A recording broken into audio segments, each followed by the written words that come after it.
Luo Hong stood at the entrance of Huangfeng Valley, and at this moment, he could not deny the reality of his transmigration into the world of mortal.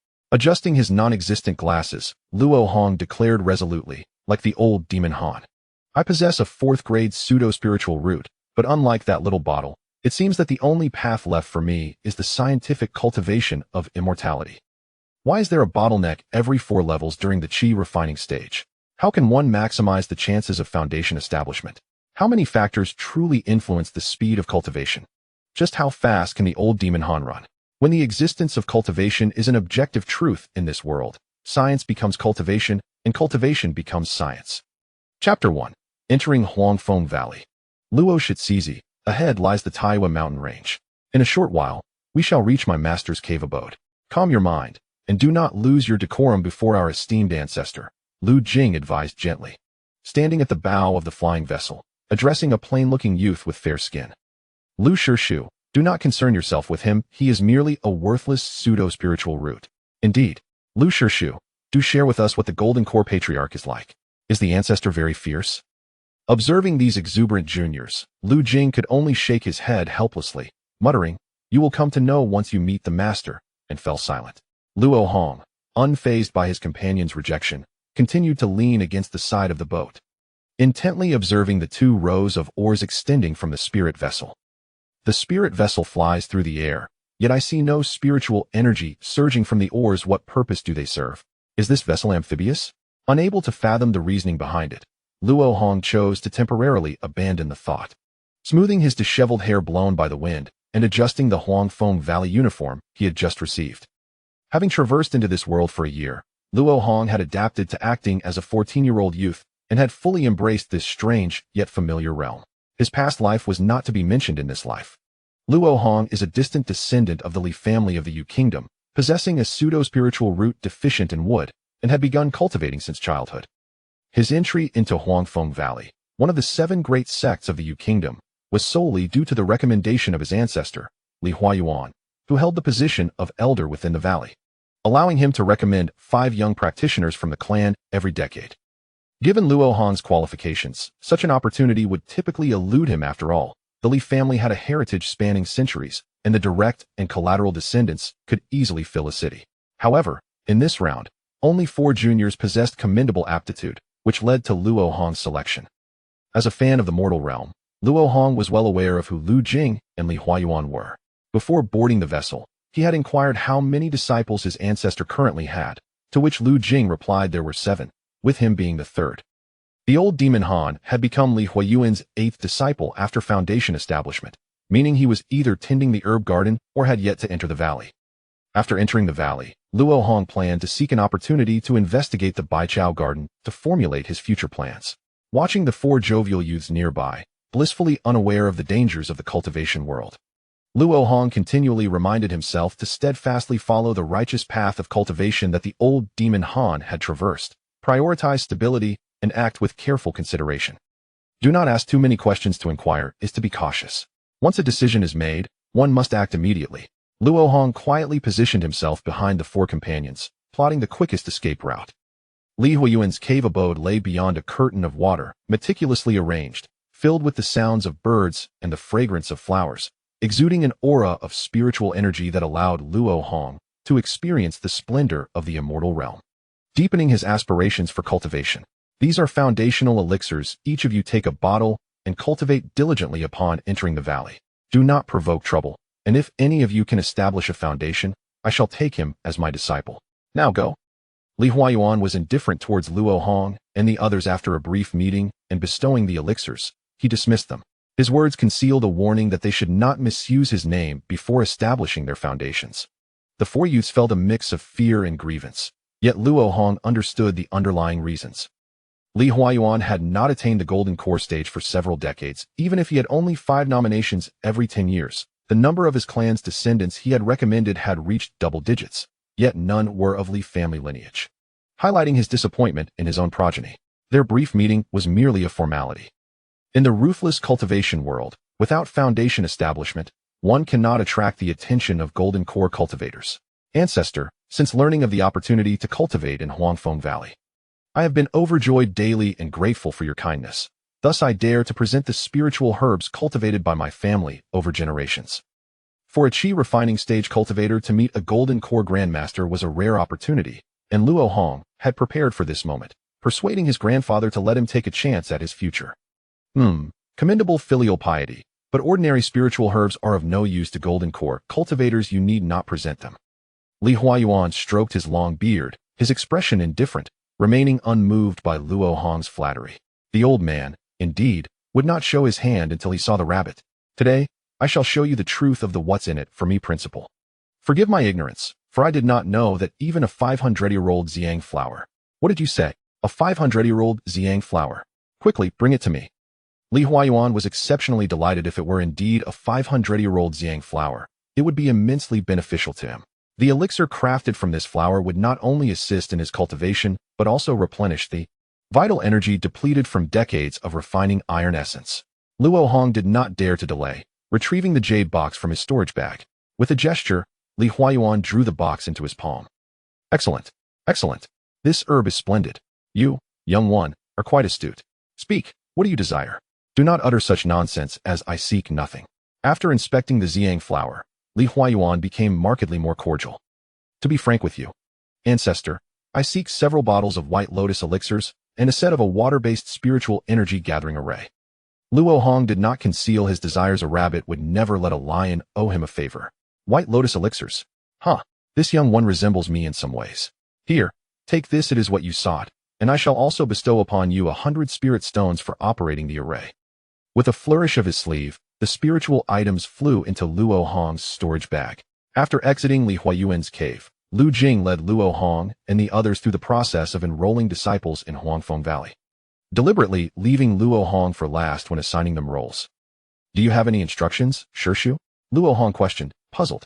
Lu Jing, a man who despised evil, was a rarity among cultivators, unlikely to covet the items he had just acquired. Surely, he wouldn't, would he? Luo Shizizi. I must thank you for this. My master suffered a setback decades ago due to a wager lost, which forced him to expend considerable energy refining iron essence, thus harming his vital energy.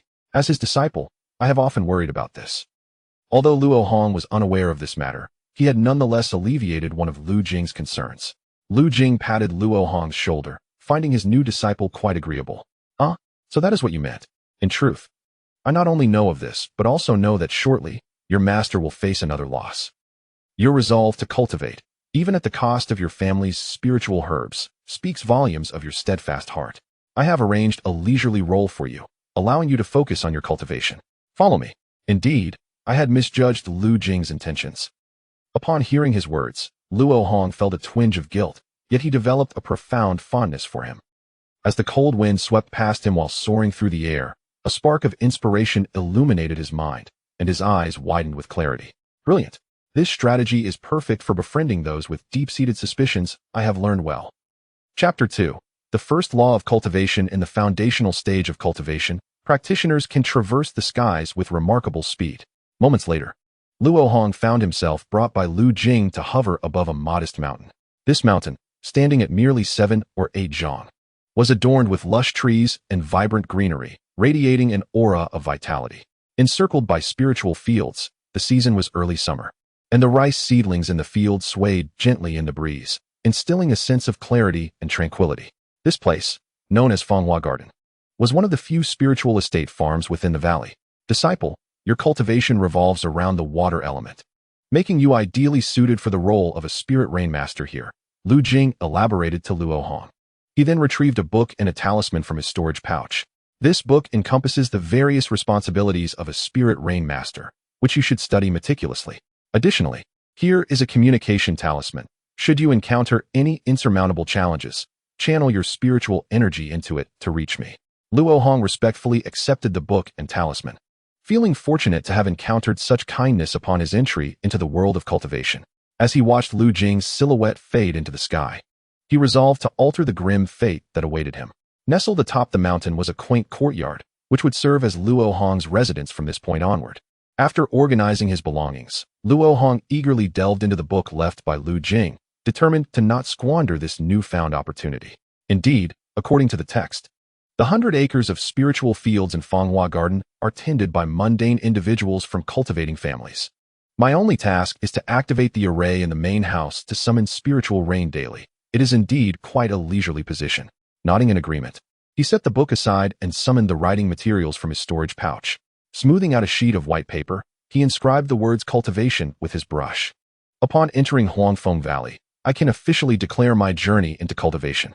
The human realm has been graced with cultivators for countless millennia, yet the true essence of cultivation remains elusive to all.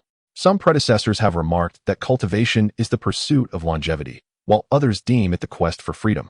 And yet more assert that it is about standing tall amidst heaven and earth. Throughout the ages, extraordinary cultivators have emerged. Yet none have approached the question of what cultivation truly means with a scientific mindset. Now that I have arrived, I proclaim, cultivation is a subjective endeavor wherein practitioners absorb the spiritual energy of heaven and earth through their innate spiritual roots, subsequently refining it with their techniques to elevate their spiritual energy cap. Thus, the essence of cultivation is the enhancement of one's spiritual energy limits. As for the method of enhancement, in the past year, Luo Hong has deduced the first law of cultivation, version 10 in the realm of mortals. Cultivators can sense the spiritual energy of heaven and earth through their spiritual roots and can absorb this energy into their bodies. Since it exists, it is science. Luo Hong, aware of his limitations in researching the essence of spiritual roots, nonetheless pursued the application of these roots. Based on his studies, he equated spiritual roots to specialized receivers of spiritual energy, with varying qualities representing different power outputs. Luo Hong possessed a 4th-grade spiritual root. For the sake of his future cultivation, he defined the power of his receiver as 1. This represents the incremental increase in spiritual energy cap over a unit of time, days, thus indicating the rate of cultivation. Besides the quality of the spiritual root, the concentration of spiritual energy in the cultivation environment, referred to as spiritual pressure, also influences this rate. However, as Luo Hong delved deeper into his studies, he discovered that external spiritual pressure was not the direct influencing factor. Rather, it was the internal spiritual pressure within the cultivator that mattered. He defined the concentration of spiritual energy within himself, without any auxiliary means, as one spiritual pressure. The qi refinement stage is the starting point of cultivation. During this phase, practitioners cultivate their first strand of spiritual energy, achieving a breakthrough from non-existence to existence in their spiritual energy cap. Luo Hong defined this initial increment of spiritual energy as 1 spiritual energy.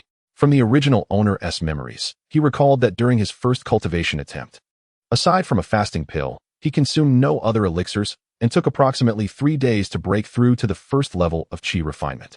Subsequently, Luo Hong gathered multiple sets of his cultivation data, ultimately deriving the first ever cultivation coefficient, 0.3. Although Luo Hong was not a mathematician in his past life, his derivation process was undoubtedly imperfect. Yet, his aim was to utilize scientific thought to aid his cultivation rather than obsess over unraveling the inherent laws of the mortal realm. Such endeavors were likely only achievable by the Tao ancestor. Upon initially establishing the first law of cultivation, Luo Hong began verifying its accuracy. As a transmigrator, he possessed a unique ability he referred to as a personalized health report, akin to a character panel in games, albeit not entirely similar.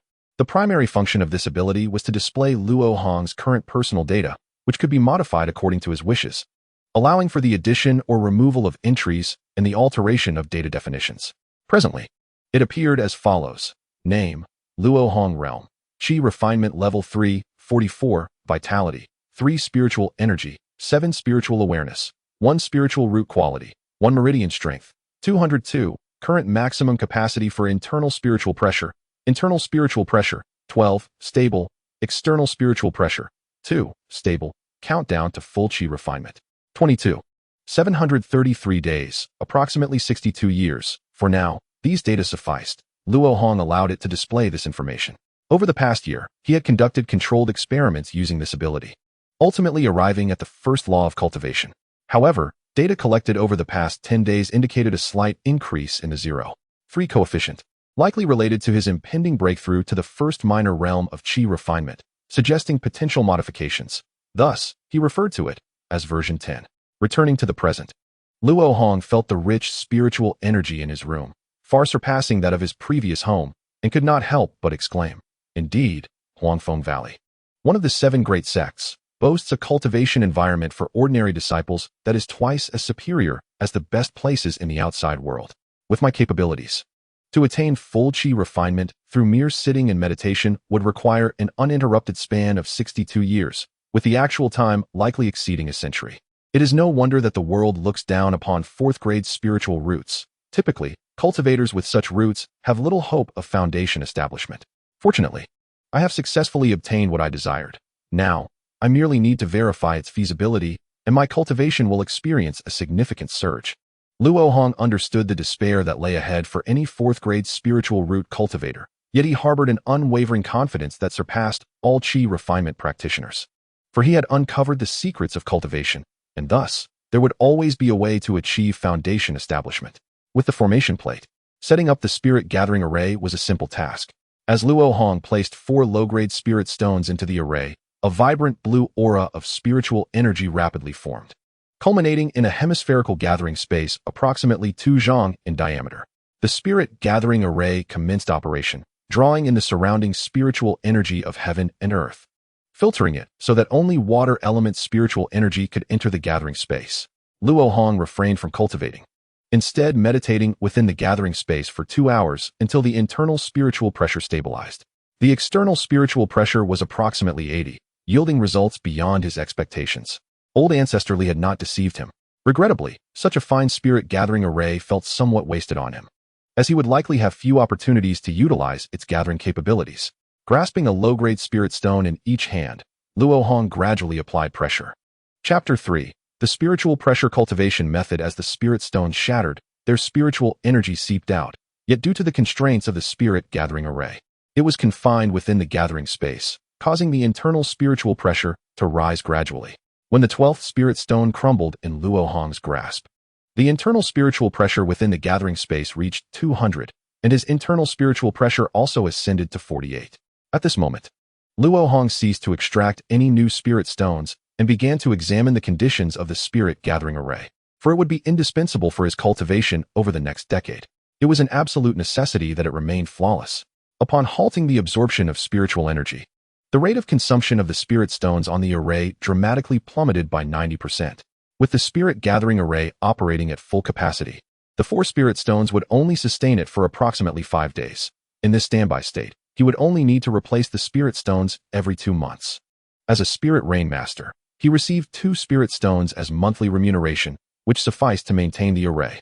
After thoroughly confirming that everything was in order, Luo Hong sat cross-legged, prepared for the next phase, which was to witness a miracle. The Huanglong pill, the most common elixir suitable for those in the qi refinement stage, could elevate one's internal spiritual pressure to around 50 upon consumption, with its effects lasting for 6 hours. The vial given to him by Li Huayuan contained 20 pills, with a market value of about 20 spirit stones, but they were generally quite difficult to procure. Renowned for its mild properties, Luo Hong wore a solemn expression as he swallowed the pill. The elixir was slightly bitter upon entry, but soon its potency radiated, causing Luo Hong's internal spiritual pressure to surge. 50, 100, 150. It continued to rise. The concentration of spiritual energy within his meridians increased, and he gradually felt a sense of distension and pain. Fortunately, when his internal spiritual pressure reached 200, the excess energy finally found outlets to dissipate, spilling forth from various parts of his body. Success! Luo Hong endeavored to restrain his excitement, silently reciting the incantation to facilitate the flow of energy through his meridians. As one cycle after another passed, the spiritual energy was continuously refined into pure magical power. This power flowed into his already abundant dantian, gradually expanding and strengthening it. The refined spiritual energy was synchronously replenished by the pill's potency, maintaining his internal spiritual pressure at a steady state. The stability of this pressure further regulated the release of the elixir's effects. This round of cultivation lasted an entire day, allowing him to increase his magical power cap by 6 points, successfully breaking through to the 4th layer of qi refinement, and he was not far from the 5th layer. Such a rate of cultivation surpassed that of cultivators with 2nd-grade spiritual roots. By merely utilizing internal and external spiritual pressure, Luo Hong navigated around the challenges that plagued countless pseudo-spiritual root cultivators. When spiritual roots fall short, spiritual pressure compensates. There was little profound wisdom in this approach. Yet due to the absence of scientific guidance, it had remained obscured for millennia.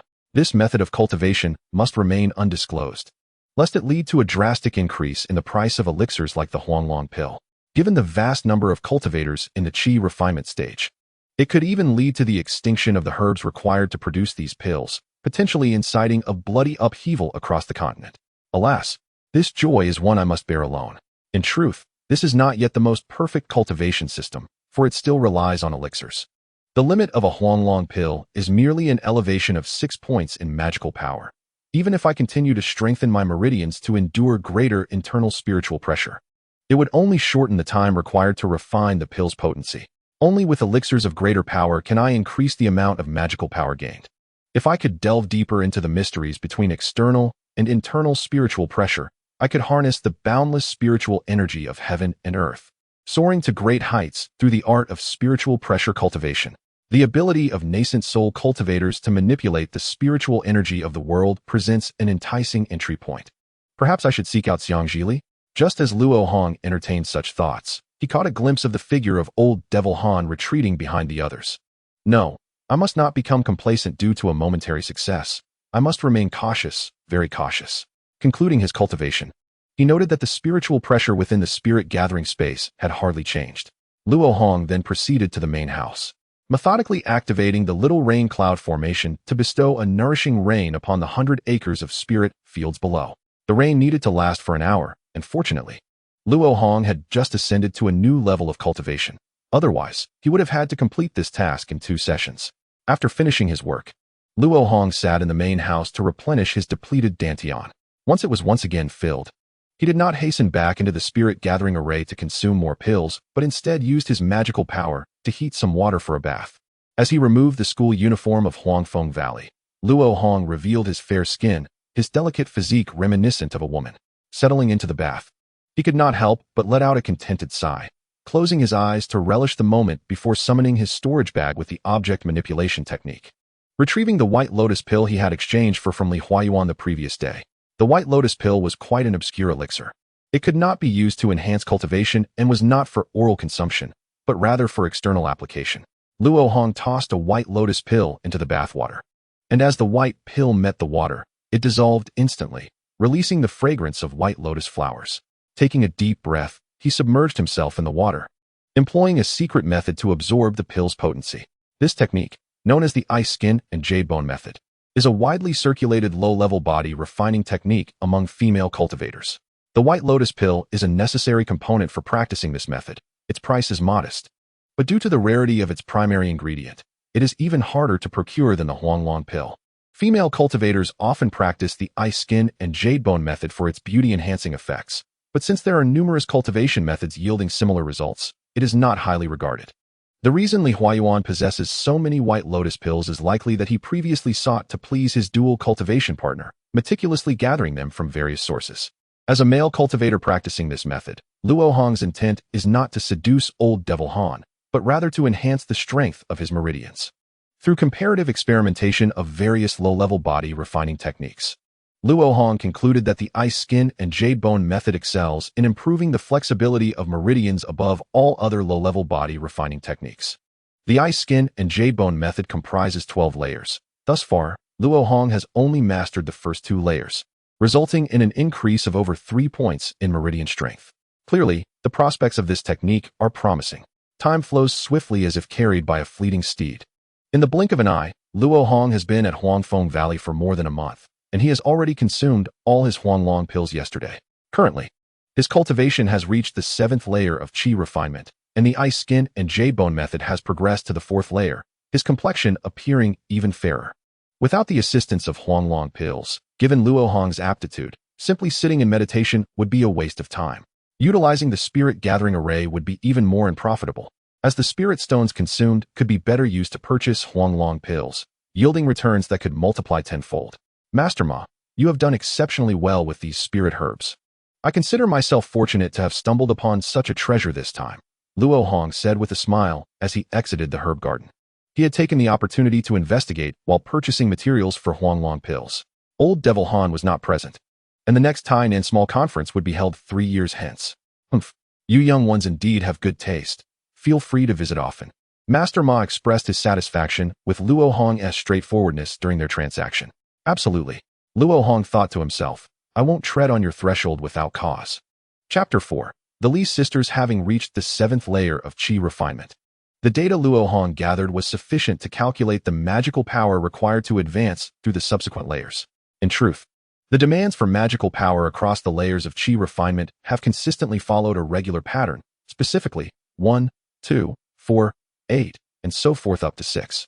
To reach the pinnacle of qi refinement, Luo Hong still needed an additional 8,000 points of magical power, which translates to approximately 1,333 Huanglong pills. Before befriending Old Devil Han, acquiring such a quantity of Huanglong pills was virtually an impossible feat thus. Luo Hong merely aspired to elevate his cultivation to exceed the 9th layer of qi refinement within 3 years, allowing him to forge a closer bond with Old Devil Han as a senior brother. Additionally, he needed to find time to learn the 5-element spell to replace Wu Feng as Old Devil Han's spell teacher. In order to refine 10 portions of the elusive Huanglong Dan, Luo Hong expended the considerable sum of 50 low-grade spiritual stones.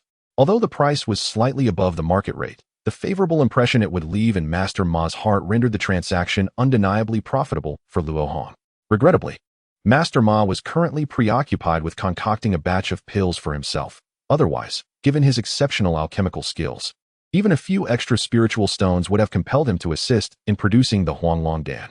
Luo Hong soared towards the land of Xuanhua on a verdant leaf, not with the intention of refining pills himself. After all, without the Tianping bottle, how could he afford such an extravagant endeavor?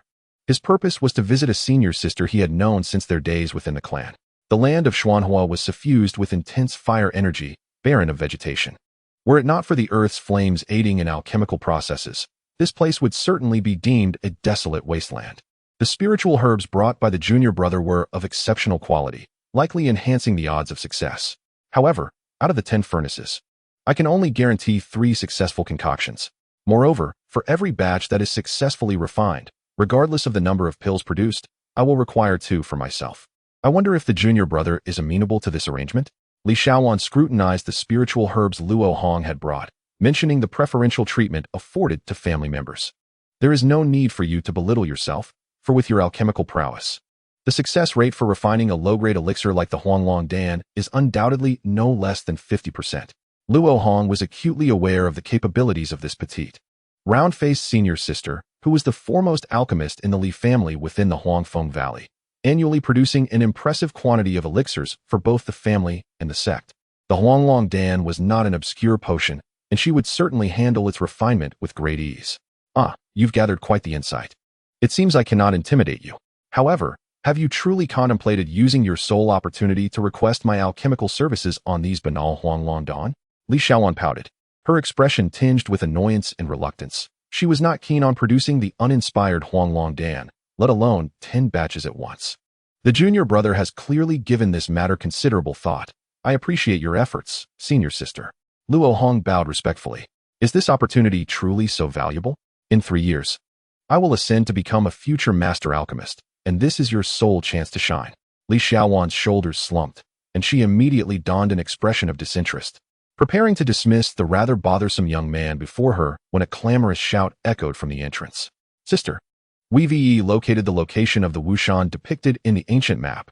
A junior sister, the same age as Luo Hong, rushed into the hall, her cherubic face adorned with a rosy blush, rendering her extraordinarily endearing. Xiaoqing, do not cause a ruckus. We have guests, Li Xiaowan admonished, though her eyes sparkled with affection for her younger sister. It's you. Wait, how have you cultivated to the 7th layer of qi refinement? Li Xiaoqing, who had entered the sect alongside Luo Hong, recalled him vividly, given that he was sent by the clan as mere filler. How can you still have the audacity to speak? When we entered, you were all at the 3rd layer of qi refinement. It was only due to your habitual distractions with your peers that you recently broke through to the 5th layer, Li Xiaowan remarked. Junior brother Luo's current cultivation far surpasses that of Tong Ji, and it is all due to diligent effort. If you are envious, perhaps you should learn from him. Haha. Senior sister, you flatter me. I merely indulge in medicinal herbs and soak in baths daily. It hardly qualifies as diligence. I wouldn't want to emulate him. Sister, he is merely a waste with a pseudo-spiritual root. How can he compare to your talents? Li Xiaoqing's words were laced with a mix of defiance and jealousy. Junior brother Luo, is what Xiaoqing says true? As fellow cultivators in the qi refinement stage, Li Xiaowan could not discern Luo Hong's spiritual root quality at a glance. Indeed, that is accurate, Luo Hong chuckled inwardly. realizing that this realm of cultivation was indeed a merciless one, where those with pseudo-spiritual roots were deemed worthless. In an instant, the goodwill he had felt towards the two beautiful sisters dissipated entirely. Sister, see? He admits it. Were it not for the spirit-gathering array bestowed by the ancestor, he would never have prevailed. Li Shaoqing exclaimed, hands on her hips in indignation. Ah, I see. Junior brother Luo, may I borrow your spirit-gathering array? If you agree, I can refine these 10 batches of Huanglong Dan for you free of charge, and even provide some spiritual stones. The terms presented by Li Shaowan were enticing. Yet Luo Hong was reluctant to accept, relying solely on the spirit-gathering array for cultivation, even with the aid of medicinal pills, would not allow a 4th-grade spiritual root cultivator to ascend from the 3rd layer of qi refinement to the 7th layer within a month. Li Shaowan and her companions were oblivious to the array's true efficacy, attributing Luo Hong's rapid advancement to it. However, once they personally experienced it, they would surely question the secret behind his swift progress. Thus, I would rather forego the spiritual stones than risk exposing myself. Luo Hong temporized, citing his need for the array, and refrained from outright refusal, as the Huanglong Dan had yet to be concocted. Very well, I shall await your response, junior brother. From past experience, no one would dare offend an alchemist lightly. Li Shaowan felt confident that borrowing the spirit-gathering array was a foregone conclusion and, feeling pleased, decided to earnestly assist Luo Hong in his alchemical endeavors. By the way, junior brother Luo, in a few days, Shaoqing and I intend to venture out for some training. Would you care to join us? Training? Luo Hong recalled the ancient map and Wushan mentioned by Li Shaoqing, and a sense of trepidation filled him as he imagined a glaring red danger sign above Li Shaowan's head. He immediately had second thoughts. Are you jesting? Without any talismans or genuine treasures, do you think I would embark on a training expedition? Not a chance. Sister, I certainly do not want to. Luo Hong mentally commended Li Shaoqing for her boldness and quickly backtracked, saying, Senior sister, please do not let junior brother's presence strain your sisterly bond. I prefer to cultivate within the valley rather than venture out. Departing from the land of Xuanhua, Luo Hong swiftly made his way to the market established by Huangfeng Valley, intending to exchange most of his remaining spiritual stones for materials to craft talismans. In the realm of cultivation, one cannot lack a skill to earn spiritual stones.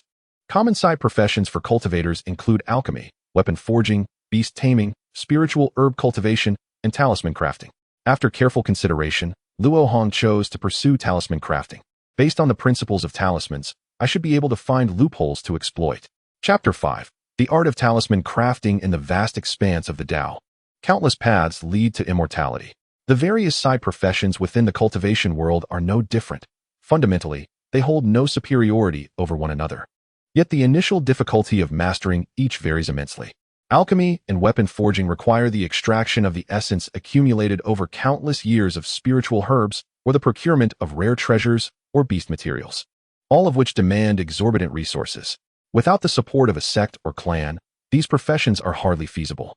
Beast taming and spiritual herb cultivation, while seemingly disparate, share a common core. Whether nurturing spiritual beasts or cultivating medicinal herbs, as long as one adheres to the rules, the risk of failure is minimal. However, the returns are slow, and the time investment for cultivators is substantial, making these endeavors better suited for established cultivation powers. On the other hand, formations and talisman crafting present their own complexities. The former is esoteric and difficult to comprehend, requiring a substantial quantity of materials, albeit at a lower individual cost.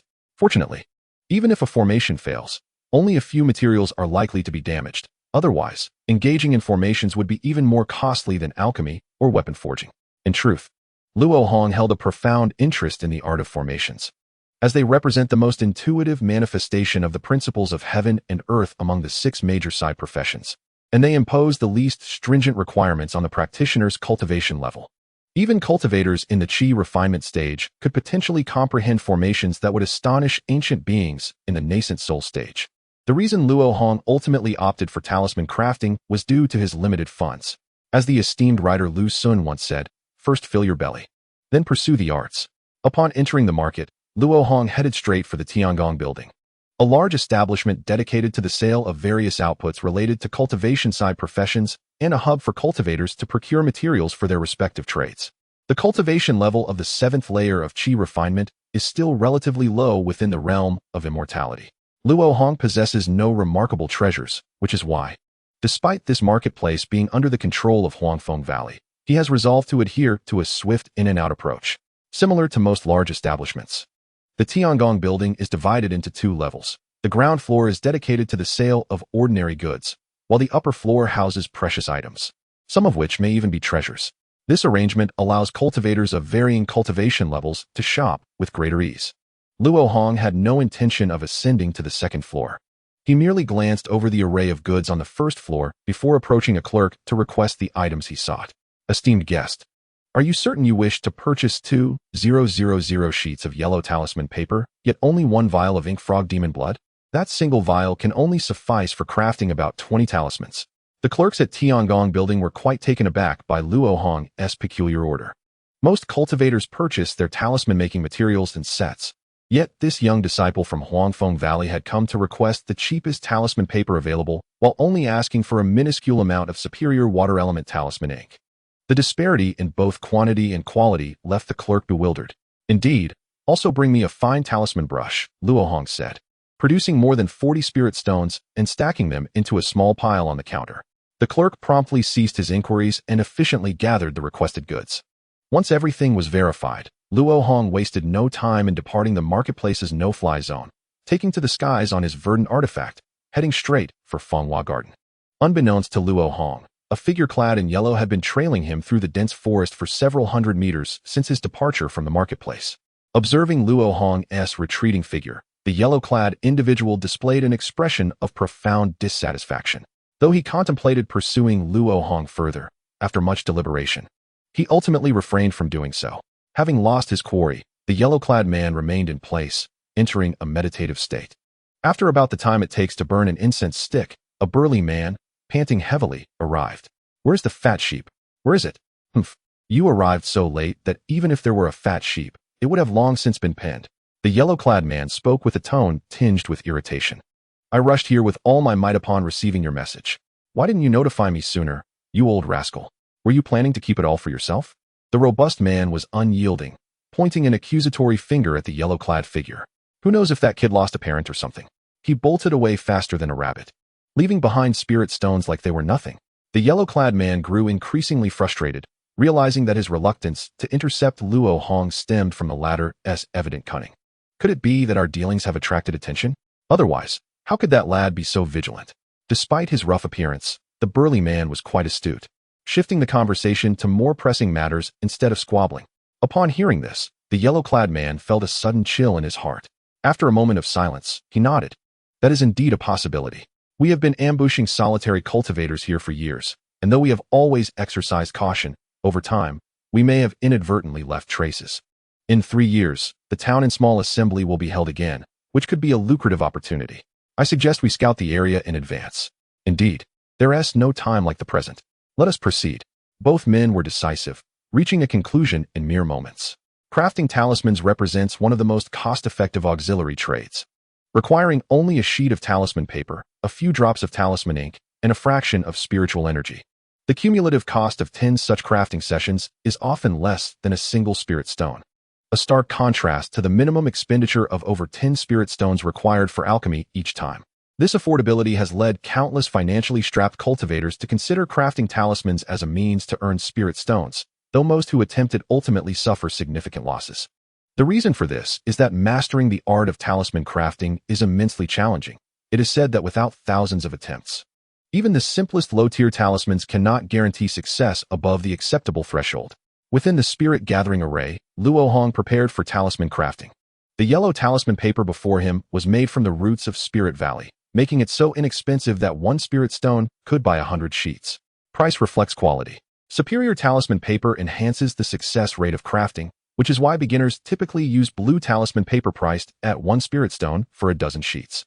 Yellow talisman paper is produced in bulk once cultivators have mastered a certain talisman crafting technique, serving to reduce costs. Talisman paper acts as a vessel for storing a cultivator's spiritual energy, and when utilized, the patterns on the paper convert that energy into a weapon of sorcery. Why is it that one must master the water bullet technique before crafting its corresponding talisman? And how does high-quality talisman paper improve success rates? The fundamental reason behind talisman paper self-igniting and being destroyed upon failure lies in these questions, which all talisman crafters in the realm of immortality approach through empirical methods. They are not devoid of capability. Rather, they simply overlook the past. Is there really anything more to discuss regarding such a simple matter? If you cannot perform the water bullet technique, you cannot craft the water bullet talisman. Did you not have a master to teach you? Good talisman paper enhances the success rate. Otherwise, why would it command such a high price? You think you can fail at talisman crafting and still expect the paper to remain intact? What a fool you are. Chapter 6. Insights into talisman crafting. The difference between yellow talisman paper and blue talisman paper lies solely in their capacity to hold spiritual energy. Yellow talisman paper can withstand less energy, while blue talisman paper can accommodate more. Therefore, the greater the energy within the talisman paper, the higher the success rate of crafting. As Luo Hong spoke to himself, he diligently inscribed his thoughts onto the paper with a brush. This method of contemplation was his habit, as he found it provided clarity to his thoughts. The material of the talisman paper determines its energy capacity. The primary distinction between Spirit Valley roots and Spirit Talisman grass lies in the spiritual energy they contain. The roots possess less energy, while the grass is rich in it. Thus, the quantity of spiritual energy in the material dictates its capacity for spiritual energy. Since this pertains to the abundance of spiritual energy, it is likely related to external spiritual pressure. Luo Hong rose and stepped outside the spirit gathering array, gently infusing a sheet of yellow talisman paper with spiritual energy. As the energy exceeded the paper's limit, multiple tears appeared, and it ignited rapidly. Oh, it seems that the energy surpassing the confines of the talisman paper is the direct cause of its combustion. Observing the current data, Luo Hong estimated he had expended 35 units of spiritual energy. Returning to the spirit gathering array, he replicated the previous action, and this time, the yellow talisman paper held up considerably longer. Ultimately, when the paper ignited, he had infused a total of 15 units of energy. From the outside in, the external spiritual pressure had increased tenfold, yet the energy capacity had only risen slightly over fourfold.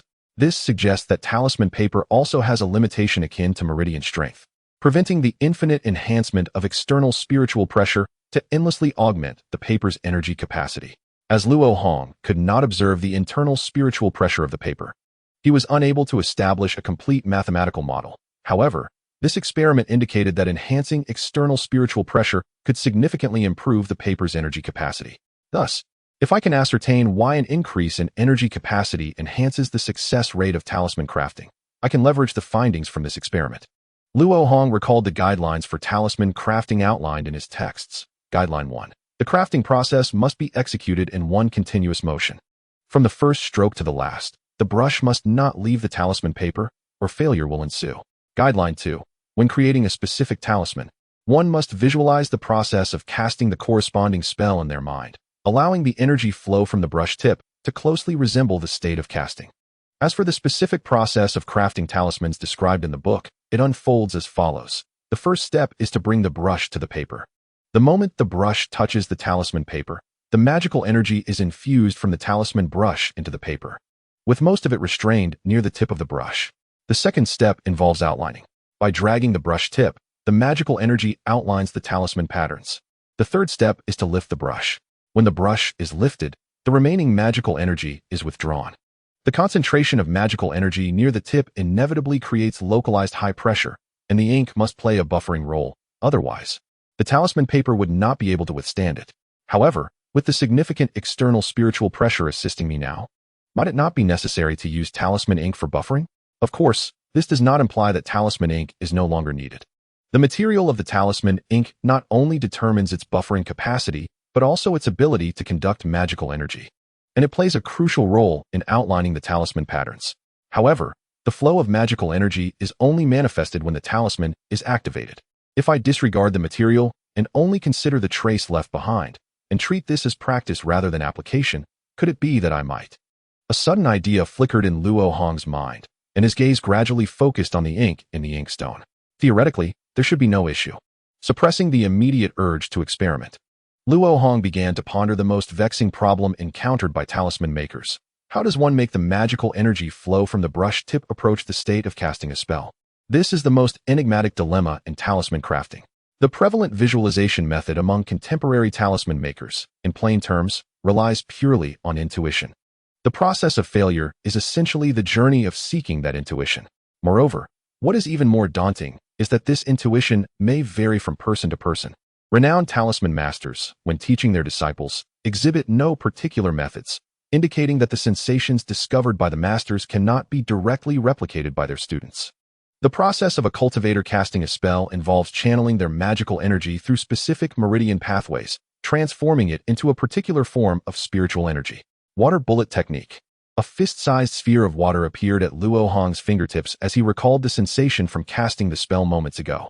The magical energy surged from his dantian, traveled through a major meridian in his arm, and then through two smaller meridians in his fingers, ultimately coalescing into the water sphere. The water bullet technique is a simple spell that utilizes only 3 meridians, which are straightforward and uncomplicated, making it unnecessary to simulate them with overly complex talisman patterns. Through the process of cultivation and spell casting, it becomes evident that the meridians serve as an assembly line. Spiritual energy flowing through the meridians of the cultivation technique is processed into magical energy, while magical energy flowing through the meridians of the spell is transformed into the spell itself. In other words, cultivators believe they have comprehended the entirety of the meridians through their divine perception, yet in reality, they have merely glimpsed the conveyor belt on the assembly line. Hidden within the meridians lies the true essence of the universe. As this thought struck Luo Hong, he suddenly felt a surge of clarity, and a formidable celestial might descended upon him. Luo Hong's consciousness was swept away by the celestial might, and in an instant, it entered the major meridian associated with the water bullet technique, causing his magical energy to involuntarily flow within.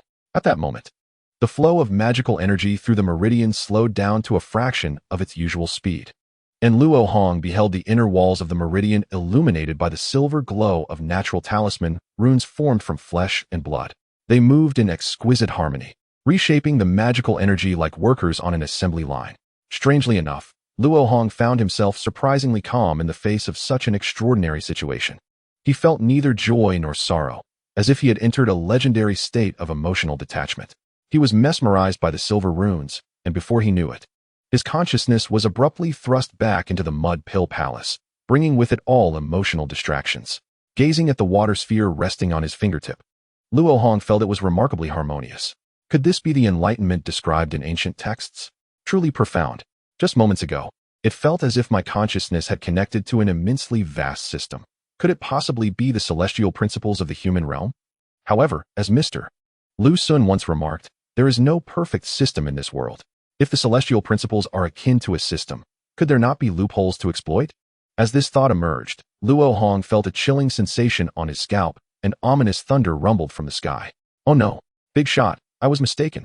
The terrifying dread of life and death nearly made Luo Hong panic, prompting him to quickly purge all inappropriate thoughts. After a considerable time, the thunder subsided, and Luo Hong's composure gradually returned. Hesitating for a moment, he exclaimed, "I will defy the heavens."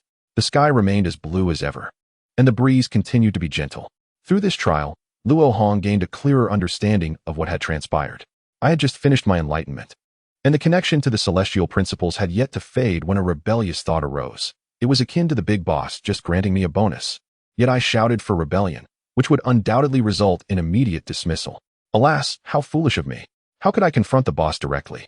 Such matters should certainly be dealt with after the boss has left. Do not blame me for lacking humanity. Rather, blame the allure of the bonus bestowed upon me. Chapter 7. The simple mode of talisman crafting within the sea of consciousness. 6 silver runes floated unsteadily. Luo Hong could not fully comprehend them, but was certain they formed the foundation of this world, their status akin to that of atoms constituting all matter. Extracting a finished water bullet talisman bestowed by his family, Luo Hong could easily discern the traces of those 6 silver runes amidst the intricate patterns. Upon switching to a water shield talisman, though more challenging, he could still identify the silver runes within. Luo Hong immediately realized that this ability was the greatest boon from his recent enlightenment. It signified that the talisman arts, honed over millennia by predecessors in the cultivation world, would now become his sustenance, aiding him in rapidly mastering numerous silver runes. While the benefits to his future cultivation remain uncertain, it is now evident that he has entered the simple mode of talisman crafting. Laying out a sheet of yellow talisman paper, Luo Hong dipped his talisman brush into some common ink and harnessed his magical energy to begin. The moment the brush made contact with the talisman paper, minuscule cracks appeared.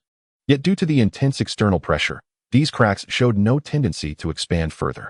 As he commenced outlining, Luo Hong employed the old method of relying on intuition, seeking to observe the changes in magical energy as it constructed the silver runes. The first attempt at crafting a talisman concluded predictably in failure. The outlined patterns were surrounded by tiny cracks, and once removed from the spirit-gathering array, the talisman paper would undoubtedly combust spontaneously. Furthermore, the crucial silver runes had not been successfully formed, rendering this talisman a complete failure. Additionally, Luo Hong discovered that his unique advantage played a significant supportive role in talisman crafting. Firstly, relying on the data from his physical examination, Luo Hong could precisely control the amount of magical energy he utilized, thus eliminating any risk of overloading the talisman paper or, conversely, underperforming during the crafting process, which would affect the quality of the talisman. Secondly, due to Luo Hong's enhanced understanding of talismans, he could now observe a new term labeled completeness on the talisman. Undoubtedly, this would greatly assist him in practicing talisman crafting. Simultaneously, he gained a clearer insight into the essence of his unique advantage, which was to express his vague understanding of matters through precise data. 1 talisman, 2 talismans, 10 talismans, 100 talismans.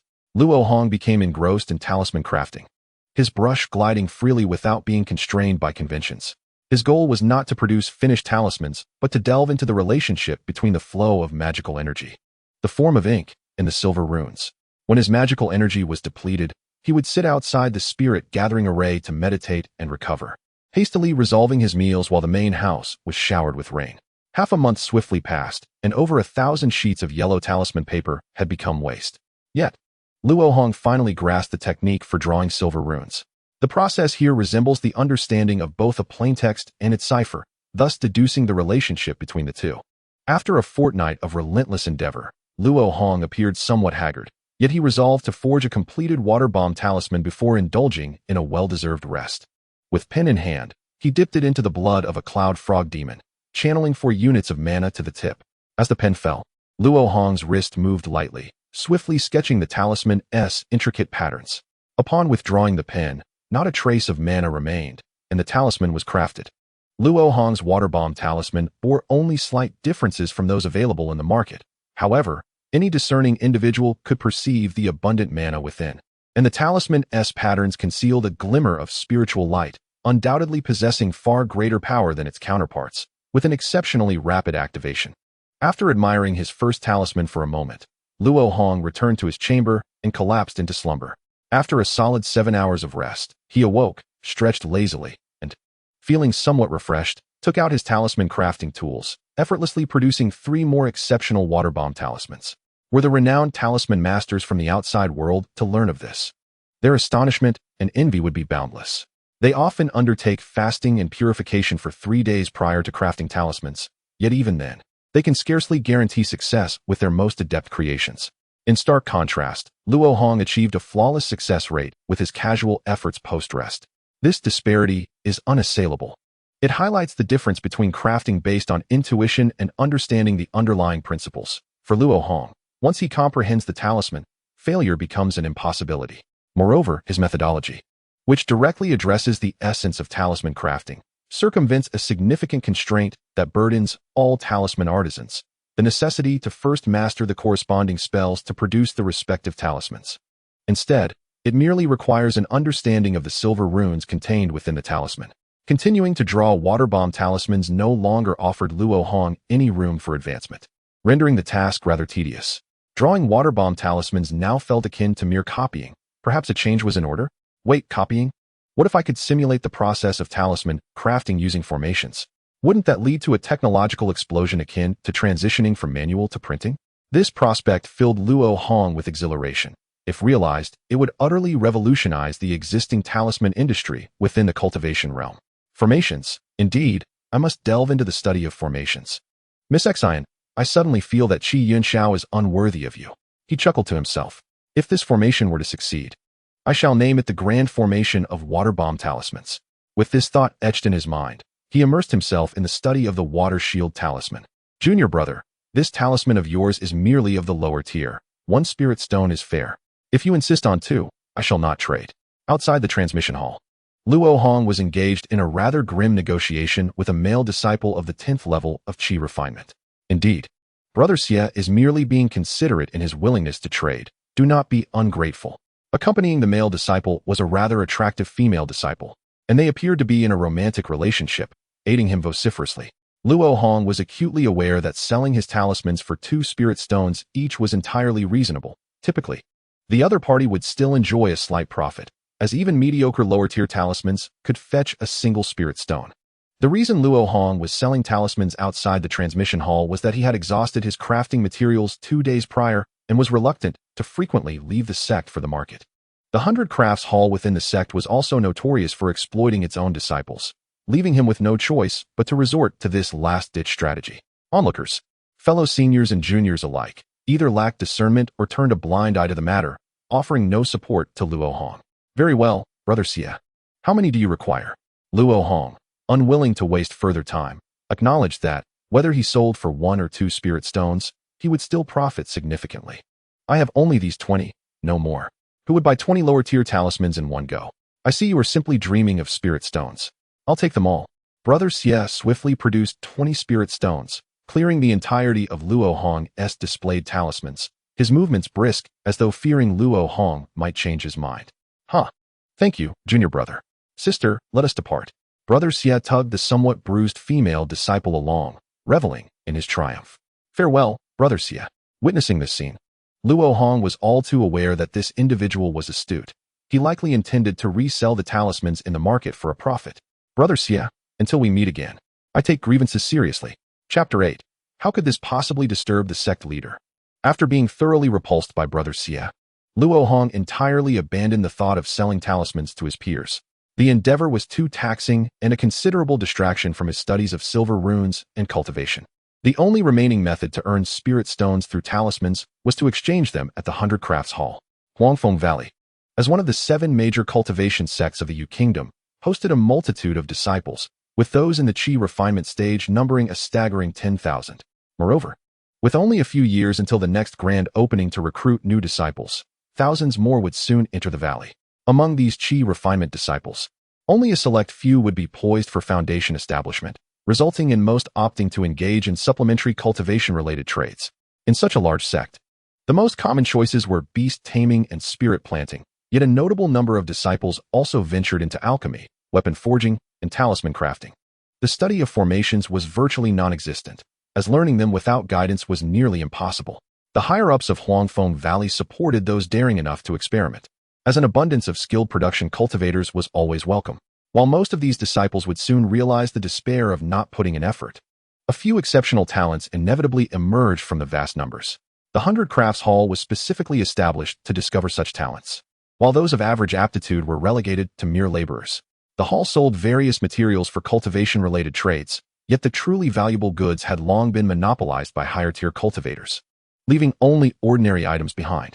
Fortunately, the pricing ensured that the sect's disciples were not unduly disadvantaged. What truly irked Luo Hong was the 100 Crafts Hall's mechanism for recycling various low-tier outputs. For instance, regarding talismans, the hall would only consider the tier during recycling.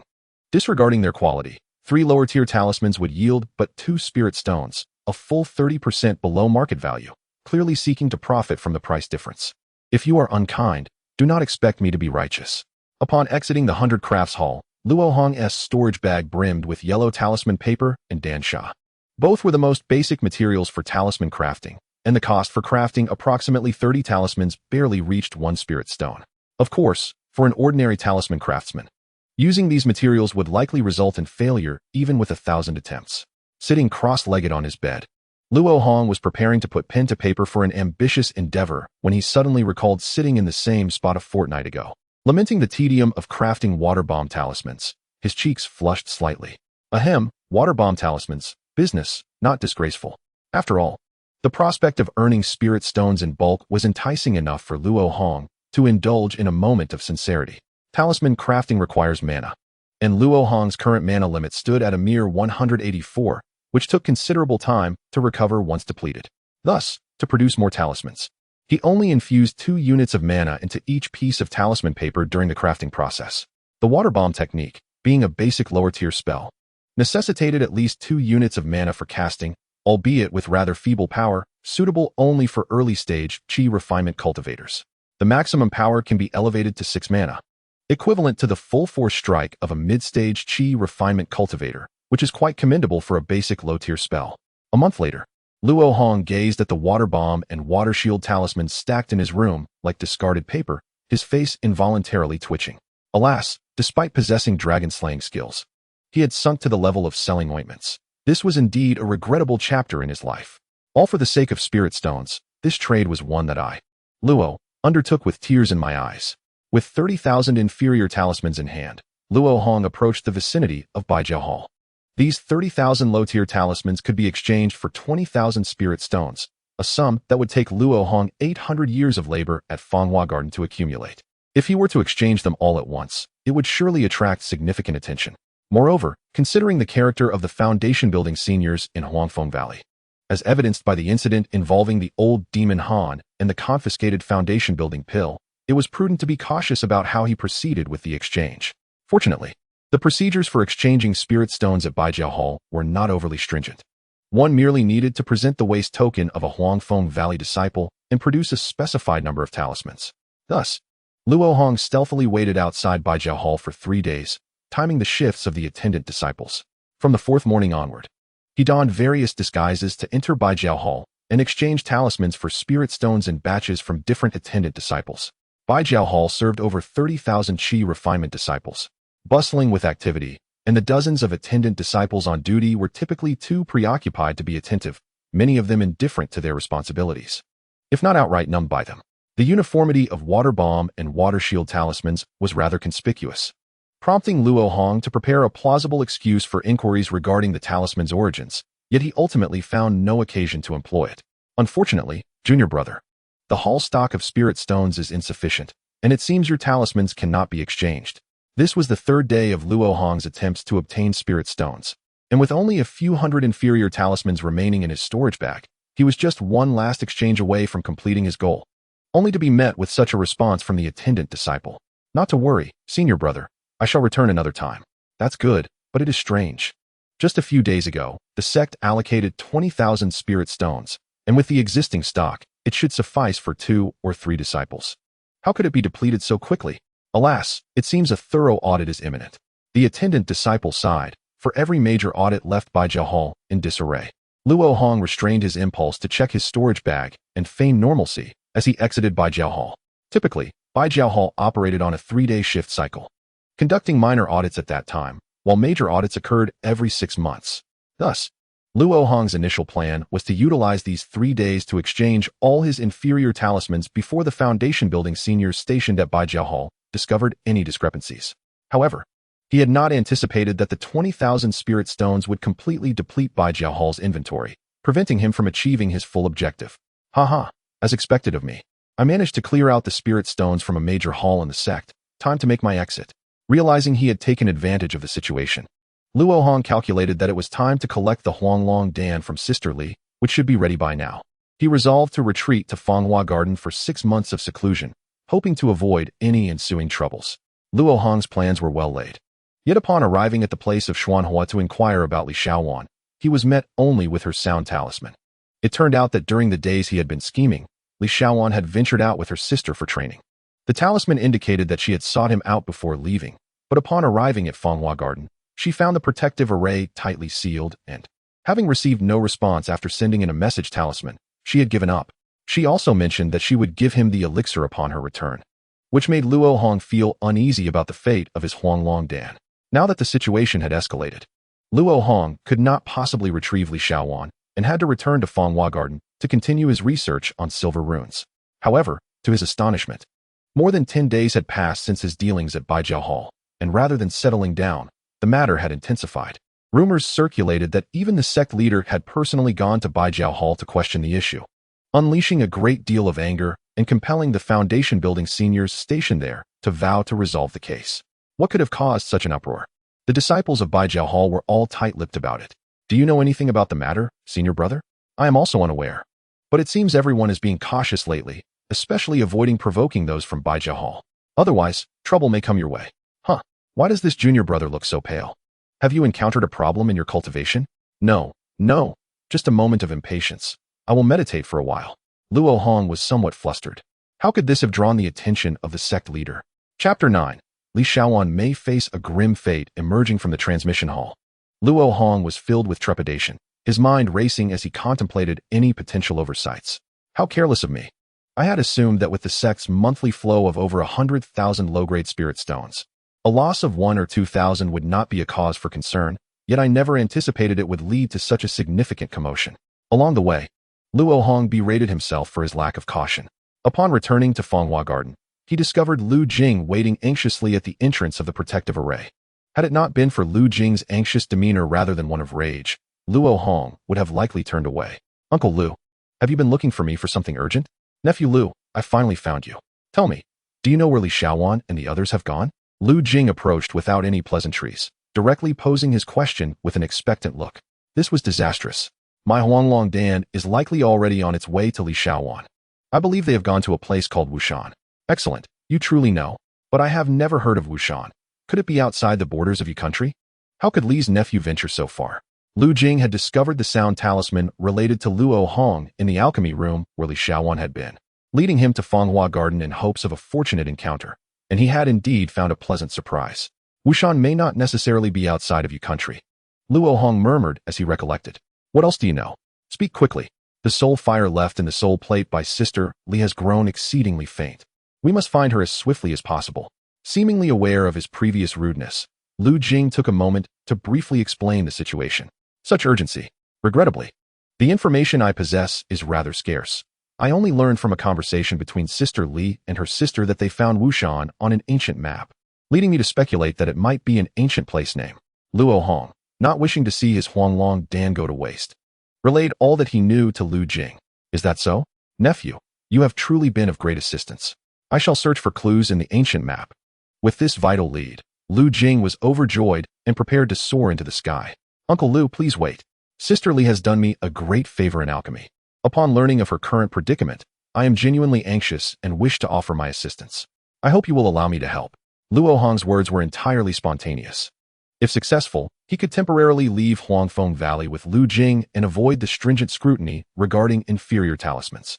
If unsuccessful, he could still significantly boost Lu Jing's goodwill towards him, which would be advantageous without any detriment. How commendable that you hold such loyalty. Very well, let us depart together. Luo Hong's words struck a chord, causing Lu Jing to view him in a new light. It was rare to find a cultivator of such integrity. Although Luo Hong was merely in the qi refinement stage, he had already fostered a sense of camaraderie in Lu Jing. With Lu Jing's mid-foundation cultivation, their flight was swift, and soon they arrived at the Tiandi Pavilion, which housed geographical records of the cultivation world. Upon seeing Lu Jing, one must head straight to the second floor, which is exclusively accessible to foundation-building disciples. Luo Hong hastily called out to him, Lu Shishu. The location of Wushan was uncovered by Li Shimi. Let us search in the ancient map on the first floor. Ah, I have indeed gone astray. I am grateful for your reminder, Luo Shizizi. Despite being pointed out by a younger cultivator in the qi refinement stage, Lu Jing bore no resentment, but instead expressed genuine gratitude, truly embodying the demeanor of a cultured gentleman. As they rummaged through the materials, a handsome young male disciple accompanied by a white-haired elder entered the Tiandi Pavilion. Both were cultivators in the qi refinement stage, though the young disciple had reached the 10th level, while the elder had impressively attained the 12th level for many years. Although the elder had lost hope of ever reaching the foundation-building stage, he still commanded respect among qi refinement cultivators. They had hastily arrived after receiving Lu Jing's communication talisman, and after a brief introduction, Luo Hong learned of their identities. The young disciple, named Ying, clearly held a particular interest in senior sister Li Xiaowan and appeared to be the most anxious among the four. The elder, a direct descendant of the Li family named Li Mingjing, was Li Xiaowan's great-uncle. The location that Li Xiaoqing had discovered was not deeply hidden, and soon Ying located the ancient map that recorded Wushan. As it turned out, Wushan was none other than xianxia. You all board my spirit boat, and I shall fly us there at full speed. We will arrive in 3 days. The vessel Lu Jing summoned was distinct from the one he used to bring Luo Hong into the sect. It was long and narrow, with a small deck, clearly not designed for the comfort of its passengers. Without hesitation, Luo Hong leaped aboard, showing no concern for the potential dangers of the journey. Don't ask. Just know there are true treasures and safety. Ying and Li Mingjing followed closely onto the boat. At that moment, Ying felt somewhat surprised. He had not expected this seemingly composed junior brother to be even more anxious than himself. Could it be that, Luo Shidi, I have known Xiaowan for many years. We have interacted frequently, yet I have never heard her mention you. Why are you so concerned for her safety? Am I truly worried for Li Xiaowan's safety? I am merely eager to flee. Luo Shizizi was motivated by camaraderie, and although differing from Shizizi's romantic inclinations, his intentions were no less sincere. Lu Jing believed that Luo Hong's loyalty to his fellow disciples was as commendable as Yu Ying's feelings for Li Xiaowan, and thus defended Luo Hong against Yu Ying's inquiries. Upon hearing this, Yu Ying displayed a mixture of realization and relief, casting a mysterious smile at Luo Hong. Luo Hong, perplexed by Yu Ying's change in demeanor, could not comprehend why the young man, who had previously harbored some hostility towards him, now appeared affable. As the spirit boat soared into the sky, directed by Lu Jing, it sped toward Xianxia. At this juncture, Li Mingjing, who had been mostly silent, produced 4 jade tokens and addressed the other 3. Xianxia is vast, spanning 1,000 miles. To locate one Yadu, we must rely on the soul tokens to sense her aura.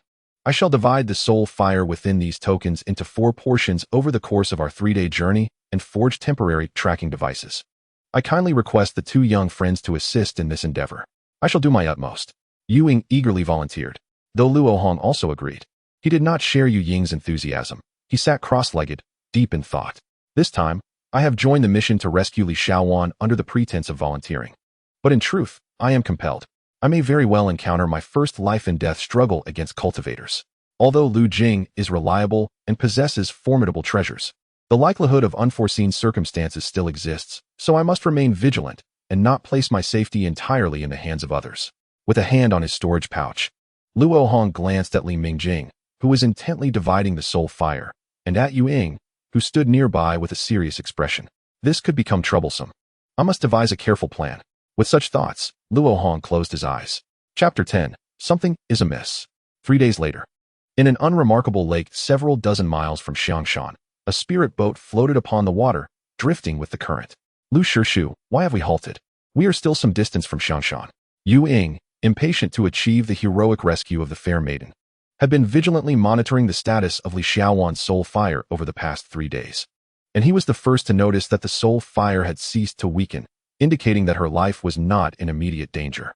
With Xianxia now in sight and a mid-foundation cultivator beside him, Yu Ying felt a sense of reassurance, yet his ulterior motives also began to surface. Shizizi, you are losing your composure. What predicament do you believe Li Shizizi is currently facing? Lu Jing's voice turned cold. He had already discerned Yu Ying's petty motives, which were merely to seek recognition before the Li family.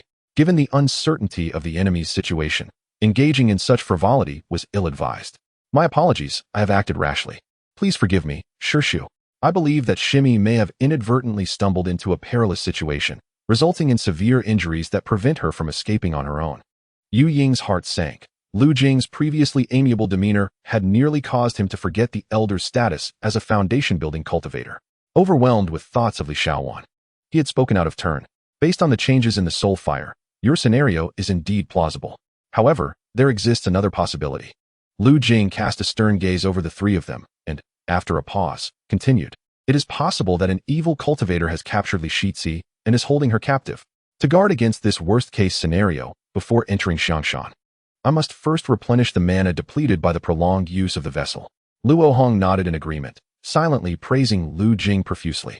Truly, as a slayer of evil cultivators, Lu Jing's combat experience far exceeded that of ordinary cultivators, and without having seen the original text, he had managed to learn a fraction of Han Laoma's caution.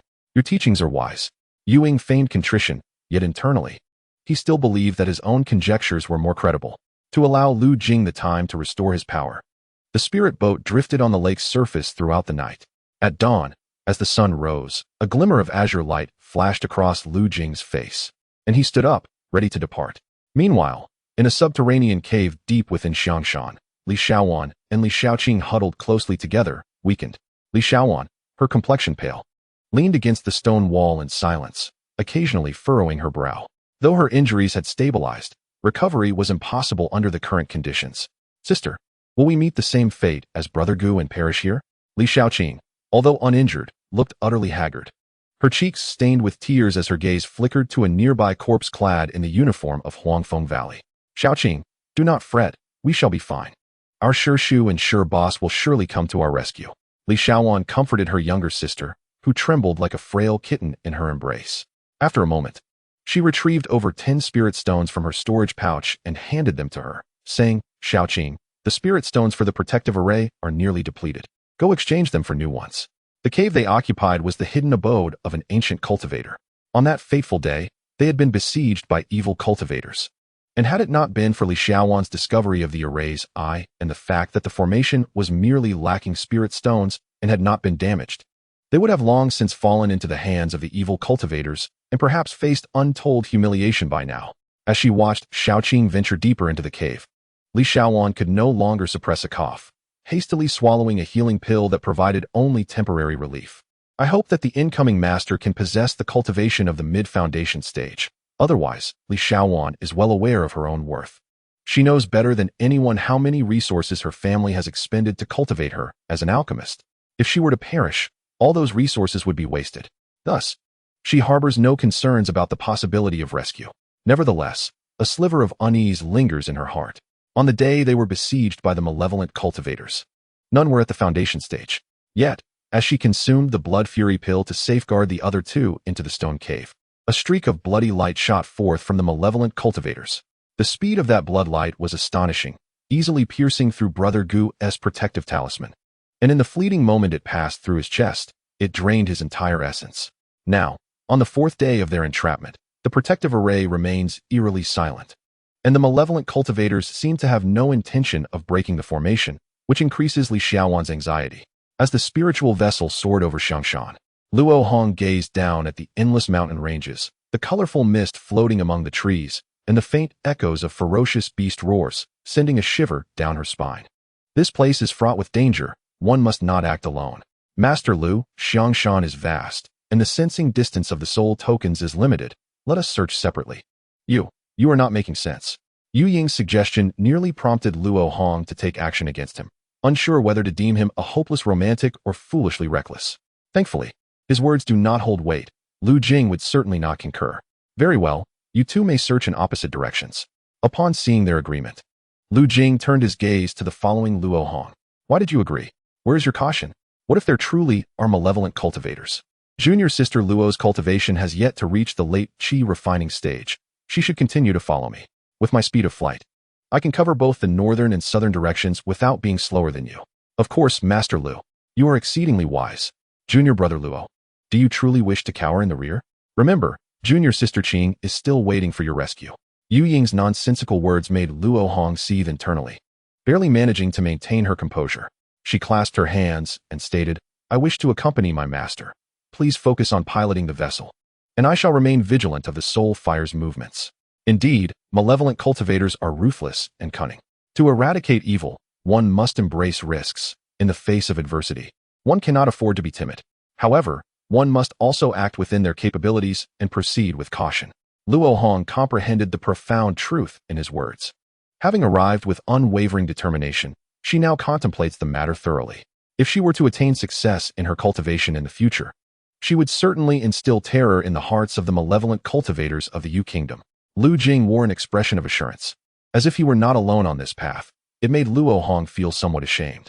Eradicating malevolent cultivators and walking the righteous path should be done with ease. Actively seeking them out to slay either stems from personal vendetta or the pursuit of fame and fortune. Luo Hong had neither lost friends to the hands of malevolent cultivators, nor did she place much value on fame. Thus, she pondered whether it would not be better to devote that time to her cultivation. To ascend from the mortal realm to the spiritual realm, one must possess the divine transformation stage. The old demon Han ascended without waiting for his wife. If Luo Hong wished to benefit from the celestial vessel, she could not afford to cultivate slowly. Hence, she often found herself perplexed by the apparent idleness of other cultivators. Chapter 11. The First Battle of Magic under Lu Jing's guidance. The spiritual vessel sped forth like the wind, while Luo Hong held the soul token, monitoring the fluctuations of the soul fire. The soul fire can sense the life and death of cultivators from a great distance, but to pinpoint their location, one must be within 10 miles. Shortly after beginning her search, Luo Hong felt the vessel suddenly lurch downwards. The soul fire remained unchanged.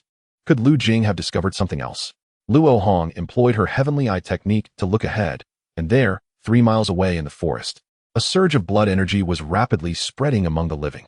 As she drew closer, Luo Hong sensed a foul, bloody aura. Had they encountered malevolent cultivators so soon? Hovering above the blood energy, she beheld a village inhabited by mortals, currently under siege by mountain bandits. Though the villagers were mostly fierce and fought back valiantly, they were no match for the desperate bandits, and the village was on the verge of being overrun. Just as a tragedy was about to unfold, two silver wheels descended from the heavens, effortlessly beheading the bandits entangled with the villagers. In the face of such a shocking turn of events, the bandits did not immediately scatter. However, after a few breaths, they seemed to lose their morale and fled in all directions. Although the 7 major sects prohibited their disciples from interfering in mortal affairs, as long as it was not a massacre of innocents, participating in mortal matters would not incur substantial penalties. Hence, Lu Jing showed no mercy in dispatching these bandits. As the silver wheels whirled, the lives of the bandits were as inconsequential as straw. The gruesome scene left even the rescued villagers trembling, kneeling in fear, and repeatedly bowing in gratitude. The number of bandits was considerable, and despite Lu Jing's swift actions, many still escaped. He did not pursue relentlessly. Instead, he retracted the silver wheels and aimed at a clear space to unleash a powerful shot. Boom! A disheveled figure clad in black burst forth from the ground. He was the leader of this band of bandits. Sensing Luo Hong's aura from afar, he had hidden underground to observe. Upon the appearance of the silver wheels, he dared not show his face, fully suppressing his presence. The black-clad malevolent cultivator, unable to sense the aura of the wielder of the silver wheels, realized he had encountered a high-level cultivator and could only pray that his opponent would be careless enough to let him escape. However, this was a naive assumption. Even Luo Hong could detect his faint presence, let alone Lu Jing, who was at the mid-foundation stage. Emerging from the ground, the black-clad cultivator did not resign himself to his fate. He swiftly threw several smoke bombs, attempting to escape amidst the chaos. Junior nephew Luo, it is your task to subdue him. I shall cover you from the air. Lu Jing, who could have easily intercepted the black cultivator with the silver wheels, refrained from doing so, wishing to provide Luo Hong an opportunity for experience. A favorable situation was one Luo Hong would not refuse. He also sought to gather some data on combat techniques. With his left hand, he cast a wind control talisman to disperse the smoke, while his right hand summoned the cold moonblade, striking towards the back of the black cultivator. The black-clad malevolent cultivator had no choice but to abandon his escape and roll aside to evade the strike. After the initial attack, Luo Hong did not continue his assault, but instead observed the black cultivator's techniques. In typical circumstances, allowing the enemy time to prepare would certainly be a grave mistake. But with Lu Jing monitoring from above, it was prudent to gain a deeper understanding of the malevolent cultivator's methods. Lu Jing likely shared the same sentiment. For although the appearance of a foundation stage malevolent cultivator was rare, it was still a possibility. Seeing that escape was futile, the black-clad cultivator looked up at Lu Jing in the sky, then noticed Luo Hong approaching with a talisman to affix to his shoulder, and suddenly grasped the gravity of his situation. He erupted into frantic laughter, a red spiritual pattern glowing upon his forehead, and the aura that had previously been slightly weaker than Luo Hong's surged to exceed it instantly. Simultaneously, he formed a hand seal, and the black energy around him swirled violently, coalescing into a ghostly claw amidst the cacophony of anguished wails, charging directly at Luo Hong.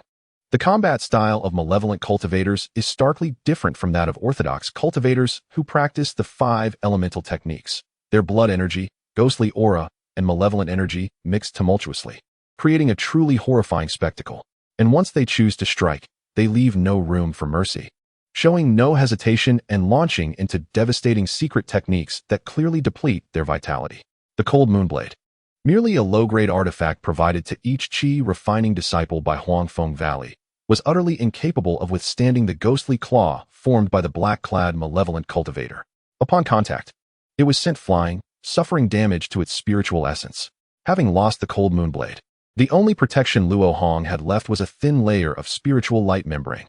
At that moment, the speed of the ghostly claw surged dramatically, instantly arriving above Luo Hong's head.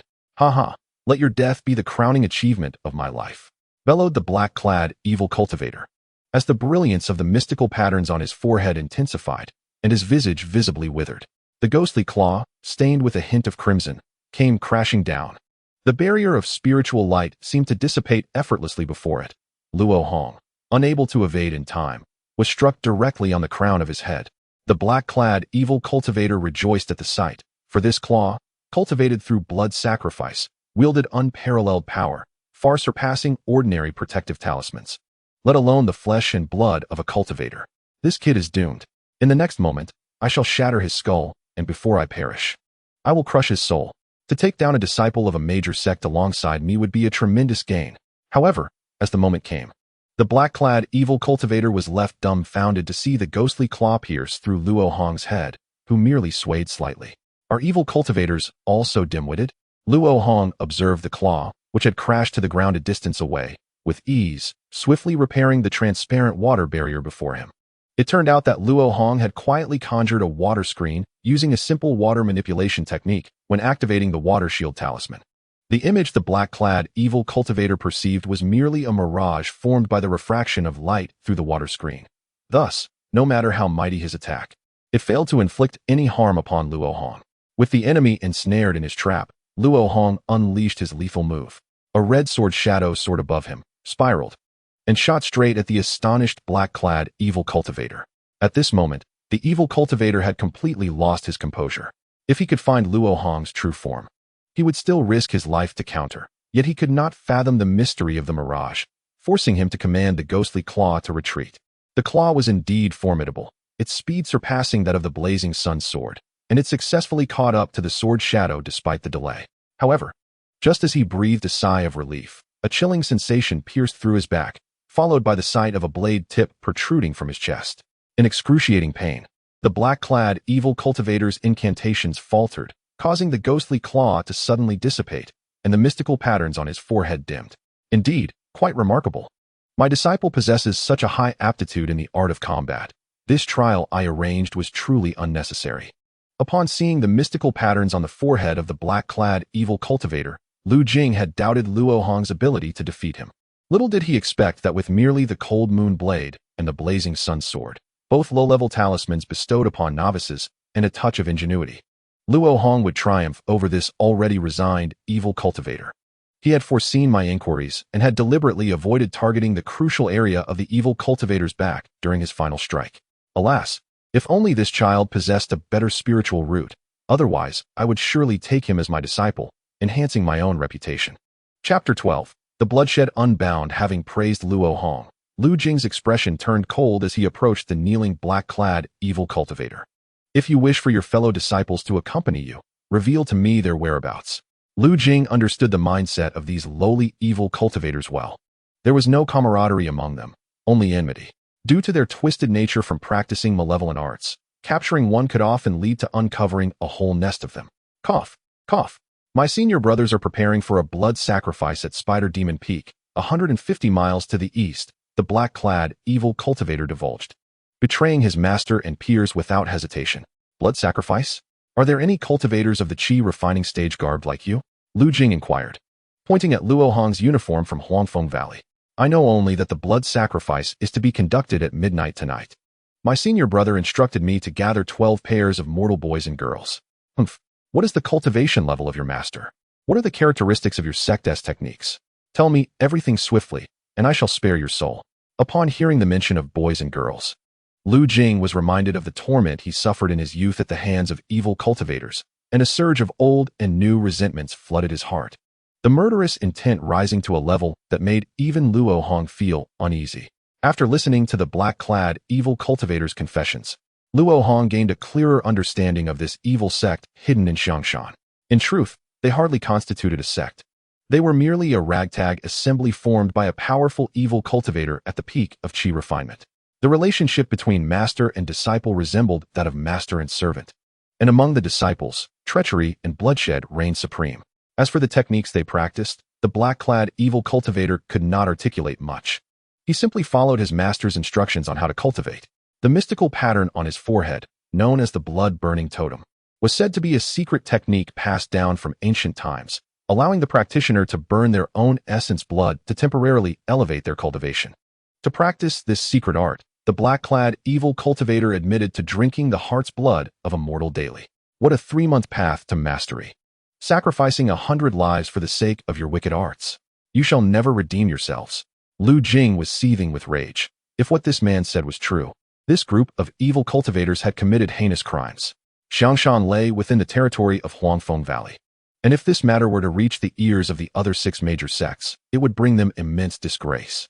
After the interrogation concluded, Luo Hong, With a countenance of fury, mercilessly commanded the cold moon blade to shred the heart of the black-clad evil cultivator, then flicked a small fireball, incinerating the corpse to ashes. The black-clad evil cultivator was utterly destitute, lacking not only any talismans or spiritual herbs, but even a storage pouch, leaving only a few low-grade spirit stones amidst the ashes. Luo Hong, disinterested, collected these spirit stones into his pouch and turned back to find Lu Jing regarding him with astonishment. Luo disciple, why do you seem so adept? This young man, evidently on his first venture into the world, executed the act of killing and looting with a finesse that surpassed even my own. Could this also be a form of talent?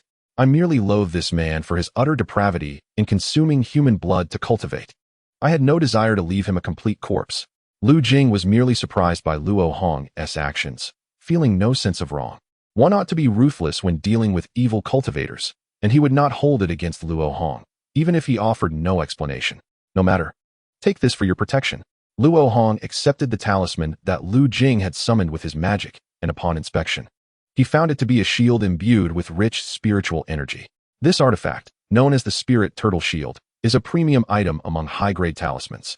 It is of no use to me, so I gift it to you for your defense, as a token of early gratitude from the Li family. I humbly thank you, Master Uncle. Luo Hong hesitated but chose to accept it, for there were indeed many evil cultivators within Xianxia, and this shield would afford him a measure of safety. Traveling by spirit boat is too conspicuous. It may attract the attention of those evil cultivators. We shall fly to Spider Demon Peak on our own devices. Master Uncle, shall we not summon Senior Brother Yu and Elderly? The escaped bandits may alert others. It suffices for me alone to proceed.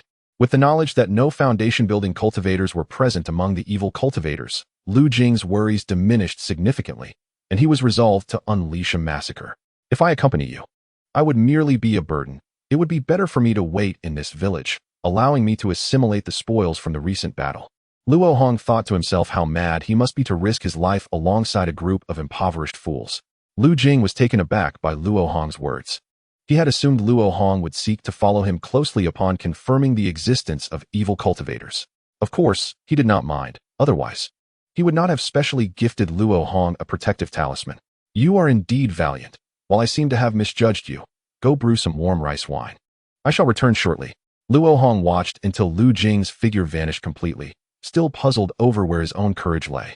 Immortal, I implore you, please save my child. His father is gone, and if my child is lost as well, I shall have no reason to live. A peasant woman rushed over, wailing loudly, as if she intended to cling to Luo Hong's legs and plead for mercy. At that moment, two male villagers caught up from behind, and together they managed to restrain her. Auntie, do not cause a scene. You will disturb the celestial being, and our entire village will pay the price. An elderly man with a goat-like beard, clearly the village chief, was visibly distressed as he struck the ground with his cane. Calm down, my good sir. We, as cultivators, do not slay innocents without cause. Where's the child? Take me to him at once. Although Luo Hong was not inclined to assist mortals, he was always willing to lend a hand when the opportunity arose. The old man was taken aback by Luo Hong's amiable demeanor, momentarily speechless, while the peasant woman quickly took the lead. During the bandit attack, her child had been struck in the abdomen by an errant arrow and had already fainted from the pain. Such an injury would be fatal even for a robust adult, and the child, merely 3 years old, would certainly perish without Luo Hong's intervention. After instructing the villagers to extract the arrow, Luo Hong immediately employed a rejuvenation spell, visibly healing the child's wound as color gradually returned to his pale face. Thank you, celestial being. Thank you. The peasant woman bowed profusely in gratitude. The onlooking villagers exchanged astonished glances, ensuring they were not imagining things, and then, in unison, knelt to the ground. Very well, this was to be expected. My good sir, please find a clean place for the injured villagers to be treated one by one. The rejuvenation spell required little spiritual energy, and Luo Hong decided to see his benevolence through to the end. Ah, please, celestial being, come and rest at my humble abode for a moment. The old man eagerly replied, turning to shout, sure to. Come here and guide the celestial being. Father, look at how deep my wound is. Let me go first. A young villager protested. Get lost. Go help carry the one who is about to perish. Luo Hong, having overheard their exchange, nodded. The old man seemed sensible, and he could inquire about the mountain conditions later. Chapter 13. A timely retreat after sending off the last of the endlessly grateful villagers. The old man invited Luo Hong to a small courtyard, where a table laden with rustic dishes awaited. The rich aroma of hearty fare wafted through the air, stirring Luo Hong's appetite after months of bland sustenance. He eagerly devoured several pieces of meat and sipped rice wine, reveling in the delightful experience as if submerged in a gentle aura of spiritual energy. Wait, is there truly spiritual energy? Luo Hong glanced at his empty cup, licking his lips as the old man's daughter-in-law adeptly refilled it. The spiritual energy within the wine surged. Though it did not compare to the authentic spirit liquor sold in the market, it was not far off. What is your wine brewed from?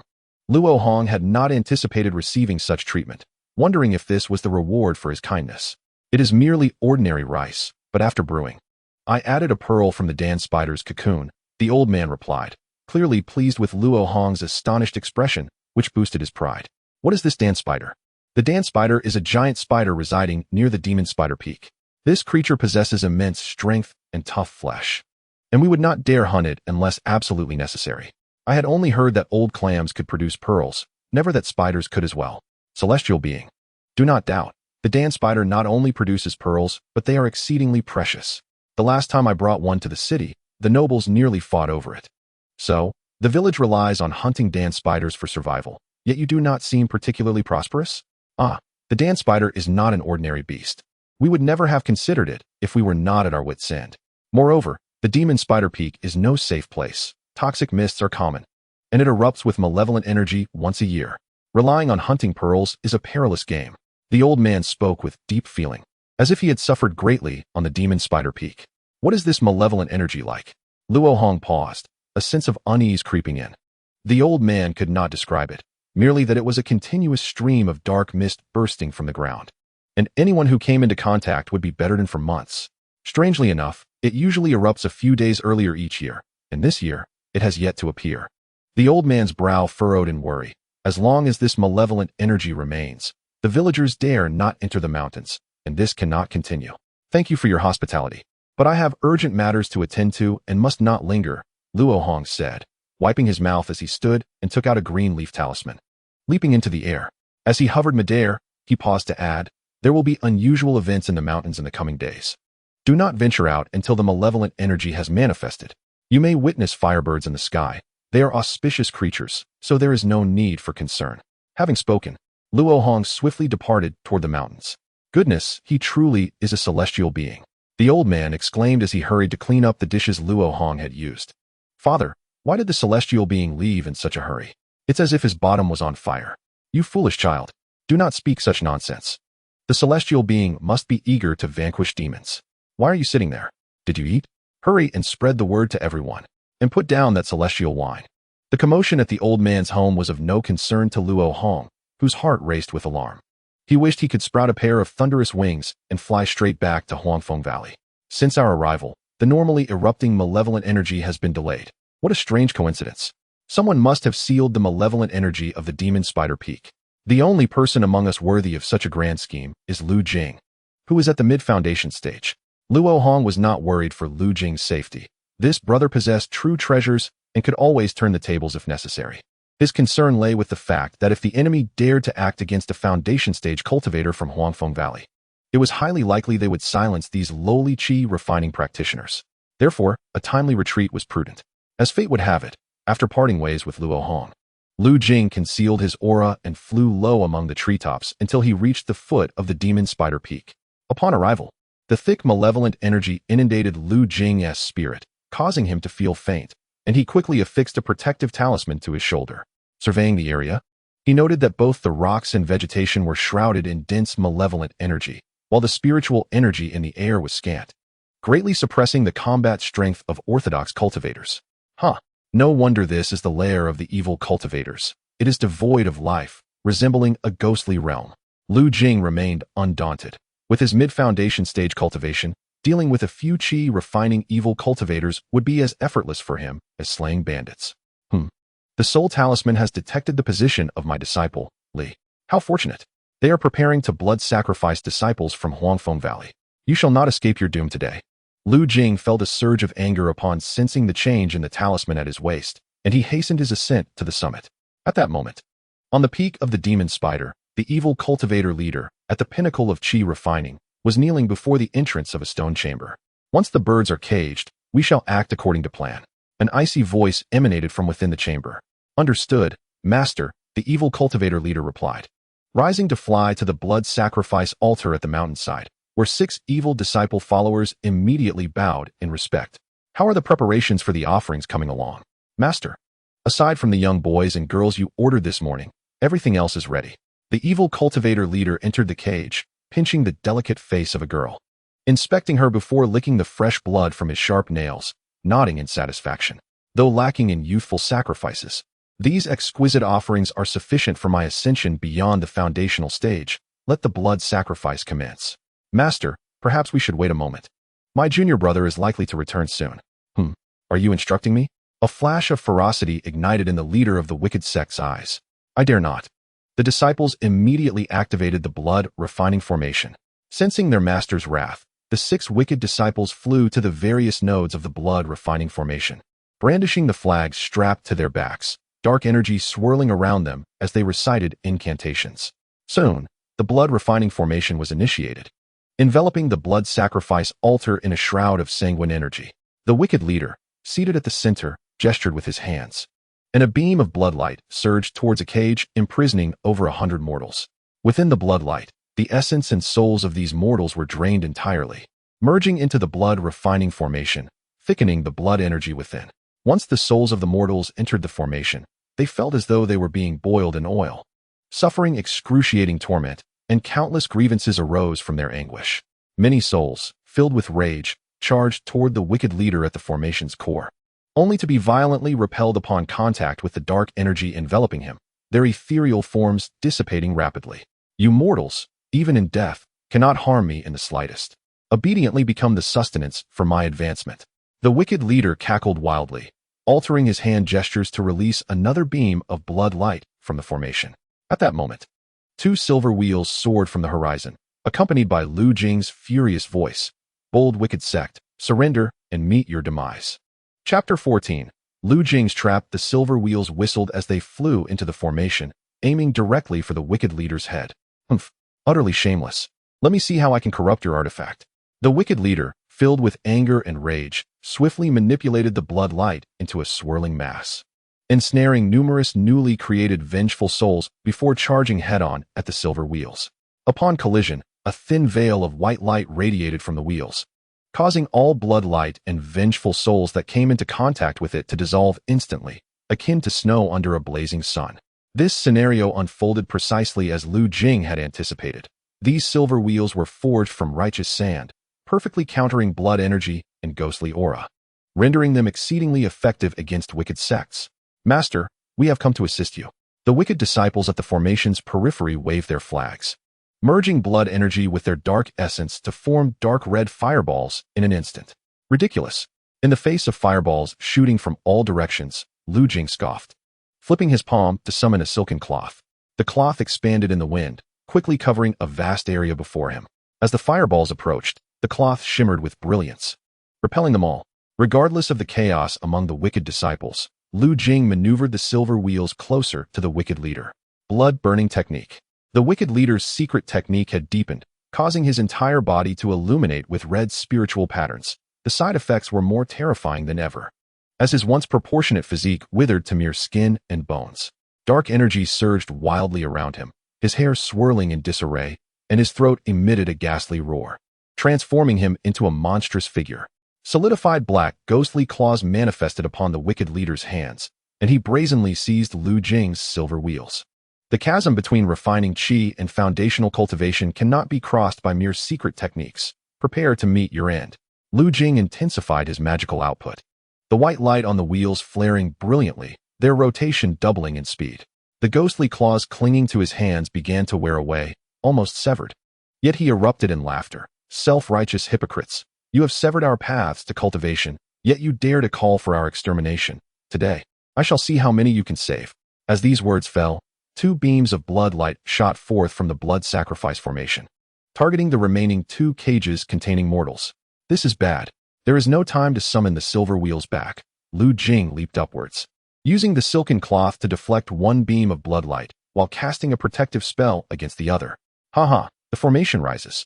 Seeing Lu Jing drawn to the cages, the wicked leader rejoiced and commanded his 6 disciples to cast spells upon their flags, instantly raising a black barrier that enveloped Lu Jing and the 2 cages within. Humph! You think a mere gathering evil formation can confine me? Lu Jing maneuvered the silver wheels back while chanting incantations within the gathering evil formation, preparing for a simultaneous internal and external assault to shatter the array. Master, the gathering evil formation is not designed solely to trap enemies. You must withdraw the blood sacrifice formation so we can hastily depart. Alone, the gathering evil formation cannot contain a foundational cultivator, but combined with your blood, flesh, and souls, it shall be ample. Yin and yang reversed, blood sacrifices for the masses. The wicked leader's words sent chills through the souls of the disciples at the nodes, who attempted to flee but found the formation's nodes erupting with a powerful suction force, rapidly draining their magical energy, essence, and even souls. The gathering evil formation transformed accordingly, thick, foul blood oozing from the black barrier, quickly spreading throughout the entire shield. A sense of foreboding washed over Lu Jing. It seemed the wicked leader had plotted this trap in advance. I cannot be ensnared within this formation. Swiftly, with all his might, Lu Jing propelled the silver wheels, finally colliding with the gathering evil formation before the blood could fully envelop it, combining with his prepared fire serpent technique to breach the black barrier, creating a massive opening. However, just as Lu Jing was about to escape, a blood-lighted dart shot from the shadows. Sensing the formidable aura of the ambusher, Lu Jing dared not hesitate, shrinking the silken cloth to the size of a heart-protecting mirror to shield his chest. That dart of bloodlight proved formidable, ignoring the cloth's miraculous ability to deflect attacks, forcing Lu Jing to stagger back. This delay allowed the blood to completely envelop the barrier, and the hidden figure retracted their artifact, appearing behind the wicked leader. Master, the deed is done. I shall go to unseal the master, you. The wicked leader stared in disbelief at the gaping hole in his chest, consciousness fading swiftly. My disciple. This human core took me 30 years to refine. I had intended to use it to break through the core formation stage, yet alas, I shall not see that day.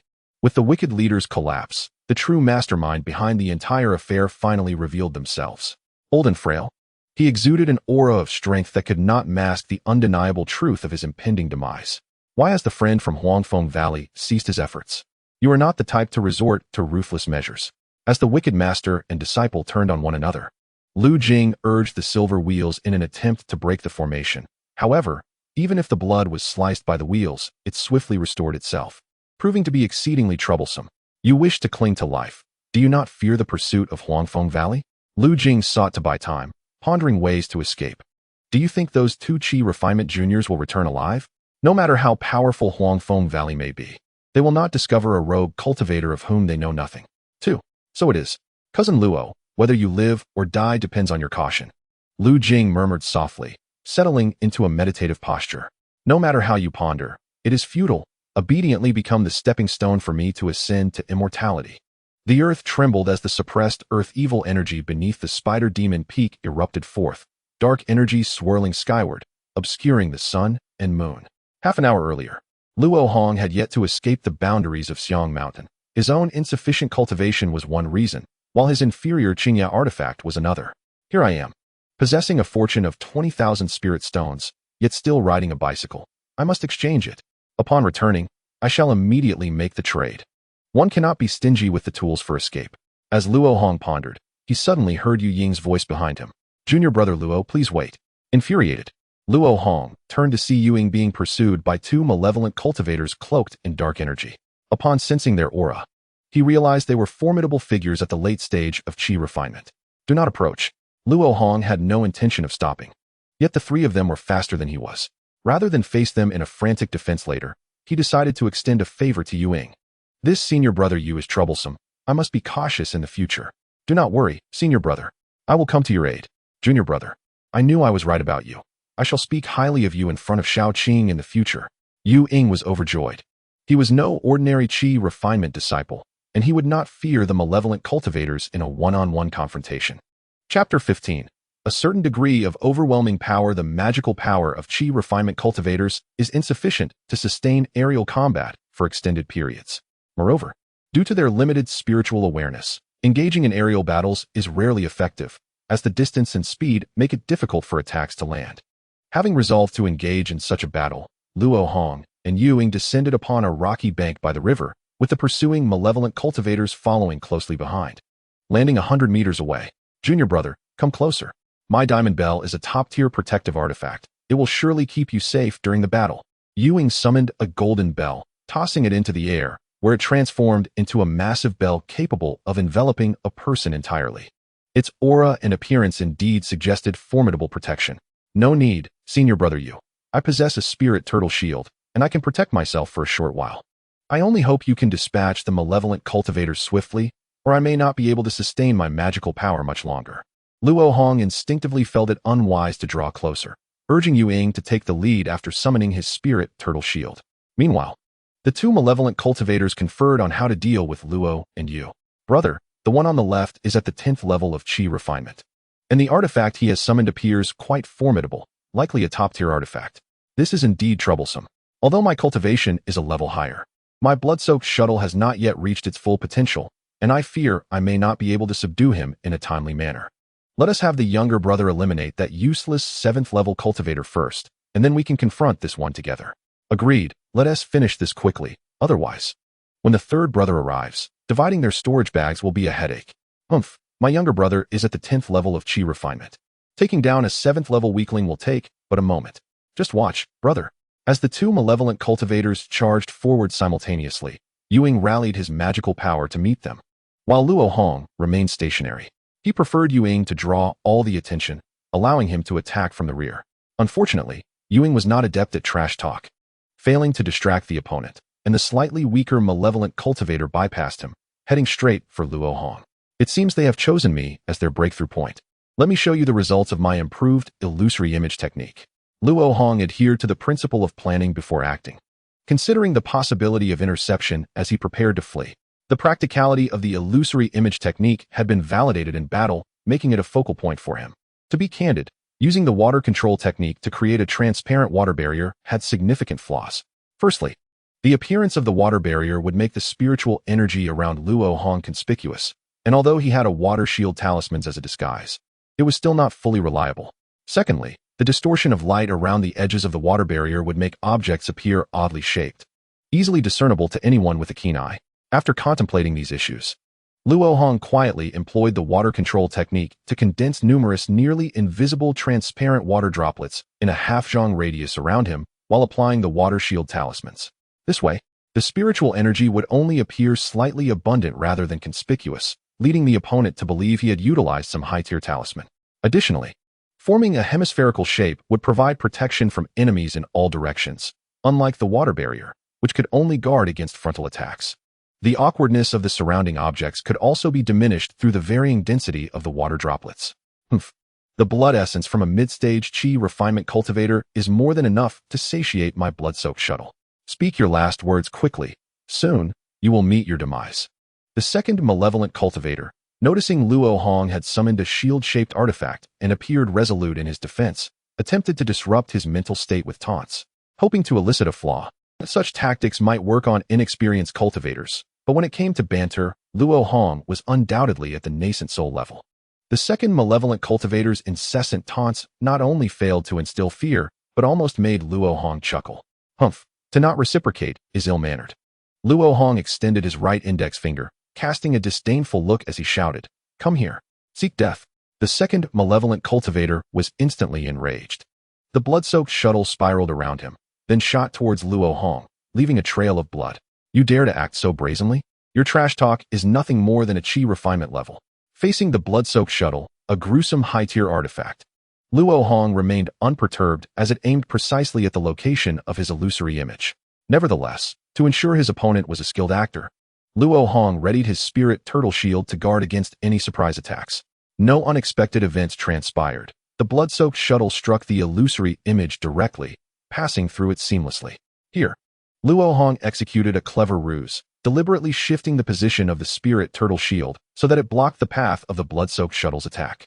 As a result, the opponent only noticed the surface of the spirit turtle shield creating slight ripples, failing to perceive any change in the illusory image of Luo Hong. The second malevolent cultivator was momentarily dumbfounded.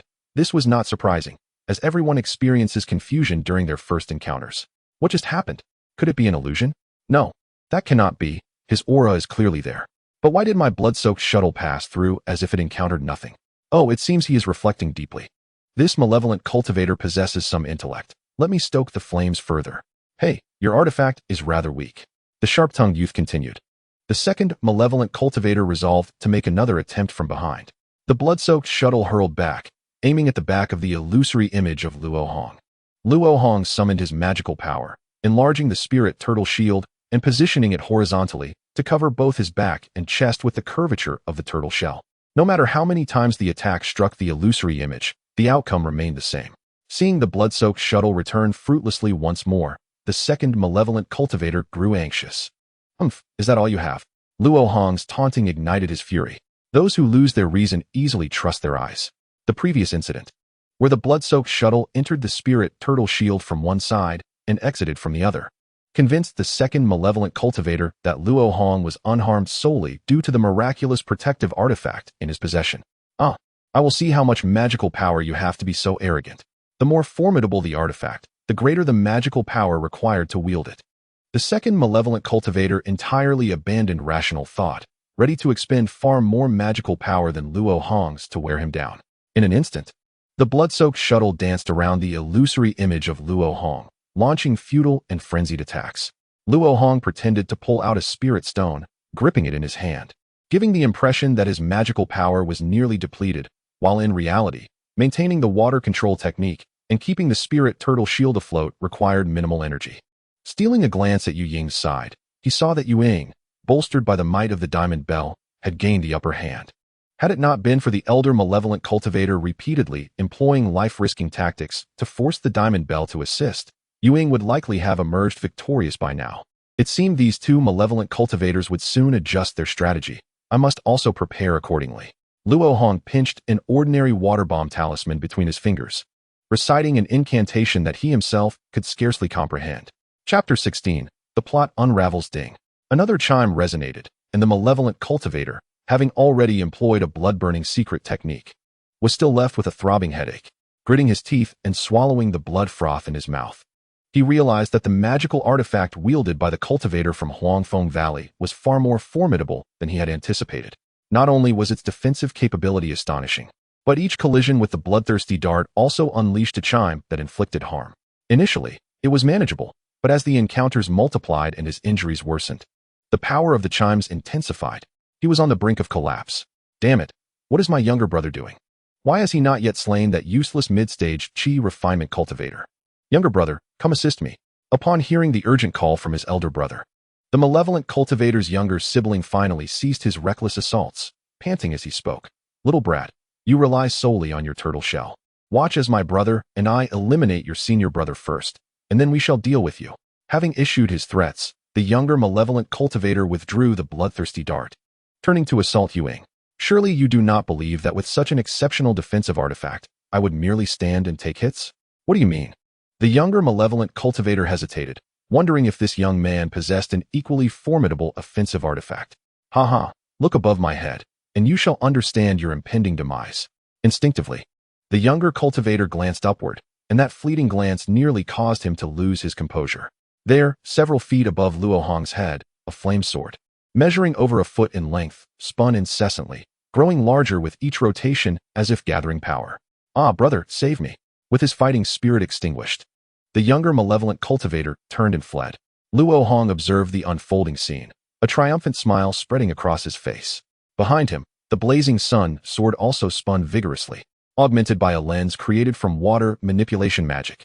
Although the colossal flame sword was merely an illusion, devoid of any spiritual energy fluctuation, the younger malevolent cultivator, having already accepted Luo Hong's possession of a powerful artifact, instinctively chose to flee in terror. Luo Hong knew he could not deceive his opponent for long. Thus he shouted, Senior brother Yu, I come to assist you. Giant sword technique. The massive flame sword shot downward with great force. At that moment, the elder malevolent cultivator, hearing his younger brother's cries for help, turned just in time to witness the giant flame sword descending upon him, sending him into a state of panic. Younger brother, save me. What a fine artifact. Junior brother Luo, let us unite our strength to vanquish this foe. Yu Ying was greatly invigorated. his magical energy surging forth as he commanded the diamond bell to charge at the elder malevolent cultivator with all its might. In the blink of an eye, the elder malevolent cultivator instinctively chose to defend against the giant flame sword, a natural response when faced with two simultaneous threats. However, as the seemingly formidable flame sword approached, it passed through the elder malevolent cultivator's body like a mere phantasm. An illusion? This is bad. Just as the elder cultivator realized he had been deceived, a tremendous force struck his right shoulder, sending him flying several dozen feet. Struggling to rise under the protection of his younger brother, he could only focus on spitting blood, essentially losing all combat capability. Haha, junior brother Luo, what a clever ruse. Even I was deceived. With this successful ambush, the two malevolent cultivators could no longer pose a significant threat. Yu Ying, who had just been so thoroughly pursued, felt a sense of relief. Hurry, senior brother, slay them. Delays may lead to unforeseen changes. Luo Hong urged Yu Ying to deliver the finishing blow. Wait, two presences are rapidly approaching. As Yu Ying prepared for his final strike, he suddenly looked up at the sky. Before he could finish his sentence, two figures descended one after the other. It was Li Mingjing, who had been pursuing a malevolent cultivator to this very spot. Third brother, the elder brother is in dire straits. Quickly form a formation. What? The younger malevolent cultivator, lacking time to process the shock, hurriedly joined with his two brothers to form a peculiar formation, thick black mist swirling around them to create a protective barrier. Humph. Desperate resistance. Li Lao, junior brother Luo, let us join forces and eliminate these three malevolent cultivators in one fell swoop. With Li Mingjing's arrival, Yu Ying was even more exhilarated, his desire to perform heightened. However, Luo Hong heightened his vigilance. The vast expanse of Xiang Mountain seemed suspicious. Without using a transmission talisman to communicate, Yu Ying's encounter with him could be attributed to coincidence. Yet, soon encountering Li Mingjing, who was pursuing a malevolent cultivator, could not simply be explained away as mere chance. It felt as though a tracker had been implanted within me, drawing everyone together. Luo Hong glanced at the soul token hanging at his waist, suddenly realizing the gravity of the situation. He looked towards Yu Ying and Li Mingjing, who had already summoned their magical artifacts. Without further deliberation, he swiftly retrieved 3 blue talismans from his storage bag. These were premium talismans crafted from blue talisman paper and the blood of magical beasts, possessing far greater power than ordinary ones, and capable of instantaneous activation. With a flick of his fingertip, Luo Hong casually tossed them, and upon activation, the patterns on the blue talismans glowed, sending 3 water bombs flying in a triangular formation, aimed squarely at Li Xiaowan's uncle. At the same time, Yu Ying had already launched the diamond bell, while Li Mingjing's blue flying sword sliced toward the unsuspecting Yu Ying. Sensing an unusual surge of spiritual energy behind him, Yu Ying glanced back, his mind almost shutting down. Junior brother Luo is ambushing Li Lao, and Li Lao is ambushing me. Should I then ambush junior brother Luo? Fortunately, Yu Ying's instinctive reaction surpassed his rational thought. He swiftly retracted the diamond bell to shield himself, causing Li Mingjing's flying sword to leave a deep gash on the bell's surface. On Li Mingjing's side, Luo Hong's sudden attack took him by surprise, but luckily, it was only a few water bombs. Such clumsy magic, even if I respond hastily. As a 12th layer Qi refinement expert, Li Mingjing's total magical energy was several times that of Luo Hong's. He believed that with a simple layer of spiritual energy shield, he could effortlessly withstand Luo Hong's water bombs. Unfortunately, his assessment of the water bomb's power was based on conventional talismans, and Luo Hong had adjusted the dispersion of the 3 water bombs, enhancing their explosive force. Thus, although the physical water bombs were blocked by the spiritual energy shield, the cold air unleashed by their detonation caused Li Mingjing to suffer some minor setbacks. This round of perilous gambit among the 3 culminated in a minor victory for Luo Hong. Having struck successfully, Luo Hong was acutely aware that in terms of raw power, he and Yu Ying were no match for Li Mingjing. Therefore, he intended to grant Li Mingjing no respite, summoning more premium water bomb talismans for an assault. While this action might expose his talisman-making abilities, increasing the likelihood of the 100 Crafts Hall discovering his identity, Luo Hong, faced with a life-and-death crisis, could not afford to dwell on such matters. However, just as Luo Hong prepared to unleash a barrage of water bomb talismans upon Li Mingjing, a sudden and violent upheaval occurred without warning. The earth trembled, and a black column of gas shot skyward in the distance, instantaneously altering the hue of the sky. Initially, Luo Hong felt a wave of dizziness wash over him, followed by a heavy sensation in his shoulders. As the spiritual turtle shield floating before him lost its energy and fell to the ground like an ordinary object, The eruption of the Earth's malevolent energy was astonishingly fierce. Chapter 17. A fatal strike amidst the malevolent energy. The malevolent energy did not target Luo Hong alone, aside from the three malevolent cultivators, who were shrouded in black mist and uncertain of their situation. Both Yuing and Li Mingjing were significantly affected. The artifacts they had summoned, like the spiritual turtle shield, instantaneously lost their sentience and plummeted to the ground as mere objects. Li Mingjing's flying sword tilted downward, nearly piercing him through the heart. Yuing, however, was the unluckiest. The diamond bell sank several inches into the ground, transforming into a cage that ensnared him. As for Yu Ying's unreliability, Luo Hong found himself at a loss for words. At this moment, he was filled with immense shock, not due to the emergence of the malevolent earth energy, which he had anticipated, albeit at an inopportune moment. The true cause of his astonishment lay in the realization that the spiritual energy within his meridians, essential for sustaining his internal pressure, had completely dissipated. This was why, despite his lean physique, he suddenly felt an overwhelming heaviness. Typically, the spiritual energy within his meridians served to lighten his body. Now that it was absent, the forgotten weight returned with a vengeance. Under normal circumstances, a cultivator's internal pressure is only influenced by external pressures. However, the meridians provide a protective barrier for the internal spiritual energy, ensuring that even with an external pressure of 0, a cultivator's internal pressure remains above 1, depending on their cultivation level. Yet, at this moment, his meridians were as barren as a desolate wasteland, stripped of all spiritual energy, as if vacuumed clean. The only explanation for this was that the external pressure surrounding him was profoundly negative, and quite severely so. Clearly, this was the consequence of the malevolent earth energy. Likewise, the loss of control over magical artifacts indicated that their spiritual energy had been drained, rendering them incapable of responding to the cultivator's power. Without these artifacts, the cultivator's combat options were limited to casting spells and utilizing talismans. He attempted to employ the water blast technique, only to feel the vast majority of his power dissipate the moment it transformed into spiritual energy within his meridians, resulting in an unexpected failure of a technique he had mastered. However, this indicated that by amplifying his power output, a cultivator could still cast spells even in conditions of negative external pressure, albeit at a significant cost to their energy reserves.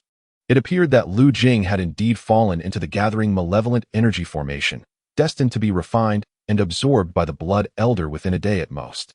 Li Mingjing, aware of the comprehensive plan of the foundational evil cultivators, had defected from Huangfeng Valley, unable to endure the torment of waiting for death day after day, and resolved to employ a similar blood sacrifice method to prolong his life by sacrificing fellow cultivators of the same rank.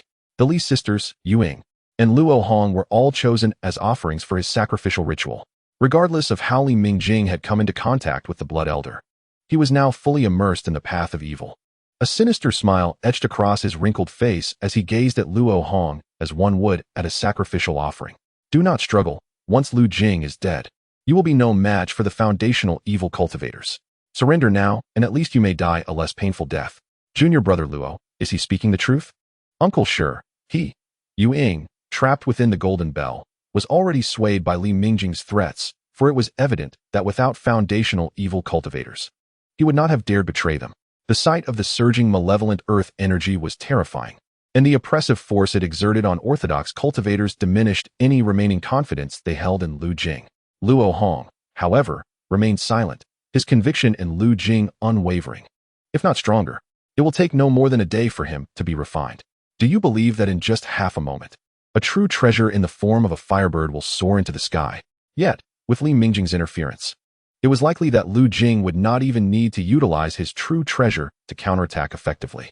The most significant influence I had in this entire affair was merely to assist Lu Jing in uncovering the clue that Mount Wushan is indeed xianxia. But since Li Mingjing is a traitor, he would have revealed this clue at the opportune moment even without me, meaning the timeline remained unchanged enough to alter the final outcome. Lu Jing need not worry. Luo Hong had already begun to adapt to the environment of negative external pressure, and he would not afford Li Mingjing any opportunity to delay him. He charged toward Li Mingjing while continuously activating the premium water blast talismans. Faced with Luo Hong's relentless assault, Li Mingjing's face turned ashen, his aged body, devoid of the support of spiritual energy within his meridians, found even standing to be a strain. He had intended to intimidate Luo Hong with Lu Jing's impending demise, yet it had the opposite effect, compelling him to unleash a desperate onslaught. Damn it, could this brat be Lu Jing's illegitimate son? Li Mingjing cursed as he affixed a protective talisman to himself, preparing to cast an offensive spell, only to discover that the spiritual energy shield he had just activated began to falter under the onslaught of the water blasts. Impossible. The golden light talisman I meticulously prepared is a mid-level talisman. How could it possibly falter against a few water blasts? Yet the reality was as such. Li Mingjing had no choice but to cease his incantation and draw forth another golden light talisman to activate. For even the lower-level water blast would inflict severe injury upon his frail body.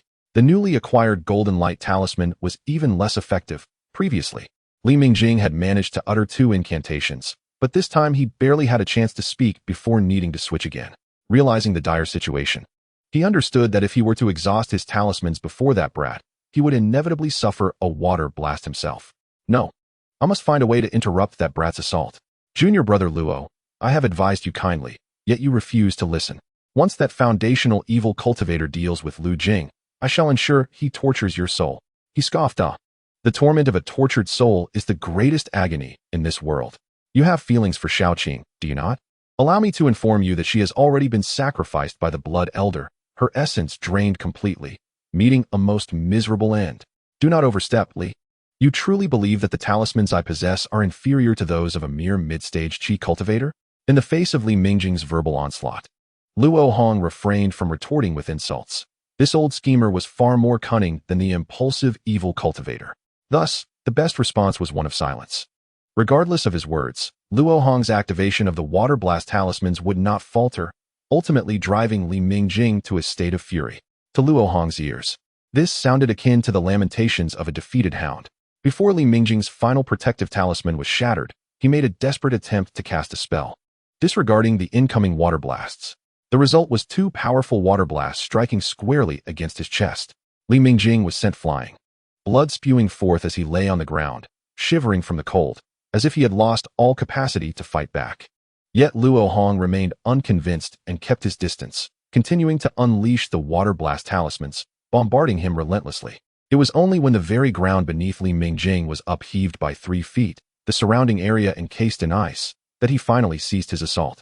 Standing at the edge of the frozen expanse, Luo Hong peered into the pit, where Li Mingjing's form lay shattered, though upon closer inspection, he could still sense a faint trace of life. Just how strong was this old man's will to survive, even in such a wretched state? He clung to his heart's pulse with all his might. Junior brother, I beseech you, do not kill me. You cannot kill me. Hand me over to the clan elders. You are also a member of the Li family. You cannot end my life. Li Mingjing gasped for breath, desperately attempting to persuade him, his voice barely a whisper. In truth, he was not entirely wrong. Under normal circumstances, Luo Hong should have ceased his actions at this point. Li Mingjing was both his senior brother and a clan elder, and it would indeed be inappropriate for Luo Hong to decide his fate. However, since entering the world of cultivation, Luo Hong had never adhered to conventionality, whether in practice or action. Given that Li Mingjing had witnessed his talisman-throwing prowess, Luo Hong felt compelled to silence him permanently. He quietly retrieved Li Mingjing's flying sword artifact. Why? Where did I go wrong? How could you have prepared so thoroughly in advance? Sensing the cold, ironclad intent to kill emanating from Luo Hong, Li Mingjing understood that he was doomed. In a moment of desperation, he roared with fury. Setting aside the numerous water balloon talismans, it is evident that Luo Hong's tactical prowess, seemingly honed through countless rehearsals, cannot merely be attributed to improvisation in the heat of battle. Remaining silent, Luo Hong flicked his wrist, and the flying sword pierced through Li Mingjing's brow, pinning him to the ground. At this juncture, having completed his task, Luo Hong slowly articulated his reasoning. I need not foresee your demise in advance. I merely need to contemplate how to retaliate against you at every moment. Although it was his first experience taking a life to silence a witness, Luo Hong's heart remained unperturbed. After all, it was Li Mingjing who harbored ill intentions first. His guiding principle is simple. If one seeks to slay me, I shall retaliate without mercy. However, the thought of silencing innocent parties in the future caused Luo Hong to frown. Such matters can be addressed in due time. For now, my priority is to eliminate those 3 dark cultivators. To his surprise, before he could act, the black mist barrier formed by the 3 dark cultivators began to shift. The surface of the barrier suddenly roiled, and within moments, it shattered, revealing the 3 brothers of malevolent intent, already lifeless. Upon examining their corpses, Luo Hong deduced that they perished due to the rupture of their meridians. It was not difficult to surmise that their demise was linked to the intense earth malodorous energy surrounding them.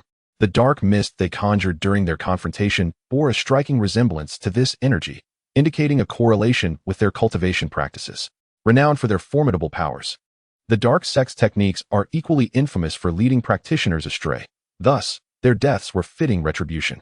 With all adversaries vanquished, Luo Hong commenced collecting his spoils, starting with Li Mingjing's storage bag. The wealth of the three dark cultivators combined likely paled in comparison to Li Mingjing's.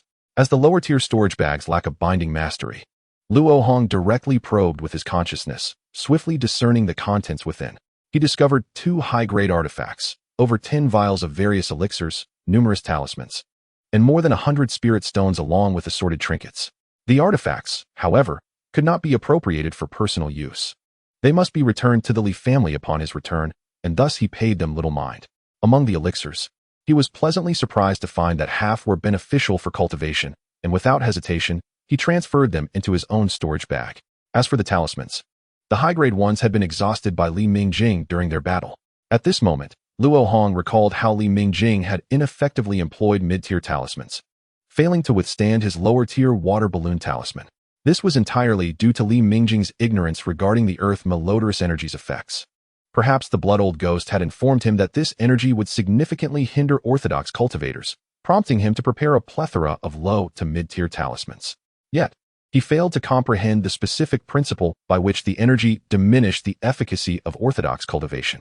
Consequently, he did not realize that the spiritual energy released from the talismans would also succumb to the overwhelming external pressure. Moreover, given that the spiritual energy of high-tier spells is more potent than that of low-tier spells, the resulting pressure differential would exacerbate the dissipation of energy. Thus, it was not Luo Hong's water balloon talisman that breached Li Mingjing's golden barrier, but rather the seemingly innocuous earth malodorous energy. Ultimately, although Luo Hong held little interest in the 100 or so spirit stones, he still took half, as the notion of incurring a loss despite victory left him feeling unsettled. After managing his spoils, he merely needed to present Li Mingjing's storage bag to his family, and with Lu Jing's backing, the direct descendants of the Li family would not dare to trouble him over Li Mingjing's demise. Subsequently, Luo Hong showed no mercy towards the 3 dark cultivators, incinerating them to ash with 3 small fireballs. After collecting a few notable relics, he tossed his soul token beside the golden bell and sought refuge in a tree hollow with a view of the bell. Should any dark cultivators pursue him, he would decide whether to launch a surprise attack based on the situation. Brother Yu, kindly serve as bait. After all, you are safe within the bell. On the demon spider peak, outside the gathering array, the blood-old ghost relentlessly funneled his mana into the formation, causing the surrounding earth malodorous energy to coalesce into a massive vortex, continuously feeding into the array. You, from Huangfeng Valley. I shall not cease my devouring until I have refined you into nothing but blood and spirit. Tell me, how does it feel to await death helplessly? Do you comprehend my suffering? Lu Jing had no desire to comprehend, nor did he need to. At that moment, a black orb floated before him, absorbing all the earth malodorous energy before it could touch his flesh. Fortunately, he possessed the malevolent spirit orb bestowed by his master. Otherwise, he would indeed be in dire straits. This spirit orb was acquired by Li Huayuan many years ago after slaying a 4th tier, equivalent to a late-stage foundation cultivator, black malodorous serpent. He had no use for its ability to absorb and devour malodorous energy, thus gifting it to his 3rd disciple, Lu Jing, who opposed dark cultivators.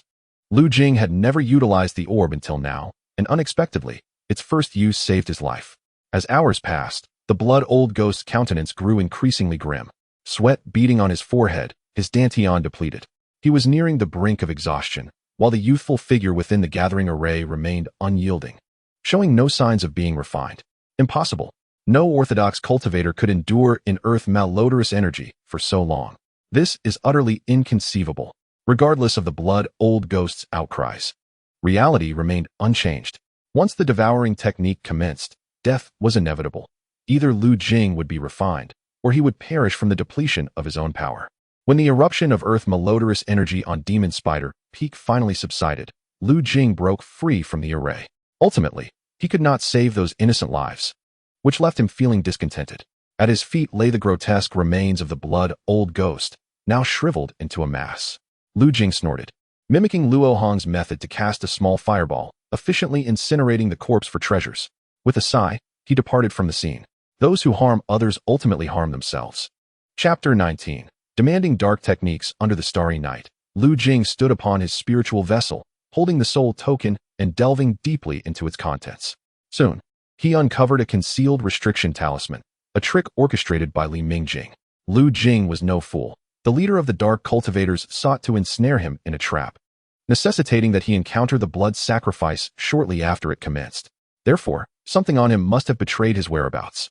Considering the dark leader's previous words, it was not difficult to deduce that one of the 3 qi refining disciples from Huangfeng Valley was an insider, leading him to suspect the soul token was compromised. At this moment, the soul fire within the token pointed downward, unmistakably indicating the location of the Li sisters. Yet, Lu Jing was more concerned about the safety of Luo Hong and Yuing.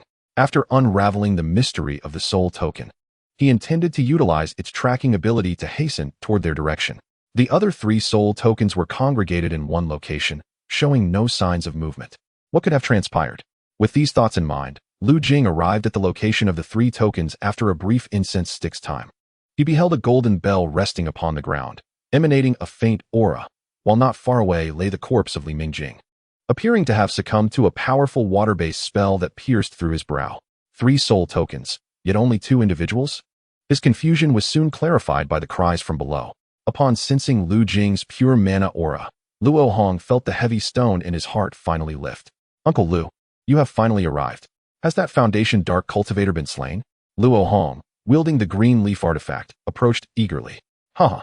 It seems Li Mingjing had much to share with you before his demise. Indeed, the foundational malevolent cultivator has met his demise, utterly unable to rise again. The 2 arrived beside Li Mingjing's lifeless body, and Lu Jing nodded in approval, saying, Disciple Luo, you are indeed resolute. Though it is a pity to lose a high-tier talisman. As this matter pertains to my master's family affairs, I cannot make a unilateral decision. However, I assure you, dear disciple, that you will not be burdened by this incident. A cultivator from the Li family betrayed Huangfeng Valley and even sought to harm the foundational elder within our sect. Should this news spread, it would undoubtedly stir a considerable uproar, and Li Huayuan's reputation would suffer immensely. Based on my understanding of my master, he will likely choose to handle this internally, punishing some while rewarding others. When the time comes, I shall speak on your behalf to compensate for your loss of the talisman. Noticing that Luo Hong did not covet Li Mingjing's storage bag, Lu Jing could not help but think this way. Once the fissure at Yao's Huifeng ceased its eruption, the earthy turbid qi quickly sank into the ground, and the celestial aura surrounding xianxia returned, imbued with a refreshing sense of renewal. Luo Hong's inner spiritual pressure returned to normal, while the Vajra bell eagerly absorbed the metal elemental energy. Brother Yu, the turbid qi has dissipated. You may summon the Vajra bell now, brother Yu. Luo Hong shouted, striking the bell's wall, yet received no response. Observing the bell's mouth tightly sealed against the ground, Luo Hong felt a tremor of alarm. Could it be that Yu Ying had suffocated due to lack of oxygen? Lu Jing, sensing something amiss, empowered himself with immense strength and toppled the upright Vajra bell. Yu Ying lay on the ground, unconscious, yet his chest still rose and fell, indicating he had merely fainted. Fortunately, as a cultivator, he could sustain his life with his spiritual power. Had he been an ordinary person, he would have surely perished. Xiaowan, just a hug. Just one hug, Yu Ying muttered nonsensically.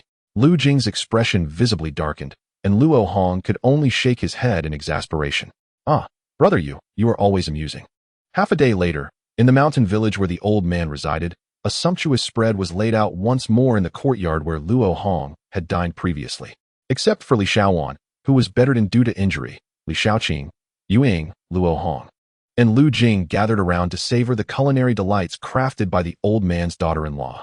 Ah, old man, this spirit wine you brewed is truly excellent. Come, refill my cup. Yu Ying, having not tasted such earthly delights in quite some time, downed 3 cups in quick succession, savoring the flavor of the rice wine. As long as the immortal enjoys it, I shall fill your cup to the brim. The old man was overjoyed. Ordinarily, his daughter-in-law would serve the wine. But upon seeing the Li sisters, his son had made an utterly foolish expression, and at that moment, his daughter-in-law was scolding him by tugging at his ear. Brother Luo, Xiaoqing raises a toast to you, thanking you for your heroic rescue. Strangely, Li Xiaoqing's demeanor toward Luo Hong had undergone a significant transformation. Her cheeks flushed as she glanced at him. At that moment, Yu Ying gestured to Luo Hong, conveying a sense of brotherly support that left Luo Hong feeling somewhat bemused. Junior sister, there is no need for such formality. It was Uncle Lu who saved you. Brother you, and I did not do much. Luo Hong understood that if he were to take the initiative now, he might seize the opportunity to win Li Xiaoqing's heart while she was in a vulnerable state after her brush with danger. Yet, on one hand, he held a poor impression of her, and on the other, he did not wish to lament over a beauty turned to dust in the future. Thus, he drank the toast but maintained a lukewarm attitude. Ah, Brother Luo, you need not belittle yourself. Why drag me into this? Xiaoqing, I went through life and death to save you. Once your sister recovers, you must speak highly of me to her. Upon hearing Luo Hong's words, Ying instantly grew displeased, as he had hoped to win the heart of the fair maiden himself. Oh, brother you have mentioned it several times, and I have assured you just as often, do not worry about my sister. A hint of worry crossed Li Xiaoqing's charming face, as Ying had placed upon her the burdens of someone her age.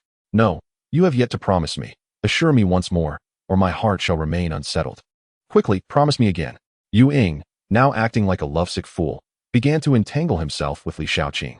Noticing Lu Jing's mood was also quite pleasant at that moment, Luo Hong decided to voice a request that had weighed on his heart for several days. What?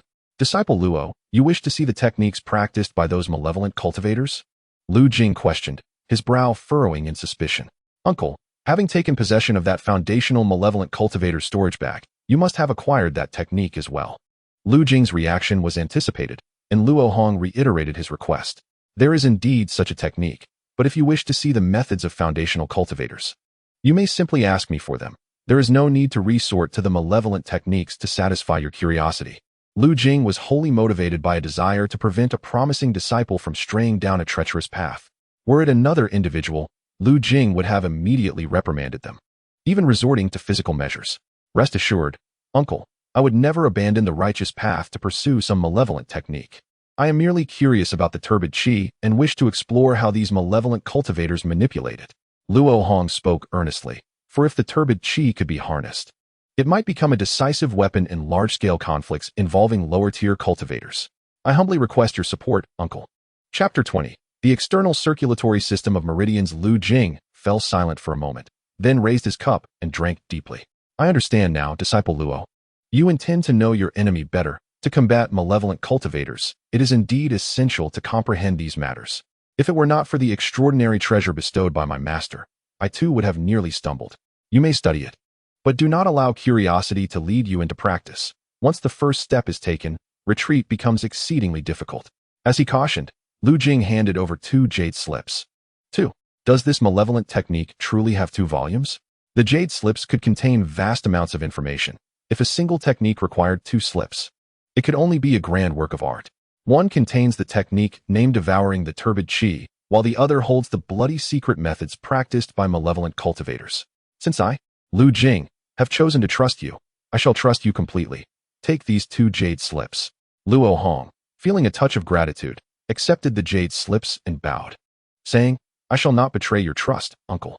After the meal, Lu Jing continued to treat Li Xiaowan's injuries, with Li Xiaoqing assisting him while Ying busied himself repairing the Vajra bell. With no one to disturb him, Luo Hong sat upon a large stone in a secluded area outside the village, placing the jade slip containing devouring the turbid qi against his forehead and subsequently probing his consciousness to read it. He immersed himself in understanding for half a day before finally exhaling deeply, opening his eyes with a hint of disappointment. The devouring turbid qi technique, true to its name, required the practitioner to absorb the turbid qi to refine a special type of magical power, enabling a degree of control over the turbid qi. Unlike spiritual energy, which nourishes a cultivator's physical form, the turbid qi is detrimental to a cultivator's body. Prolonged exposure would diminish their lifespan. Consequently, the devouring turbid qi technique involved many blood rituals, forcibly extending the practitioner's life, a dark art indeed. No wonder cultivators throughout history have seldom dared to approach the turbid qi. It truly poses a lethal threat. What a pity. I initially envisioned utilizing the turbid qi to generate a strong negative spiritual pressure, placing a highly concentrated mass of turbid qi at the core of my spiritual energy to create a significant pressure differential, forcibly attracting celestial energy to envelop my body and form a vast external pressure, thereby enhancing the internal pressure within my meridians, ushering my spiritual pressure cultivation into a new era devoid of reliance on elixirs. However, It now appears that should I proceed with such actions, I would likely perish from the malevolent energies of the earth, even if there were methods to resist the harm caused by these dark forces. It is beyond the capabilities of a mere chi refinement practitioner with a lifespan of merely a century. Presently, the only utility of the earth's malevolent energies lies in their capacity to create an environment of negative spiritual pressure for certain experiments. Putting aside the jade slip of the devouring energy technique, Luo Hong, feeling disheartened, began to peruse another jade slip, and soon his expression underwent a dramatic transformation. Initially, he was consumed by ecstasy, followed by confusion, and ultimately became exceedingly agitated. Truly, it is a case of heartfelt endeavors yielding no bloom, while unintentional actions flourish. This secret method, known as the blood-fire totem, astonishingly contains the secret to constructing an external meridian circulation. According to the records within the jade slip, the process of cultivating the blood-fire totem is fraught with suffering. The cultivator must force their essence blood into specific meridians, then use their magical power to circulate it through the meridians for one complete cycle before expelling the essence blood outward, forming spiritual patterns akin to totems. Upon first glance, Luo Hong sensed something amiss. Upon deeper reflection, he realized it resembled the technique of woodblock printing. The cultivator's essence blood serves as the ink. The meridians act as the printing blocks, and the skin is akin to the paper. This secret method employs a straightforward and crude approach to imprint the entire meridian circuit onto the surface of the body, thereby creating an artificial external meridian system. What truly thrilled Luo Hong was not the brutish and mindless method of imprinting described in the secret technique, but rather the innovative perspective provided by its creator. This revelation was akin to opening a gateway to a new world for Luo Hong. For no one understands better than he that the silver runes hidden within the meridians are the root of all mysteries, and he possesses the capability to devise more advanced totemic spiritual patterns. Before becoming overly excited, let us delve deeper into the secret method. Besides detailing the specific cultivation techniques for the bloodfire totem, the jade slip also recorded several preliminary considerations, which Luo Hong summarized. The first point: the secret method can be cultivated in phases, allowing for multiple meridians to be refined at once, ultimately merging into a singular entity, leading to great success. This is an excellent concept, significantly increasing the applicability of this secret method across various cultivation stages, and more importantly, it offers ample room for growth. Luo Hong greatly appreciated this design and decided to adopt it as his own. The second point: once a phase of cultivation is completed, the totem will operate autonomously, and the cultivator will be unable to halt its operation. If the totem's requirements are not met, it will rebound upon the practitioner.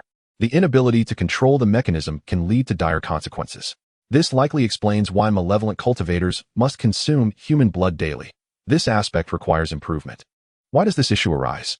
It is quite understandable. Previously likened to a processing factory, let us extend this analogy. The cultivator's meridian system is akin to a highly complex manufacturing facility. As long as one identifies the correct production line and inputs the appropriate materials, it is nearly omnipotent, endowed with a comprehensive management system. In contrast, the totem resembles a small factory established offshore with limited control, producing singular outputs and lacking effective management, resulting in a state of disarray. With the main factory continually supplying materials, once the threshold is exceeded, it risks collapse. This concept is easily grasped. A switch must be incorporated into the totem, or the risks will be excessively great.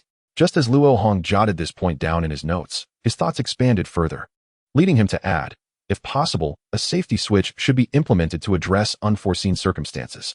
The third point: prolonged activation of the totem will drain the cultivator's essence blood, leading to inevitable death. This particular stipulation, due to its fatal implications, warranted Luo Hong's utmost consideration.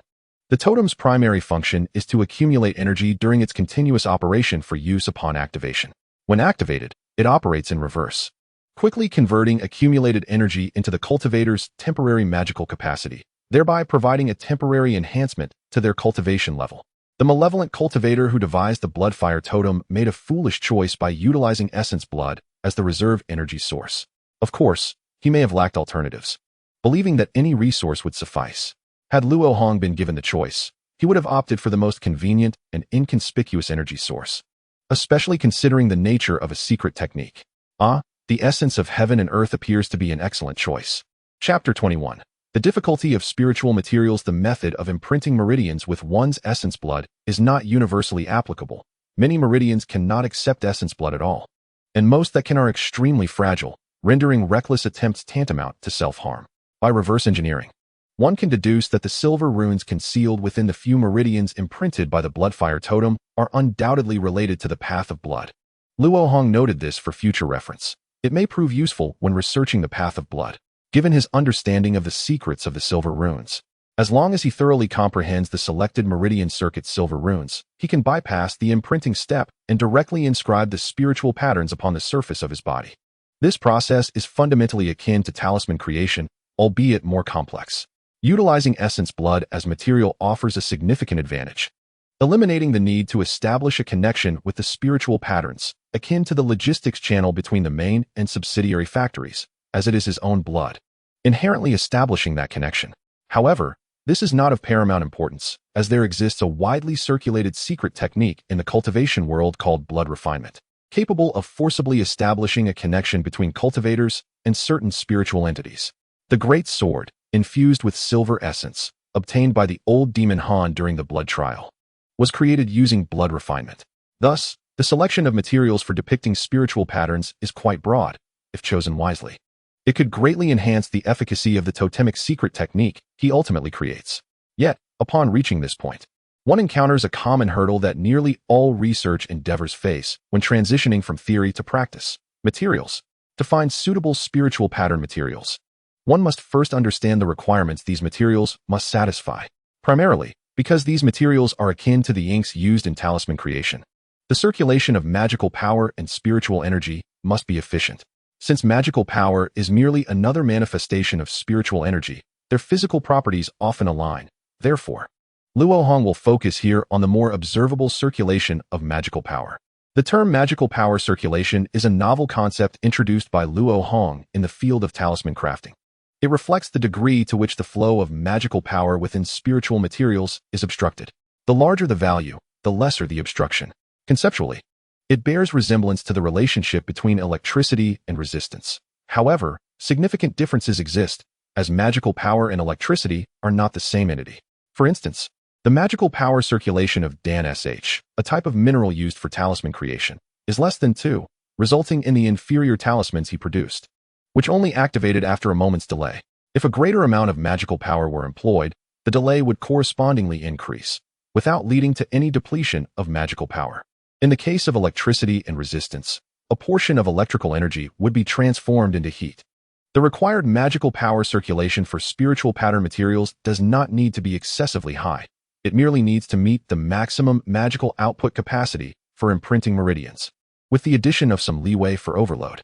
Materials that satisfy this condition are not particularly difficult to find, as those high-grade demon blood inks possess excellent magical power circulation. And as long as sufficient spirit stones are available, acquisition is not a challenge. However, another requirement that spiritual pattern materials must meet is rather less common. Since Luo Hong wishes to use the essence of heaven and earth in place of blood energy as the raw material for the totemic spiritual pattern factory, the spiritual pattern materials must possess a certain capacity to absorb the essence of heaven and earth.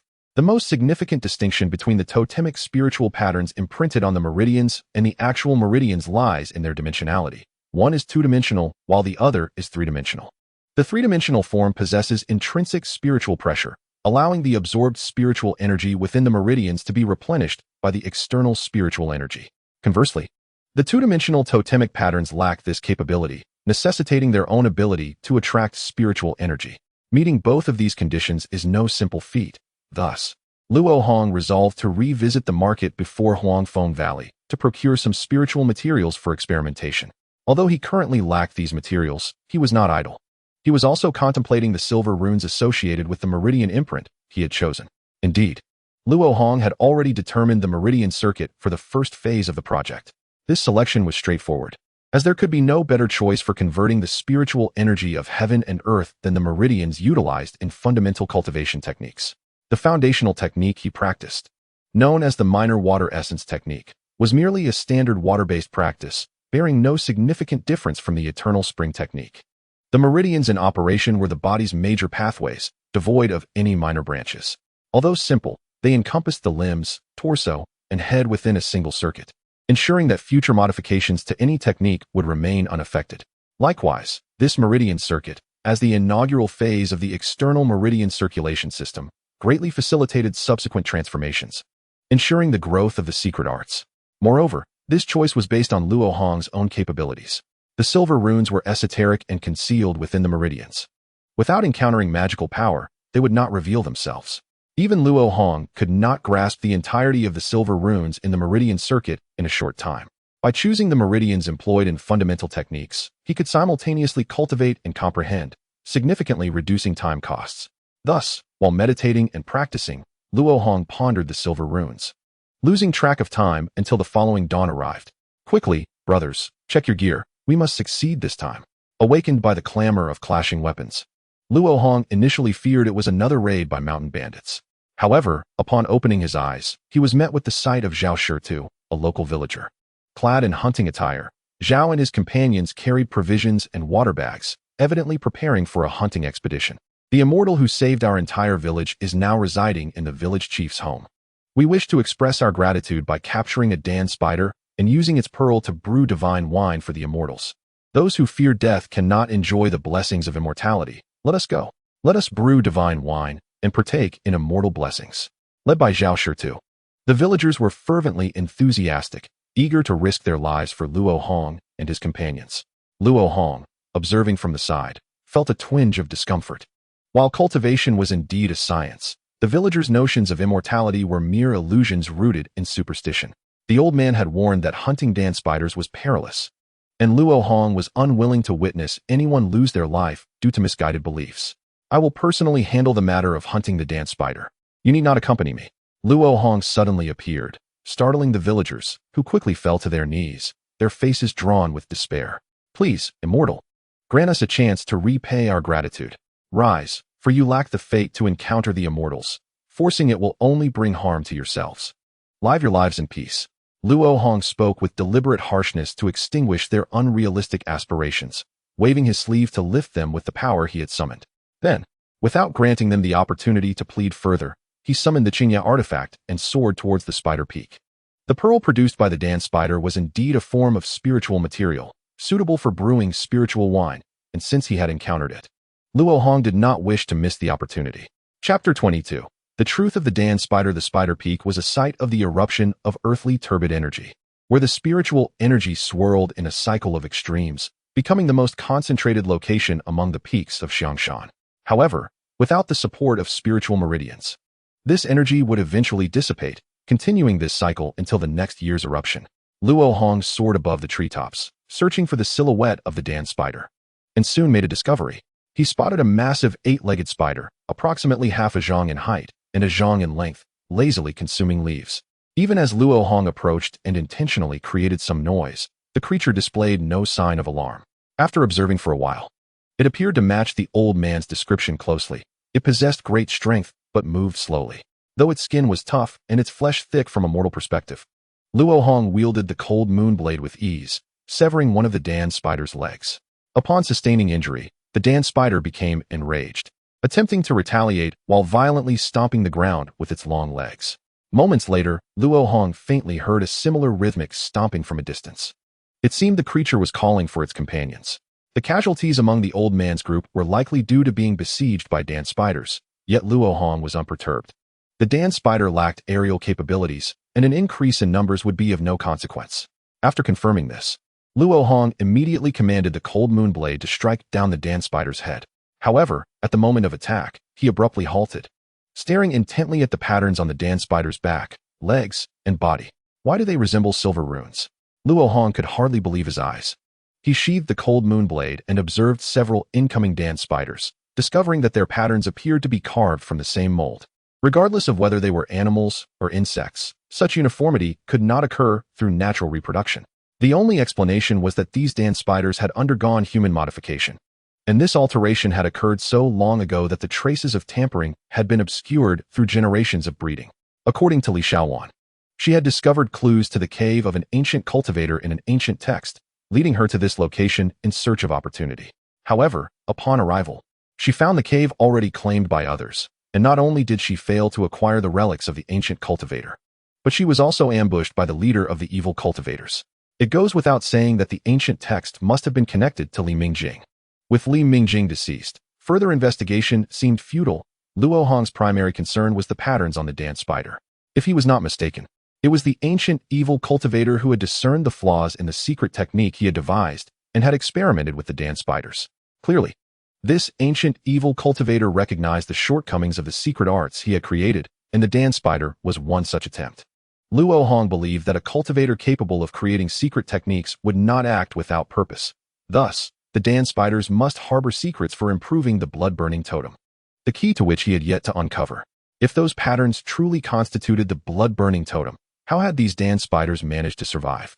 Vegetarian consumption could not replenish their blood energy. A blood-burning totem that did not receive sustenance would continuously draw from the dance spider's own vitality, leading to inevitable demise. The cold moon blade gleamed with a chilling light, swiftly slaying the legless dance spider, and Luo Hong extracted the pearl it had produced. Employing his spiritual sense to probe repeatedly, he found that this pearl was merely a highly condensed spider silk with a low concentration of spiritual energy. Observing the bisected corpse of the dance spider, the exposed organs and fluid, resembling blood, shone with a crystalline luster, starkly contrasting with the dance spider's grotesque exterior. Gazing at this body, a sense of contradiction enveloped Luo Hong. Why is there no blood energy? Blood energy is the foundation of the blood-burning secret technique. No matter how the ancient evil cultivator improved it, he could not bypass this fundamental principle. Yet, within these dance spiders, there was not a trace of blood energy. Instead, a flow of spiritual energy was evident. Moreover, these dance spiders were not demonic beasts. From any perspective, they appeared profoundly unnatural. What then? Was the relationship among the blood-burning totem, the dance spider devoid of blood energy, and the pearl containing only a modicum of spiritual energy? Luo Hong was deep in thought when he suddenly sensed a subtle shift in the surrounding spiritual energy. Activating his celestialite technique, he observed that the spiritual energy was gradually and inexorably converging towards the corpse of the dance spider. What could this mean? Could it be that Luo Hong had driven the cold moon blade through the first spider leg he severed, bringing it back before him? Immediately, he discerned that the transparent viscous liquid seeping from the wound was the very source of the spiritual energy fluctuation. Luo Hong drew forth a low-grade spirit stone and cautiously approached it. As he drew near to a certain distance, a sudden siphoning effect of spiritual energy manifested.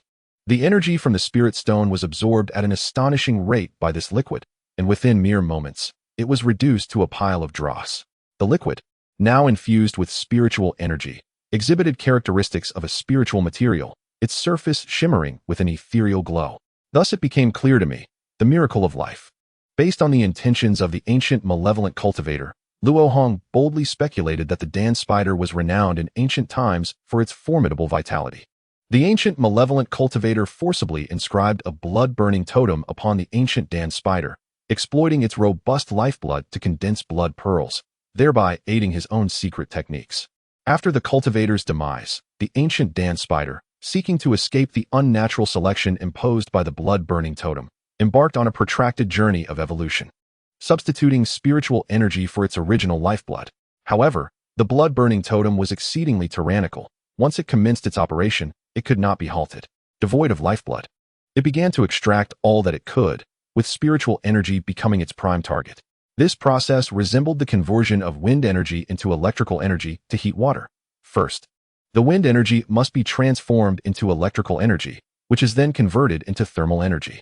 The force with which the blood-burning totem siphoned spiritual energy was far less than its extraction of lifeblood.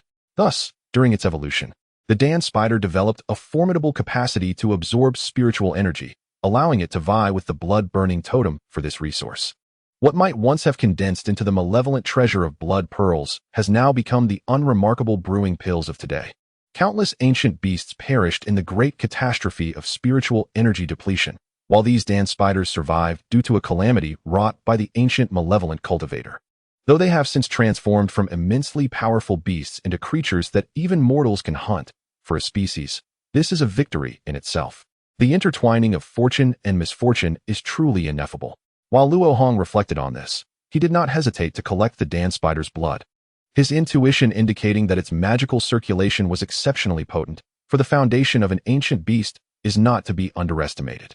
The dance spider was large, yet its blood was scarce. Luo Hong had to slay 5 of them to fill 3 large jade vials. Subsequently, he deliberately sought out a nest of dance spider eggs. believing that if he could eliminate the deeply entrenched blood-burning totem within them, he might be able to restore the unparalleled ferocity of this ancient beast. Before departing, Luo Hong offered a distant bow towards the Spider Peak. Indeed, the ancient malevolent cultivator was no benevolent figure, yet he had nonetheless provided Luo Hong with invaluable benefits. Senior, your secret techniques and the dance spiders are now mine. Chapter 23. The Paths Ahead. Days later, in an inn within the Huangfeng Valley market, several elders of the Li family, currently overseeing affairs, were profusely apologizing to Lu Jing, their brows glistening with sweat. Li Huayuan had no direct descendants, and those within the Li family who shared closer blood ties were long since laid to rest. Compared to a few distant relatives of lesser cultivation, he felt a closer kinship with his own disciples, as they were more useful. These Li family overseers could scarcely imagine the fury that would erupt from their ancestor upon discovering that a member of the Li family had colluded with malevolent cultivators to harm his disciple. Thus, they implored Lu Jing to intercede on their behalf with their ancestor. I shall not meddle in familial matters. All I can do is report the truth impartially. The rest is for my master to decide. Li Shizhu still requires rest. You should take her back and care for her.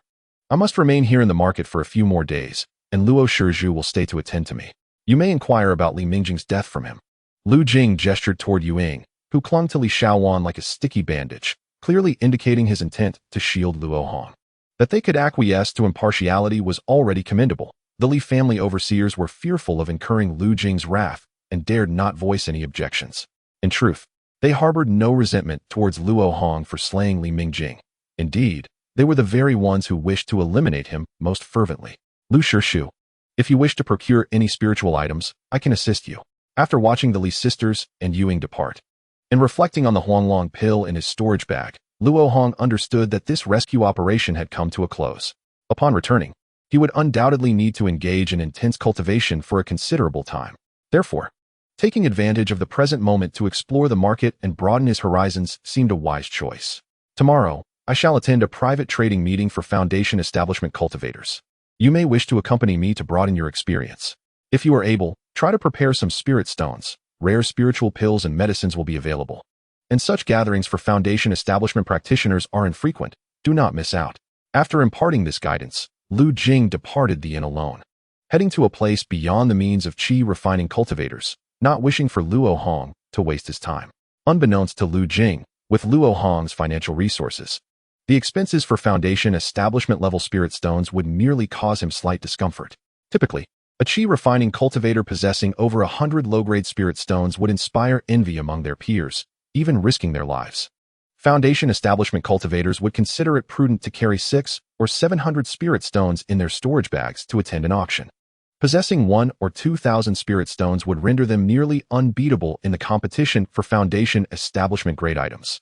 Those capable of producing 10,000 spirit stones in one go would either belong to a medium-sized faction or be affluent cultivators at the core formation stage. If Li Huayuan were to carry 20,000 spirit stones, he could speak with greater authority among peers of the same level. However, this consideration pertains solely to spirit stones. Many truly rare spiritual items are only exchanged through barter. Spirit stones cannot delineate an entire cultivator's wealth, and the higher the cultivation level, the more this holds true. In the Huangfeng Valley market, spiritual items reaching the pinnacle of magical artifacts could serve as the centerpiece of a grand establishment. Yet, purchasing such treasures would attract significant attention. And Luo Hong's spirit stones had dubious origins. He would not risk such exposure. Nevertheless, after a day of wandering the marketplace, Luo Hong reaped considerable rewards. He procured unassuming low-tier spiritual items in modest quantities, yet encompassing nearly every variety available in the market. The total expenditure on these low-tier spiritual items likely approached 1,000 spirit stones, a cost that even Foundation Establishment cultivators would find burdensome. However, by studying their respective properties, he could take the crucial first step in advancing his cultivation physics. Before joining Huangfeng Valley, Luo Hong had conducted several comparative experiments using a few pieces of ordinary iron and spiritual iron. Through calculations, he found that ordinary iron and spiritual iron were identical in appearance, density, and specific heat capacity, yet exhibited significant disparities in acid resistance, hardness, melting point, and cold resistance. For instance, in terms of acid resistance, while both ordinary iron and spiritual iron displayed signs of corrosion when immersed in the same acid solution, spiritual iron corroded at a rate over 10 times slower than ordinary iron. Similar discrepancies emerged in subsequent experiments regarding melting, burning, and cold resistance. Furthermore, ancient texts often recorded instances where ordinary iron or transformed into spiritual iron or after prolonged exposure to spiritual energy due to shifts in spiritual veins. Luo Hong could not help but acknowledge that spiritual energy, as a force, could influence matter at the atomic level, or even at more microscopic and fundamental particle levels, thereby significantly affecting the properties of substances.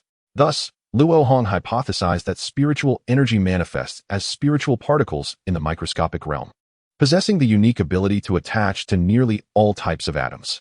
Investigating these particles proves to be exceedingly challenging. Both the time and resources required, including spiritual stones, amount to a daunting figure. However, the immense potential rewards behind these difficulties compel Luo Hong to persevere, as achieving success would equate to unlocking the gateway to microscopic cultivation, allowing him to nearly touch the very essence of the mortal realm. In recent years, my primary objective has been to lay the foundation for my own cultivation, while my secondary aim is to complete the first phase of the external meridian circulation project. Researching spiritual particles remains a long-term goal, primarily focused on gathering relevant data without impeding my primary and secondary aims. After organizing his chaotic thoughts, Luo Hong nodded at the still-drying notes. Having gained a clearer direction for his future path, as evening fell, Lu Jing returned to the inn, his face etched with disappointment. He had traversed several secret shops that day, only to find nothing of value, and now could only place his hopes on tomorrow's trading fair. However, the mere thought of the fair darkened his expression. He had not anticipated that members of both the Moon Concealment Sect and the Spirit Beast Mountain would also attend. While he was uncertain of their intentions, he knew that the spiritual herbs and elixirs he sought would surely be contested. Consequently, he realized that his prepared spiritual stones might not suffice.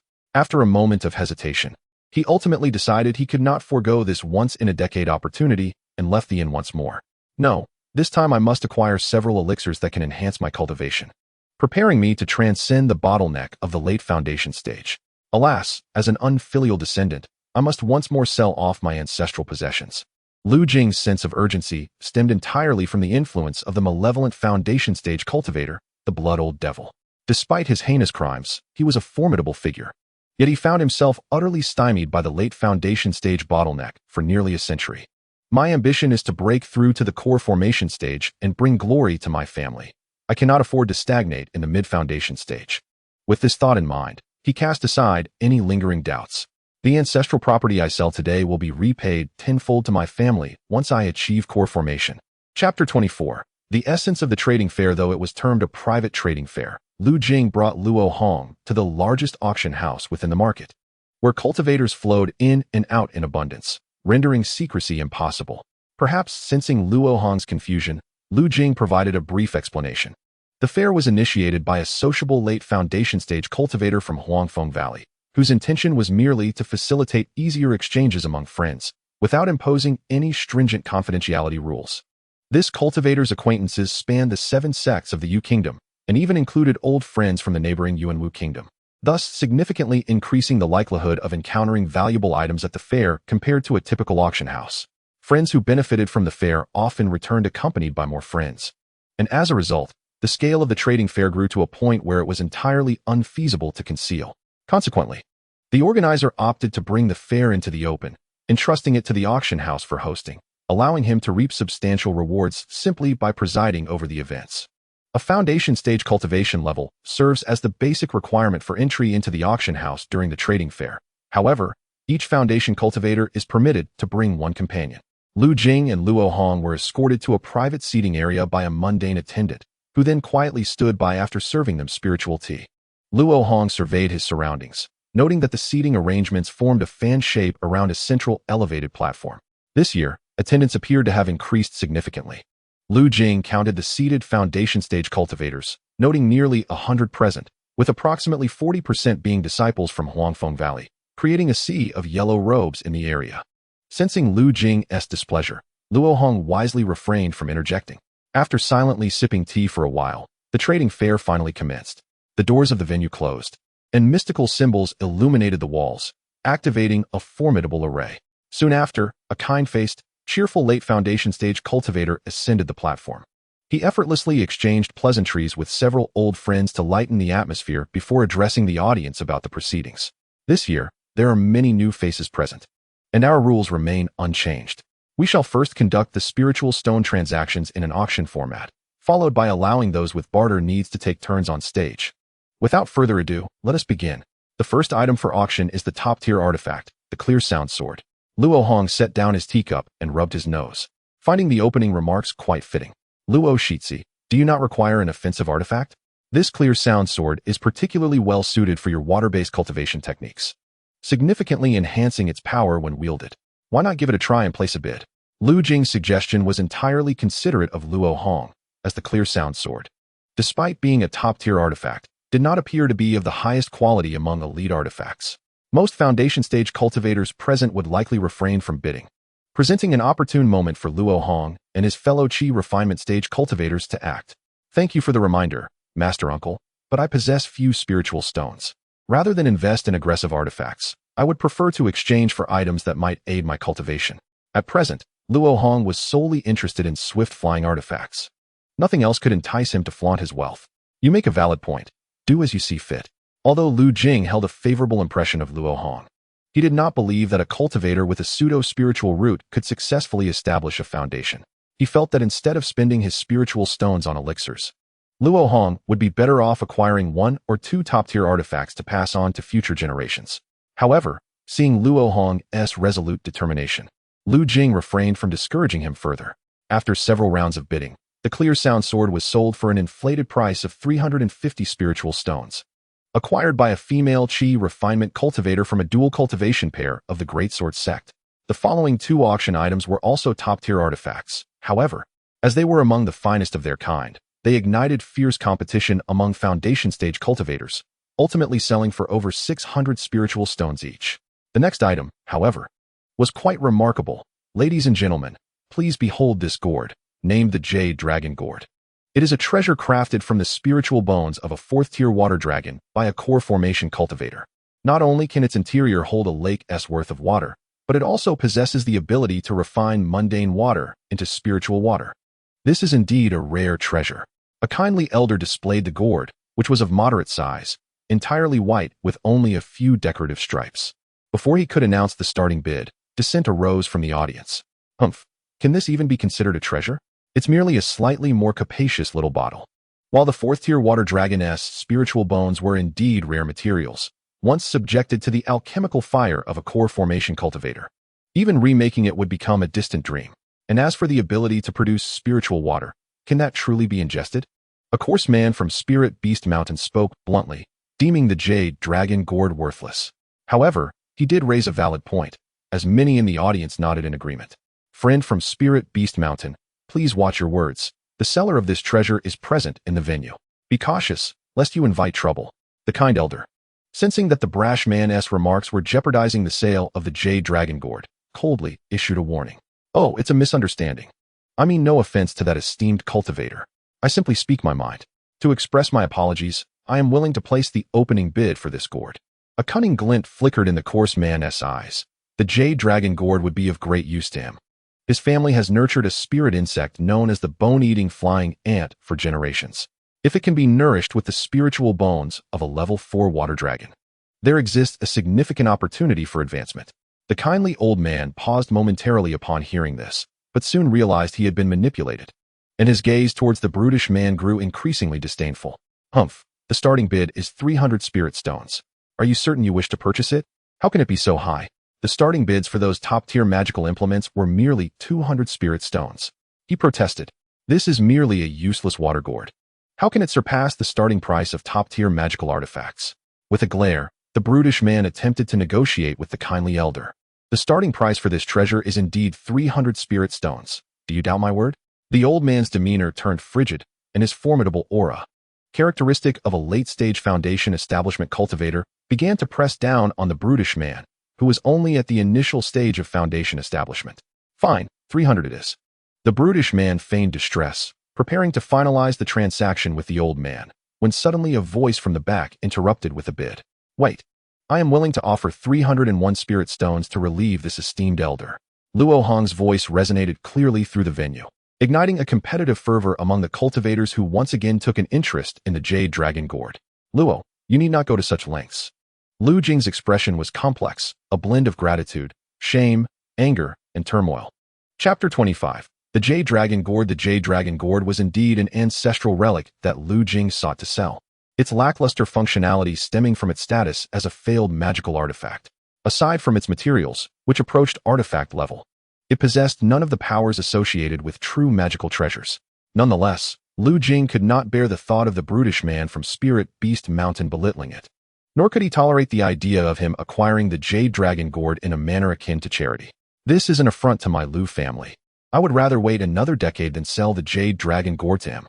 After a moment of internal conflict, just as Lu Jing resolved to retract the gourd, Luo Hong unexpectedly called out a bid. Lu Jing initially interpreted this as Luo Hong's attempt to assist him, leading to a whirlwind of mixed emotions. Master Lu, do not misunderstand. My bid is solely based on my genuine desire for this treasure, not an attempt to curry favor. From the moment the Jade Dragon Gourd was put up for auction, Lu Jing's demeanor had been peculiar. Luo Hong, seated nearby, observed the unfolding events and could discern the connection between Lu Jing and the gourd. You, young one, are you attempting to mock me? Luo Hong's interference thwarted the brutish man's ambitions, and his gaze towards Luo Hong turned venomous. Humph, are you threatening a disciple of Huangfeng Valley? Lu Jing shot back without hesitation, exuding the aura of a mid-stage foundation establishment cultivator. Of course not. I merely question whether this young friend can produce such a sum of spirit stones. The brutish man was not an easy opponent. He was notorious for his ruthlessness within Spirit Beast Mountain. Should any Chi refinement disciples from Spirit Beast Mountain cross him, they would undoubtedly face a grim fate.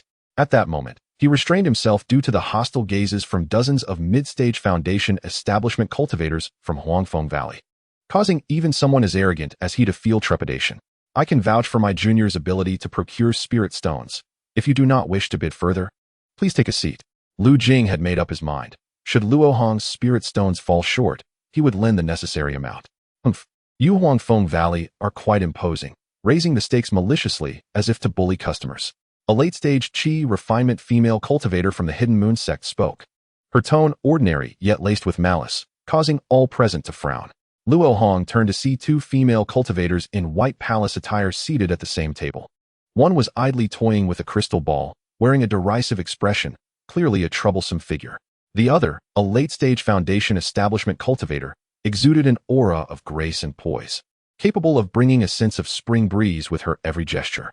The contrast between the two was stark, leaving one to wonder what had brought them together. What?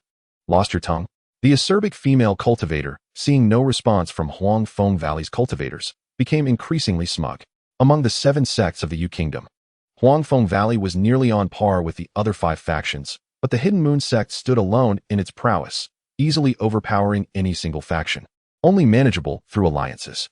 Dear friend, you needn't doubt my intentions. I am determined to acquire this treasure.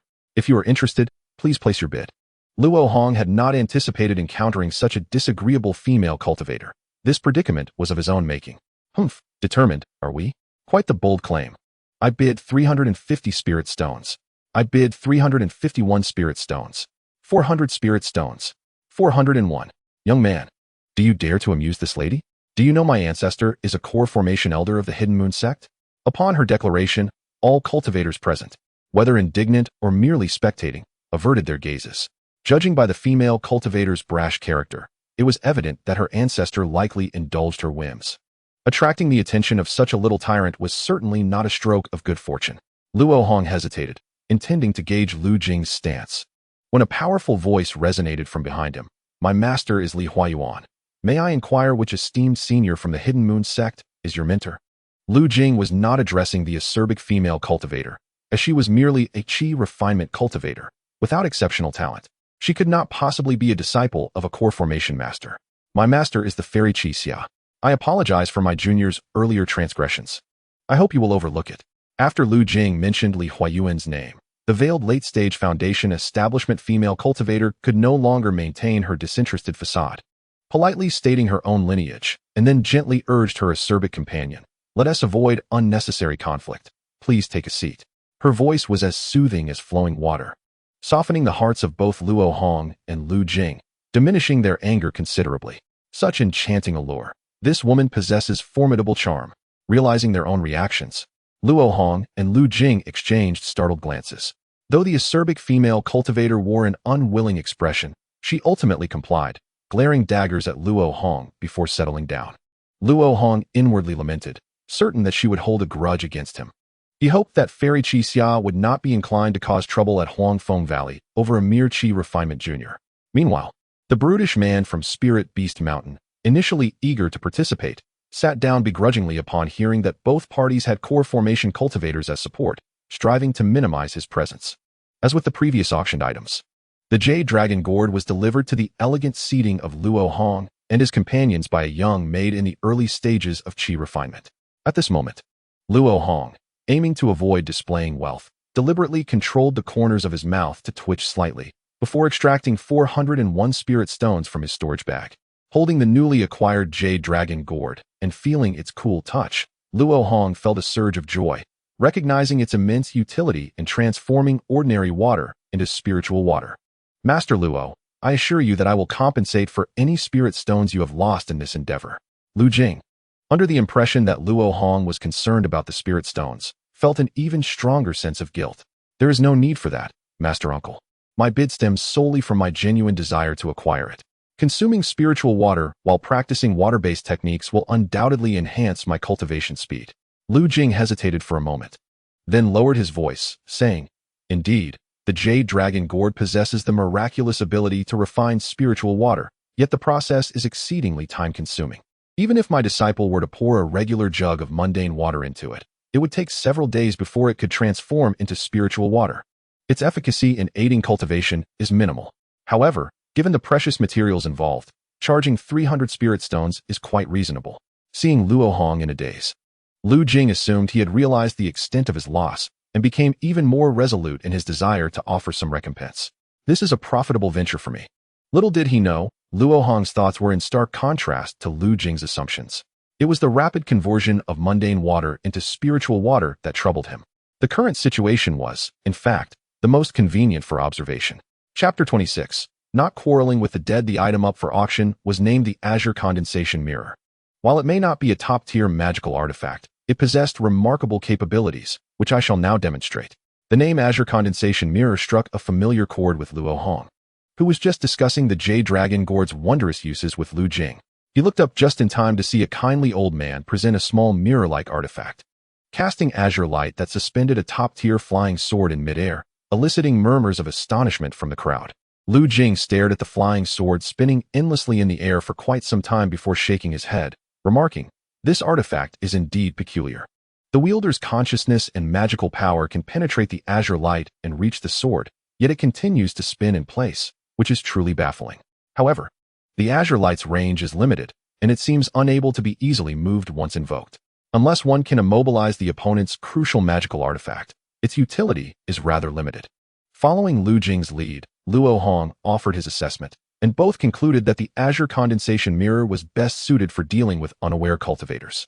Moreover, after witnessing the demonstration of the Azure Condensation Mirror's capabilities, Luo Hong immediately recalled its original owner from the mundane world, connecting it to the cruel female cultivator who was seldom seen without her crystal ball. He was almost certain that this cruel female cultivator was the same as the treasured woman who had been backstabbed to death in the blood-soaked Forbidden Grounds. As expected, the appearance of the Azure Condensation Mirror piqued the cruel female cultivator's interest, prompting her to bid repeatedly. Luo Shizizi, that female cultivator has insulted my Huangfeng Valley. Why not compete with her to prevent her from acquiring this artifact too easily? Lu Jing was not one to suffer in silence. On the contrary, he relished in retaliating tenfold, having the most authority in voicing grievances against those wicked cultivators who had met their demise at his hands.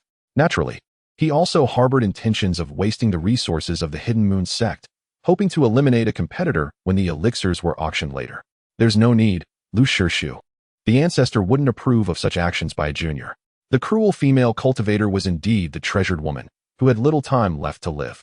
Luo Hong saw no reason to quarrel with a dead person, his lingering resentment having dissipated entirely upon learning her identity. Moreover, on that day, Li Huayuan had explicitly stated that they were not to misuse his name, and given the ancestor's miserly nature, Luo Hong felt it prudent to avoid knowingly flouting the rules, especially concerning sensitive matters regarding the Hidden Moon sect. Ah, you are right. I was being short-sighted. Lu Jing's expression stiffened. as if recalling the scolding he had received from Li Huayuan, causing him to shiver slightly as he raised his teacup to disguise his discomfort. In the end, even without retaliation from Luo Hong and the others, the treasured woman spent a staggering 700 spirit stones, which was even more than the 2 exquisite top-tier magical artifacts. Clearly, the bidders believed that the azure condensation mirror's miraculous ability could prove decisive in critical moments, thus they spared no expense. For Luo Hong, however, it was not the azure light's extraordinary display that captivated him, but rather the spiritual materials used in crafting the azure condensation mirror. While others might fail to see through the azure light, Luo Hong had already deduced its principle with remarkable accuracy. Cultivators control magical artifacts through their magical power and consciousness. The relationship between the two is akin to that of an engine and a steering wheel in a vehicle. By adjusting the output of magical power, one can control the artifact's power, but if solely relying on magical power, the artifact would move in a straight line, lacking in versatility. Only by imbuing the artifact with consciousness could it be maneuvered with finesse. Since the flying sword's wielder had not realized that their consciousness and magical power were obstructed, increasing the output of magical power would evidently enhance the sword's might. Thus, it was clear that the artifact had misinterpreted the commands from its master. The azure light altered the wielder's consciousness, causing the sword to mistakenly believe that the command was to spin in place. If he could acquire this mirror, it would greatly aid his research on consciousness. However, he ultimately decided against it, as he currently lacked the energy to pursue such endeavors. The clarity he had gained from his previous reflections manifested at this moment. As soon as the thought of embarking on a new topic crossed his mind, he swiftly extinguished it, refocusing his attention on the new auction items. After the azure condensation mirror, no other artifact captured the crowd's attention. Just as the atmosphere in the venue grew increasingly somber, the kindly old man suddenly produced a jade vial and poured out a milky white pill, shimmering with spiritual light. Qi-gathering pill. A cultivator in the foundation establishment stage exclaimed, and soon the air was thick with the heated breaths of eager cultivators. Indeed, it was the Qi-gathering pill. There was no need for me to elaborate, as this was the only vial available at this transaction event, containing 5 pills for sale in one go, with the starting price being, I bid 600 spirit stones. Before the kindly old man could announce the starting price, a foundation establishment cultivator could no longer contain their excitement and hastily placed a high bid. 700 spirit stones. 750. The Qi-gathering pill is precisely the elixir used by foundation establishment cultivators to enhance their cultivation. Normally, even a single pill is hard to come by, and now, 5 were presented before a crowd of foundation establishment cultivators. How could they possibly remain calm? Amidst the rising bids, the price of the Qi-gathering pill quickly soared beyond 800 spirit stones, continuing to rise. Though the increments were less dramatic than at the outset, clearly eliminating most of the financially strained foundation cultivators. Luo Shizizi, what do you believe this vial of pills is worth? Lu Jing clenched his fists in nervousness, though he had already made up his mind. He inevitably hesitated when it came to spending nearly 1,000 spirit stones. What he truly needed was not Luo Hong's advice, but rather a firm resolve. The moment Luo Hong laid eyes on the Qi-gathering pill, he had activated his special ability. Medicinal power, 600. Indeed, as a pill meant for foundation establishment cultivators. One pill was equivalent to 100 Huanglong pills. If priced solely based on medicinal power, a Huanglong pill would be worth about 1 spirit stone. Thus, the Qi-gathering pill could be valued at 100 spirit stones each. However, rarity enhances value. Luo Hong believed the true worth of this vial of Qi-gathering pills was 500 spirit stones, yet even at a price of 1,000 spirit stones, there would be buyers. Considering its role in helping to break through bottlenecks during the foundation establishment phase, Lu Shu, in my humble opinion, do not sell for less than 1,200 spirit stones. It was inevitable that Lu Jing would place a bid. Luo Hong merely sought to bolster his confidence.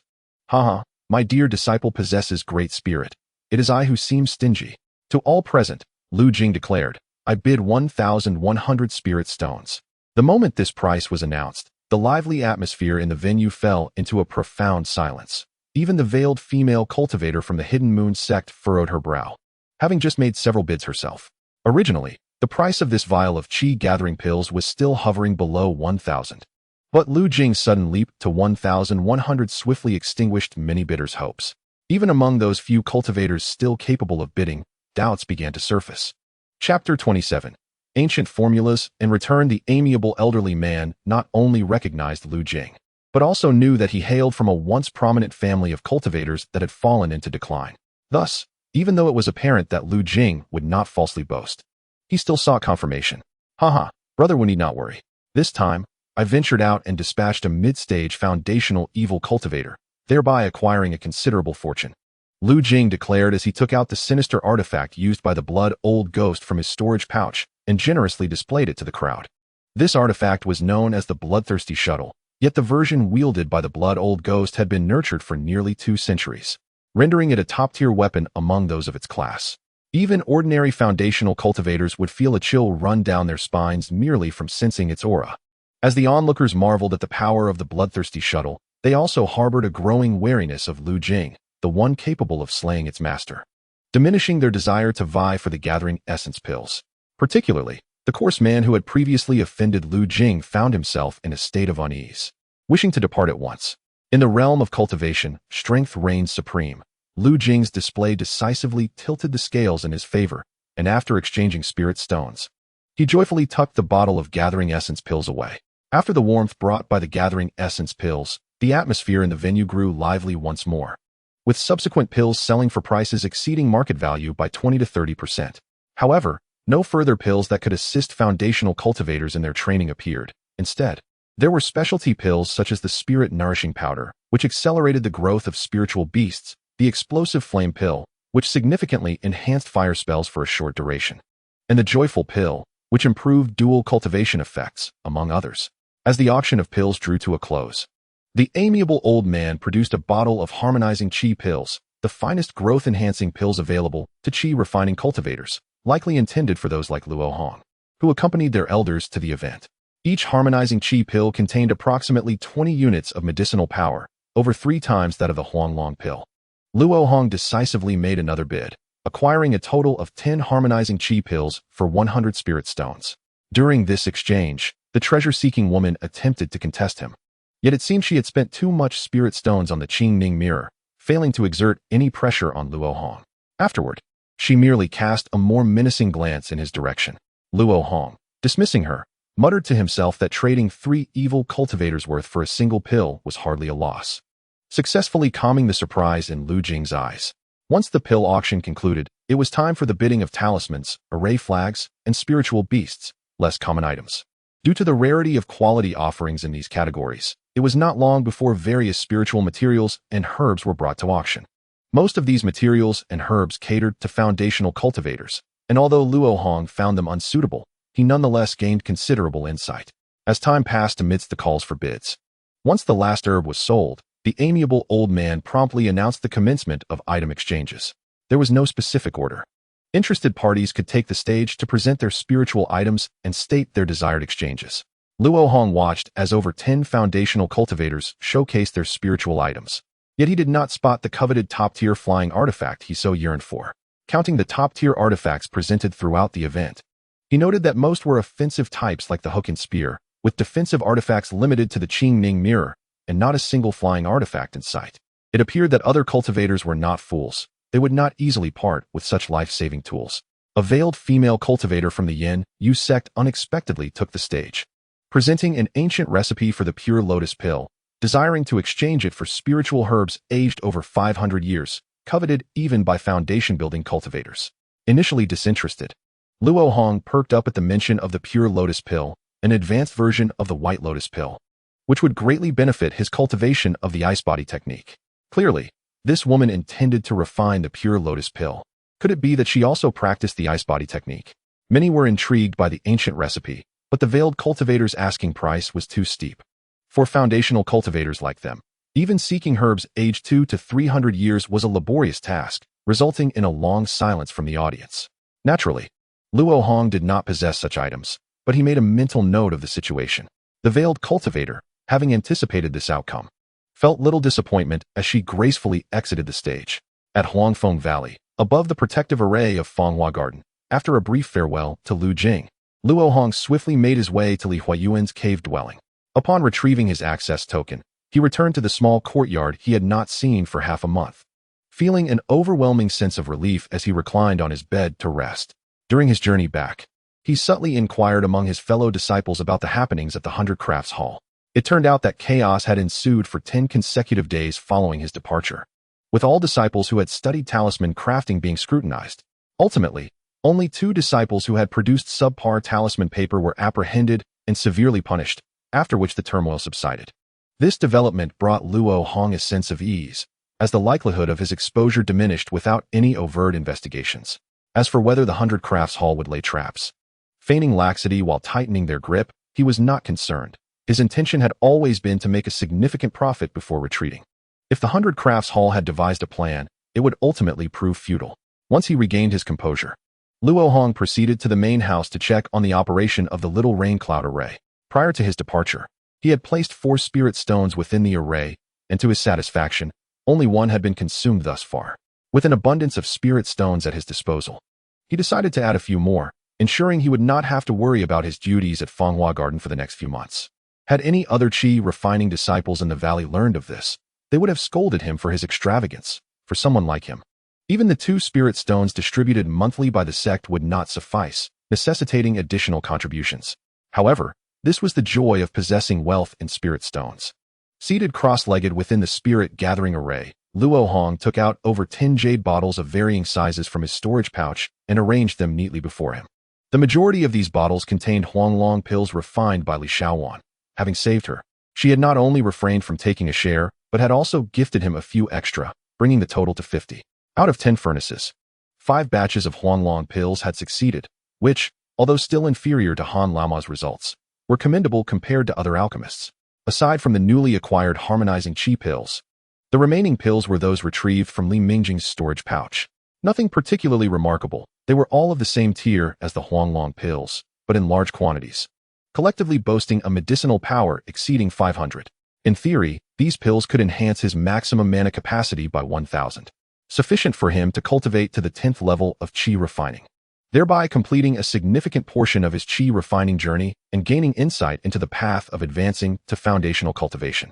With that, Luo Hong raised his head and swallowed a Huanglong pill, beginning to refine its medicinal power. Chapter 28. The Mystery of the Bottleneck. As the Huanglong pills entered his belly, Luo Hong's cultivation steadily progressed, and the silver runes within his foundational cultivation meridians were gradually comprehended. However, the good fortune was short-lived. Within less than a month, an unexpected incident occurred while refining the medicinal power of the Huanglong pills. The new mana that should have entered his dantian was instead expelled, dissipating into the air. Gazing at his current mana capacity, which stood at 500, he realized he was merely 11 points away from reaching the peak of the 8th level of qi refining. It seemed he had encountered a bottleneck. How fortunate! Cultivators typically face bottlenecks when ascending from the 4th to the 5th level, the 8th to the 9th level, and the 12th to the 13th level during their qi refining phase. Without overcoming a threshold, one cannot advance further. Throughout history, countless cultivators have found their path to foundation establishment interrupted at this juncture, although it has not yet reached the point of trepidation. Encountering such a barrier certainly does not bring joy. However, Luo Hong perceives this bottleneck as a rare opportunity for research. When he transitioned from the 4th to the 5th layer, he felt no obstruction, which led to his disappointment at the time. Now, he has finally encountered it. I knew it. With my 4th grade spiritual root, how could I not face a bottleneck? My previous worries were indeed unfounded. In essence, a bottleneck is simply the phenomenon where a cultivator, adhering to conventional methods, finds themselves unable to reach the mana limit required to break through to the next realm. Luo Hong once overheard some commonly used methods for overcoming bottlenecks during a lecture at the transmission hall, and these experiences of predecessors validated his conclusions. The most effective approach is to consume potent medicinal pills, utilizing the temporarily increased mana limit to forcibly break through the bottleneck. Another method involves refining one's own mana through extensive time spent polishing and distilling it, eventually allowing for a natural breakthrough. While all cultivators at the qi refinement stage encountering a bottleneck may resort to consuming medicinal pills, reality often compels the majority to refine their mana instead. This explains the abundance of purified mana practitioners among the elders in Huangfeng Valley. Understanding what a bottleneck is leads to the next questions. Why is a cultivator's mana limit restricted? Why do those with superior spiritual roots not encounter bottlenecks? These questions are not difficult to address. It is well known that the qi refinement period is essentially the time when cultivators refine and strengthen their dantian. Thus, an inability to elevate the mana limit is naturally because the dantian has reached its capacity for additional mana. The quality of the spiritual root determines the initial purity of the mana a cultivator can absorb. Taking Luo Hong's 4th grade spiritual root as an example. He can absorb 4 types of elemental spiritual energy, whereas a 2nd grade root, which absorbs only 2, will inevitably result in slightly more impurities in the mana refined under the same cultivation technique. In other words, the higher the quality of the spiritual root, the greater the purity of the mana cultivated. Consequently, a cultivator with higher mana purity can sustain a larger actual mana volume within the same size dantian, which explains why those with superior qualifications do not encounter bottlenecks. Should I, then, consciously refine my mana for future cultivation? Luo Hong found himself pondering this question. For other cultivators, this consideration is unnecessary. There are too few medicinal pills that can assist in overcoming bottlenecks, and failing to refine mana equates to relinquishing the path of cultivation. Luo Hong's hesitation stemmed from thoughts of those seniors in Huangfeng Valley who had reached the foundation establishment stage yet remained ensnared by the bottleneck. Most of them possess 2nd grade spiritual roots, and given their qualifications and prolonged refinement of their mana should be quite pure, yet they remain unable to break through. Why is that? Clearly, beyond mana purity, there must be other limiting factors at play. Upon reflection, the issue likely lies in the size of the dantian. When the purity of mana is difficult to alter, the only significant factor that can elevate the mana limit is the size of the dantian itself. The dantian size is solely related to an individual's physique, and aside from a few unique body types, the differences among cultivators are likely minimal. Although 2nd grade spiritual root practitioners encounter few bottlenecks during their cultivation, they may have expanded their dantian only during the foundation establishment phase, as it is unnecessary at other times. This ultimately leads to their mana limits failing to meet the requirements for the next realm. Of course, at this stage, some cultivators will recognize this issue and attempt to expand their dantian. However, why do so few succeed? Is expanding the dantian not as simple as it seems? Luo Hong felt compelled to conduct an experiment, so he consumed another Huanglong pill. This time, instead of storing each increment of mana into his dantian, he allowed it to circulate through his meridians along with the spiritual energy, ultimately forcing 6 units of refined mana into his dantian all at once. Luo Hong was 11 mana short of a breakthrough. Although these 6 units could not facilitate a breakthrough, they temporarily exceeded the current capacity of his dantian, causing it to expand slightly. Yet, in the next moment, his dantian began to contract, and the 6 units of mana he had forcibly inserted were quickly expelled. This reaction revealed that to expand the dantian, one must continuously input mana to keep it in an expanded state long enough to reach a stable condition. The inputted mana must not fall short of what the dantian expels, otherwise it would be futile. How could one achieve this? Luo Hong quickly devised a simple solution. Consume a highly potent medicinal pill, refine a portion of the medicinal power to force into the dantian, and continuously refine the remaining medicinal power into mana as one would during regular cultivation. To maintain balance and maximize benefits, I must gather more data. With that, Luo Hong consumed another Huanglong pill, first forcing 2 units of mana into his dantian, and after expelling those, he forcefully inserted 4 more. The results were evident. The more mana he forced in, the faster the dantian expelled it. Fortunately, with the practice of the spirit pressure technique, the internal spiritual pressure in his meridians remained stable, allowing for a consistent rate of mana production. Otherwise, controlling it would be quite challenging. After some calculations, the results were astonishing. With the accelerated cultivation speed of over 20 times due to the spirit pressure technique, he could barely maintain an excess of 10 mana in his dantian. This did not imply that 2 consecutive attempts would guarantee a breakthrough. While the first could exceed by 10 mana, the next time, after the dantian expanded, it might not even sustain an excess of 1 mana. According to these calculations, it seemed impossible for any cultivator to break through a bottleneck merely by consuming pills. Yet the reality told Luo Hong that consuming medicinal pills is indeed the simplest way to overcome a bottleneck. Practice is the sole criterion for testing truth, and data does not lie. There must be a critical factor that Luo Hong overlooked. This unknown factor might provide the missing portion of the cultivation speed when a cultivator breaks through a bottleneck. Chapter 29. The Heavenly Tao, you old rogue. What have I overlooked? What exactly provides this missing portion of cultivation speed? Could it be a reward from the Heavenly Tao? Or perhaps I have touched upon a marginal value, creating a siphoning effect? Suddenly, Luo Hong recalled something a senior brother at the transmission hall once said: when a cultivator breaks through a bottleneck, they will experience a rapid increase in cultivation for a short period, necessitating a stabilization of their state of mind afterward. At the time, the senior brother explained this as the culmination of the efforts of a cultivator long hindered by a bottleneck. A detail Luo Hong had forgotten amidst his own concerns about encountering a bottleneck. Now that he reflects on it, even in the original tale of mortals, Han the old demon often experienced a significant increase in mana following a breakthrough. These enhancements are clearly beyond what normal cultivation can yield. In a moment of clarity, Luo Hong seized upon this notion. He disregarded any concerns regarding the Dantian and hastily consumed 2 harmony pills simultaneously. The abundant spiritual energy surged into his meridians, rapidly elevating his internal spiritual pressure to its peak. Luo Hong continuously accumulated mana until his meridians ached, at which point he forcefully inserted the more than 20 units of accumulated mana into his Dantian. This time, he shattered the bottleneck of the 9th layer of Qi refinement. Just as his Dantian was about to contract, the flow rate of spiritual energy within his meridians suddenly accelerated, and newly refined mana continuously surged into his Dantian, vastly exceeding Luo Hong's previous calculations. It is precisely this sensation that delineates the boundary between the mortal and the celestial, a gift bestowed only upon those whose magical prowess ascends to a certain threshold.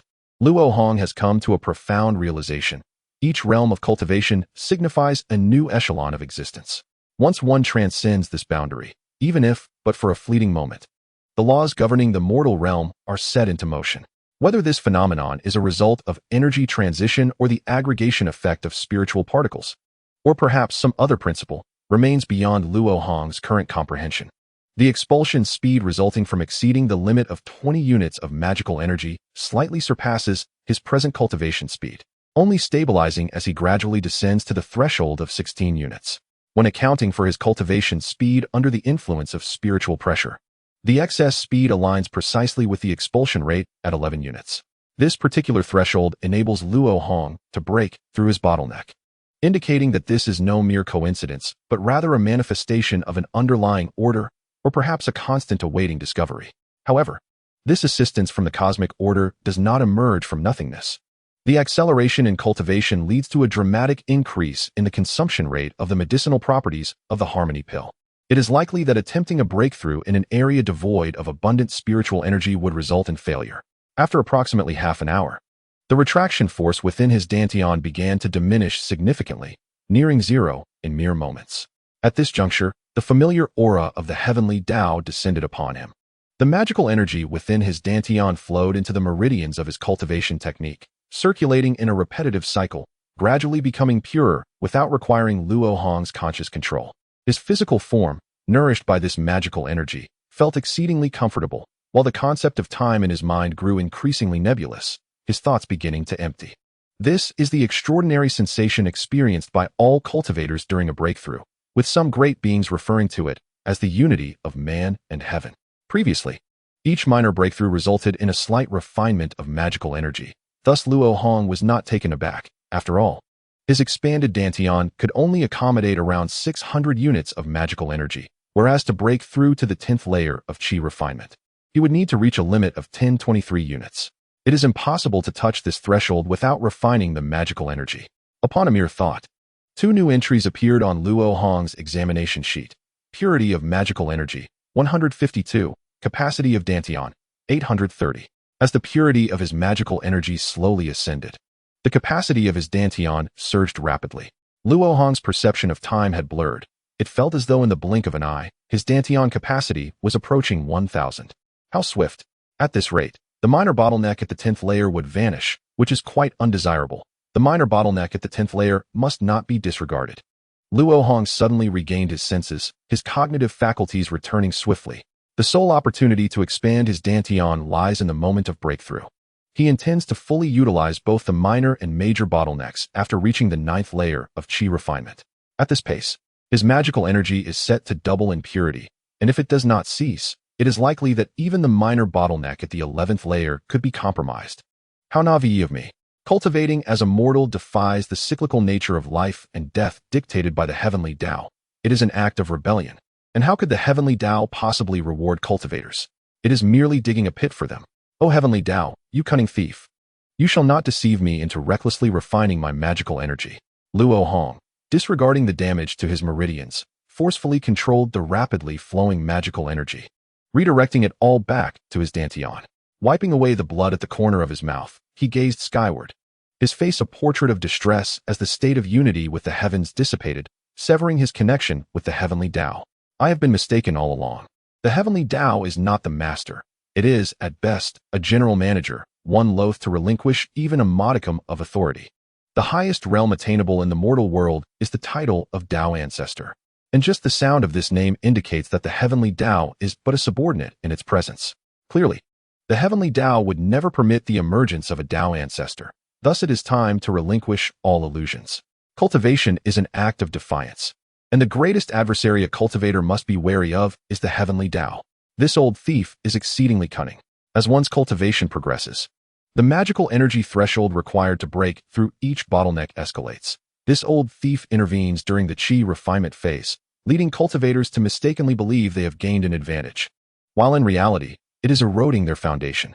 Once these cultivators reach the foundation establishment stage, they will find themselves constrained by the size of their dantian, creating a significant disparity in the magical energy limits between realms, ultimately trapping them at their current stage. At that point, they may only be able to employ methods such as the triple reversion technique to refine their magical energy further and seize the opportunity to expand their dantian during multiple breakthroughs. The heavenly Taoist scheme is indeed masterful. My current dantian capacity stands at 1005 by diligently cultivating according to plan. I shall expand my dantian once more during my next breakthrough. After several such instances, I will reach the limit of my dantian expansion, at which point I can focus on refining my magical energy. By then, excluding those fortunate individuals with extraordinary physical bodies, I may very well become the most formidable chi refinement cultivator in history. Contemplating this, Luo Hong could not suppress the surge of excitement within him. Then, he coughed up blood. Fortunately, his meridian injuries were not severe, and a soak in white lotus elixir would suffice for recovery. However, to ascertain how many days he had spent in this breakthrough, Luo Hong first visited the main house. Judging by the consumption of spirit stones from the little rain cloud array, it had precisely been 1 month. Despite feeling as though only 5 or 6 days had passed, it is indeed true that time flies during cultivation. If I, as a chi refinement cultivator, have experienced this, it is not difficult to imagine how those in the core formation stage might retreat for decades at a time. After his bath, his meridians required several days of recuperation, during which he should refrain from cultivation. Thus, Luo Hong began to ponder the silver runes. Reflecting upon that day's epiphany, it now appears quite perilous. I must have inadvertently entered a state of unity with the heavens, leading the heavenly Tao to mistakenly perceive me as one of its own and, thus, allowing me a glimpse of the world's rules. This act is akin to a low-level employee donning an invisibility cloak, stealthily entering the general manager's office and glimpsing the company's most confidential documents. Chapter 30. An unavoidable path to cultivation. Disciple Luo, come forth. I have monumental news to share with you. Upon delivering the message via a transmission talisman, it spontaneously combusted before Luo Hong's eyes. What could possibly be such exhilarating news to elicit such enthusiasm from Uncle Lu? Luo Hong set down his brush, cautiously flying through the air on his device. His injuries still not fully healed, compelling him to maintain a slow pace. Lu Jing, having waited a moment longer without concern, was about to greet him with a smile when he sensed something amiss in Luo Hong's aura, instantly revealing an expression of worry and surprise. Disciple Luo, what has caused your injury? I was a bit too eager during my cultivation, resulting in some damage to my meridians, but I shall recover in a few days. That is good to hear.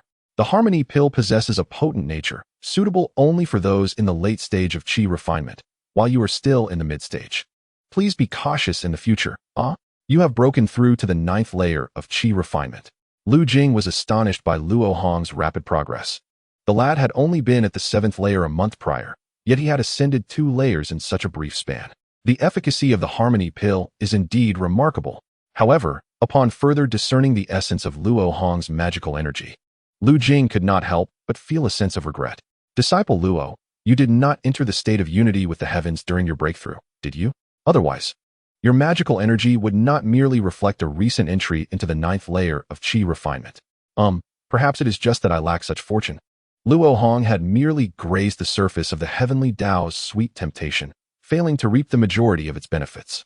To the uninformed cultivators, it appeared as though Luo Hong had suffered a great loss. No matter. With the good news I bring today, compensating for this minor setback will be a cinch. Luo Shizhi, what are your thoughts on the yield of the Fenghua garden? Lu Jing abruptly shifted the conversation towards the garden, clearly indicating that the good news was related to it. The Fanghua Garden encompasses over 100 acres of low-grade spiritual fields, each capable of producing more than 300 pounds of spiritual grain, with an annual yield reaching 30,000 pounds, ranking it among the most substantial spiritual grain gardens within the sect. This information about the Fanghua Garden was something Luo Hong had familiarized himself with upon his initial employment. Indeed, if Luo Shiji is expected to submit 32,000 pounds of spiritual grain annually, would you feel pressured by such a demand? Luo Hong furrowed his brow slightly and, after a moment of contemplation, replied, based on previous records, the actual annual yield of the Fanghua Garden hovers around 31,000 pounds. To increase production by over 1,000 pounds, it would likely necessitate the use of techniques from the spiritual cultivators. Oh, Luo Shiji is also acquainted with the spiritual cultivators? That saves me the effort of explaining. Here, take this jade slip. Lu Jing handed a red jade slip to Luo Hong and continued. This jade slip contains 10 techniques, with 5 being of the lower beginner level and 5 of the intermediate beginner level. Furthermore, starting next year, the sect will no longer take the entire yield from the Fanghua Garden, but will instead collect a fixed amount of 32,000 pounds. Luo Shiji, do you comprehend this? Of course, I understand. You wish to entice me into farming. Luo Hong forced a wry smile. Master Uncle, you overestimate me. The techniques of the spiritual cultivators are not so easily mastered. These techniques, akin to spells, specifically aid in the growth of herbs and plants, enhancing their spiritual essence and yield, thus warranting their classification as a distinct category. Practitioners of these techniques, known as spiritual cultivators, are highly sought after by major factions. Even those at the qi refining stage often possess wealth surpassing that of typical foundation establishment cultivators. If mastering these techniques were so simple, the vast Fanghua Garden would not be relying on merely a small rain cloud formation. All techniques are some of the most challenging spells to learn within their respective tiers, requiring exceptional control over one's spiritual power and the ability to unblock certain obscure meridians. Luo Shiji need not undervalue himself. I have witnessed your clever application of water control techniques during duels, so I believe you have no issues with controlling spiritual power. The remaining task of unblocking meridians is merely a matter of diligence. Moreover, it suffices that you learn the intermediate beginner technique, the little rain cloud technique, to increase the yield of the Fanghua Garden by half to a full measure, which would merely entail a bit more effort on your part each day. Lu Jing had great confidence in Luo Hong and, without waiting for a response, retrieved a yellowed sheet of paper. This is a recipe for spiritual wine that I specifically obtained from my master for you. You had intended to brew spiritual wine after hunting the Dan spider in Xianxia, correct? Now, with both the grain and the recipe at hand, is this not splendid news? How could I possibly argue otherwise? The awkwardness of today cannot be blamed on Master Lu. He has acted purely out of goodwill. I can only fault myself for having woven too many falsehoods and for being too convincing in my performance. Yes, indeed. I shall forever be grateful for your kindness. Master Uncle, there is no need for such formality, Lu Jing responded. I am always clear about gratitude and grudges. You previously assisted me in acquiring the Qi gathering pill, and these are merely the rewards you rightfully deserve. Oh, by the way, once you have brewed the spiritual wine next year, you may store it in the Jade Dragon gourd for several months, and afterward, present the finest quality to my master. This is the sole condition for obtaining the recipe. After a month's worth of effort, I have finally accomplished this task. From today onward, I shall enter seclusion for 10 years. Should you have any matters, you may seek out your junior master. I have already informed her. No sooner had Lu Jing finished speaking than he hurried away, unable to contain his excitement at witnessing Luo Hong's rapid advancement in cultivation after consuming the elixirs. Gazing at the distant silhouette, Luo Hong felt a whirlwind of emotions and sincerely bowed in respect. Master Lu, it is indeed a stroke of fortune to have encountered you in the realm of cultivation. Returning to his small courtyard, Luo Hong pressed the red jade slip to his forehead and began to comprehend the 10 techniques contained within.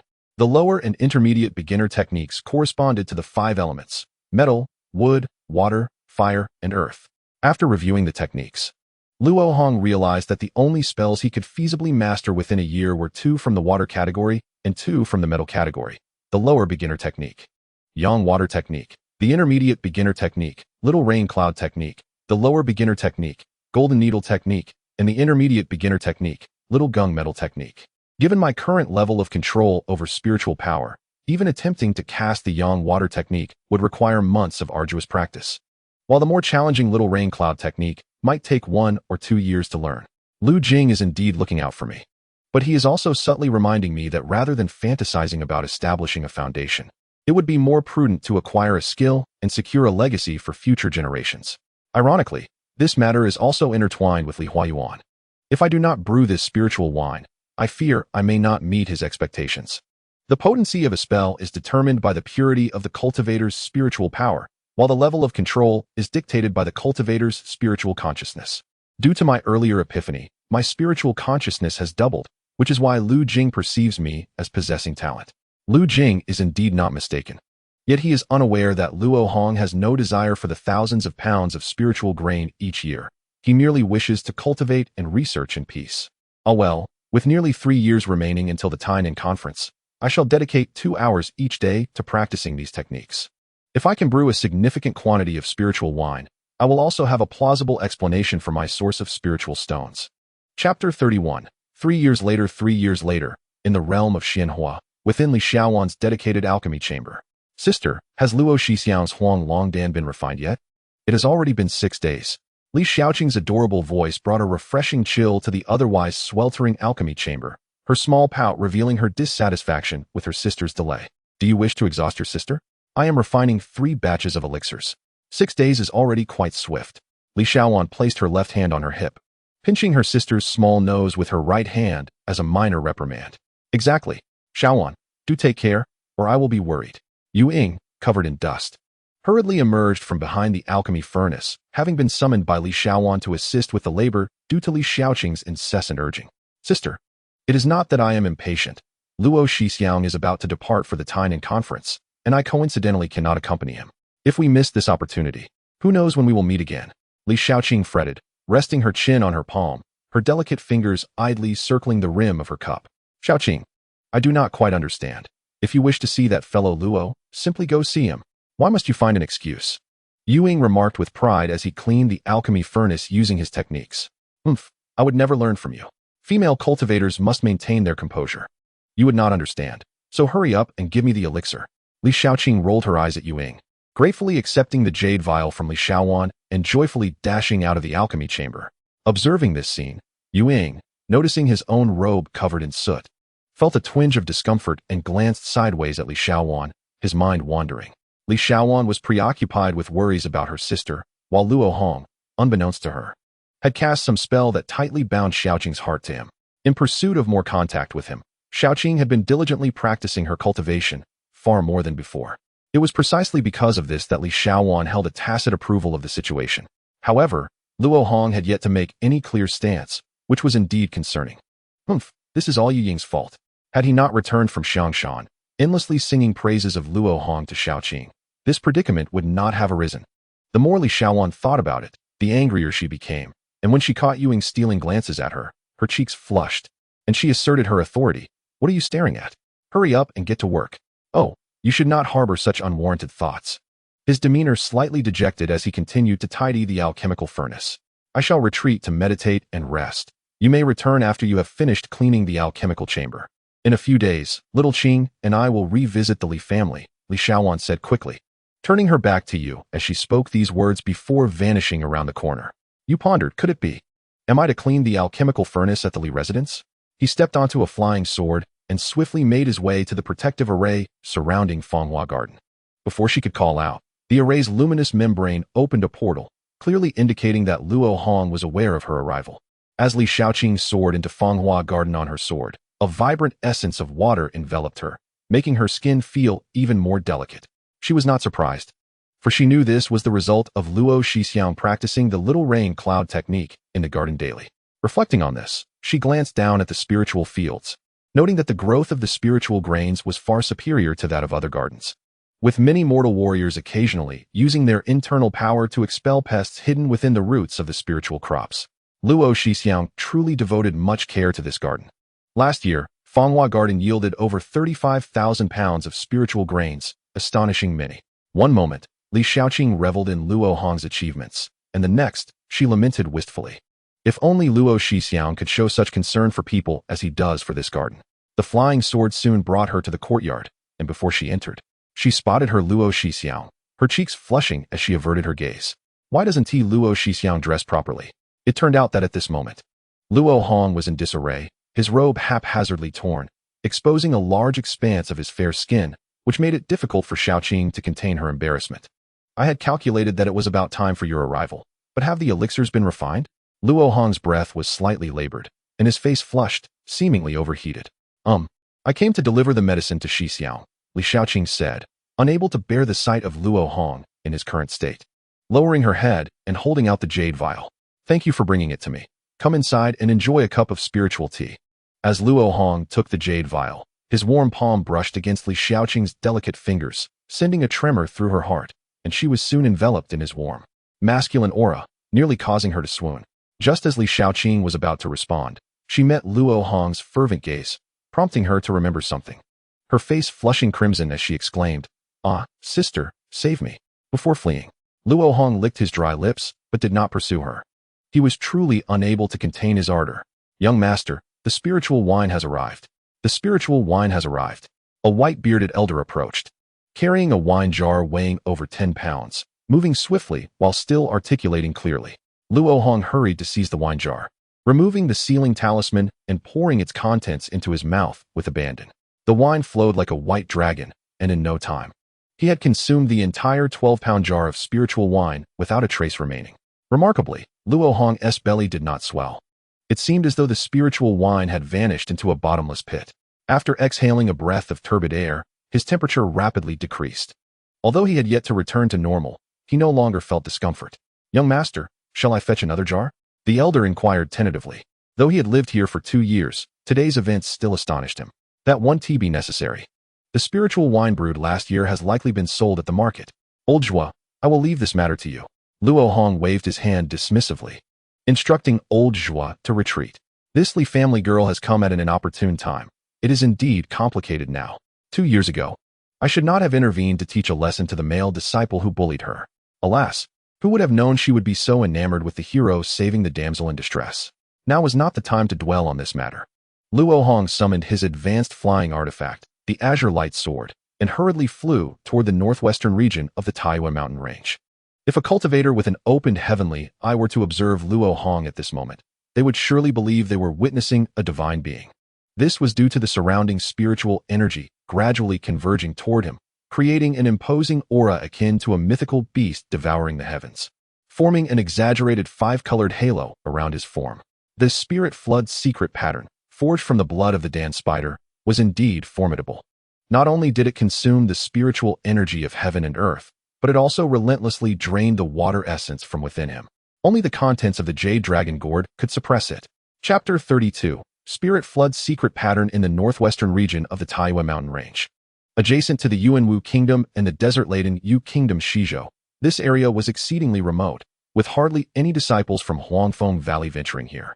Yet today was quite unusual. A streak of azure sword light streaked across the sky, wavering slightly before landing on an unnamed hill. Luo Hong hurriedly retracted the azure light sword, his complexion, now even redder than it had been in Fanghua Garden, appearing more serious. He formed a hand seal and chanted a spell, causing a stone wall before him to ripple like water, revealing a man-made cave riddled with axe marks. He hurried inside, and before long, Luo Hong arrived at a natural cavern. The concentration of spiritual energy within this cavern far surpassed the ordinary, and Luo Hong immediately felt the heat dissipating from his body. What was even more astonishing was the small pool of water at the cavern's center, where a treasure gourd emanating circles of 5-colored spiritual light floated. This was none other than Luo Hong's Jade Dragon Gourd. Though it was no longer completely white, its surface was now adorned with spiritual patterns, giving the illusion that a blue spirit flood was clinging to its exterior. Luo Hong spread his palm, drawing the Jade Dragon Gourd into his grasp, and opened its mouth wide to take a deep breath. A surge of water essence-laden liquid shot forth, and upon consuming it, not only did the unusual state of his body rapidly diminish, but he also ceased to voraciously draw in the surrounding spiritual energy, causing the conspicuous 5-colored halo to fade. Excellent. The effects far exceed my expectations. It was worth the year spent nurturing it with the spirit I spring. However, I cannot continue, otherwise this spiritual spring will run dry. Luo Hong glanced at the now dwindled spiritual spring, having shrunk by 90%, and then summoned his magical power, forcing a drop of essence blood from his fingertip onto the Jade Dragon Gourd. The droplet left a smooth blood imprint, resembling the closing of the blue spirit flood's eyes upon the gourd, causing it to instantly revert to its ordinary state, transforming into a mere vessel for water. I fear I shall be reliant on you from now on. Luo Hong chuckled ruefully, fastening the jade dragon gourd to his waist, then casting a talisman to seal the cave entrance before sitting down on the ground. The tribulations he encountered today all stemmed from the spirit flood secret pattern he had devised based on the blood-burning totem. 2 years ago, while Luo Hong comprehended the operation of all the silver runes within the little water element technique, he was astonished to find incomplete silver runes on the jade dragon gourd. Thus, he spent an additional year completing these runes and integrating them into a set of secret patterns. Thus, the initial version of the spirit flood secret pattern was born. After several refinements, though Luo Hong was confident, it was rather reckless to use himself as a test subject. Consequently, he referenced the ancient evil cultivator's methods of harming the dance spider. Now, he had conducted experiments on the jade dragon gourd, only to discover the spirit flood secret pattern was extraordinarily compatible with it, immediately showcasing terrifying power, swiftly depleting the spiritual energy within the gathering space. As a result, the spiritual wine stored within the jade dragon gourd has significantly enhanced its spirituality. Those spiritual stones, whose ethereal energies would ordinarily damage meridians upon direct absorption, have transformed into a gentler essence, far more amenable for cultivators to assimilate. Upon discovering this phenomenon, Luo Hong felt as though he had unearthed a treasure, promptly renting a dual-eyed rat from the Yulu Palace to excavate the Spirit Eye Spring, which would not have been discovered by the old demon Han for several more years, thus nurturing the jade dragon gourd to this day.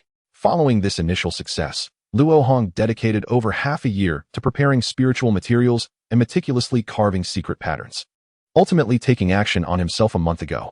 Today, as he bestowed the finishing touch upon the spiritual dragon, he finally succeeded in forming the secret pattern. However, once the spiritual dragon's pattern commenced operation, even a place as abundant in spiritual energy as the fragrant garden could not suffice its consumption. Continuously drawing from Luo Hong's own spiritual essence, particularly the water essence, leaving him parched.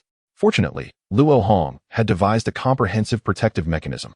By inscribing a sword pattern with his essence blood on his forehead, he could halt the operation of the spiritual dragon's pattern. Yet, he refrained from doing so as he still had the spiritual wine within the jade dragon gourd to rely on, deeming it unnecessary to panic before fully comprehending the effects of his created secret method. Externally, Luo Hong appeared remarkably calm, but in truth, the spiritual dragon entwined around him had transported the battleground of energy absorption within his own body. The sip of spiritual wine he had just consumed contained spiritual energy equivalent to a medicinal pill with a potency of 200, releasing it with extraordinary swiftness, far beyond what a chi refining stage cultivator could withstand. Nevertheless, it seemed as though an invisible gaping maw had emerged within him, perpetually devouring vast amounts of spiritual energy, keeping the internal spiritual pressure within his meridians at a safe level. Undoubtedly, the absorbed spiritual energy was converted by the spiritual dragon's pattern, with the results manifesting within his dantian. Glimpses of azure light emanated from various points within his dantian, all converging towards a singular point at its center. Even when Luo Hong pushed his consciousness to its limits, he could only vaguely perceive something, far smaller than a grain of sand, gradually expanding. While it emitted no discernible waves of spiritual energy, the absorbed essence could not lie. It merely indicated its absolute constraint on spiritual energy, still far from fully formed. These azure lights appeared to be exceptionally pure water-type spiritual energy, and whatever was coalescing from them was bound to be an immensely sentient water treasure, originally intended as a secret method for critical moments. It now felt as if he were using his own body as a furnace to forge some artifact, which seemed somewhat misguided. Touching his heated skin, a result of the spiritual dragon's pattern operating at full capacity, Luo Hong could only chuckle to himself in disbelief. His initial vision had been for the pattern to absorb spiritual energy for convenience, yet now, due to its remarkable efficiency, the ordinary spiritual environment could not meet its demands, forcing him to occasionally sip spiritual wine for manual replenishment. Furthermore, the items refined from the spiritual energy through the pattern were originally intended to be durable during critical moments. Yet now, with this entity in his dantian, Luo Hong found himself reluctant to part with it. This object was undoubtedly related to the silver runes on the 4th-level dragon bone. Should it be successfully refined, it would surely become a rare treasure in the world.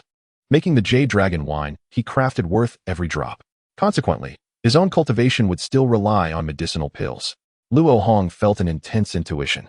Should the spiritual object in his dantian be refined, it would prove immensely beneficial on his future path of cultivation. Drawing forth his sword, Luo Hong dispelled the minor illusion he had previously set, then unleashed a mid-level earth-splitting talisman to collapse the mountain he had excavated, erasing all traces of his presence. Chapter 33. The minor gathering at Tyne, and over the past 3 years, Luo Hong has meticulously contemplated how to approach the old demon Han. First and foremost, he understood that the celestial bottle must not be stolen. In fact, any actions that could significantly affect the timeline of the old demon Han were to be avoided, lest the Tao ancestor of time become incensed, with Han Tianzuan potentially transforming into Li Feiyu at any moment. Once he grasped this most crucial principle, Luo Hong's options boiled down to whether or not to establish a rapport with him. This dilemma required little deliberation. Maintaining a good relationship with the old demon Han was imperative. Should he inadvertently offend him, he would have to worry about being murdered and robbed. Although Luo Hong might not fear the old demon Han when the time came, it was unreasonable to overlook a danger that could easily be avoided. Conversely, fostering a good relationship with the old demon Han would not only allow him to share the benefits of the celestial bottle, but also provide assistance against formidable foes in the future. However, when befriending the old demon Han, one must tread carefully, avoiding too close a connection and steering clear of joint dungeon explorations. Otherwise, should Luo Hong retreat behind the crowd, the old demon Han might stealthily position himself behind him, creating an exceedingly awkward situation. Given his current status, the best choice was to become a mentor and friend to the old demon Han, an insightful senior brother, and a peer with comparable cultivation. On his journey to Tainan Mountain, Luo Hong reminded himself once more. Days later, the mist shrouding Tainan Mountain were inconsequential for those cultivators familiar with the area. Dressed in attire from Huangfeng Valley, Luo Hong traversed the marketplace, relishing the envious and resentful gazes of many scattered cultivators around him. Among them were those with fierce visages, cunning and ruthless, who prided themselves on their profound cultivation and contemplated murder and robbery. However, upon noticing the talismans affixed to Luo Hong's shoulders, they all grumbled and retreated. Each shoulder bore a mid-level water spirit protection talisman, an exceedingly potent deterrent against malice. Any scattered cultivator who glimpsed it would think twice before pursuing folly. Yet, Luo Hong would not disclose that a mid-level diamond talisman was also affixed to the back of his robe, a delightful surprise prepared for those with considerable skills. Due to the time consumed by cultivating the spiritual dragon's pattern, Luo Hong had not arrived at Tainan Mountain before the minor gathering commenced. Now, with just over 10 days remaining until its conclusion, locating the old demon Han within this time frame proved quite challenging. All he knew was that the current old demon Han appeared ordinary, with dark skin, embodying the clumsy demeanor of an 18-year-old youth. To seek him based on such vague characteristics would be a waste of time. In contrast, someone like Han Yunji, who daily set up stalls and possessed youthful beauty, was far easier to recognize. As Luo Hong meandered through various stalls, he sought out female cultivators resembling Han Yunji. Beware, Wu Jiuji. Don't bring trouble upon us. That person is a disciple of Huangfeng Valley, with unfathomable cultivation. Due to the spiritual dragon's pattern's voracious energy absorption, Luo Hong's presence was utterly concealed. Hu Pinggu and her burly companion felt as though Luo Hong was an unfathomable abyss, their consciousnesses wary of approaching too closely. After averting their gaze from Luo Hong, they fixated warily on a 16 or 17-year-old boy before them, poised to intervene at the slightest movement from him. I merely admired the gourd at his waist. I was not attempting to steal it, Luo Hong mused. Yet, these disciples from major cultivation factions, distanced from the mundane, must be utterly unfamiliar with my thieving skills. Even if I were to act, it is highly unlikely I would be discovered. Wu Jiuji seemed wholly oblivious to the tension of his two companions, grinning as he withdrew his gaze from the jade dragon gourd. Indeed, should you be discovered, do not blame my spouse and me for refusing to claim your remains. Hu Ping, disregarding the youth, pulled the bearded man towards the inn where he sought refuge, clearly wishing to avoid any bloodshed. Wu Jiuji hesitated for a moment but eventually followed suit. Although his temperament was lively, he was not devoid of sense. Upon returning to their dwelling, Wu Jiuji engaged in conversation with Qing Wen and others for a brief period before a stranger was ushered in. The moment this individual stepped through the door, Wu Jiuji discerned that he was the antithesis of his youthful self, mature beyond his years, instantly igniting a mischievous impulse within him. I am Hanli, and I kindly request that your hands remain in accordance with decorum, for I have no proclivity for such indulgences. Upon witnessing Wu Jiuji caught in the act of thievery by the newly arrived rogue cultivator, Wu Ping could not contain her glee, her scarred visage contorting into a triumphant grin. Huh, Wu Jiuji, with your meager skills, you cannot even deceive young Han. You foolishly intended to target a disciple of Huangfeng Valley, utterly oblivious to the peril that awaited you. And what of the disciples of Huangfeng Valley? Their elders are not present here. What authority do they hold? Wu Jiuji retorted, his indignation flaring. Do you not realize that following the conclusion of the Southern Conference, the once-in-a-decade Ascension Conference will be held here? Wu Ping, taken aback, momentarily ceased her mockery. The Ascension Conference? What is that? Wu Jiuji inquired, his expression one of utter ignorance. Meanwhile, Han Li sat quietly, sipping tea, concealing the flicker of curiosity in his gaze. Qingwen, the leader, proceeded to elucidate the matter to Wu Jiuji. Upon learning that victory in the Ascension Conference could yield a foundation-building elixir, Wu Jiuji excitedly rose. But upon hearing about the brutal nature of the event from Wu Ping, he could only sit back down in frustration. Those cultivator families truly leave no avenue for us rogue cultivators. This trial was specifically arranged by the 7 major sects for us. And yet they shamelessly covet our foundation-building elixirs. Wu Jiuji's words resonated with the crowd, yet none noticed the appreciative gaze Qingwen cast upon him. There is still a glimmer of hope. As long as one possesses a high-grade magical tool and sufficient talismans, even a rogue cultivator can hold their ground. The silent stout cultivator, Huang Xiaodian, suddenly interjected, his tone suggesting he might indeed be one who met the criteria. Most of the attendees, seasoned in the ways of the mundane world, immediately grasped Huang Xiaodian's implication, casting him incredulous looks. Why do you suddenly speak so grandly when we are all struggling? Yesterday, I stumbled upon a secret shop and purchased some talismans at a bargain price. This time, I intend to test my luck at the Ascension Conference, Huang Xiaodian declared, patting his belly with pride.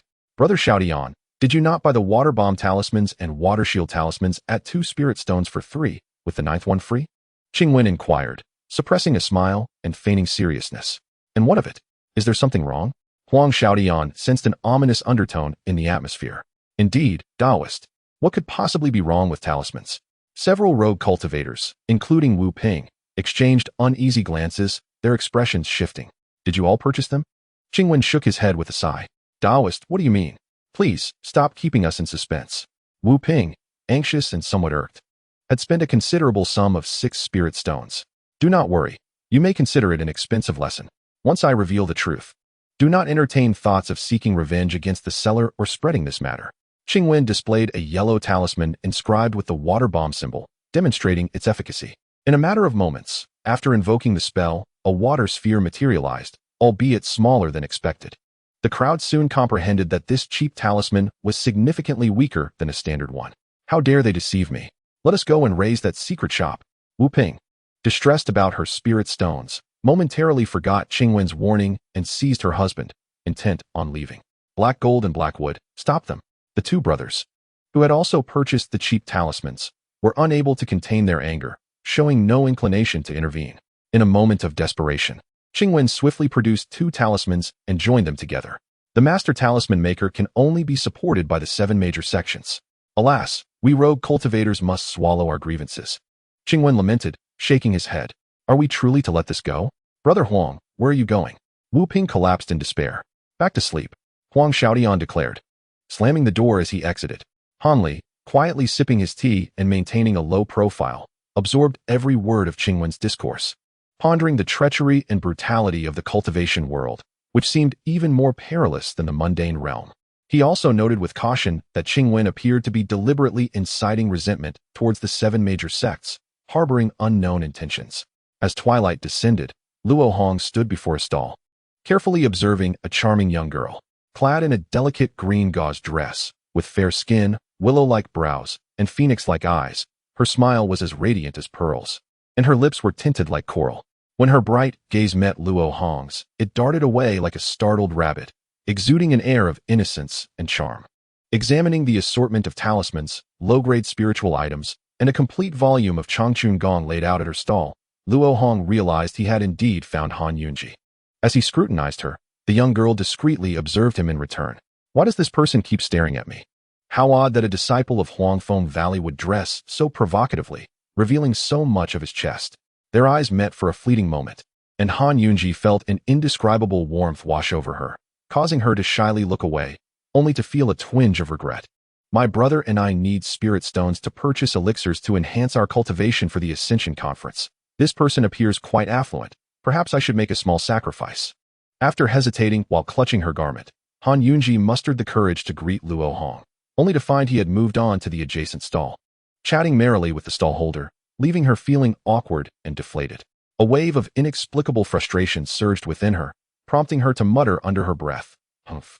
Scoundrel." Meanwhile, Luo Hong, oblivious to Han Yunji's tumultuous thoughts, sought to dismiss the stallholder and claim the opportunity for himself. Naturally, he was not one to resort to forceful means, opting instead for legitimate methods, such as purchasing the stall's wares in their entirety. Upon closer inspection, he noted that the stall offered a variety of low-grade spiritual fruits, most of which he recognized, except for one particularly unattractive round fruit with a mottled skin. He picked one up and inhaled its aroma, which was surprisingly enticing. Peeling back the skin revealed thick, milky white flesh. Upon tasting it, he was immediately captivated by its rich, creamy flavor, leaving him craving more. Delicious.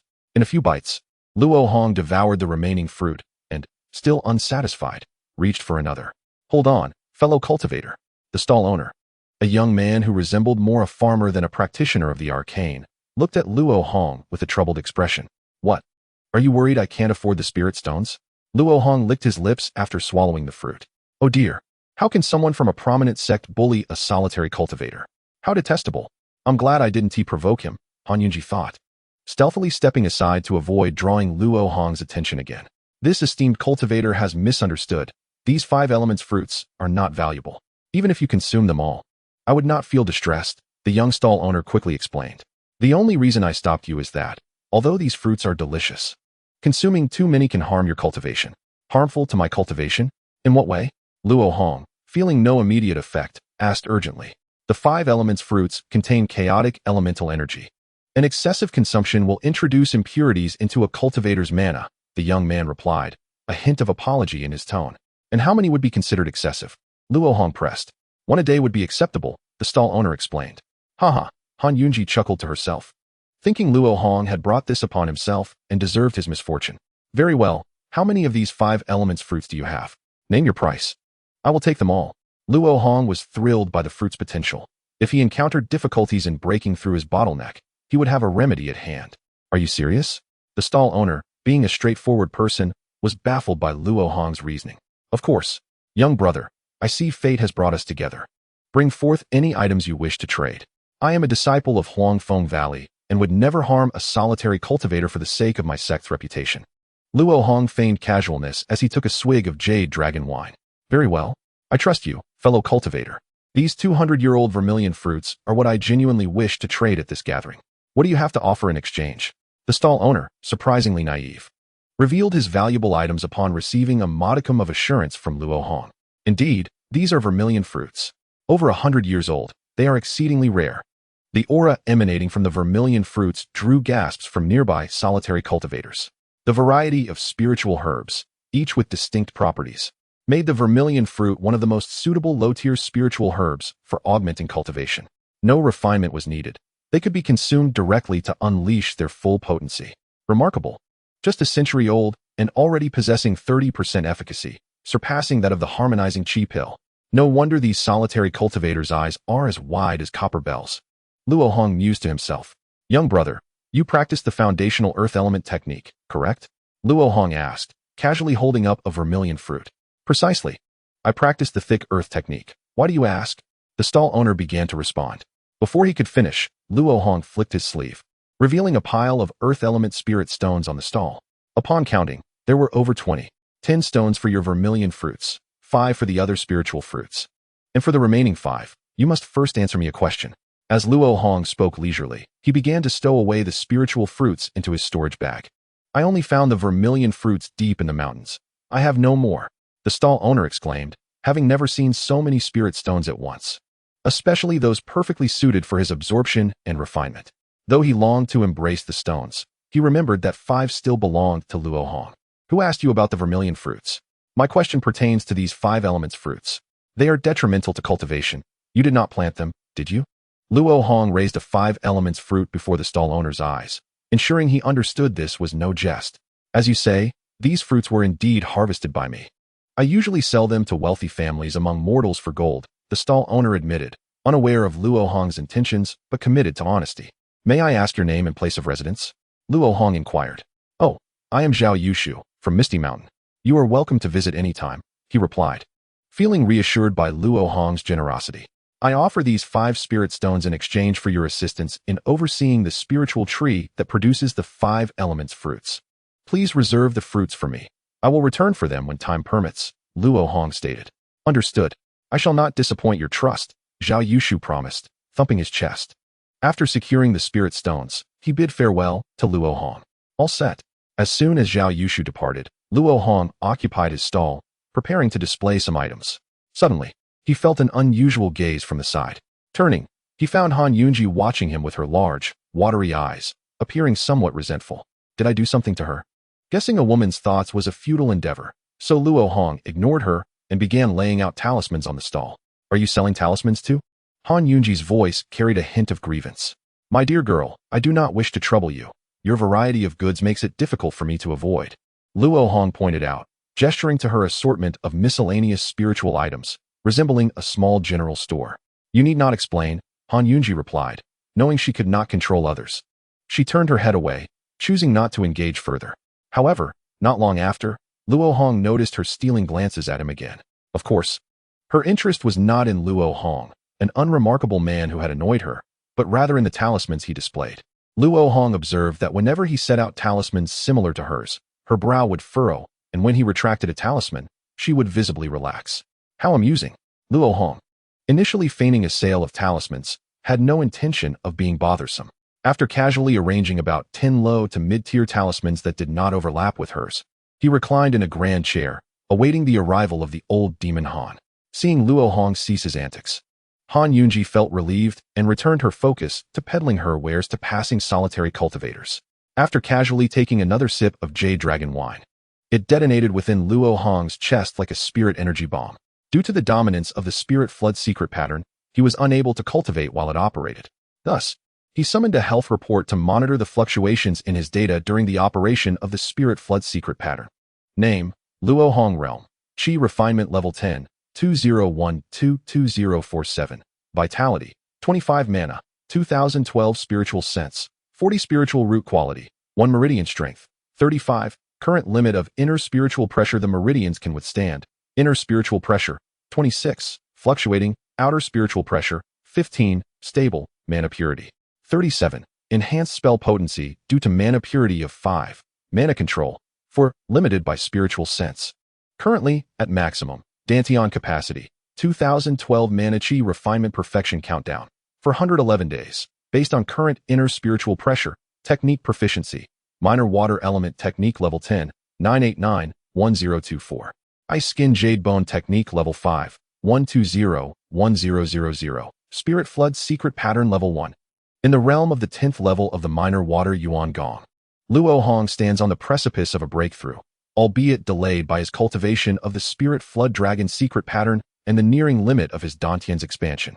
Despite having encountered both minor and major bottlenecks only once, Luo Hong's precise control has maximized the efficacy of each challenge, resulting in a 30% increase in his Dantian's capacity. To reap the greatest benefits from his forthcoming breakthrough, he must first enhance the resilience of his Dantian. Currently, 2 methods present themselves. The first is to consume a foundation establishment pill to strengthen his physical body through its purifying effects. The second is to cultivate the ice muscle and jade bone technique to its 6th layer. This technique comprises 12 layers, with the first 6 representing the ice muscle section.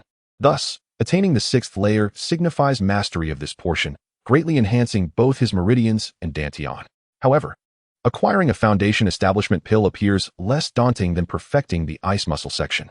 At Luo Hong's current level of mastery, the White Lotus pill no longer proves effective. No matter how often he bathes, his proficiency does not increase. To progress further, he must resort to the use of the Pure Lotus pill. Indeed, Luo Hong has pondered how to circumvent the reliance on medicinal pills for cultivating the ice muscle and jade bone technique.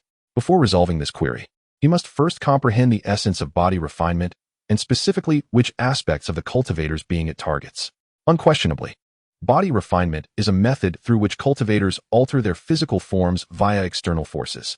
After 3 years of studying silver runes, Luo Hong is certain that these runes exist not only within the meridians, but are also dispersed throughout the human body. Muscles, bones, and organs all correspond to specific silver runes. His familiarity with the silver runes in the meridians stems from their frequent application in cultivation and their ease of observation. When Luo Hong broke through to the 5th layer of the ice muscle and jade bone technique, he had already developed a profound understanding of the silver runes within his meridians. Consequently, he immediately noticed that, with the breakthrough, not only had the number of silver runes increased, but their arrangement had also undergone significant changes. If silver runes can be likened to the underlying code of the mortal realm, then the essence of body refinement lies in rewriting these codes to enhance the system's performance.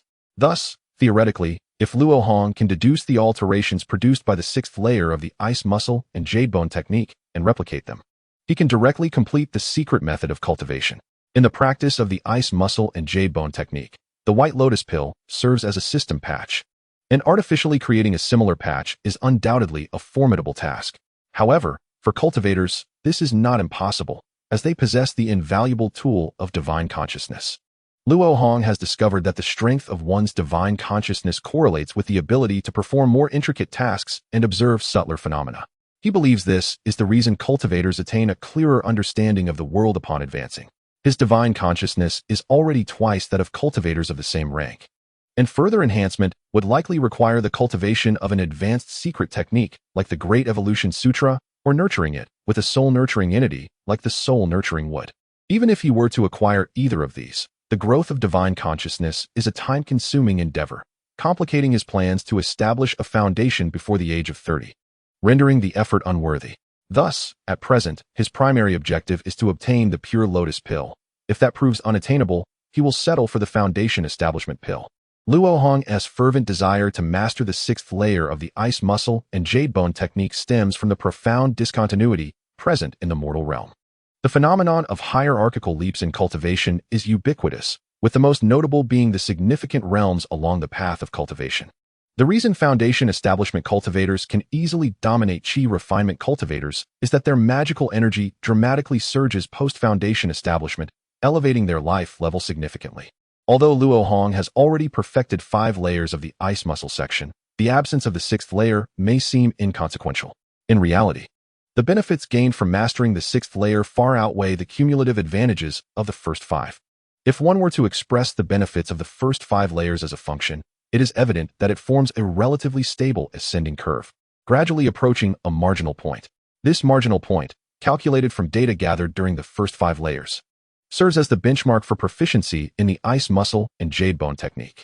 Given the frequent emergence of marginal points during cultivation, Luo Hong is almost certain that their occurrence and the marginal effects are fundamentally related to the most basic energy particles, the spirit particles. This leads to the inference that spirit particles exhibit marginal leap effects, with the existence of spirit entities serving as the most compelling evidence. Just then, a nondescript voice pulled Luo Hong from his reverie, returning him to reality.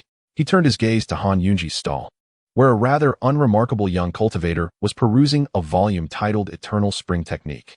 Luo Hong took a sip of the Jade Dragon wine, allowing the surging spiritual energy within him to temper his excitement.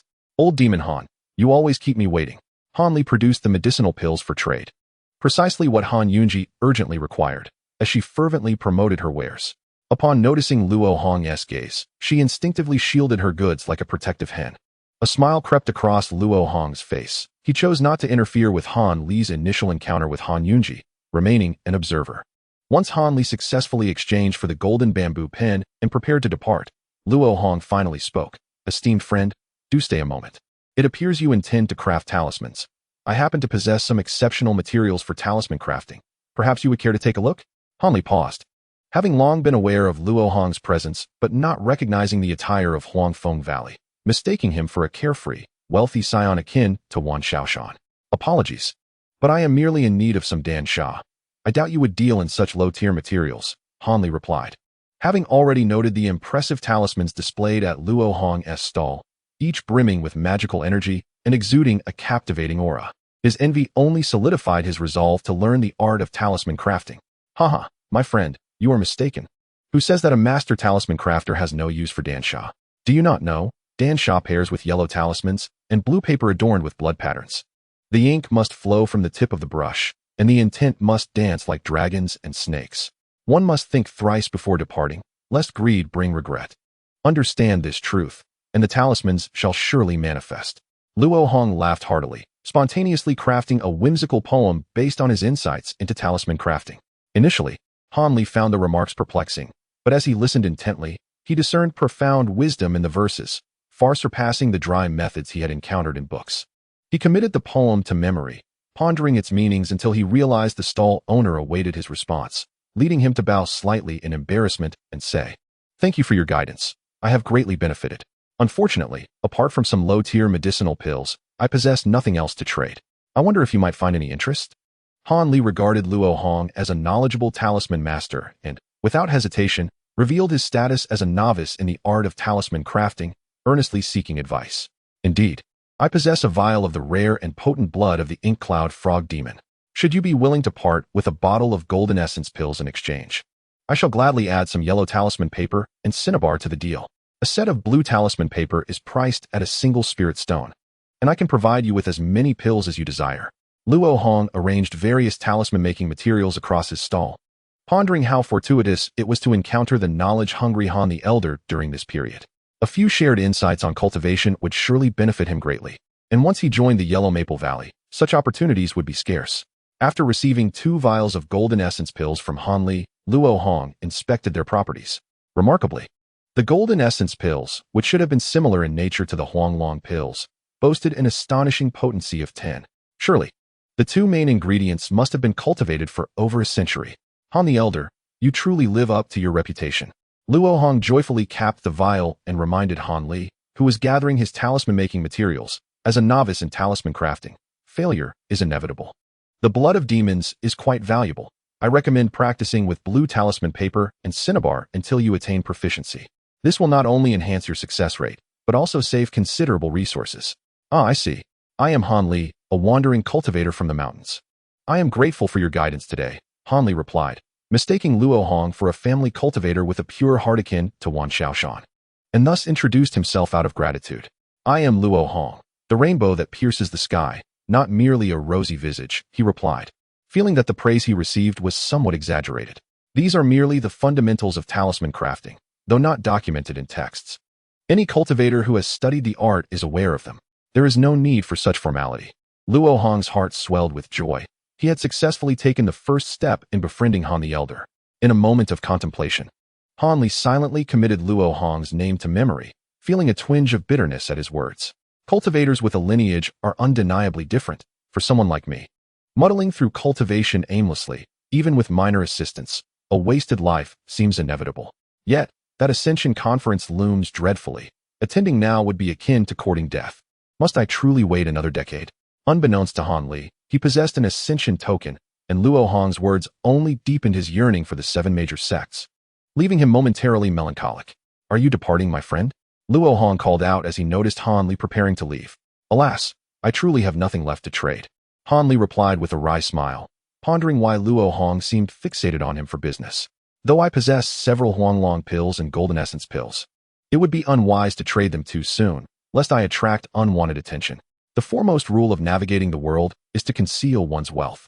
My young friend, you strike me as a sincere individual.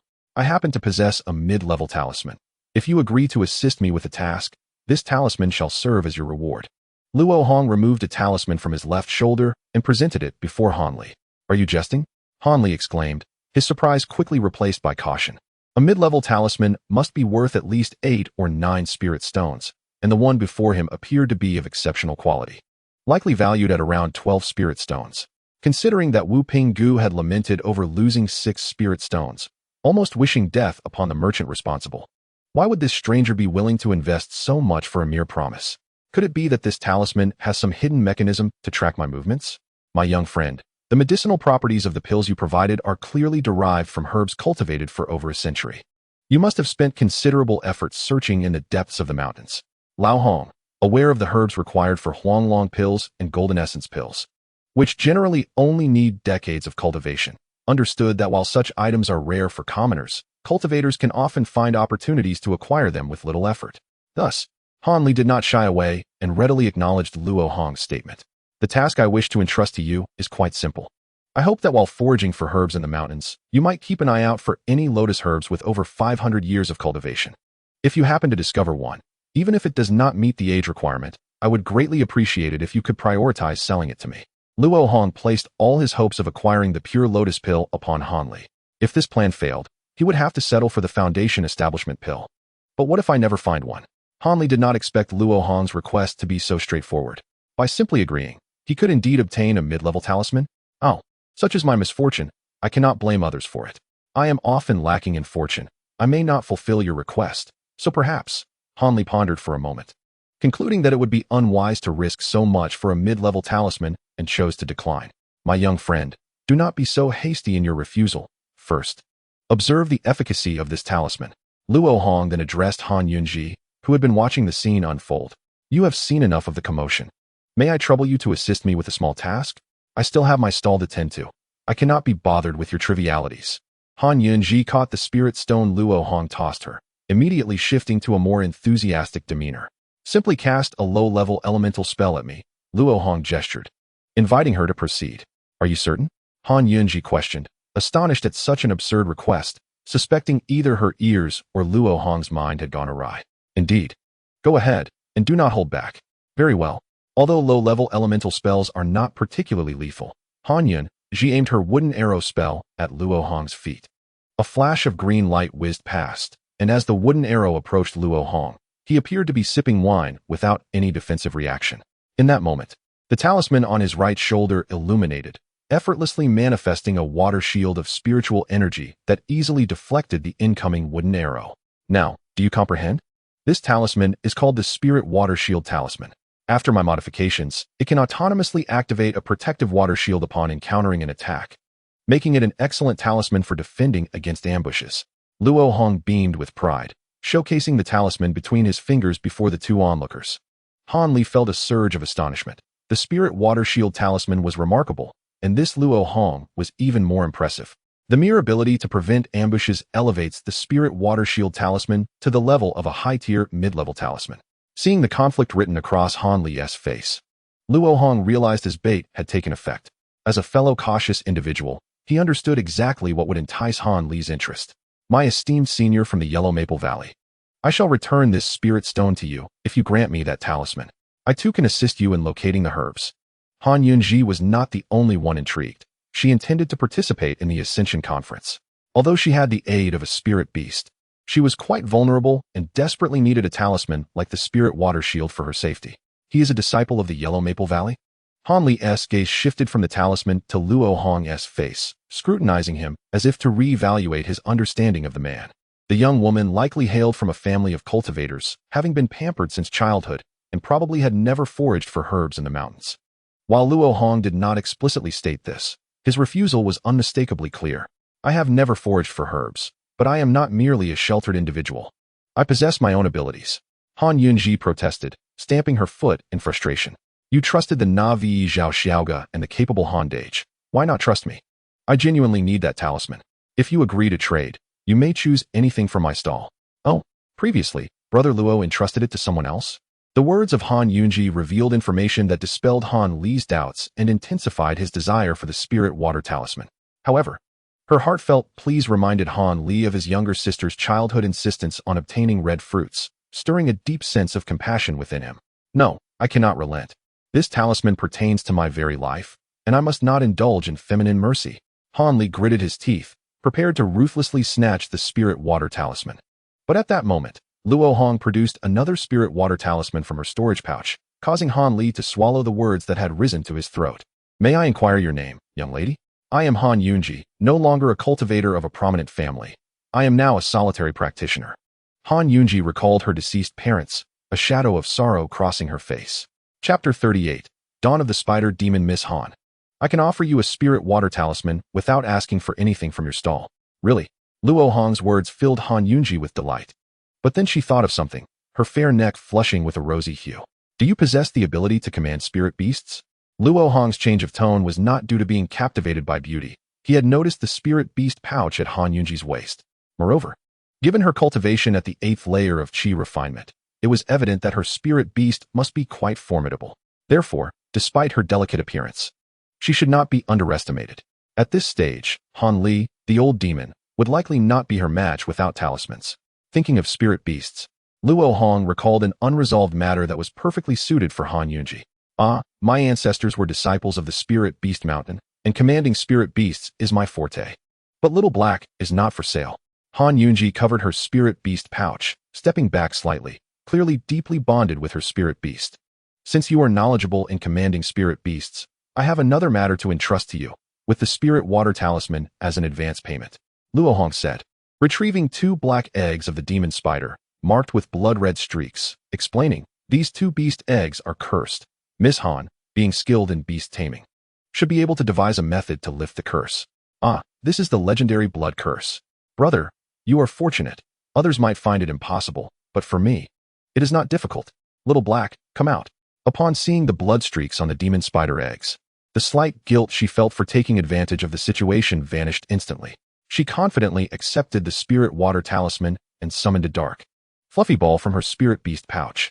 Once on the ground, the ball unfurled, revealing a spirit beast resembling a wolf or dog, about a foot long, with black skin and bloody fangs, and a red mark between its brows.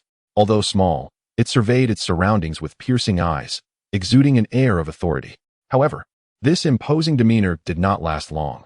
Once Little Black confirmed there was no danger, it immediately stuck out its tongue and playfully circled around Han Yunji's feet. Little Black, stop playing, come lick this. Han Yunji placed one of the demon spider eggs near Little Black's mouth, prompting it to lick it thoroughly. Soon, the blood streaks on the egg lightened slightly. Indeed useful. Brother Luo, await good news. I will quickly concoct an antidote to dispel the blood curse using Little Black's saliva. Han Yunji smiled cleverly, returning Little Black to her spirit beast pouch. That is splendid. However, I must advise you, Miss Han, once the antidote is prepared, do not remove all the blood streaks from either of the beast eggs, lest undesirable events occur. After undergoing thousands of years of evolution, the demon spider had achieved a delicate balance with the blood totem. Should this balance be disrupted, it could lead to unforeseen consequences, as had happened with Luo Hong's experience. Brother Luo, I understand the rules. These 2 beast eggs should have hatched long ago, if not for the blood curse suppressing them. I will not hatch them privately, thus allowing you to seize the best opportunity to establish a blood contract.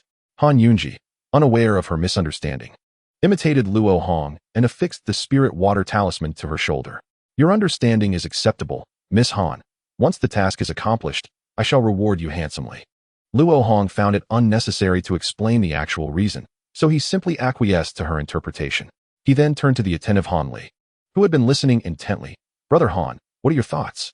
I am willing to give it a try. However, Brother Luo, do not hold excessively high expectations. Han Li had already made his decision, and when Luo Hong inquired, he casually responded, his mind still reflecting on the recent revelations, spirit beast pouch, beast eggs, the legendary blood curse, and customary rules. Excellent. I have garnered much knowledge about the cultivation world. Han Li felt pleased with his rapidly expanding understanding, and the desire to depart that had previously lingered faded away. After a brief wait, seeing Luo Hong and Han Yunji no longer conversing, he reluctantly turned to leave, discreetly affixing the spirit water talisman to the inside of his robe. Observing from the shadows, Luo Hong clicked his tongue, acknowledging Han Li's prudence.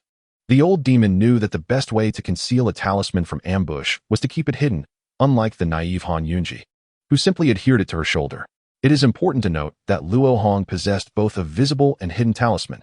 The visible one could deter weaker intruders, while the hidden one enabled him to counterattack formidable foes. Having completed 2 lucrative transactions in quick succession, Han Yunji lost interest in selling her trinkets, tidied her stall, bid farewell to Luo Hong, and returned to her cultivation. Luo Hong, however, was not in a hurry to depart. Currently, his cultivation was temporarily stalled due to the pure lotus pill, allowing him to focus on studying the new occupant in his dantian. Thus, for more than 10 days during the subsequent minor gathering at Tainan, Luo Hong appeared leisurely, reclining in a grand chair while sipping wine, casually responding to inquiries about prices. Nevertheless, due to his fair pricing and extraordinarily high-quality talismans, combined with his unique style and attire as a disciple of Huangfeng Valley, he gradually gained a reputation in the marketplace. Many cultivators at the 11th and 12th layers of qi refinement came to purchase talismans from him, all preparing to participate in the Ascension conference. They judged solely by the quality of the items and accepted any price that did not seem exploitative. On the final day of the minor gathering, Luo Hong calculated his earnings, discovering that he had made over 200 spirit stones, enough to acquire a fine high-grade magical artifact. Just as he was about to close his stall, an arrogant voice interrupted, "Fellow cultivator from Huangfeng Valley, please do not leave without selling me some of the spirit wine in your gourd." Luo Hong glanced over and immediately recognized the speaker as a cultivator from the Yin family of Guyu Mountain. This family was the most powerful in the realm of cultivation within the Yu Kingdom, boasting an ancestor at the core formation stage, perpetually navigating between the 7 major sections. Although they seemed to benefit from the alliances formed with these sects, they were, in reality, under joint suppression, rendering any further advancement virtually impossible.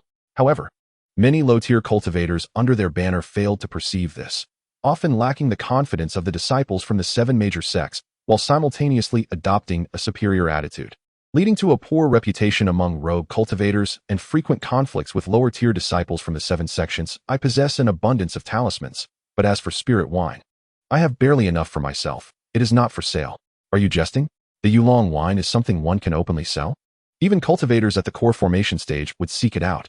Luo Hong dared to consume the spirit wine in public only because the Jade Dragon gourd and the Ling Jiao secret pattern could effectively seal the essence of the Jade Dragon wine. Is it true that the Yin family members are so arrogant and devoid of etiquette? At this moment, while Luo Hong feigned amiability, she was secretly preparing to inflate the price of the talismans. Chapter 39. Unwarranted Calamity. The mere junior mid-level talismans are not something our Yin family cultivators would covet. Your spirit wine is similarly unremarkable. We only sought to purchase it in haste. Otherwise, we would not have considered such an inferior product lacking in spirit. The Yin family female cultivator, not particularly young and adorned in flamboyant makeup, spoke with utter rudeness, almost wearing her disdain for them on her face. Beside her, a male cultivator from the Yin family furrowed his brows, glaring at Luo Hong with evident displeasure, as if grievously insulted. "Huh, I take my leave."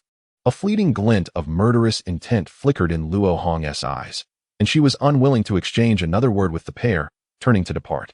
However, the temperamental Yin male cultivator, unable to contain his fury, unleashed a magical artifact at the unassuming Luo Hong's back. The spirit water talisman activated instantly, conjuring a protective water barrier that thwarted the attack. Luo Hong, her expression darkening, turned to confront the male cultivator, only to meet his bloodthirsty, frenzied gaze. "Oh dear! A fight has broken out. We must flee. Quickly, alert the elders of the gathering that trouble has arisen." Within a Tinjong radius of Luo Hong and the Yin duo, the scattered cultivators hastily vacated the area. "Such fine talismans. Friend, do sell them to me as well." "Not a chance. Even a clay figurine possesses a measure of spirit." Though this individual appeared somewhat unhinged, Luo Hong was not one to shy away from a confrontation.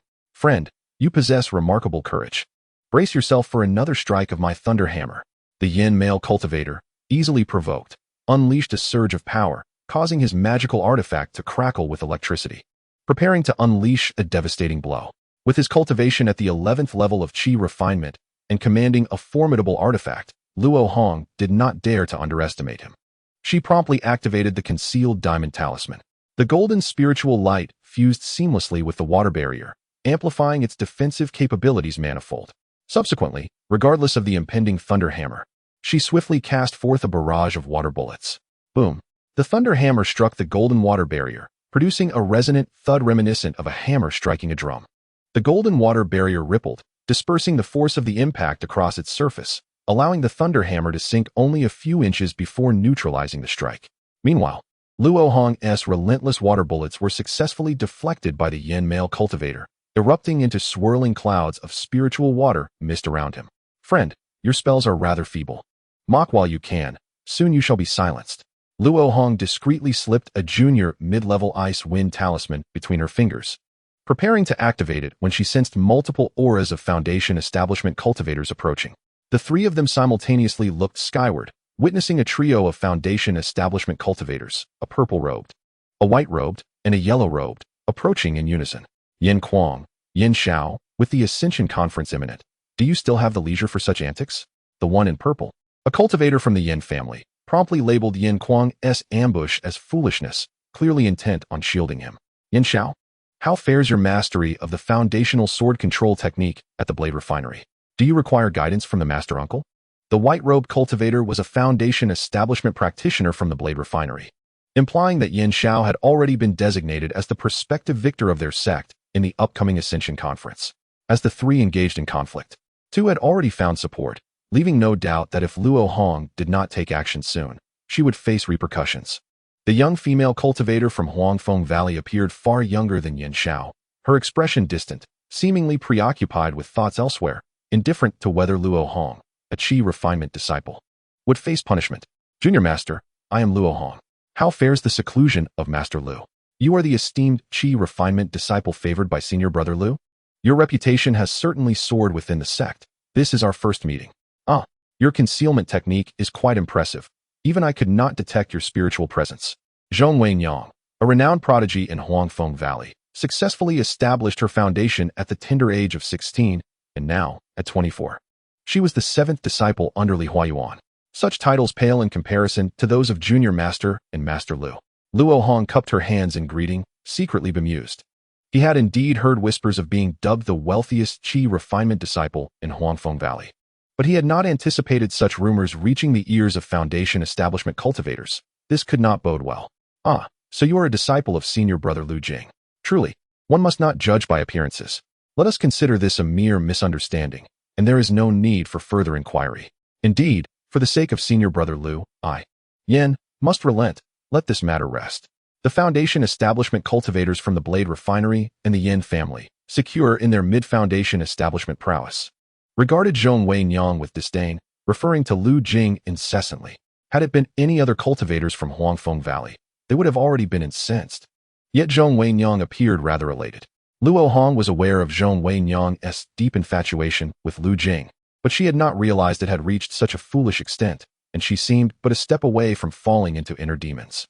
Though the current resolution was most unjust for Luo Hong, under the combined pressure of the Yin family and the blade refinery, she dared not crave too much. Content to safeguard her own well-being. Luo Shizi, you two have come to witness the Ascension conference. Then come along with me and share tales of senior brother's recent exploits, slaying a mid-foundation establishment evil cultivator at Xiang Mountain. Zhong Wenyang's beautiful eyes sparkled with mischief as she spoke. Junior obeys. Luo Hong had initially intended to observe the Ascension conference, as it represented the closest encounter with life and death combat, an excellent opportunity to gather data on the dueling techniques of cultivators. However, having unexpectedly encountered Zhong Wenyang, there was another matter she could conveniently address. Following Zhong Wenyang, they soared through the air for a while before arriving at the venue of the Ascension conference. 7 simple arenas constructed from earth and stone occupied the center, surrounded by exquisite buildings. The largest served as the judging ground for the foundation establishment disciples of the 7 major sects, while smaller edifices were designated for the spectators from various cultivator families. Zhong Wenyang led Luo Hong directly to a building on the western side, landing beside a red table atop the roof, inviting Luo Hong to take a seat beside her. This surprised Luo Hong greatly. Ordinarily, a Qi refinement disciple should not share a table with foundation establishment cultivators, especially at a table surrounded by 4 other foundation establishment practitioners, 2 of whom donned the Yin family's purple robes. However, the firmness and subtle threat in Zhong Wenyang's gaze compelled Luo Hong to sit despite his reservations, and he immediately sensed several probing consciousnesses scanning him without pretense. If it were fellow cultivators of the same rank, such behavior would have likely resulted in immediate conflict. Yet facing foundation establishment cultivators, Luo Hong could only endure. Junior Sister Zhong, your disciple's concealment technique is truly exceptional. Huangfeng Valley's disciples are indeed extraordinary. The speaker, a male Yin family cultivator of foundation establishment, spoke in an excessively gentle tone, clearly with ulterior motives. Only a coward would hone their concealment technique to such an extent, and to present oneself in such disarray. What a disgrace. Another Yin family cultivator, with a nondescript appearance and voice, was exceedingly unpleasant to hear, yet none present exhibited displeasure. This was solely due to the individual's cultivation being at the pinnacle of mid-foundation establishment, the highest among those present. Luo Hong's gaze swept across the 2 Yin family members and Zhong Wenyang, and he instantly grasped his role in this scenario. Is dual cultivation truly that enticing? Chapter 40. The Yin family and the demonic arts. The situation was quite clear. The charming male cultivator from the Yin family harbored intentions towards Zhong Wenyang, having previously showered her with attentions. Meanwhile, the indifferent Yin family cultivator seemed to be consumed by jealousy, which could be attributed to her status as a female cultivator. Ignoring both of them, Zhong Wenyang promptly inquired about Lu Jing's experiences in xianxia from Luo Hong. Luo Hong sighed in exasperation, lamenting, "Why does everyone fixate on romantic entanglements rather than focusing on the path to forming a core? With such distractions, will the future of the xianxia cultivation community not be in jeopardy? If this continues, the 7 major sects will surely collapse under the invasion of demonic forces in a few years." Although weary, she could not tolerate the brazen attempts to undermine Lu Jing. The two continued to discuss Lu Jing for quite some time, during which the Yin family male cultivator attempted to interject several times, only to be thwarted by Zhong Wenyang's interventions. Perhaps sensing his lack of prospects, once the Immortal Ascension conference officially commenced, the cultivator, named Yin Shui, appeared despondent, sipping spirit tea alone. At that moment, the indifferent Yin cultivator approached him, whispering and performatively pouring tea, causing bystanders to cringe at the display. Achieving her objective, Zhong Wenyang soon released Luo Hong, turning her attention to the battles unfolding on the arena stage. One must commend the architect of this building, as Luo Hong could easily observe the happenings across the 7 arenas from the rooftop. The so-called Immortal Ascension Conference served as a pathway for scattered cultivators to obtain foundation-building pills, with each sect providing 10 slots. Successful challengers could not only join one of the 7 major sects as disciples, but also receive a rare foundation-building pill, potentially transforming their fortunes.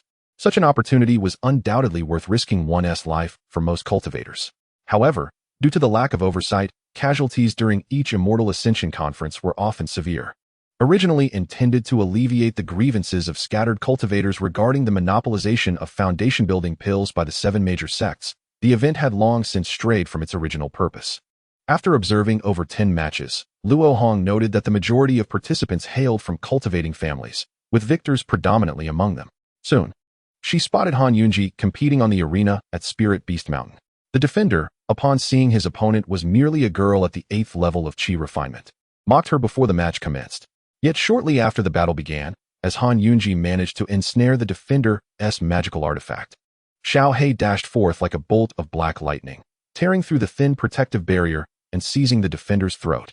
Of course, the kind-hearted Han Yunji refrained from ordering Xiao He to bite down, instead compelling the defender to concede, thereby sparing him. "Little master uncle, do you know what spirit beast that is?" Luo Hong had always been curious about Xiao He, as its ability to counter the blood curse suggested it was no ordinary spirit beast. "I am uncertain. This spirit beast has yet to mature, and many of its characteristics remain undiscovered. However, its speed is indeed remarkable. That girl is likely to secure a spot at Spirit Beast Mountain," Zhong Wenyang replied casually. Several hours later, as the Immortal Ascension Conference neared its conclusion, Luo Hong observed that victories among Qi refinement cultivators were predominantly determined by the superiority of magical artifacts, with talismans serving merely as auxiliaries, and instances of talismans decisively turning the tide of battle were exceedingly rare.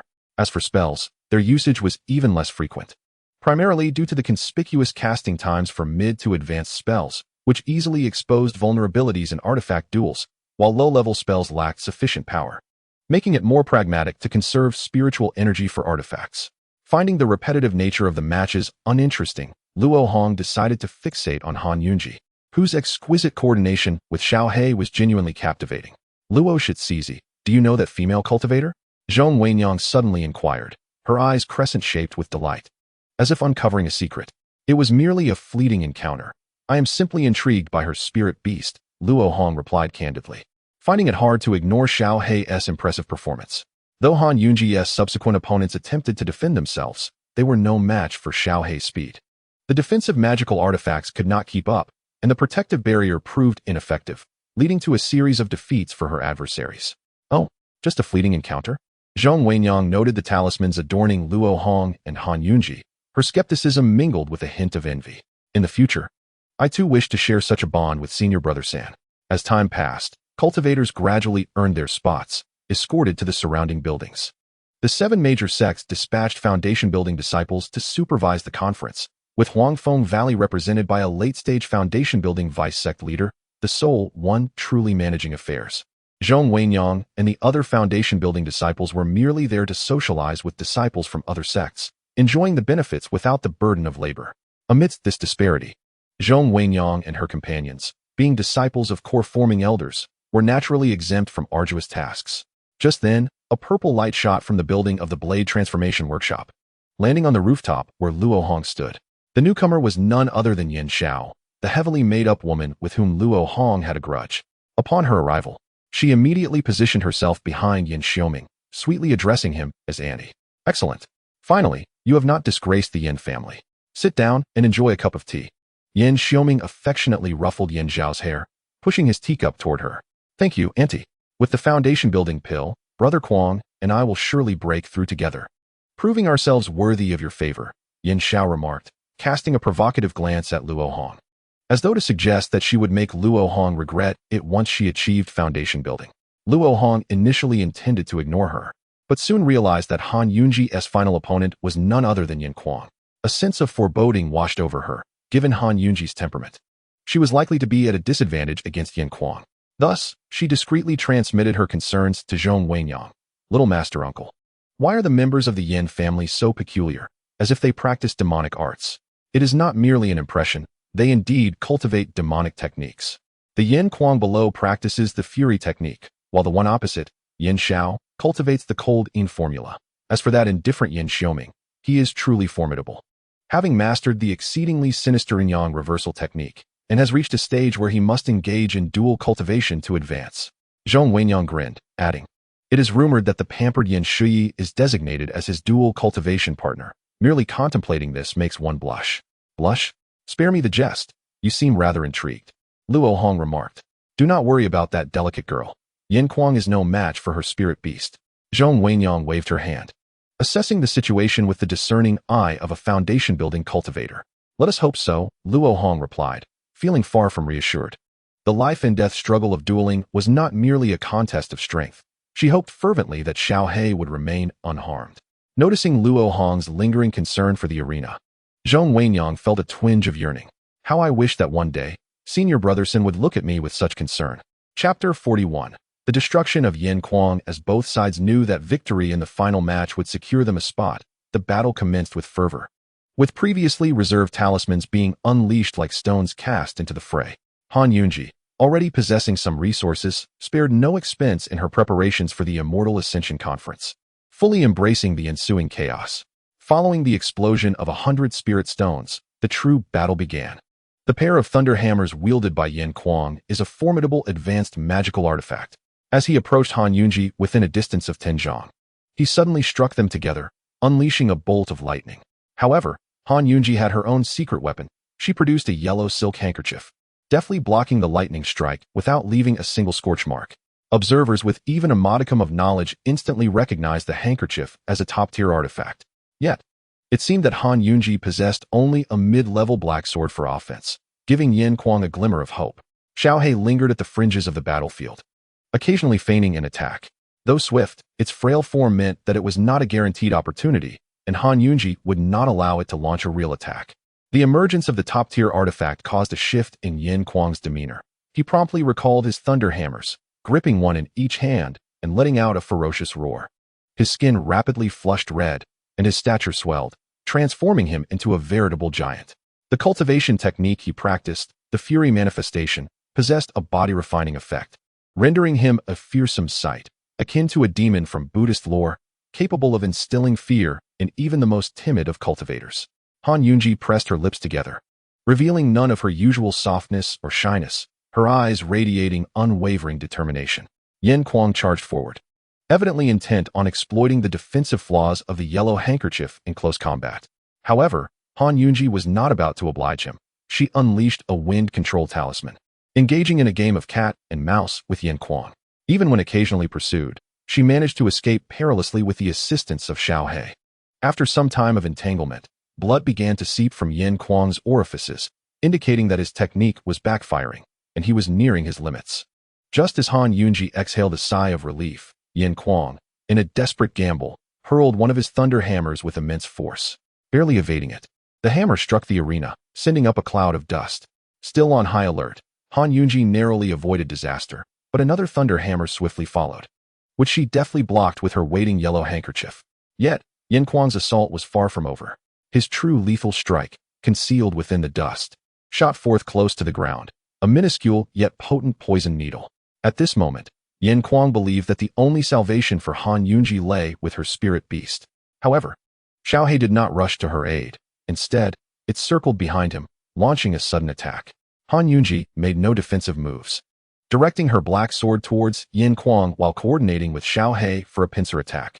The poison needle was, as expected, intercepted by the self-activated spirit water talisman. In contrast, Yin Kuang found himself at the end of his rope, yet he let out a maniacal laugh, disregarding the approaching black flying sword, twisting his body to deliver a powerful punch backward.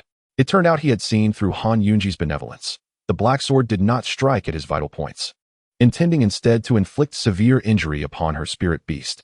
Even though Yin Kuang understood that, after sustaining such injuries, he would stand little chance of winning this battle, rage clouded his judgment, and he made his choice without hesitation.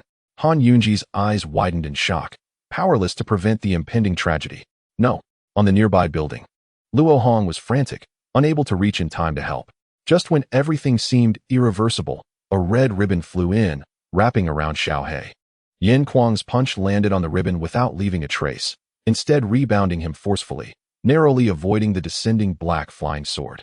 However, Han Yunji was thoroughly enraged. Without a moment's thought, she seized a low-grade thunder fire talisman and threw it forth. Amidst a burst of flames and thunder, Yin Kuang was obliterated into nothingness. Brother Kuang. Yin Xiao sprang to his feet, astonished. The one who had rescued Xiaohei was none other than Zhong Wenyang, though she too had not anticipated that Han Yunji would, in a fit of rage, kill Yin Kuang. Zhong, what do you mean by this? Yin Xiaoming's tone was icy, his gaze fixed on Zhong Wenyang, demanding an explanation. I don't know what you're talking about. Zhong Wenyang, aware of her guilt yet unwilling to concede, averted her head defiantly, confident that, as a disciple of Li Huayuan, she would not face any repercussions. You. Yin Xiaoming seethed with rage, but found himself at a loss when confronting Zhong Wenyang. After all, she had merely intervened to save a spirit beast. Although Yin Kuang had been gravely injured by the rebound, he had avoided the black flying sword, making it a draw. The true perpetrator was about to be initiated into the spirit beast mountain, which had the worst relations with the Yin family. And this incident had occurred on the life and death arena, making it impossible for the Yin family to seek justice from the spirit beast mountain. Nevertheless, this matter would not simply be brushed aside. Yin Xiaoming's gaze swiftly shifted to Luo Hong. It seems unavoidable. The death of Yin Kuang, in essence, bore little relation to Luo Hong. Although Zhong Wenyang had acted because of him, those unaware of the circumstances would not discern this. However, could Luo Hong deny it? Could she shift all the blame onto Zhong Wenyang? Such actions would undoubtedly be foolish, leading to self-sabotage. Thus, rather than being forced into a corner later, it would be wiser for Luo Hong to step forward now. Elders of the Yin family, my junior uncle acted at my behest. If there are consequences, let them fall upon me. Luo Hong stood, bowing respectfully. Her declaration significantly enhanced Zhong Wenyang's regard for her, while further fueling Yin Xiaoming and Yin Zhao's fury. On the arena, after Han Yunji had slain Yin Kuang, she stood frozen for a moment before gazing in the direction the red ribbon had flown. Catching sight of Luo Hong bowing and apologizing, instantly understanding what had transpired. Though she was aware that Luo Hong's intervention was largely to fulfill her own entrusted task, she felt immense gratitude and worry for the potential repercussions Luo Hong might face, while simultaneously regretting her impulsive decision to kill Yin Kuang. It was essential to note that Xiaohei was a hybrid spirit beast painstakingly cultivated by her parents, and while its strength was secondary, it had grown up alongside Han Yunji, becoming a presence in her life akin to that of her own brother. Han Yunji wished to share some of the blame with Luo Hong, but the Spirit Beast Mountain's disciples could not wait, unceremoniously taking her back to their immense edifice. Very well, since you admit it, you should promptly cripple your cultivation. Do you wish for me to do it myself?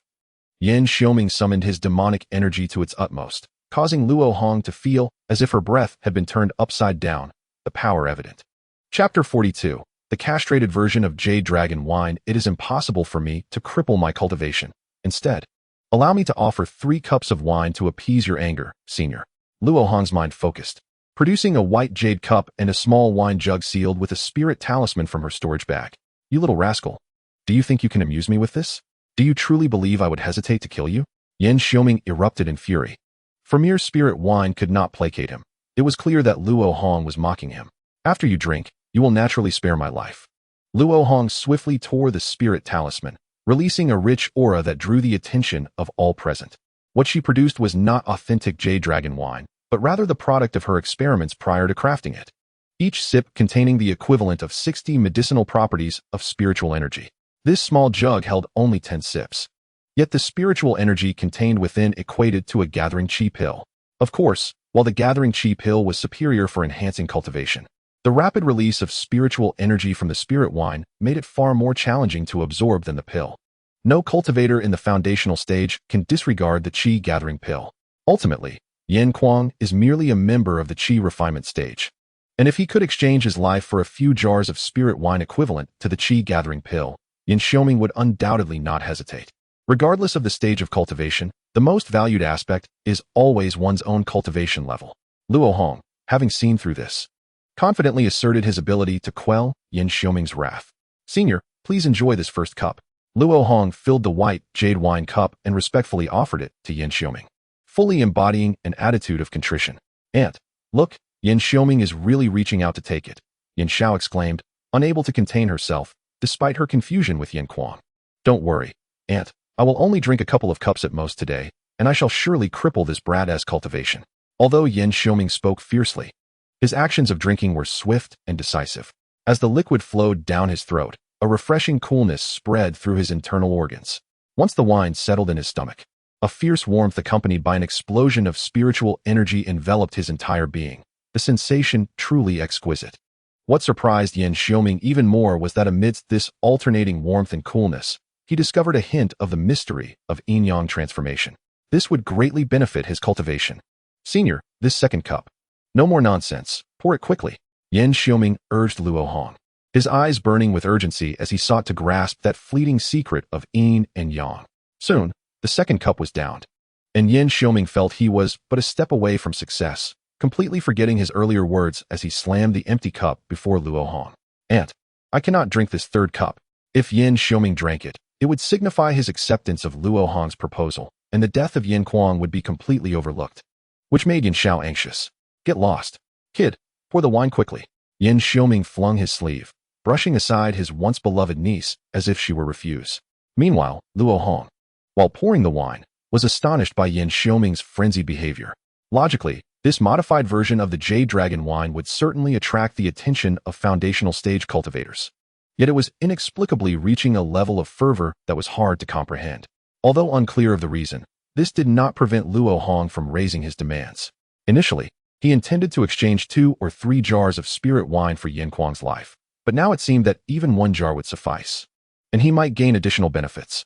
Indeed, after drinking the third cup, Yin Xiaoming showed no signs of stopping, his gaze fixated on the wine jug in Luo Hong's hand. Had it not been for the presence of Zhong Wenyang, he would have undoubtedly seized it by now. Kid, hand over the jug. I will not hold you accountable for Yin Kuang's death. The greed in Yin Xiaoming's eyes was almost palpable. Crafting this spirit wine had depleted the young one's spiritual stones, and he had originally intended to offer it as a tribute to his elders. To spare 3 cups was already a considerable sacrifice. Seeing the increasingly sinister expression on Yin Xiaoming's face, Luo Hong felt the moment was ripe and quickly redirected the conversation. However, if the senior insists on demanding, that could be arranged.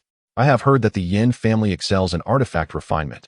I dare to request from you a supreme magical artifact, not necessarily top tier, just one that can enhance the potency of water-type spells. Yin Xiaoming's expression initially turned cold, but he soon broke into a smile. The artifact refinement skills of the Yin family are unparalleled in the Yu Kingdom, and even comparable to the divine armament sect of the Yuan Wu Kingdom. Just wait here. I shall return shortly. With that, he transformed into a streak of light and vanished into the horizon. Luo Hong affixed the spirit sealing talisman once more, letting out a long breath as he sat down. Bargaining with a cultivator far superior in cultivation was indeed no simple task. Luo disciple, you mentioned that this spirit wine is meant as a tribute for your elders. Does that not make me your elder? Zhong Wenyang's eyes sparkled with interest. She had witnessed Yin Xiaoming's fervent antics and was now quite intrigued. Of course, even if the junior uncle does not assist today, I would have visited to present the spirit wine eventually. Luo Hong retrieved a new wine jug and placed it before Zhong Wenyang, saying, Junior uncle, please. This is prepared for you. Additionally, a jar 5 or 6 times larger than the small wine jug appeared before Zhong Wenyang, sealed with 3 spirit-sealing talismans. This is for Lu Shishu. I kindly ask you to pass it along for me. Upon comparing the two, Zhong Wenyang felt a twinge of jealousy. Your third senior brother truly did not protect you in vain, but do not forget about my master. As she accepted the spirit wine, Zhong Wenyang kindly reminded him.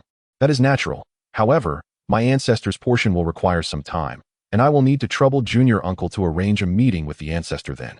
That is agreeable. Zhong Wenyang casually replied. Luo Hong felt a surge of joy within. He had risked exposing the Jade Dragon wine solely for this promise from Zhong Wenyang. At this moment, Old Han should have already encountered an ambush. With my spirit water protection talisman, this time he would not face the same peril as before. It is worth noting that had it not been for Old Han's knowledge of the shrinking technique from the rivers and lakes, he would have nearly perished without even summoning his talismanic flying sword. Old Han was always clear about his grievances, and since he had joined Huangfeng Valley, he urgently needed support, so when Luo Hong met him again, a matured water lotus spiritual herb would likely be part of the offering. However, would possessing the spiritual herb guarantee that Luo Hong's transaction with the veiled woman of the Hidden Moon sect would proceed smoothly? If Luo Hong believed that, he would be exceedingly naive. Fairness in the cultivation world exists only among cultivators of equal standing, and moreover, obtaining the ancient formula for the pure lotus pill was not Luo Hong's ultimate goal. He would inevitably find himself embroiled in complications. Thus, Luo Hong sought to win the favor of Li Huayuan, hoping to leverage his influence to ensure the transaction followed his intended course. The conversation between Luo Hong and Zhong Wenyang jolted the two foundational stage cultivators from small families present, who had been envious of the modified Jade Dragon wine, but were even less inclined to provoke a core formation stage expert.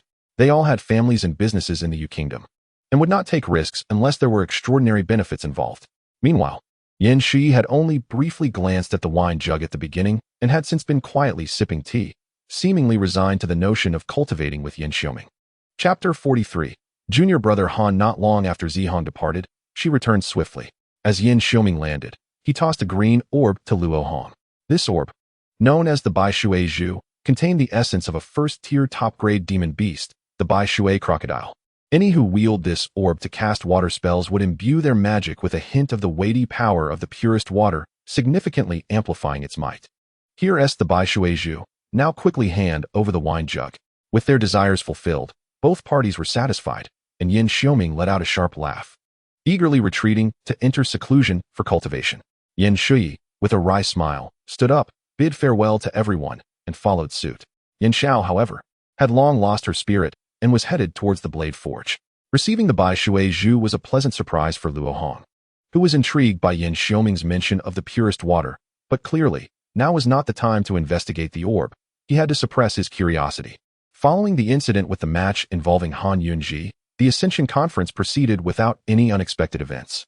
And soon the 10 slots for each of the 7 major sects were finalized. As anticipated, the long-absent Old Han, bearing the Ascension order, approached the disciples of Huangfeng Valley, causing quite a stir before being escorted back to the Taiyue mountain range along with the other disciples of Huangfeng Valley.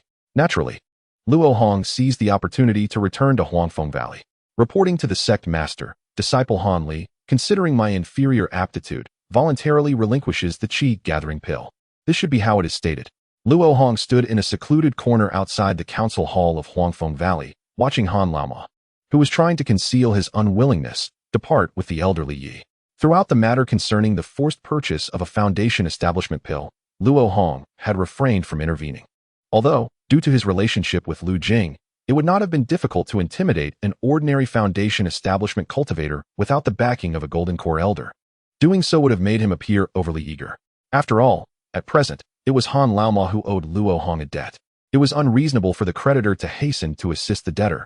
Moreover, Han Laoma himself was likely reluctant as well. He believed, with the aid of a small vial, that refining a foundation establishment pill was not a difficult task, and thus, he preferred to lose a pill rather than offend a senior cultivator within the sect. Days later, feeling that Han Laoma had settled into Baichao Garden, Luo Hong prepared to pay a visit. To facilitate his frequent visits, he specially spent over 300 spirit stones to purchase a 400-year-old Jiogua tree and entrusted it to Master Ma for cultivation. Han Junior brother, oh no, it should be Han disciple now. I never expected our paths to cross again so soon, barely a month apart. Upon entering Baichao Garden and seeing Han Li tending to the spiritual herbs, Luo Hong feigned surprise, expressing his astonishment. Senior brother Luo has come to see your Jiugua tree, right? I truly did not anticipate that while you are proficient in the art of talisman crafting, you also excel in brewing spiritual wine. This Jiugua is notoriously challenging to refine. Having been specifically informed by Master Ma, Han Li was not the least bit surprised by Luo Hong's visit, were it not for its difficulty. The 400-year-old Jiugua tree would not have been sold at such a low price. He had purchased it to explain the origin of his high-quality spiritual wine, and all the Jiugua produced so far were carefully stored in his spatial pouch. I cannot claim to be proficient. By the way, I heard that a loose cultivator, surnamed Han, recently obtained the Ascension order to enter the sect. That wouldn't be you, would it, Han Junior Brother? Luo Hong asked knowingly. Indeed, it is I, Junior Brother. The mention of the Ascension order caused Han Li to recall the Foundation establishment pill he had lost, but he had long mastered the art of concealing his emotions. Although he felt troubled inside, he greeted Luo Hong with a cordial demeanor and invited him to sit down for tea. So, it was you, Junior Brother Han, who was compelled to sell the Foundation establishment pill. Luo Hong, ever direct, touched a sore spot for Han Laoma, causing the latter to pause in his pouring of tea. It was not coercion, it was a voluntary decision, Han Li explained, somewhat deluding himself. Haha, Junior Brother Han, there is no need to hide anything from me. The Foundation establishment pill is something every qi refining cultivator regards as vital. Furthermore, in our country's cultivation community, there is but one place to procure the necessary spiritual herbs for the Foundation establishment pill, and entry is permitted only once every 5 years. Thus, the production of such pills is exceedingly limited. Consuming one means one fewer exists. It is inconceivable that anyone would willingly part with one. Speaking of spiritual herbs, have you made any progress in locating the lotus-type spiritual herb I previously entrusted you to find? Luo Hong intentionally revealed the limited availability of the spiritual herbs needed for the Foundation establishment pill, discreetly observing Han Laoma's reaction, which indeed exhibited a notable change. When questioned about the lotus-type spiritual herb, Han Li hesitated for a moment, then seemed to resolve himself, bowing his hands and saying, "Please wait a moment, Senior Brother Luo. Of course, Han Laoma, I must admit I underestimated your caution. If I hadn't pressed you regarding the Foundation establishment pill, you might not have intended to offer up this spiritual herb." Shortly thereafter, Han Li returned holding a jade box. Upon opening it, he revealed a roughly 600-year-old white lotus spiritual herb. It was indeed the most common Jinchi lotus, but with 600 years of cultivation, it was more than sufficient. Senior Brother Luo, as fate would have it, after the conclusion of the Tainan gathering, I found myself pursued by 2 unknown loose cultivators. Though I narrowly escaped thanks to your talismans, I fell down a cliff, and this lotus was discovered in the pond at the bottom. Han Li fabricated this story earnestly, and Luo Hong listened with equal seriousness. Whatever tale you weave, Han Laoma, as long as you dare to spin it, I, Luo Hong, shall believe it. Remarkable indeed. So this lotus truly is fated for me. What do you wish in exchange? Spirit stones, magical artifacts, or talismans are all acceptable. Feel free to state your desires. Luo Hong was genuinely elated. With this 600-year-old Jinchi lotus, the foundation of his path was poised to be perfectly established. Senior Brother Luo, if possible, I would like to exchange it for a formula for a pill that can help qi refining cultivators enhance their cultivation. Han Li had long sensed that the effects of Huanglong pill and Jinsui pill were diminishing, and he urgently needed a new pill. Certainly. Here is the formula for the Heqi pill. Junior Brother, take it. Luo Hong was always one to plan meticulously, and he was well aware of Han Laoma's current needs. The formula for the Heqi pill, a common grade pill, was not particularly precious, and in comparison to the 600-year-old spiritual herb, Luo Hong had made a small profit. Han Li was momentarily taken aback, not expecting that a matter he had sought for many years would be resolved so suddenly, leaving him with a sense of unreality. Observing Han Li safely store the formula, Luo Hong rose, pretending to take his leave, only for Han Li to call out to him. Senior Brother Luo, may I ask where the spiritual herbs for refining the Foundation establishment pill can be gathered? Why must one wait 5 years to enter? There was nothing to conceal. So Luo Hong promptly explained the matter of the blood-colored forbidden land, and the crucial news that it would be sealed for 60 years after the next opening. Han Li was taken aback, feeling immensely fortunate to have learned of this during his conversation with Senior Brother Luo. Otherwise, he might have had to wait in vain for 60 years. It seemed that this Senior Brother Luo was quite decent. He decided to observe further. Chapter 44. The Combat Power of Cultivators. Junior Brother Han, do not be disheartened over the loss of a Foundation establishment pill. Besides the method I just mentioned regarding entering the blood-colored Forbidden Land for trials, there is another way to acquire a Foundation Establishment pill, participating in the sect's grand competition held once every decade. As long as you are under 30 years of age and rank among the top 2 to 300, you will be awarded a Foundation Establishment pill after the competition concludes, depending on how many pills the sect leaders choose to distribute. Though both methods are exceedingly difficult, they are far superior to the days when you, as a loose cultivator, had no recourse. Luo Hong fully embraced the role of a senior brother, imparting wisdom to Han Laoma with a sense of satisfaction. Senior brother Luo, you too wish to establish your foundation, do you? If you were to choose, which method would you prefer? Han Li found himself at a loss. The blood-colored Forbidden Land was fraught with peril, and he had no desire to venture there. However, he lacked confidence in the grand competition as well, having only managed to ambush Jin Guangshangren and slay 2 loose cultivators with his flying sword talisman thus far. The grand competition is a direct confrontation. One cannot afford to waste protective talismans. Merely relying on the martial arts and secret techniques learned from the mundane world may not suffice. Junior brother Han, you possess a 4th grade spiritual root, correct? Luo Hong suddenly shifted the topic as he took a sip of wine. Indeed, I lack metal among the 5 elements, Han Li replied, somewhat puzzled as to why Luo Hong had diverged from the topic. I too have a 4th grade spiritual root, though I lack wood. Junior brother Han, do you know why cultivators in this realm are not particularly welcoming to those of us with 4th grade spiritual roots? Even going so far as to label our roots as pseudo-spiritual roots? Luo Hong feigned melancholy. I humbly request your guidance, senior brother. Han Li had only recently learned of his own spiritual root quality and was still unfamiliar with the intricacies. Simultaneously, he felt an inexplicable sense of empathy towards Luo Hong's spiritual root quality. While the slow pace of cultivation is secondary, the crux lies in the success rate of establishing one's foundation after consuming the Foundation Establishment pill. The success rate of foundation establishment through a single foundation pill is pitifully low. Thus, if my senior brother were to choose, he would opt for all of them. We must venture into the blood-forbidden zone and also participate in the grand competition. These words from Luo Hong were directed towards Han Li. For him, as long as his Dantian reaches completion, establishing a foundation would be a trivial matter. One foundation pill is more than sufficient. The quality of one's spiritual root merely affects the purity of their mana. As long as the Dantian is sufficiently large, the requirements for mana purity will correspondingly diminish. Rather than focusing solely on enhancing mana purity, Luo Hong believes that another understated function of the foundation pill is the key to its significance.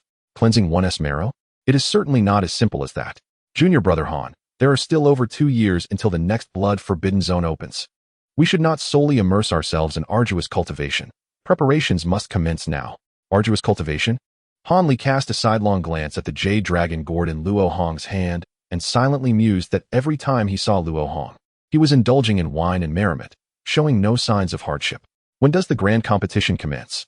Han Li was reluctant to take Luo Hong's word at face value. If possible, he wished to consume a foundation pill to verify it himself. The grand competition has just concluded, but the minor competition will begin in a few days. What is this minor competition? Han Li pondered how the Yellow Maple Valley was filled with so many intricacies. Without senior brother Luo's guidance, he would have missed countless opportunities.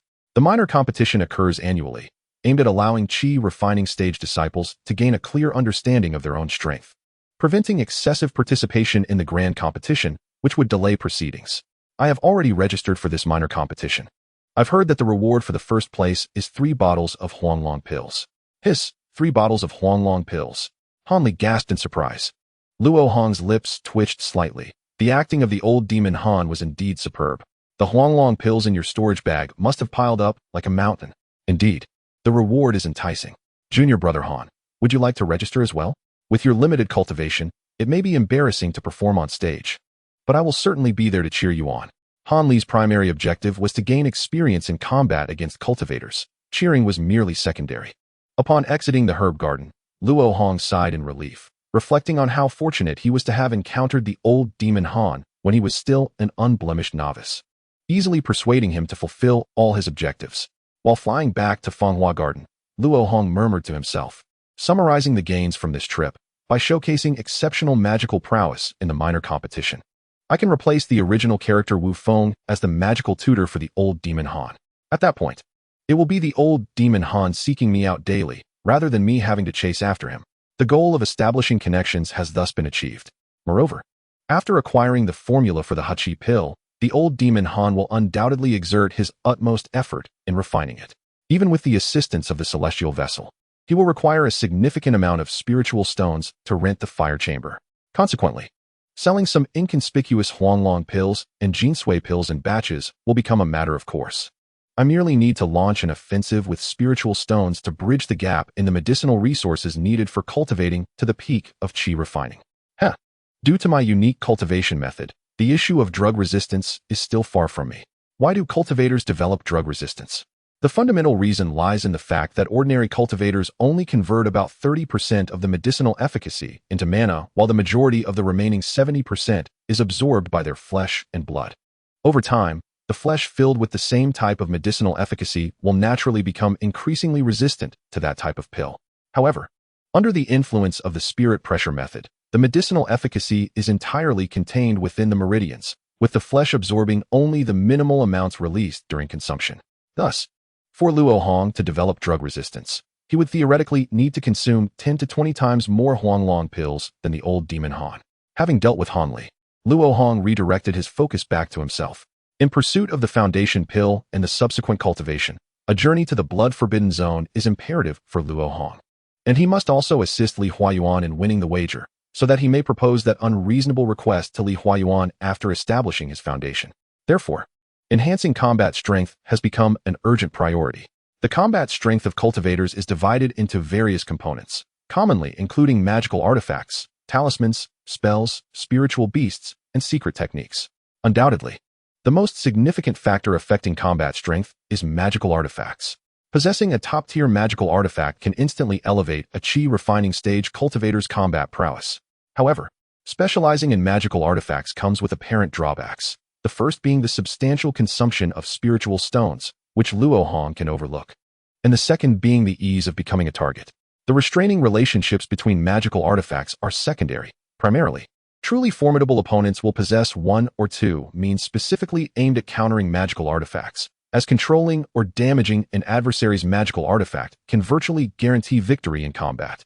Among the techniques known to Luo Hong, the nearby Xiongning mirror wielded by the treasure girl is one.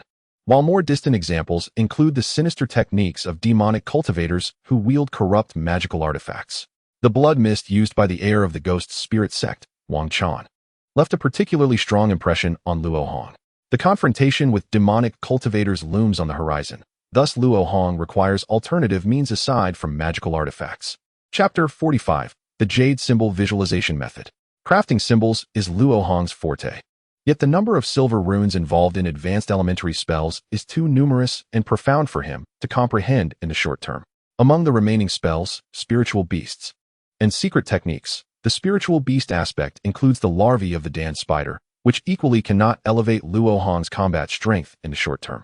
Secret techniques find themselves in a rather awkward position, although he has not truly reversed the spirit flood secret pattern.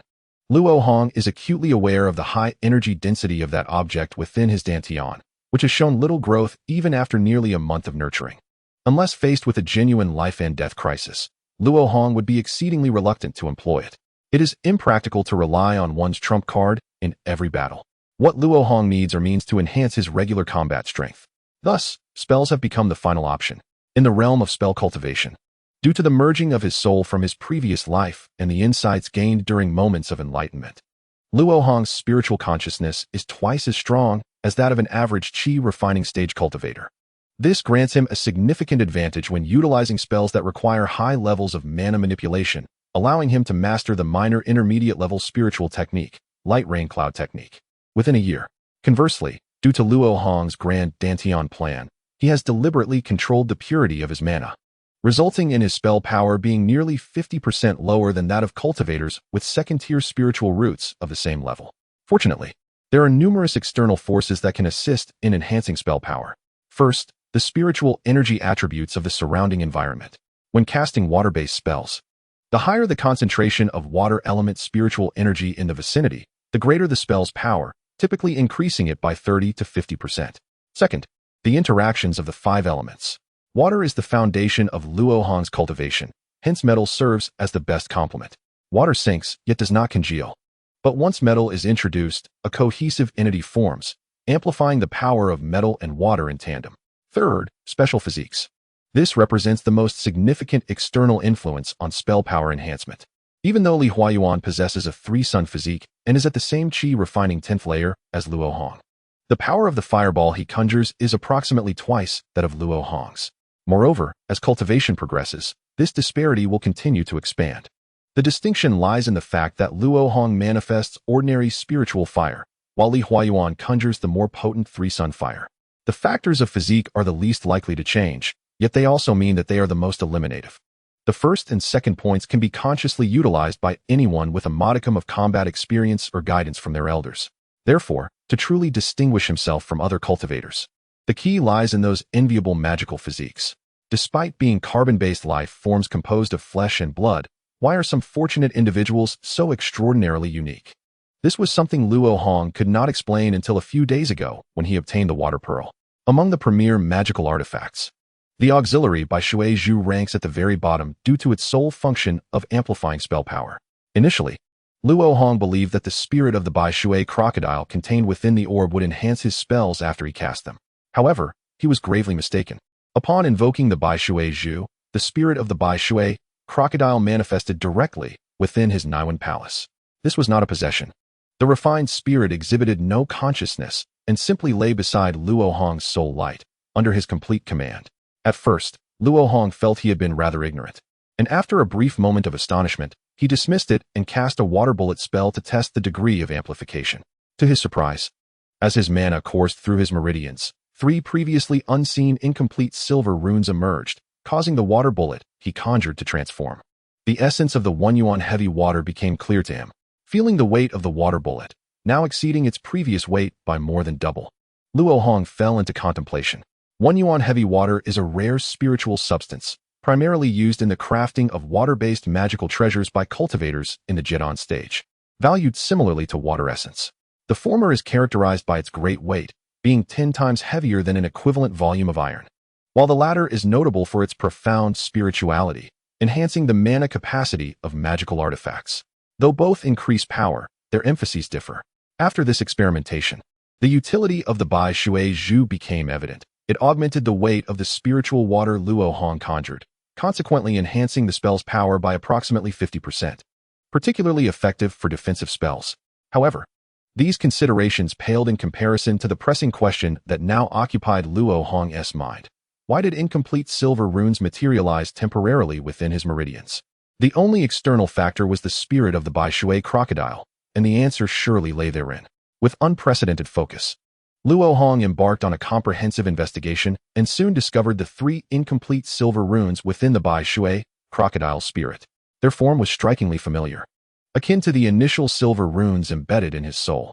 This revelation prompted Luo Hong to slap his forehead in realization, chastising himself for his oversight. The original 6 silver runes were bestowed upon him following an epiphany. He had initially assumed they were a divine gift, but he had since recognized that the Tao would not be so benevolent to cultivators. Yet, silver runes were undeniably profound tools that pointed towards truth. This indicated that these 6 runes etched into Luo Hong's soul were inevitable products of certain conditions met during his epiphany. What transpired during that moment of enlightenment? What role did the Bai Shui crocodile play? Considering both questions, Luo Hong deduced the answer: time. When casting spells under normal circumstances, the silver runes flicker momentarily, whereas during enlightenment, the runes remained in an activated state, effectively extending the contact duration between his consciousness and the activated silver runes exponentially. Moreover, beasts below level 5 generally lack intelligence, especially ferocious creatures like the Bai Shui crocodile, which act purely on instinct, their only commendable trait being their prolonged lifespan. Thus, the ultimate conclusion became clear. Prolonged contact between consciousness and activated silver runes allows for the imprinting of corresponding silver runes, which can then temporarily augment the meridians. This phenomenon was certainly not a discovery made by Luo Hong alone, as one could find a similar category of secret arts across all cultivation sects, whether Taoist, demonic, Buddhist, or Confucian, visualization techniques. Thus, gazing at an image or statue for decades could yield various supernatural abilities, providing a reasonable explanation for such absolute idealistic phenomena. The peculiar physiques of fortunate cultivators also became comprehensible. They must inherently possess more silver runes in their meridians than ordinary individuals, possibly due to ancestral traits, genetic inheritance, or other unsettling reasons. Through this phenomenon, Luo Hong identified a method to significantly enhance his combat prowess. First, he sought to complete the 3 incomplete silver runes. Having previously utilized exhaustive methods to complete the silver runes on a level 4 dragon bone, Luo Hong had accumulated considerable experience, finishing this task days prior. Next, employing the method of refining spiritual dragon secret patterns, he constructed a water bullet spell circuit on a jade talisman that included these 3 silver runes.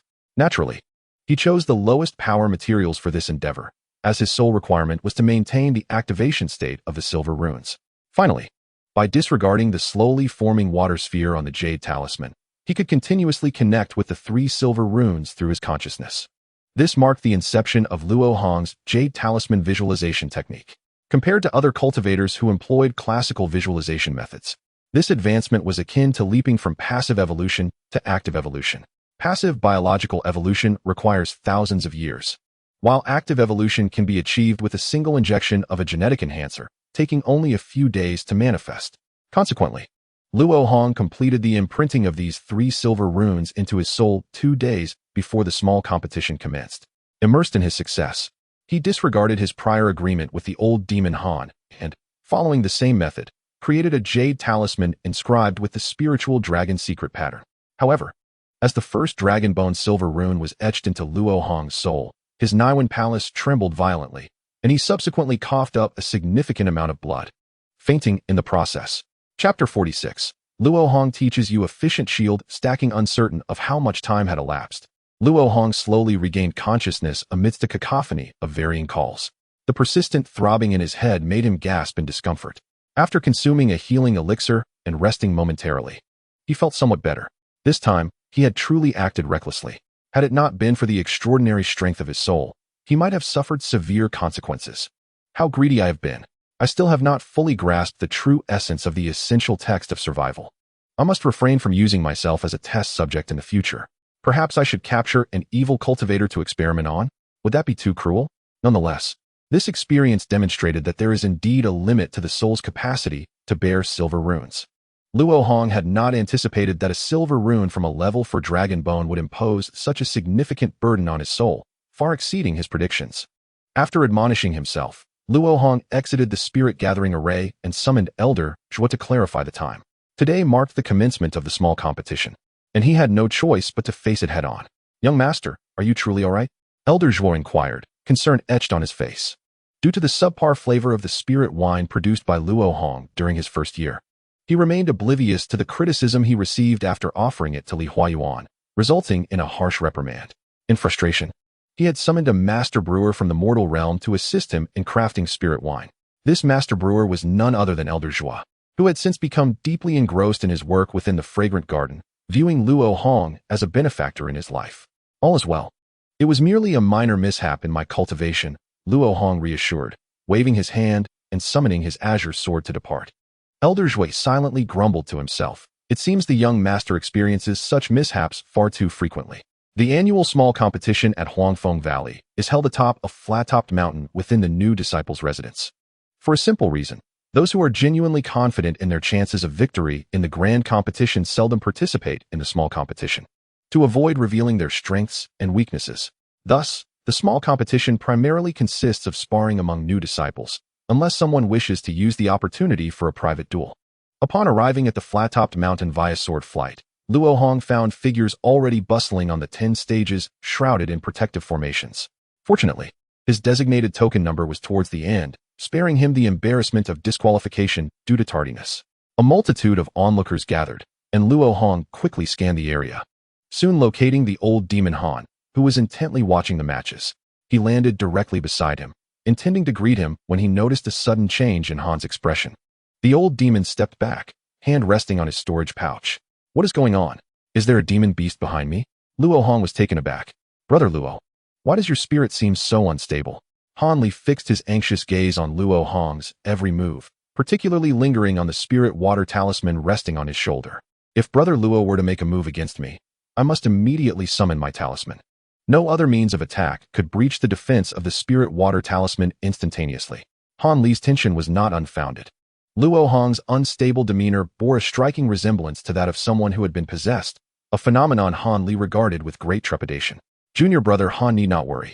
I have merely been overly eager in my cultivation and am not in any serious trouble, Luo Hong explained, half-truthfully. What a coincidence. For I happen to possess a set of acupuncture techniques to calm the spirit, which may aid you, brother. Han Li appeared to relax, yet remained poised to execute the Luo Yin step at a moment's notice. Then please, junior brother Han, proceed with the acupuncture. I am quite troubled by how my spirit's condition may affect my performance in the tournament. Luo Hong generously revealed his back and settled down, signaling his sincerity. Before long, Han Li completed the acupuncture for Luo Hong, who immediately felt a significant alleviation in his spiritual affliction. The intervals of pain had greatly lengthened, and the sensation itself had lessened considerably. During the acupuncture, Han Li also ruled out the possibility of Luo Hong being possessed and, feeling somewhat guilty, handed him a healing elixir. Brother Luo, it would be best to refrain from drinking alcohol while you are injured. Junior brother, you do not understand. If I do not drink for a day, I shall surely perish. Luo Hong's candid remark was taken by Han Li as mere jest. It wasn't long before the Foundation establishment elder presiding over the tournament called for Luo Hong's badge. Junior brother Han, allow me to demonstrate my prowess, Luo Hong said. Han Li nodded slightly, eager to witness the true strength of this fellow disciple, who shared his cultivation level and potential. Upon ascending the stage, Luo Hong glanced at his opponent. Although they wore similar attire, the aura of the other, steeped in the ways of the martial world, immediately informed Luo Hong of how to proceed. Are you too clear on the rules of the tournament? We are clear. We are clear. The tournament's regulations were akin to those of the grand competition. The use of talismans and disposable consumables was prohibited, as was the ingestion of temporary strength-enhancing elixirs. And any actions resulting in permanent injury or death to opponents were strictly forbidden. After all, the tournament served as a rehearsal for the grand competition, which aimed to select candidates for the Foundation establishment pill. Thus, the prohibition against magical artifacts was merely precautionary to ensure the matches could still be fought. The internal competitions of Huangfeng Valley were significantly less intense than those of the Ascension Conference. Nonetheless, Luo Hong began the match by summoning the Spirit Turtle Shield and casting a Spirit Water Shield over it. Good habits must be cultivated from everyday practice. As expected, the martial world disciple directly lunged at Luo Hong, wielding a crimson longsword and employing light-footed techniques. The spiritual energy on the crimson sword was not particularly dense, at most qualifying it as a high-tier magical artifact. Luo Hong paid it no mind, layering himself with a Vajra technique that further bolstered his defenses. At this moment, the martial world disciple closed in, launching a flurry of attacks, left strikes, right slashes, and a rapid thrust, all of which were effortlessly deflected by Luo Hong's thick shield. When Luo Hong countered, he flicked his middle fingers, sending forth a series of water projectiles. After a succession of explosive sounds, the martial disciple was merely left panting from his own swordplay, his body unscathed. During the subsequent sword strikes, the martial disciple could clearly feel the resilience of Luo Hong's shield increasing, likely due to the water projectiles dispersing and altering the concentration of the surrounding water spiritual energy. Realizing that conventional tactics would not penetrate Luo Hong's formidable defenses, the martial disciple retreated to prepare a more powerful sword technique. Luo Hong did not rush to interrupt his opponent's build-up. Instead, he swiftly altered his hand seals, ultimately forming a sphere of spiritual energy that he hurled skyward. In an instant, clouds churned, and a gentle rain infused with water spiritual energy began to fall. Only then did Luo Hong truly launch his offensive, once again performing a series of hand seals, simultaneously casting two intermediate-level water snake techniques. The martial disciple evidently practiced a fire-based technique and was preparing a fiery attack, but found himself greatly restrained in the water's spiritual, energy-dense environment created by the rain. In contrast, the two water snakes conjured by Luo Hong, enhanced by his magical power, were considerably larger than normal. Upon collision, the outcome was unmistakable. Entangled by the water snakes, the martial disciple promptly conceded and exited the stage. In the subsequent matches, Luo Hong effortlessly secured victories using the same strategy. As long as his opponents failed to breach his defenses, he would suppress them with the little rain cloud technique, followed by a suite of water-based spells. Han Li watched from the sidelines, nodding in approval. To face an adversary, one must fortify one's defenses. I have learned much. Brother Luo. Chapter 47. The emergence of xianxia with few disciples participating in the tournament. By evening, Luo Hong found himself in the final match against an unexpected opponent. Junior brother, I have long heard of your esteemed reputation. I had only known of your talents in spiritual botany, but did not realize you were also proficient in techniques. Were it not for my sudden motivation, the title of first in this tournament would surely have belonged to you. The speaker, a 20-year-old with a tall and handsome stature, exuded an air of confidence and condescension. Surrounded by a rare aura of wind spiritual energy, Luo Hong found it difficult not to recognize him. Due to the decisive match, there was a significant audience of disciples watching, and the protective array did not block sound. Thus, the words of Brother Lu led most disciples to recognize Luo Hong's identity. So it is Brother Luo from the Fanghua Garden. I have heard so much about him, but this is my first time seeing him in person. Brother Luo is so dashing. Brother Luo, I have a lucrative business proposition I wish to discuss with you. Listening to the chatter of his peers, Han Li appeared calm, yet was inwardly astonished. Brother Luo was indeed quite renowned. Could he be among the most formidable disciples in the Qi refinement stage? As he pondered, Han Li's ears caught the private conversation of two nearby female disciples. Sister, although Brother Luo is fair-skinned, his looks are rather ordinary. How can you say he is handsome? Oh, you little one, what do you understand? What use is mere appearance? Brother Luo manages the Fanghua Garden, which annually brings in over 3,000 jin of spiritual grain. That amounts to an annual profit of over 300 spiritual stones. Hee, junior sister, I took a good look, and Brother Luo is indeed quite handsome. Han Li was momentarily taken aback. He had initially thought that the disciples of such a prestigious sect would all be as generous as Brother Luo, only to realize that he was truly an exceptional case. On the competition stage, Luo Hong wore a complex expression. He had anticipated this scenario, though it had arrived sooner than expected. After all, the benefits of the Fanghua Garden were substantial, and to be managed by a Qi refinement disciple was bound to incite jealousy. Even as a cautious friend, Luo Hong could not entirely emulate the old demon Han, for he lacked the celestial bottle and could not afford to sequester himself in the herb garden for years on end. On the contrary, in pursuit of various studies, Luo Hong utilized spiritual stones far more frequently than the average Qi refinement cultivator. He could not continuously disguise himself and visit the market, for repeated visits would inevitably lead to exposure, and opportunities to visit the market were limited. Thus, after much contemplation, Luo Hong resolved to cultivate wealth through agriculture. After all, no one was keeping track of his accounts. On the surface, his annual income of over 300 spiritual stones could easily be inflated to thousands. As for the potential negative consequences of such actions, Luo Hong had already devised a countermeasure. He meticulously researched the brewing of spiritual wine and the refinement of secret patterns on the Jade Dragon Gourd, neither of which were whims of fancy. His goal was to procure spiritual wine compelling enough to attract core formation cultivators, as long as he could secure the support of Li Huayuan. He need not overly restrict himself within Huangfeng Valley. This is akin to the moment when the venerable Han chose to abandon his concealment and audaciously slay demon cultivators after officially becoming Li Huayuan's disciple during the demon invasion, all in exchange for ancient medicinal formulas. One act was driven by necessity, while the other was made possible by strength. News has already reached us from Sister Zhongwei that there will be an opportunity to meet Li Huayuan in half a month, at which point all issues will be resolved. However, before that, I must first deal with Brother Lu, who has been pushed forward as a sacrificial pawn. It is fortuitous that I can use him to test my newly acquired techniques. In the realm of cultivation, strength reigns supreme. If Luo Hong wishes to navigate the next half-month with tranquility, he must decisively eliminate Brother Lu, this troublesome monkey. Brother Lu, I see no point in prolonging this. It would be wise for you to concede early, lest I lose control and inadvertently harm you, he declared with a crooked smile, raising the azure flood dragon flag. Thank you for your concern, Brother Lu. Indeed, defeating you may present a bit of a headache for me, Luo Hong retorted, summoning the azure water pearl to create a shield. Within his spirit, the newly inscribed 3 silver runes shone brightly, transforming his spherical water shield from a common light blue to a delicate azure. The mana consumption was over 3 times that of normal spellcasting, but the weight of the conjured spiritual water had increased approximately 5-fold. Given the magnitude of this enhancement, such consumption was utterly justifiable. Witnessing the practical effect of his new technique bolstered Luo Hong's confidence. No matter how formidable the enemy, he would first shatter their absolute defense. One does not shed tears until one sees the coffin. Brother Lu spread his hands, and 2 azure crescent wind blades swiftly took shape. Taste my azure crescent slash.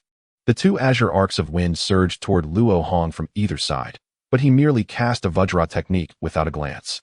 With 2 soft thuds, the blade struck his golden blue water shield, causing merely a ripple, failing to disturb it in the slightest.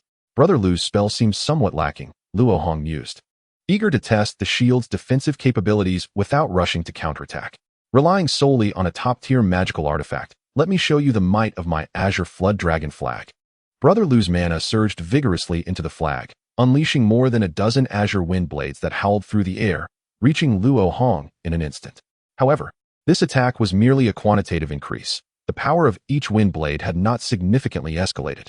The greatest advantage of Luo Hong's designed absolute defense lay in its ability to rapidly distribute the force of concentrated attacks across the entire defensive system. Only an overwhelmingly powerful strike, surpassing the system's limit, could potentially breach it. Thus, he felt no pressure at that moment, instead contemplating his mana consumption. Casting the spell had drained 120 mana, but merely sustaining against such attacks would only consume 20 mana per hour, completely acceptable. Having gathered sufficient data, it was time to strike back. Luo Hong curled his middle finger, and a deep azure water bullet, no larger than a chick, instantly coalesced. With a flick, the water bullet soared forth, unstoppable, breaking through the wind blades and piercing Brother Lu's protective azure light, striking his hairpin amid his startled gaze. This sudden turn of events halted Brother Lu's assault, and he quickly turned crimson from the whispers of his peers below. That was a sneak attack. Luo Hong merely smiled, disinterested in his protest. The spell he had cast was indeed a water bullet technique, yet infused with the power of primordial heavy water, it transcended the original mana constraints.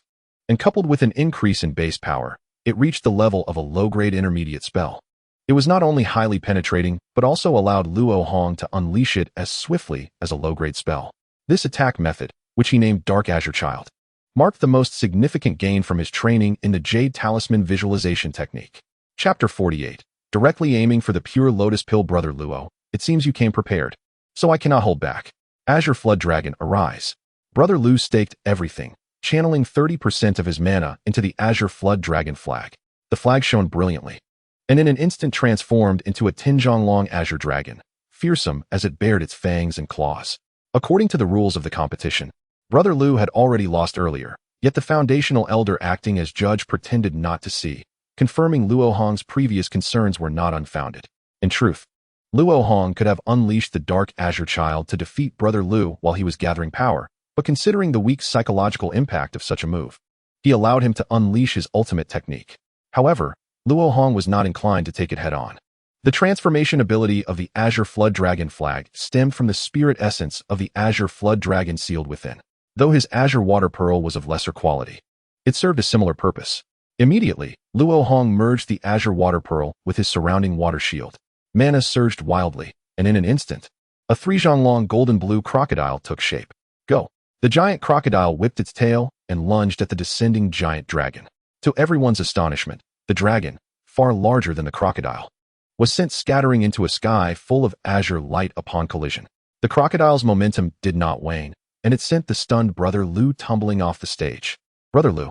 Instantly, a young woman rushed over to lift the bloodied Brother Lu, concern etched on her face as she administered healing pills.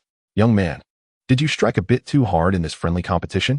The foundational elder, serving as judge, remarked coldly. It was merely a broken rib. If my ancestor were to learn of such humiliation towards our kin, he would surely retaliate fiercely, and I would be scolded again.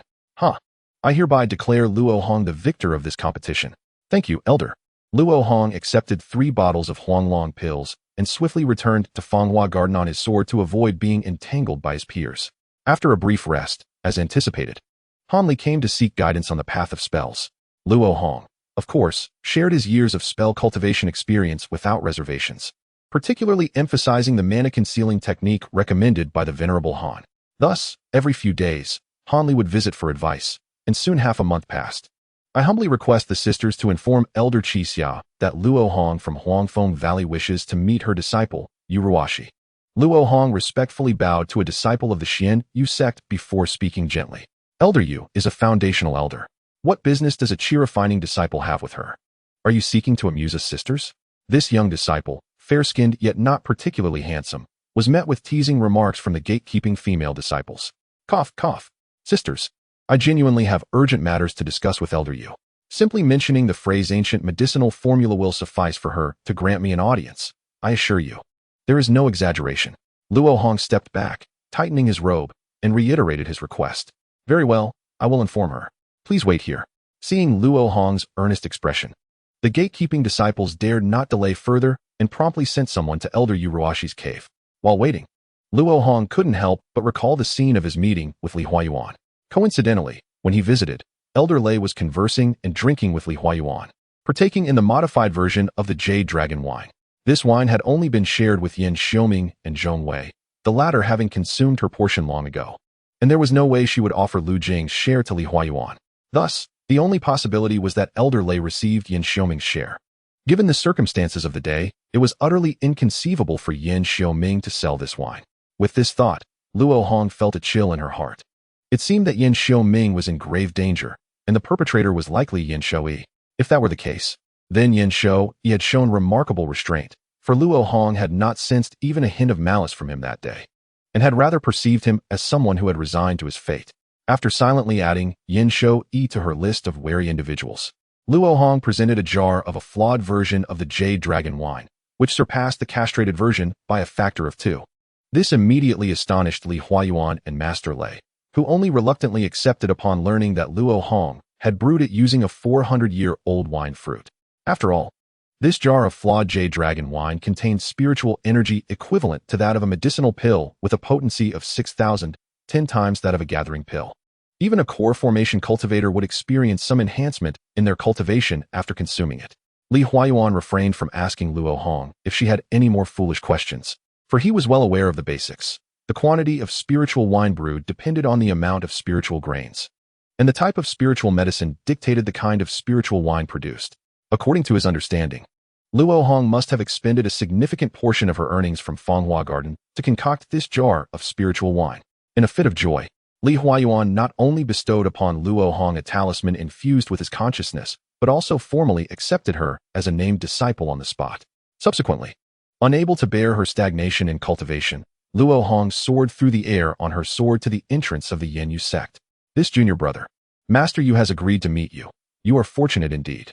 Take this token and follow me, said the female disciple guarding the entrance, who handed Luo Hong a white jade waist token while holding a sound transmission talisman. Thank you, senior sister. Following this, Luo Hong was led to an elegantly arranged courtyard, seemingly designated for receiving guests. After sipping some fragrant tea alone, a veiled female cultivator in white gracefully approached, the aroma of her presence mingling with that of the tea. So it is you, exclaimed Yuruashi, recognizing Luo Hong as the Qi refining disciple who had sat beside Lu Jing during the trading event. Greetings, Senior Yu. I wonder if the recipe for the pure lotus pill has been traded yet? Luo Hong forwent pleasantries, for he knew this woman possessed considerable charm. Delaying the transaction could lead him unknowingly into her web. Present it, she commanded, her delicate hand gesturing expectantly, her eyes betraying her eagerness. Luo Hong promptly retrieved the jade box containing the Xianxia lotus, unveiling the sealing talisman and opening the lid to display it to Yuruashi. 600 years of Xianxia lotus, splendid.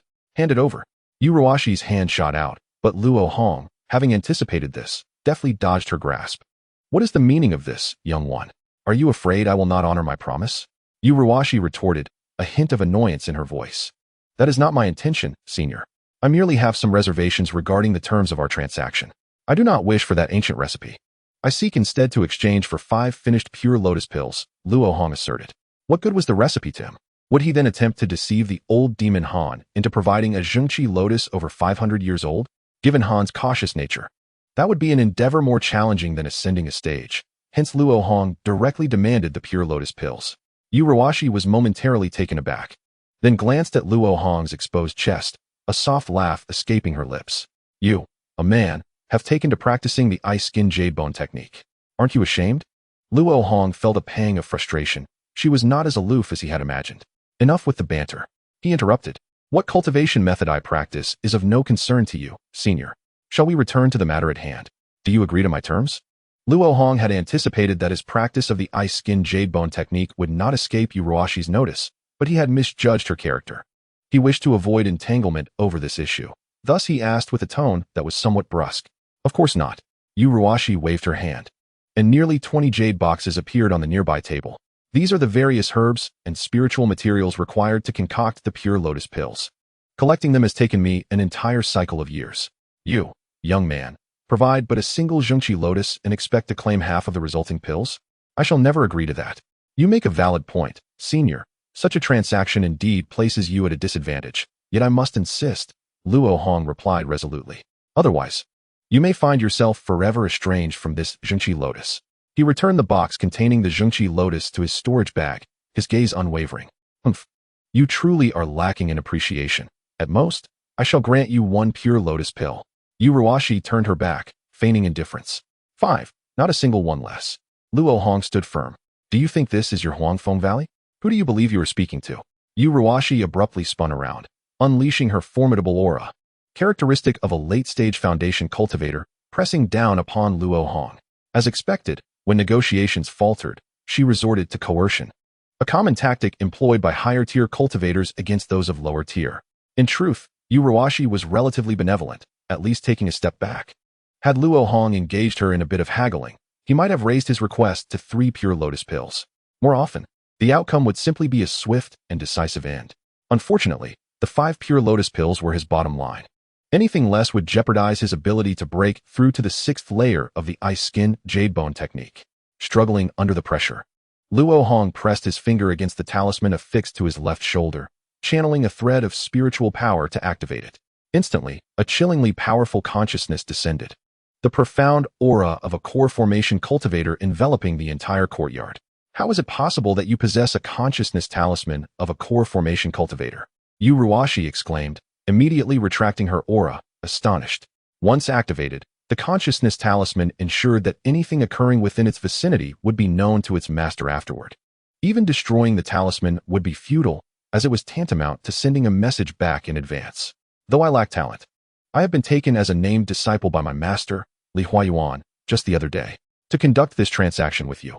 I specifically sought this talisman, and my master instructed me to extend his regards to the immortal xianxia, Luo Hong, stated with unwavering poise. With this talisman as his assurance, Yu Ruashi would undoubtedly hesitate to act recklessly. Why do core formation cultivators take disciples? One reason is to cultivate promising foundation disciples who may one day reach core formation for the sect. Another reason is to have their disciples handle various matters on their behalf. If a disciple not only fails to alleviate their master's burdens, but also inadvertently provokes other cultivators of equal rank, they would certainly face severe repercussions.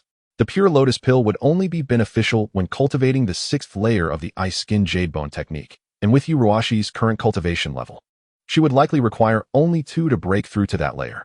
At that point, her chances of successfully forming her core would significantly increase, rendering it unnecessary for her to quibble over a few superfluous pure lotus pills with a junior. Luo Hong employed his final persuasive tactic, risking exposure of her secret. Yu Ruashi's heart sank. This young man had discerned the secret of the ice skin jade bone technique, explaining his intense interest in a method typically reserved for female cultivators. However, how did he ascertain my progress in cultivating it? Could it be that he merely caught a glimpse of my neck? If so, this young man might possess even deeper insight into this secret technique than I do. For that reason alone, I should consider collaboration with him. Very well. I shall concede to you 4 pills. Yu Ruashi finally relented, dropping her pretense.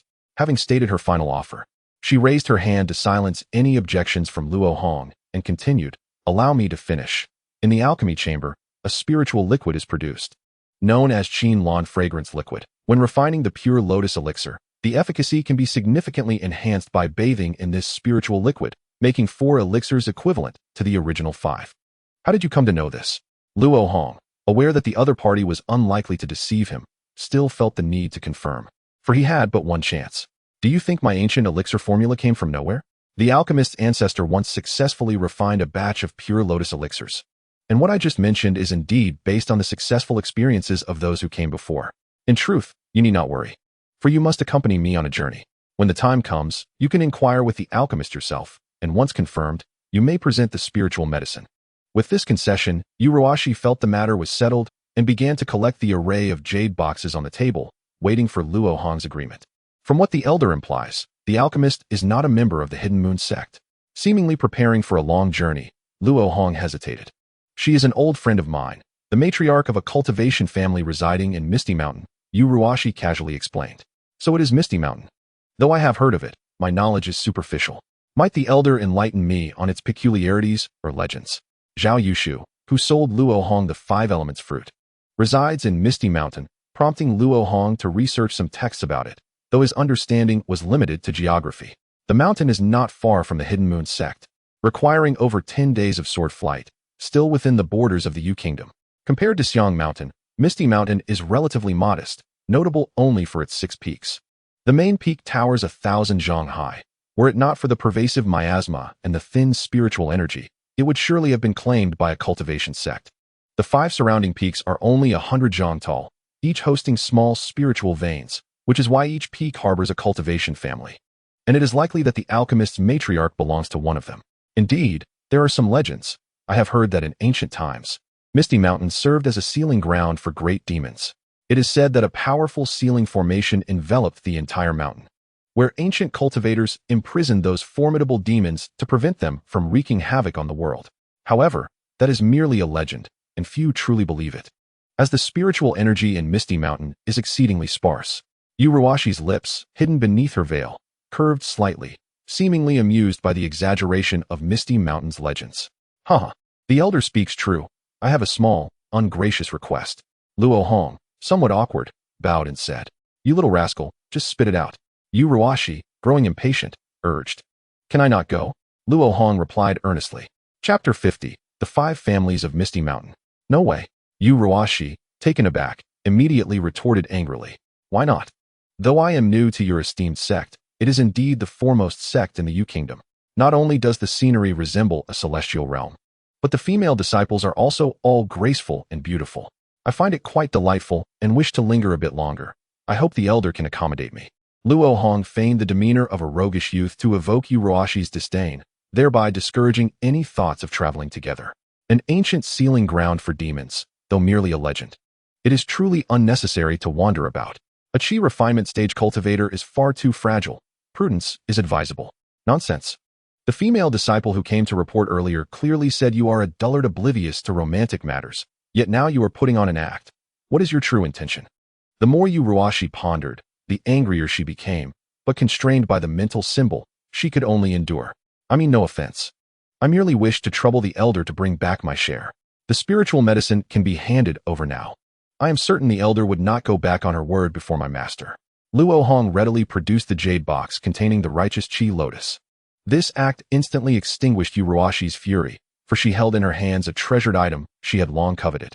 "You are indeed peculiar. It is not my insistence, but your absence is not an option. The fragrant liquid is highly volatile and should be used immediately. Now that the matter has reached this point, you ought to comply and accompany me." "Yet, I still require 5 pure lotus elixirs," Luo Hong countered. Why will you not accompany me to Misty Mountain?" Yuruashi was truly infuriated, her delicate hand squeezing the jade box until fine cracks appeared. "Elder, why must you insist on quarreling over that 1 pure lotus elixir?" Luo Hong too felt vexed. You needn't concern yourself. It is merely 4 elixirs. Come or go as you please." With that, Yuruashi soared into the air, adopting an attitude of not wishing to exchange another word with Luo Hong. Having exhausted her strategy of sincerity, Luo Hong found himself without recourse. Once he closed the mental symbol, he followed behind on his flying artifact with a worried expression. Meanwhile, Yuruashi, flying ahead, sensed Luo Hong's movements and felt a flicker of triumph in her heart. In the end, I still gained the upper hand. 1 righteous chi lotus is sufficient to refine 3 batches of pure lotus elixirs, given the alchemist's prowess entrusted by Yuruashi. The likelihood of success in 1 out of 3 attempts is exceedingly high, while 2 successes are beyond imagination. A single batch of pure lotus elixirs typically yields 7 to 8 elixirs. Yuruashi was confident that with the aid of the spiritual liquid, 1 elixir could help someone break through the 6th layer, and after accounting for Luo Hong's 4 elixirs, there would still remain 2 to 3. Consequently, the remaining pure lotus elixirs could allow another individual to barely reach the 6th layer, making it a profitable trade. It is no wonder Yuruashi was so meticulous in her calculations. The costs associated with crafting magical artifacts post-advancement to the core formation stage are exceedingly high. Although the Hidden Moon sect would provide some assistance, she was not one to settle for mediocrity and believed in preparing as much as possible. Days later, in Misty Mountain, at Thick Earth Peak, within the Zhao family's inner hall, Zhao Yushu entered with a hint of excitement. Though a member of the Zhao family, his spiritual root aptitude was poor, and his cultivation level was low, rendering him somewhat inconspicuous within the family. He had never before entered the inner hall, accessible only to late-stage Qi refinement disciples, nor had he ever met his family leader alone. All of this filled him with elation, making his steps a bit unsteady. Yushu bows to the family leader. Inside the hall, Zhao Yushu knelt before a seemingly youthful woman, his expression radiating sincere respect. Rise. The batch of earth spirit stones you brought back last time greatly aided the family. I summoned you today to commend you.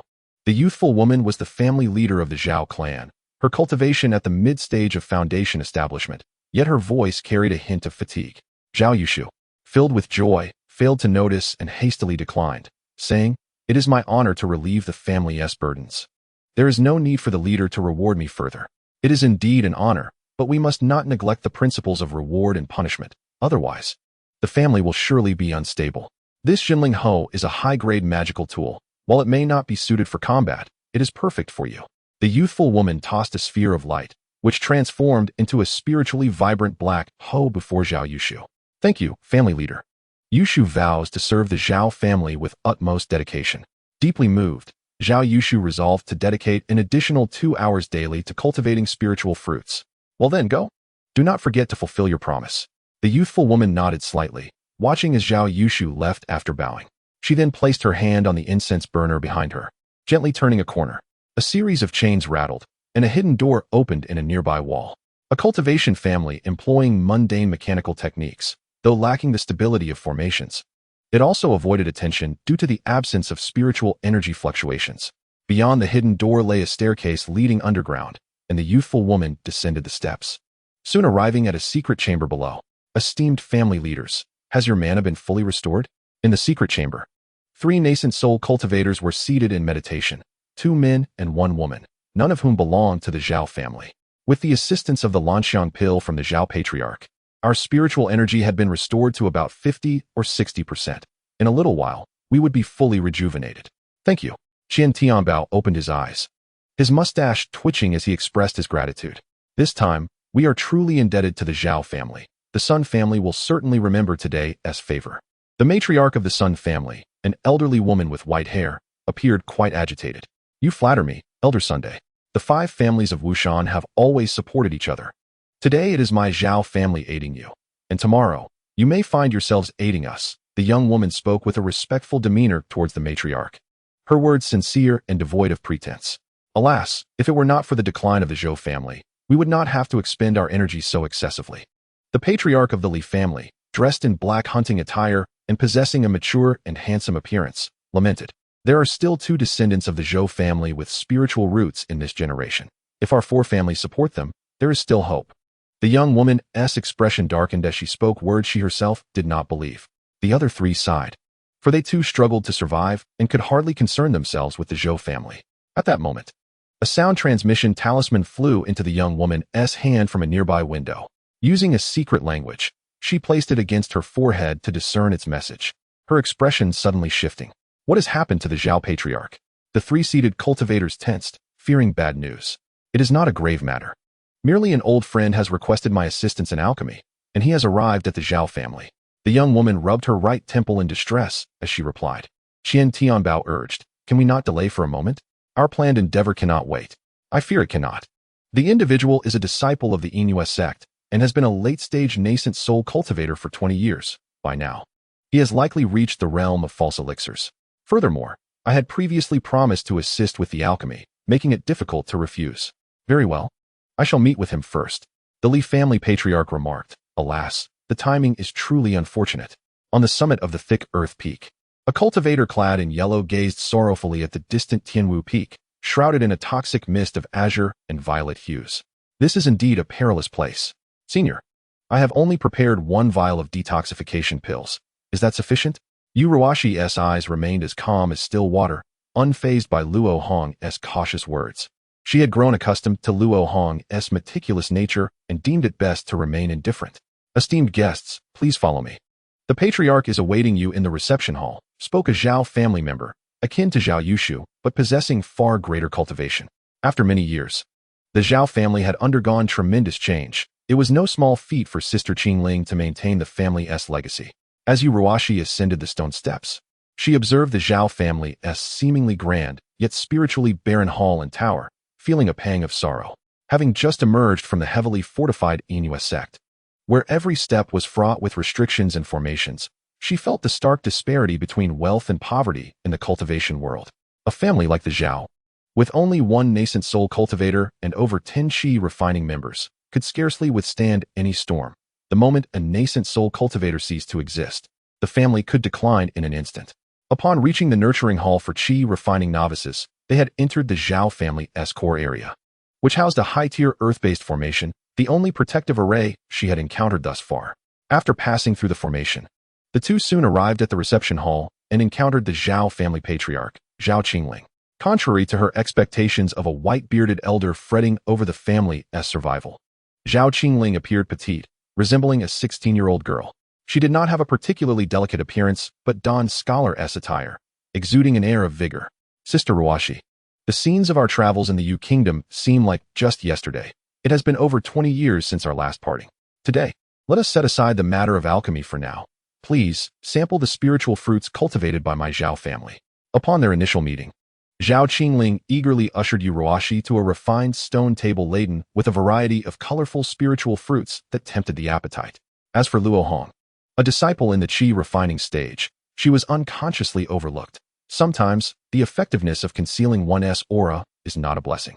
The spiritual fruits of your family can wait, but I have been seeking the recipe for the pure lotus pill from you for over 60 years. After much effort, I have finally gathered the ingredients and cannot bear to wait any longer. Yu Ruoshi spoke with a hint of melancholy, recalling how she had thought she had gained an advantage in the exchange for the recipe, only to discover she had been at a loss. Though the auxiliary spiritual herbs required for refining the pure lotus pill only needed 100 years of age, each was rare and difficult to find. Consuming her countless efforts over the years, had she not known it was impossible to reclaim the spirit stones from Miss Piao's sister, she might have long since abandoned her quest. Sister, you are indeed planning to refine the pure lotus pill. Have you even found the lotus spiritual herbs that require over 500 years of cultivation? Zhao Qingling exclaimed in surprise. Her previous reluctance suddenly evaporated. Indeed, all the necessary materials are prepared, sufficient for you to refine 3 batches. Sister, please inspect them. Yu Ruoshi spread a collection of jade boxes across the stone table, deliberately opening the one containing the Xianxia lotus, urging her on. Excellent. With this Xianxia lotus, it will be enough. I will certainly be able to refine a batch. I hope you will sell me for it at a fair price. Zhao Qingling, who had not practiced the ice-skin jade bone method, was unexpectedly eager for the pure lotus pill. Sister, you are a bit late. I have already promised 4 to this young friend Luo. At most, I can sell you 2 or 3, and they will not be cheap. Yu Ruoshi cast a glance at Zhao Qingling, signaling her to notice Luo Hong, who had been quietly listening. Before continuing, this Xianxia lotus was provided by young friend Luo. Who are you? Zhao Qingling asked with a hint of hostility. Luo Hong, eager to obtain the pure lotus pill, did not conceal his identity, lightly tapping his shoulder's spiritual sense talisman, which, under the aura of a core formation cultivator, he calmly stated, I am Luo Hong, disciple of elderly Huayuan from Huangfeng Valley. You impudent boy, do not recklessly use the spiritual sense talisman.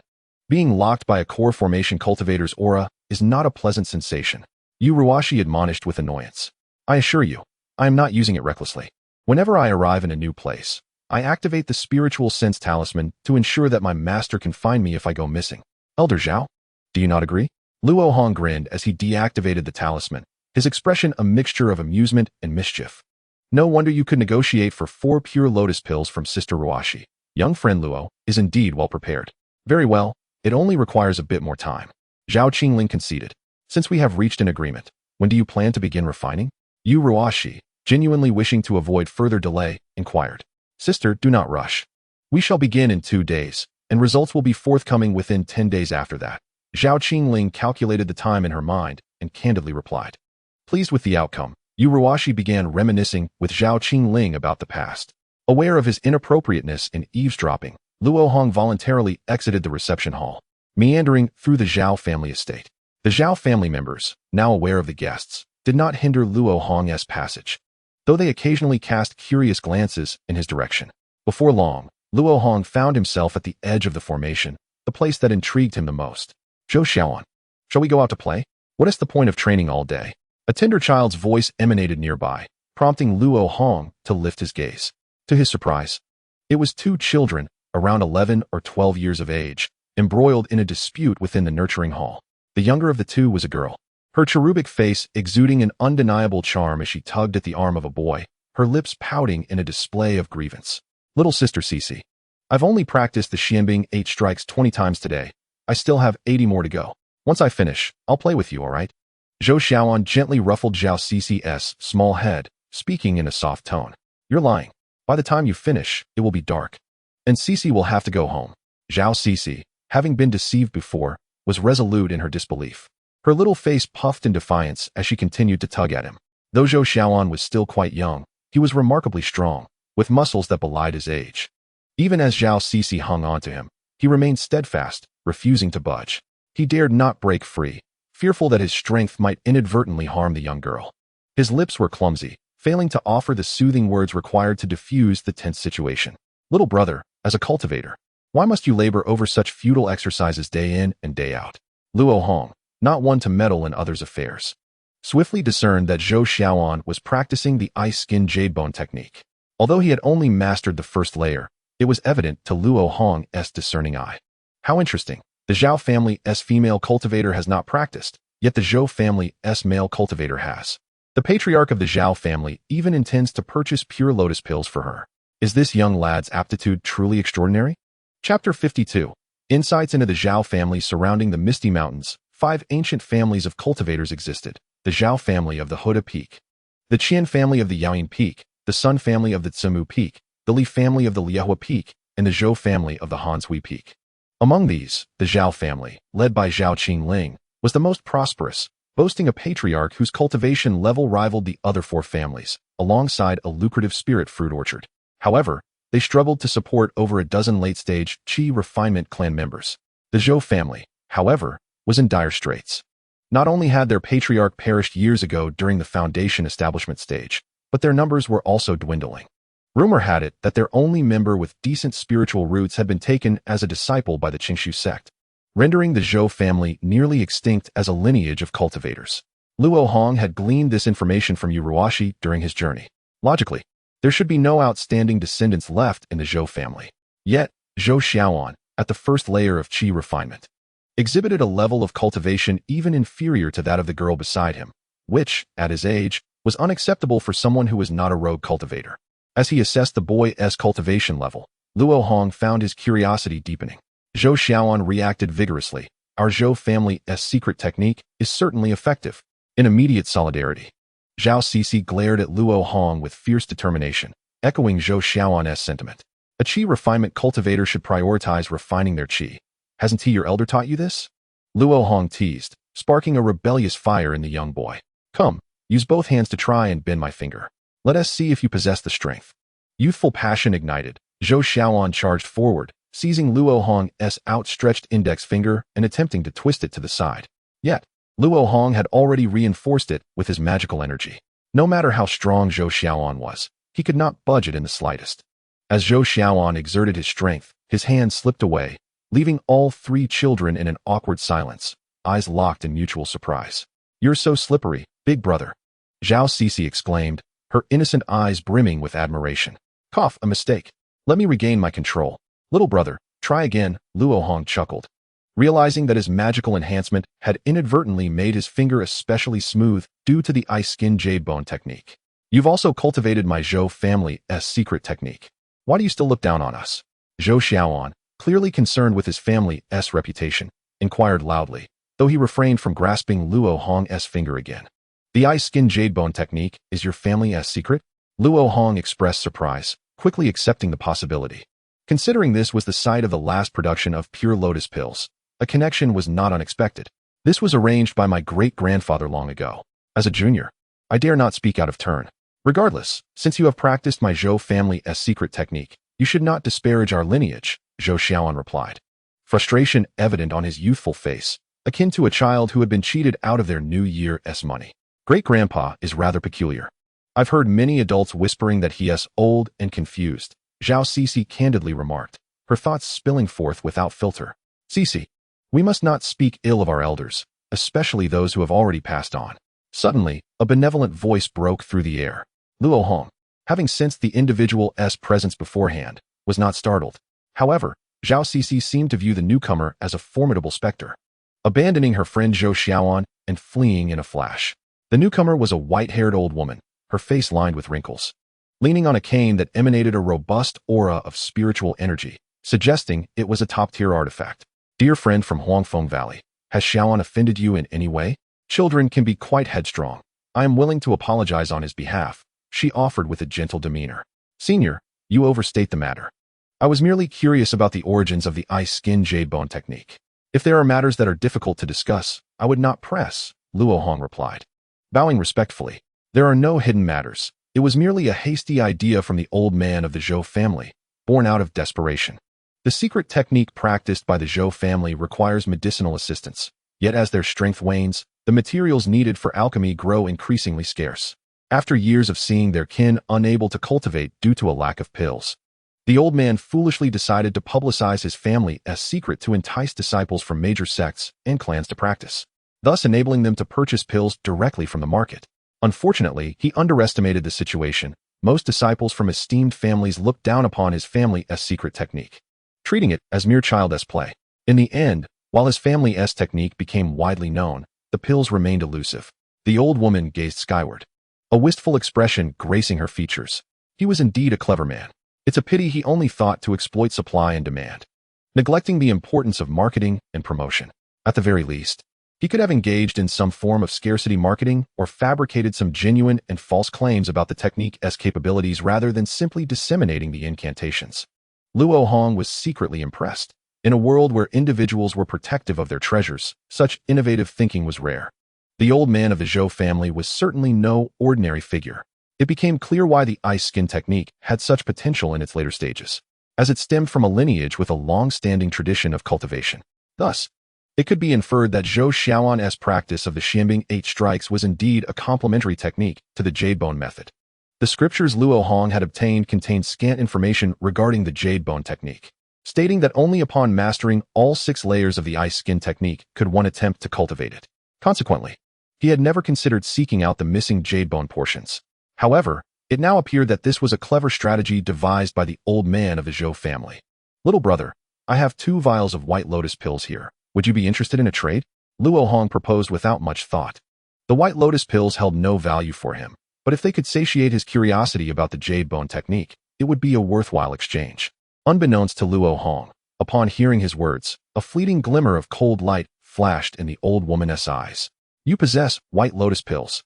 What do you desire in exchange? Zhou Xiaoan stepped forward in excitement. The complete ice skin jade bone technique. Certainly. Xiaoan, do not act recklessly.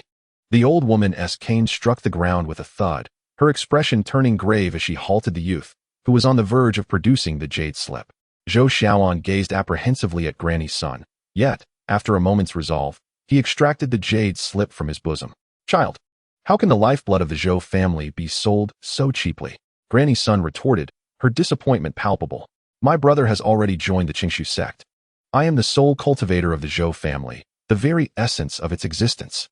Only if I succeed in foundational cultivation can the Zhou family endure, otherwise, it will vanish from this world forever. What use is it to guard the secret techniques? It is far better to exchange them for medicinal pills. Zhou Xiaoan seemed to harbor deep resentment towards his brother for abandoning the family.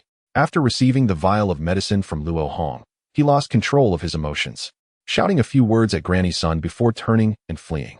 The youth of today, they disregard ancestral teachings entirely.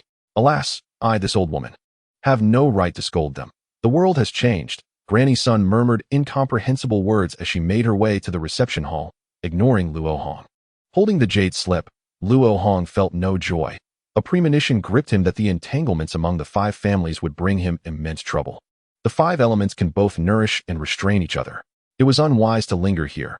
Once matters were settled, he must return to Huangfeng Valley promptly. Chapter 53. The method of devouring demons and refining bones in the quiet of the guest room. Luo Hong sat cross-legged beneath a menacing image of a demon beast. Surrounded by a small illusory formation he had set up to obstruct prying spiritual senses. Pressing the jade slip to his forehead, he closed his eyes and began to comprehend its contents. Initially calm, his expression soon furrowed into a frown, and upon awakening, he exhaled deeply, lamenting. The method of devouring demons. Ancient cultivators were truly reckless. Yet, It is precisely this boldness that carved a grand path for our human race amidst the struggles with demon beasts. On the path of cultivation, the conflict between cultivators and demon beasts is relentless. Cultivators seek to refine demon beasts' bodies into weapons, inscribe spells with their blood, and utilize their souls for magical aid. While demon beasts will not miss the opportunity to devour cultivators and mortals, enhancing their own powers. The so-called method of devouring demons involves consuming the essence of demon beasts of second rank or above, using ice physique as a net and jade bones as a prison. A perilous secret technique to forcibly seize the demon beast's abilities. The specific process is as follows. First, the essence of the demon beast is ingested and forced into a segment of the cultivator's bones. Then, the restrictions on the demon beast's essence are released, allowing it to awaken. Driven by the instinct for survival, the demon essence will immediately attempt to seize the cultivator's physical form, to which the cultivator must resist with their magical power. Otherwise, once the demon essence breaks free, the cultivator's body will uncontrollably transform into a demon. The transformation not only distorts the body but also generates demonic power, tainting the cultivator's magical power and consciousness, rendering the cultivator equivalent to fallen. Should the cultivator withstand the initial wave of invasion, the demon essence will reside within that segment of bone, entering a state of semi-conscious slumber, gathering strength to launch a second invasion until it is entirely eradicated. This phase may last for decades. Upon completion, it signifies the mastery of the Jade Bone chapter, allowing the cultivator to perfectly wield the demon beast's powers, without the prior enhancement of the Ice Physique chapter to strengthen the meridians and increase magical power. A practitioner of the Jade Bone chapter would undoubtedly succumb to the first wave of invasion from the demon essence. Even if the Ice Physique chapter were perfected, it would merely increase the likelihood of success. This is a method that plays with life itself. It is no wonder that the old senior merely verbally discouraged me from trading with Zhou Xiaoan. She believes I lack the courage to cultivate. The vast majority of the Jade Bone chapter comprises records detailing which segments of bone are suitable for sealing various demon essences, what spiritual items are required for assistance, and what details to pay attention to. The more Luo Hong read, the more he felt this was a secret technique only suited for those with extraordinary fortunes and resilient will. Simply put, it operates on the same principle as my Jade Talisman visualization, except that I inscribe the silver runes of the demon beast's powers into my soul through clever means. While this Ice Physique and Jade Bone technique employs brute force to forcibly inscribe the silver runes onto the bones, it requires the essence of demon beasts of second rank or above, likely because the power of lower-rank demon essences is insufficient to sustain the engraving process. The Jade Bone chapter indeed opened Luo Hong's eyes, but it held no practical value for him. Unless one were utterly desperate, no one would risk demonic transformation to cultivate this method. However, the accompanying Xianbing 8 strikes in the Jade Slip was something Luo Hong could practice. This Xianbing 8 strikes is less a martial art than a technique for channeling energy. Upon successful channeling, one can unleash a powerful spell known as Xianbing transformation. But this also requires the precondition of mastering the Ice Physique chapter. The human body contains countless meridians, and aside from a few major ones that are consistent, the locations of the minor meridians vary. It is impossible to discern them solely through spiritual senses. Hence, many cultivation techniques include mnemonic phrases to assist practitioners in locating minor meridians. This search process is, in itself, an aspect of comprehending the technique. The Xianbing 8 strikes and the mnemonic phrases serve similar purposes. As magical power flows with the fist's strength, diligent practice will eventually yield success in channeling the energy. The starting stance is thus, then exert the force this way, pivot here, oh no, too early to turn. Luo Hong clumsily practiced his punches in the quiet room, his movements stiff and disjointed. The path of the Xianbing 8 strikes is not complex, leaning towards a style of grand openings and closings. Logically, even as a novice, he should not have struggled this much. After half a day of practice, Luo Hong sat down to rest for a moment before suddenly rising to execute the first strike with precision, accompanied by a crisp sound. This indicated that he had fully channeled the strength of the move, connecting the energy seamlessly, and signified that he had opened the meridian involved in this technique. If members of the Zhou family were to learn that Luo Hong had accomplished the first strike's channeling in half a day without any senior's guidance, they would surely be astonished. So it turns out these silver runes are necessary. I had thought that the silver runes appearing due to the white lotus pill were only for reinforcing meridians, but it seems they serve more purposes than that. Ordinary cultivators acquire corresponding silver runes by locating their meridians, while Luo Hong could reverse this process, using the silver runes to find the meridians. This is akin to deducing the process from the result, which is naturally much simpler. As he began practicing the second strike, Luo Hong's movements again resembled those of an amateur. With Yu Ruashi supervising the refining of the pure lotus pills, Luo Hong wished to avoid entanglements with the 5 cultivation families of Wushan, so he remained in the quiet room to channel his energy. Once the pills were refined, his meridians would be sufficiently prepared, providing him with multiple options should any unforeseen circumstances arise. 10 days passed swiftly. Aside from the Zhao family members who brought meals daily, no one approached Luo Hong's guest room. In the quiet room, Luo Hong executed the final strike of the Xianbing 8 strikes, a blue shadow of a fist howling forth, leaving a pale frost mark on the stone pillar. Success! Luo Hong gazed joyfully at his hands, eager to practice a few more repetitions when he suddenly caught a whiff of a rich medicinal fragrance. He hurriedly pushed the door open and flew to the alchemy room at the peak, just in time to see Yu Ruashi receiving a jade vial from Zhao Qingling. You've had a leisurely few days, huh? Here. Yu Ruashi unleashed her magical power, and 4 pale pink pills soared towards Luo Hong. Luo Hong accepted the pills and clasped his hands in gratitude, saying, "Thank you, esteemed seniors, for your hard work. I have arranged for my family to prepare a medicinal bath in the Qinxiang garden. Please hurry and refine the pure lotus pills." Zhao Qingling gestured toward a building halfway up the mountain.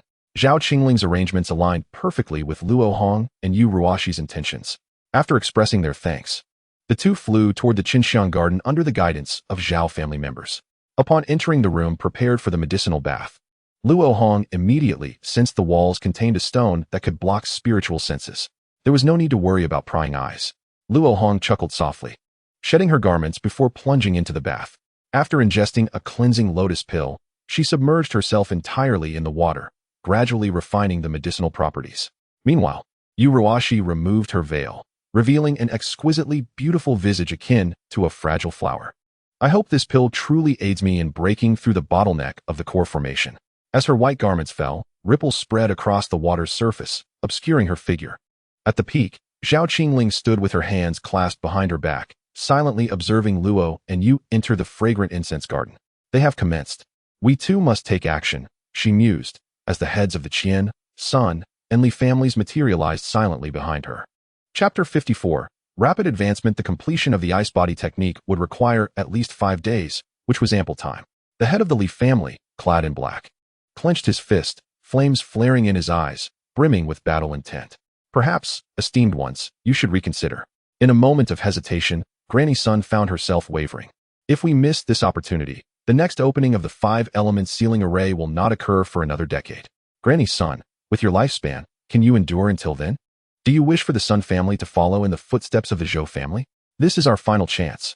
Qian Tianbao spoke bluntly, viewing Granny Sun as a decayed, old tree, merely awaiting its demise. Granny Sun, we have no retreat left. Zhao Qingling interjected, we must all fight for our family survival. Before soaring towards the misty peak on her flying device. Atop the misty peak, an ancient altar featuring 5 stone platforms had been reopened. The moss-covered stones now bathed in sunlight, their grooves filled with monochromatic spirit stones. Landing on one of the platforms, Zhao Qingling summoned a yellowish protective light that enveloped the area, causing the surrounding formations to gradually illuminate. Shortly after, 3 beams of light arrived in sequence, each landing on a different platform, adding 3 more protective barriers to the altar. Zhao clan leader quickly summoned the Zhou family's orchid python. The time is drawing near. Qian Tianbao urged after activating the stone platform beneath him. Go, Zhao Qingling commanded with a wave of her right hand, unleashing a small white serpent that had coiled around her wrist onto the last vacant platform. A blue protective barrier arose, though the flow of spiritual energy appeared somewhat erratic, indicating instability. This pinnacle-grade orchid python was the Zhou family's legacy spirit beast and the producer of orchid essence. Since the passing of the previous Zhou clan leader, it had been cared for by Zhao Qingling, though its true master remained Zhou Xiaoan. Utilizing the ancestral bloodline restrictions of the Zhou family could only barely activate the water lock. Each of you must push your formation locks to their limits to open the 5-element sealing array. When the time comes, do not hesitate. Zhao Qingling gripped 2 mid-tier spirit stones, preparing for significant mana expenditure. The other 3 also retrieved their means of mana recovery, whether through pills or magical artifacts, standing ready. The time has come. Commence. At Zhao Qingling's commanding shout, the 4 unleashed their mana. causing the stone platforms to blaze with brilliance as the orchid python exhaled its demonic energy, illuminating the platform beneath it. Instantly, 5 streams of power coursed from the platforms through the altar's formations, converging at the center. The 5-colored spiritual light intertwined before merging into a white column of spiritual energy that soared skyward, stirring the winds and clouds above Misty Peak, revealing a circular gate in the void. The white column aligned with the beast's mouth at the center of the gate, causing it to rotate slowly. Upon witnessing this spectacle, the expressions of the 4 changed, though not all were filled with joy. In the medicinal bath, a red sword pattern appeared on Luo Hong's brow as she closed the spirit serpent secret pattern to prevent the cleansing lotus pill's potency from being devoured. With her consciousness inward, Luo Hong began to refine the medicinal properties of the lotus pill. The silver runes within her meridians, which had formed from soaking in the white lotus pill, gradually increased in number and shifted in position. This process was exceedingly slow. Luo Hong anticipated needing 3 days to fully refine a single cleansing lotus pill. Having practiced cultivation for many years, Luo Hong possessed the requisite patience. However, a sudden thought struck her. If the mana flowed through the ice body technique to open those meridians, would there be any alterations in the specific spells she could perform after mastering it? Cautiously, she decided to experiment, and to her delight, discovered that the speed of refining the medicinal properties increased 5 or 6-fold, while impurities lingering in the newly opened meridians were expelled. Such impurities typically required painstaking effort to erase, delaying the flow of mana until eliminated. Overjoyed, Luo Hong promptly refined the remaining cleansing lotus pills.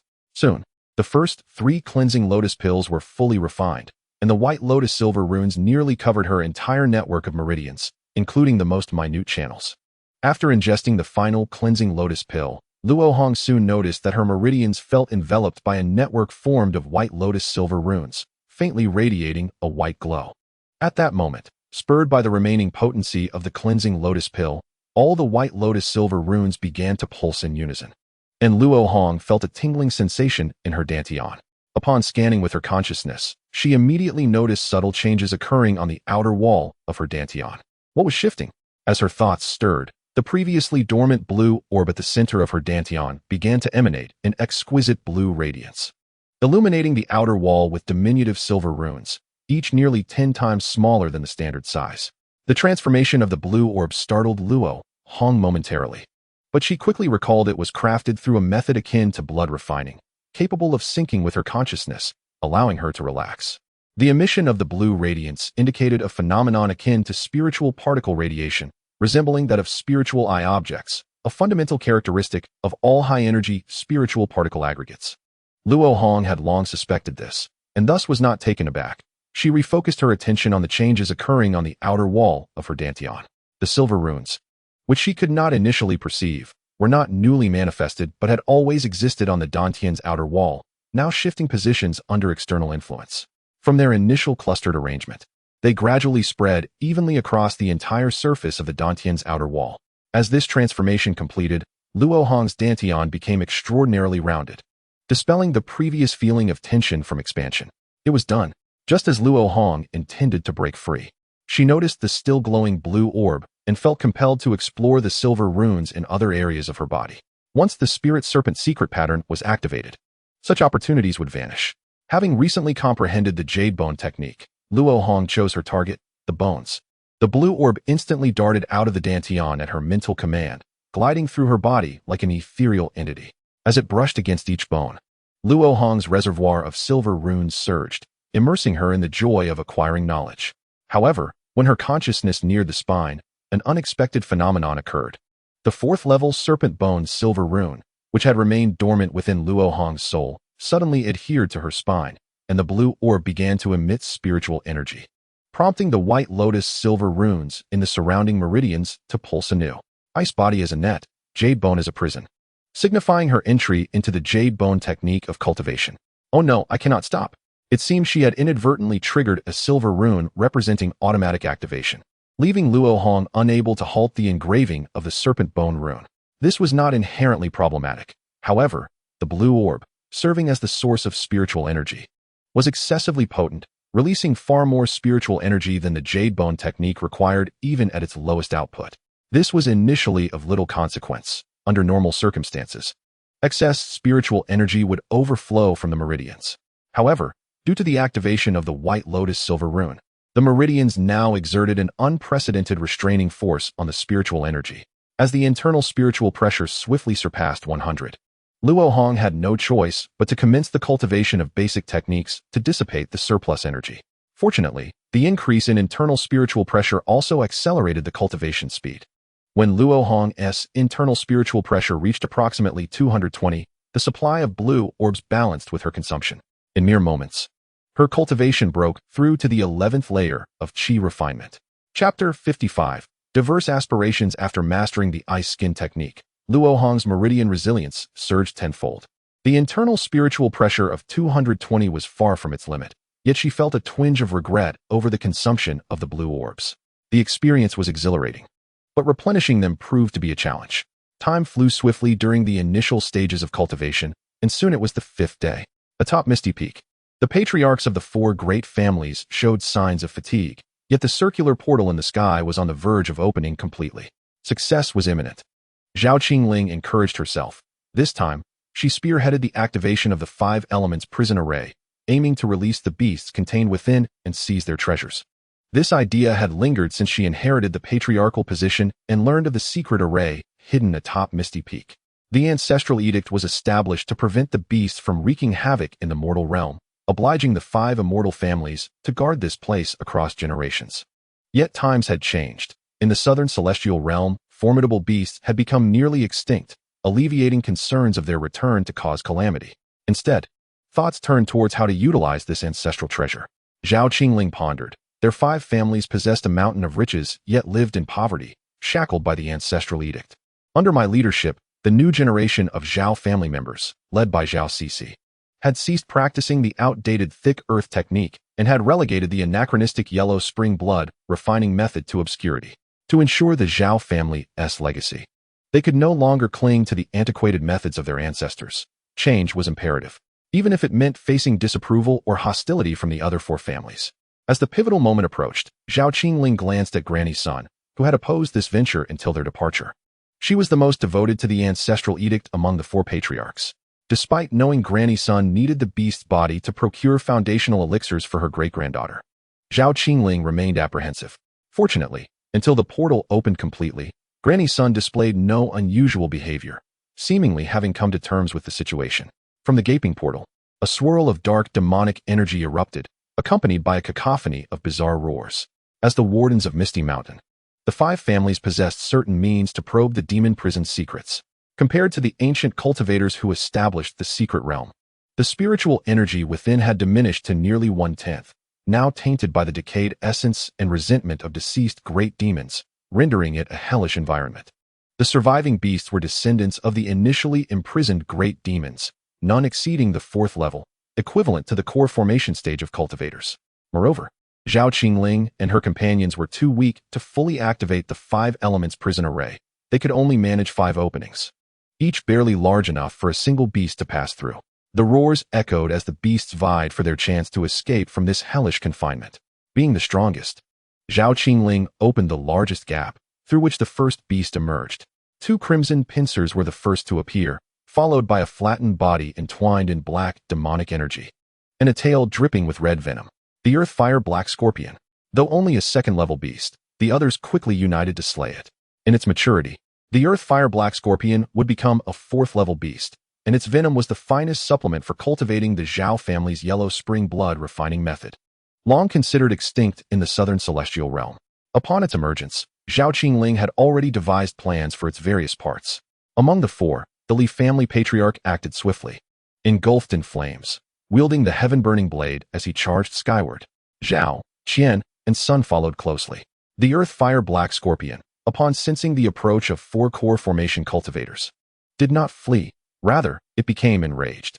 The beasts within the secret realm were insatiably hungry for spiritual energy and flesh. Even if a core formation cultivator stood before them, they would attempt to take a bite before succumbing. The furious earth-fire black scorpion proved formidable. It braved the attacks with its demonic body.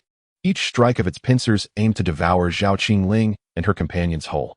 Although Zhao Qingling possessed mid-core formation strength, Her adaptation of the fragrant illusion technique from the Hidden Moon sect was ill-suited against the frenzied beast. After a prolonged struggle, the Li family patriarch finally seized an opportunity, severing the scorpion's tail with a decisive strike, while Granny Sun delivered the finishing blow with her staff. Before they could catch their breath, 3 more second-level beasts surged through the openings: a diamond ape, a withered tree monster, and a toxic fire toad. Brotherly, assist me in slaying this diamond ape first. Qian Tianbao, clad in golden-scaled armor with remarkable defense, actively drew the diamond ape's attention, creating a chance for the Li family patriarch to strike. The others had no objections. Given that the diamond ape was of a metallic nature, fire was indeed an appropriate counter. Swiftly, the furious diamond ape fell to the combined efforts of Qian and Li. At that moment, the Li family patriarch hurried to aid Granny Sun, who was running low on energy, yet Qian Tianbao stood before the diamond ape's corpse, his expression torn, seemingly facing a critical decision. Zhao Qingling noticed the anomaly first. Her heart sank. Qian Tianbao was the first to support her breaking the ancestral edict to open the demon prison. Could it be that he harbored ulterior motives all along? What are you planning, Patriarch Qian? Hurry and assist me. The beasts on the other side are about to emerge. Qian Tianbao feigned ignorance, gesturing with a spell to draw the diamond ape's essence into his palm, then raised his gaze towards Zhao Qingling and the others. Do you all believe that by opening the demon prison every decade and dividing the remains of a beast, we can stave off the decline of our families? Qian Tianbao did not expect an answer and shook his head, voicing his thoughts. Immortal families rely on their cultivators, not these lifeless remains. Young man of the Qian family, do you intend to consume the demon? Cease this madness. We are not at that desperate juncture yet. Granny Sun, recognizing the diamond ape's essence in Qian Tianbao's hand, immediately discerned his intentions. Old fool, open your eyes. The Zhou family has already perished. Is it not time to act? Infuriated, Qian Tianbao disdained Granny Sun's passive attitude. Patriarch Qian, remain composed. To revitalize the family, we need not rely solely on ancestral secret techniques. Zhao Qingling, disregarding her dwindling energy, summoned her artifact in a bid to swiftly slay the toxic fire toad that had ensnared her. Indeed, like your Zhao family, practicing the techniques of others. Look at your current state, struggling to slay a second-level beast while wasting precious time. What do you think this does to the Zhao family's reputation? After chastising Zhao Qingling, Qian Tianbao turned to the Li family patriarch. Patriarchally, you boast of your talents, yet even if you can achieve core formation, it will only grant the family a few hundred years of protection. The fate of the Li family will not change. The golden path lies in audacity and innovation. My actions today pave the way for future generations. If I succeed, all 5 families will thrive. Should I fail, you will understand that this path is blocked. Chapter 56. The Great 5 Elements Transcendental Technique. You have lost your mind. Without mastering the Iron Cauldron Golden Body technique to the 6th layer and failing to reach core formation, how dare you aspire to consume a demon? Zhao Qingling found herself utterly bewildered by Qian Tianbao's intentions, with the Zhao family already showing signs of resurgence after their transformation. Why would he risk demonic corruption by forcefully practicing ancestral secret arts? Was it truly the case that one could not be considered a member of the Zhao family without cultivating the thick earth skill and the Yellow Springs blood refinement method? Though my own combat prowess has diminished, my approach could nurture a greater number of foundational cultivators for the Zhao family. Words were futile. Qian Tianbao was acutely aware that he could not persuade any of the clan leaders. At this moment, he merely sought to substantiate his path through tangible results. With a deep inhalation, he drew the golden orb of light into his abdomen. Instantly, a visage of excruciating pain contorted his face as he unleashed the full potential of his Iron Cauldron Golden Body technique, radiating a golden luminescence akin to a golden Buddha statue. Yet perhaps due to his incomplete mastery of the Iron Cauldron scripture, mere moments later, coarse hairs reminiscent of a diamond ape began to sprout from his pores, a preliminary indication of demonic transformation. The trio of Zhao Qingling gasped in horror. Should Qian Tianbao undergo demonic transformation, he would lose his sanity, and they would face yet another formidable adversary. A dire predicament indeed. However, the changes occurring within Qian Tianbao soon transformed the expressions of the 3, who had mentally prepared themselves. The golden light enveloping him gradually faded, replaced by a pure white radiance that emanated from within, his skin visibly softening and whitening at an astonishing rate. Having cohabited in Misty Mountain for countless years, the 5 great families were intimately familiar with one another, and thus, Zhao Qingling and her companions quickly discerned that Qian Tianbao was employing the method of the 5 elements to convert the essence of the diamond ape into water element power, forcibly advancing the cultivation of the Zhou family's ice skin jade bone technique. It became evident to them that this was a premeditated act, as such a transformation required a foundational understanding of the ice skin jade bone technique. The Great 5 Elements Transcendental Scripture. You, lad from the Qian family, have comprehended the Great 5 Elements Transcendental Scripture. Granny's son, having lived nearly 2 centuries, was the first to grasp Qian Tianbao's intentions. The Iron Cauldron Golden Body technique of the Qian family, the Ice Skin Jade Bone technique of the Zhou family, my family's Evergreen Wood technique, the Li family's Fire Forging Body technique, and the Yellow Springs Blood Refinement method of the Zhao family. If these 5 arts could be unified within a single individual, it would constitute the long-lost Great 5 Elements Transcendental Scripture. Young man of the Qian family, if you possess such ambition, I shall lend my frail body to your cause. Evergreen Wood, Yin and Yang give birth. Seemingly spurred by some profound stimulus, Granny Sun boldly invoked her ultimate secret technique. A surge of vibrant life energy flowed from her internal organs, not only augmenting her magical prowess, but rejuvenating her appearance. Her white hair turned black, wrinkles smoothed away, and in the blink of an eye, she transformed from an aged crone into a stunningly youthful woman. With the secret technique unleashed, Granny Sun's combat strength soared. A single wooden staff shattered the withered wood creature into splinters, dispatching it in no time. Granny Sun, what are you doing? Employing the Evergreen Wood technique will deplete your lifespan. Zhao Qingling was further perplexed. How could Granny Sun, who had always been at odds with Qian Tianbao, disregard her own life force to assist him? The ancestral edict states that if anyone from the 5 families cultivates the Great 5 Elements Transcendental Scripture, all families must offer their utmost support. Li family lad, do not harbor any ill intentions. I have no desire to engage in conflict with you, Granny Sun proclaimed, invoking the ancestral edict that only she seemed to remember so vividly. Brother Qian possesses a determination that places life and death in perspective. How could I impede him? You are overthinking it, Granny. The Li family leader shockingly retracted his magical artifact, adopting a stance of non-aggression. Zhao Qingling felt a surge of anger. Was it merely distrust of her? Cursed toads. Meanwhile, Qian Tianbao's white radiance intensified. Upon reaching a critical threshold, he swiftly moved to the corpse of the withered wood creature, inhaling once more to consume its essence. In an instant, a rich azure light emanated from his chest and abdomen, as his internal organs underwent a frenzied metamorphosis under the influence of the Evergreen Wood technique. Shortly thereafter, he charged towards the venomous fire toad that was entangled with Zhao Qingling, presumably intending to repeat his previous success, slaying the demon and consuming its soul. As Zhao Qingling dodged the pitch-black fireballs expelled by the venomous fire toad, her gaze met Qian Tianbao's. Within his eyes, she discerned the absence of humanity. A greedy ferocity had taken precedence, and she was determined to prevent him from succeeding, otherwise, she would surely perish at his hands. Consequently, when her claw pierced through the brain of the venomous fire toad, Zhao Qingling resolutely struck, her flying sword aimed directly at Qian Tianbao's head. Clang! A wooden staff intercepted her strike. Both Granny Sun and the Li family leader positioned themselves before Zhao Qingling, signaling their unwillingness to allow her to attack. Just as the standoff reached a critical point, a thunderous roar echoed from above. The final water gate was forcibly widened by a beast from the secret realm. Soon, a serpent's head, colossal as a house, emerged, twisting its body as it extricated itself.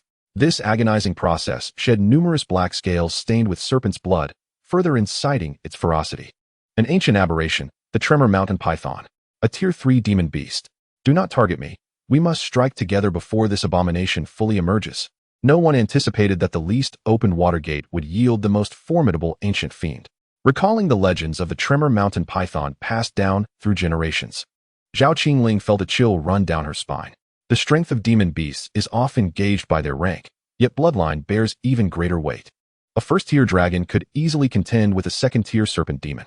This Tremor Mountain Python, renowned in ancient times, may be only Tier 3 now, but should it truly escape the secret realm, it would wreak havoc until the Golden Core cultivators arrived.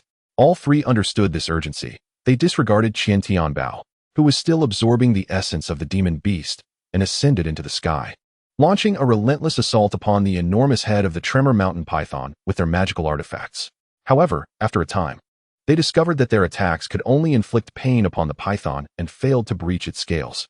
Witnessing this, the Li family leader prepared to expend his vital energy to unleash the ultimate Li Huan divine fire, when suddenly, the python's mouth opened wide. expelling 3 massive black water orbs at great speed. The trio, caught in close proximity, were struck directly. Though these black water orbs were merely the size of a human head and appeared to lack potency, those hit by them found their protective barriers shattered in an instant. They quickly attempted to defend themselves, but it was to no avail. Blood erupted from their mouths as they plummeted to the ground. In the haze, Zhao Qingling witnessed the 3 formidable black orbs that had grievously wounded them retreat, merging into one before being swallowed by the Tremor Mountain Python. Primordial heavy water. No wonder it possesses such might. At this juncture, aside from Qian Tianbao, whose consciousness had begun to fade, no one could obstruct the Tremor Mountain Python from escaping the secret realm. However, with fire giving rise to earth, Qian Tianbao, consumed by the singular goal of completing his cultivation of the great 5 elements transcendental scripture, hurriedly focused on absorbing the essence of the venomous fire toad, showing no inclination to impede the Tremor Mountain Python. Chapter 57. Spare me, esteemed elder. Roaring.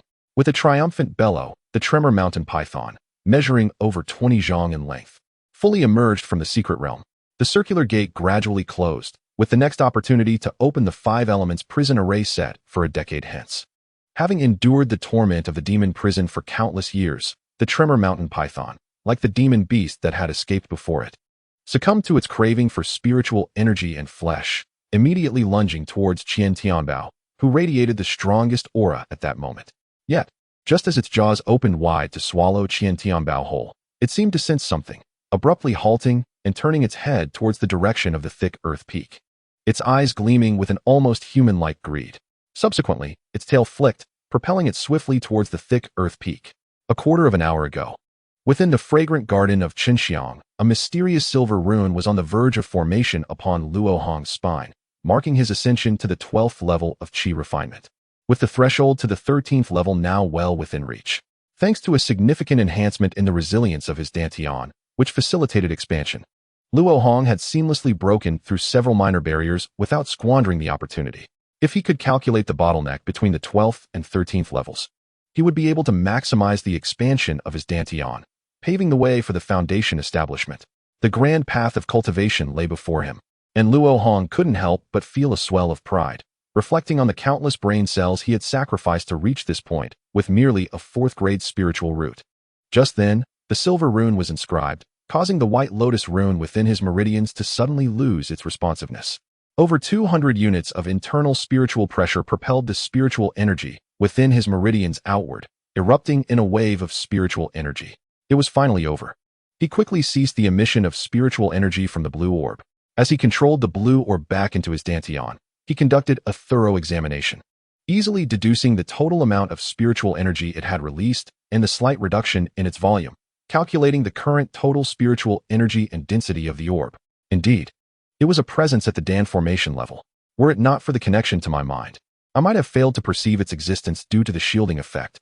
Luo Hong sighed as he concluded the operation of his technique, rising from the bath. His fair skin paired with long black hair might have exuded an otherworldly beauty if not for his lack of handsome features. Just as he grasped his clothes, his heart raced, an unprecedented surge of inspiration momentarily leaving him dazed. In the next instant, a colossal serpent's head smashed through the wall, lunging towards him to devour him. What? Luo Hong barely had time to react before the overwhelming stench engulfed him, and his vision faded to black. The mountain-shaking python, having devoured Luo Hong, yet still unsatisfied, sensed a powerful aura of another cultivator after demolishing the dwelling, marking it as an ideal source of nourishment. Therefore, it twisted its serpent's head and crashed through several more walls, heading directly to the medicinal bath chamber where Yuruashi was cultivating. Beast! Yuruashi exclaimed in shock, abruptly halting her cultivation to spit out a mouthful of blood. As the serpent's mouth approached, she hastily wrapped herself in her robe, leaping into the air to summon her magical artifact to strike. But the stagnation of her magical power within her meridians left her momentarily paralyzed. This is bad. Backlash from the technique. Before she could finish her thought, the mountain-shaking python opened its jaws wide, swallowing her from below, leaving her to share Luo Hong's fate. After consuming 2 cultivators, the python did not assault the Zhao family's protective array, but instead headed towards a nearby mortal town in the northwest, lured by the countless sources of blood nourishment. Within the serpent's belly, Luo Hong continued to descend until he reached a peculiar space.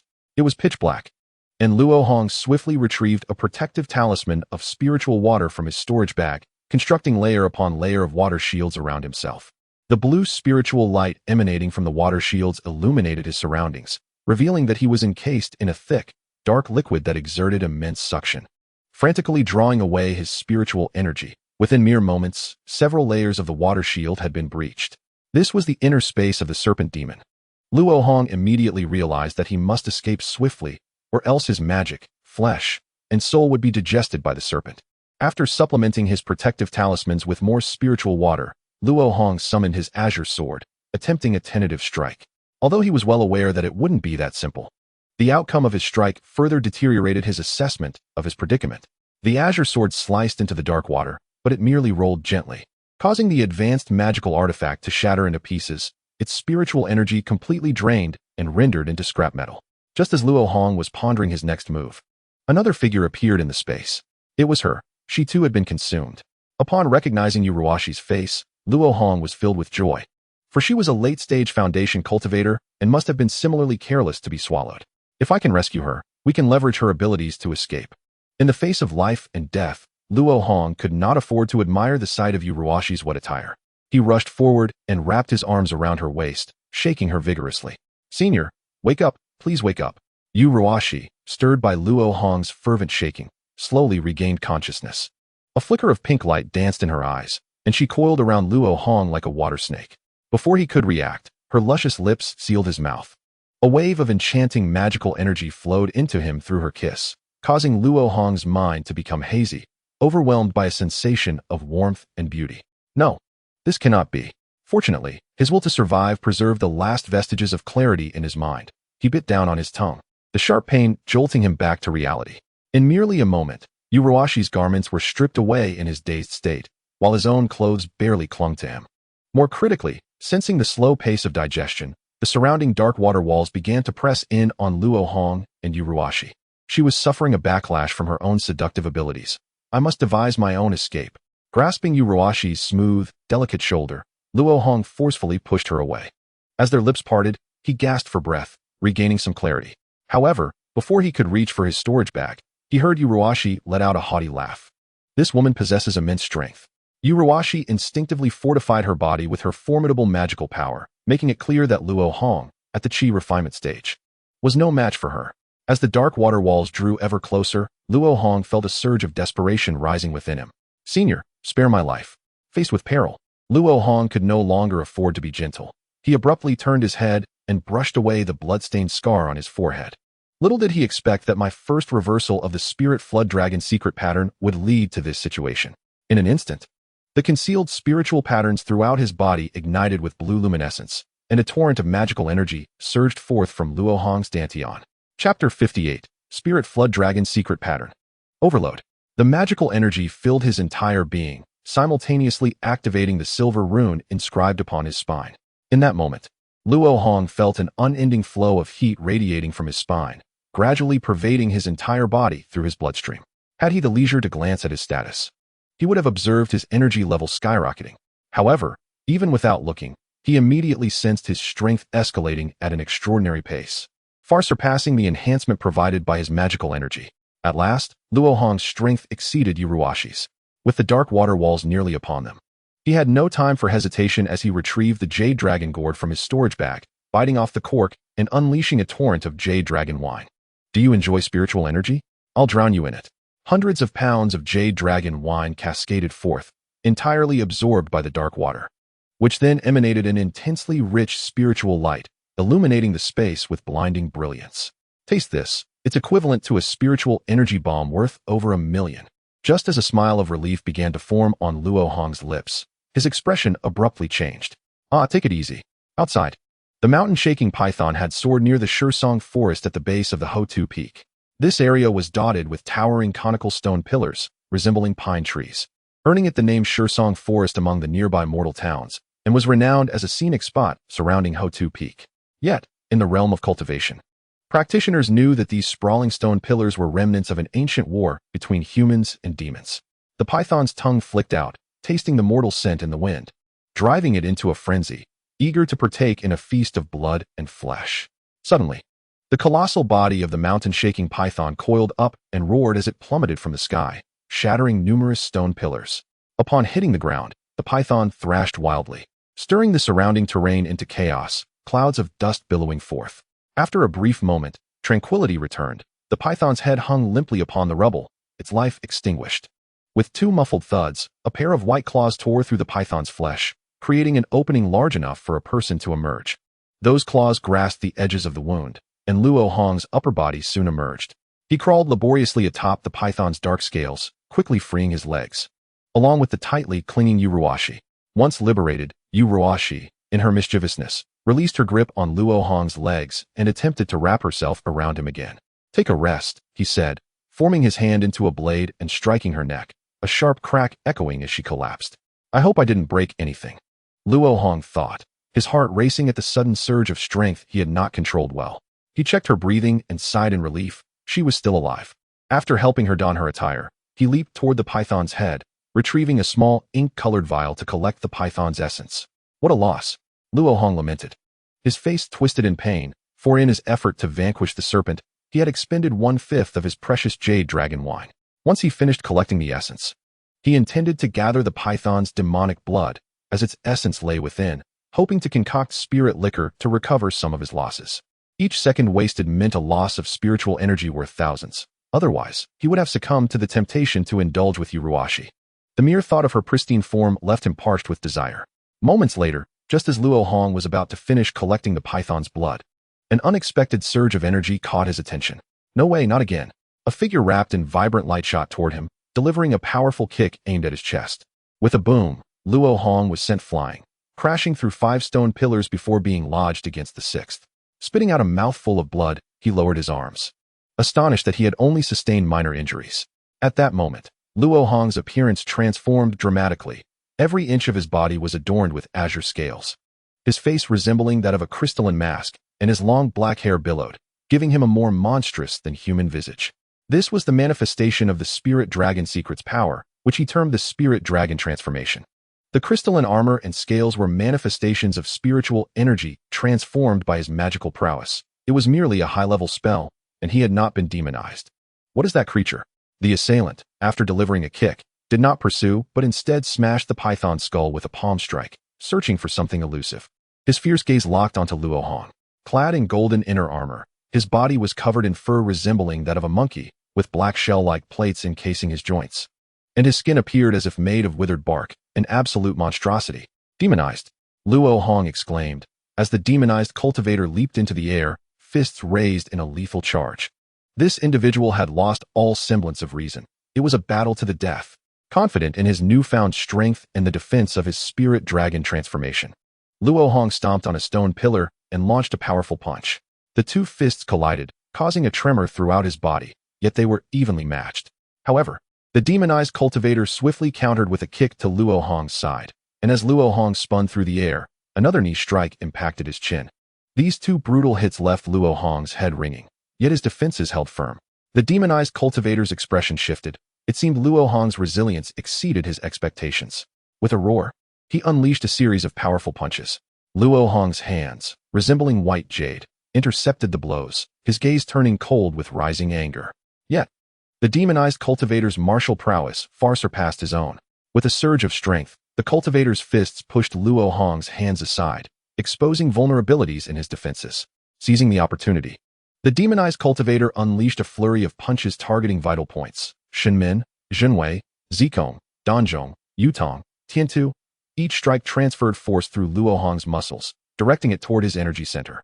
The final blow, akin to a scorpion's tail, struck Luo Hong's energy center, and multiple forces exploded, shattering the azure scales near it. With a violent cough, Luo Hong spat a torrent of blood, plummeting toward the earth like a shooting star, crashing through several feet of rock and leaving a web of cracks on the surface. "This is intolerable." Luo Hong seethed with rage. His strength and speed were only slightly inferior to the demonized cultivator, yet he was outmatched in skill, leaving him at a disadvantage. If this continued, he would surely perish. He had to go all in. He smeared the blood from his mouth with his thumb, then pressed it to his dantian, leaving a blood imprint imbued with a hint of magic. Spirit Dragon Secret Pattern Overload. In an instant, a dragon's roar echoed. Chapter 59, Recouping Losses. As if hearing the dragon's roar, Qian Tianbao's awareness flickered back to life momentarily. he swiftly realized that the 4 demonic energies within him were on the verge of losing balance. If that happened, he would either explode or completely demonize. Even if he were to consume the python's essence immediately, he could not save himself through the cycle of the 5 elements. Despite his attempt to balance the 4 demonic energies using various secret techniques, it was ultimately too crude to meet the stringent conditions required for elemental circulation. Qian Tianbao accepted the reality of his failure without a hint of regret, for he was overwhelmed by the mysterious cultivator below who had unleashed a power that sent shivers down his spine.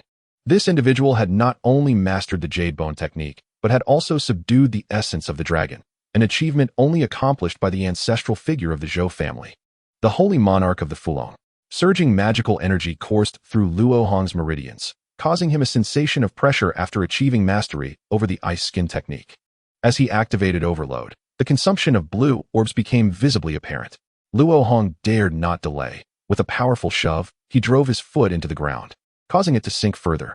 In an instant, he closed the distance, standing before the demonized cultivator, unleashing all his raw strength in a single punch aimed at the cultivator's heart. The azure armor on Luo Hong's fist cracked under the immense force, while the golden scales of the demonized cultivator were penetrated by the might of his blow, dimming its magical glow.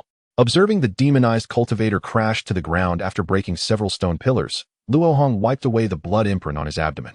The overload state placed too great a burden on his physical body, and he could only sustain it for a brief moment.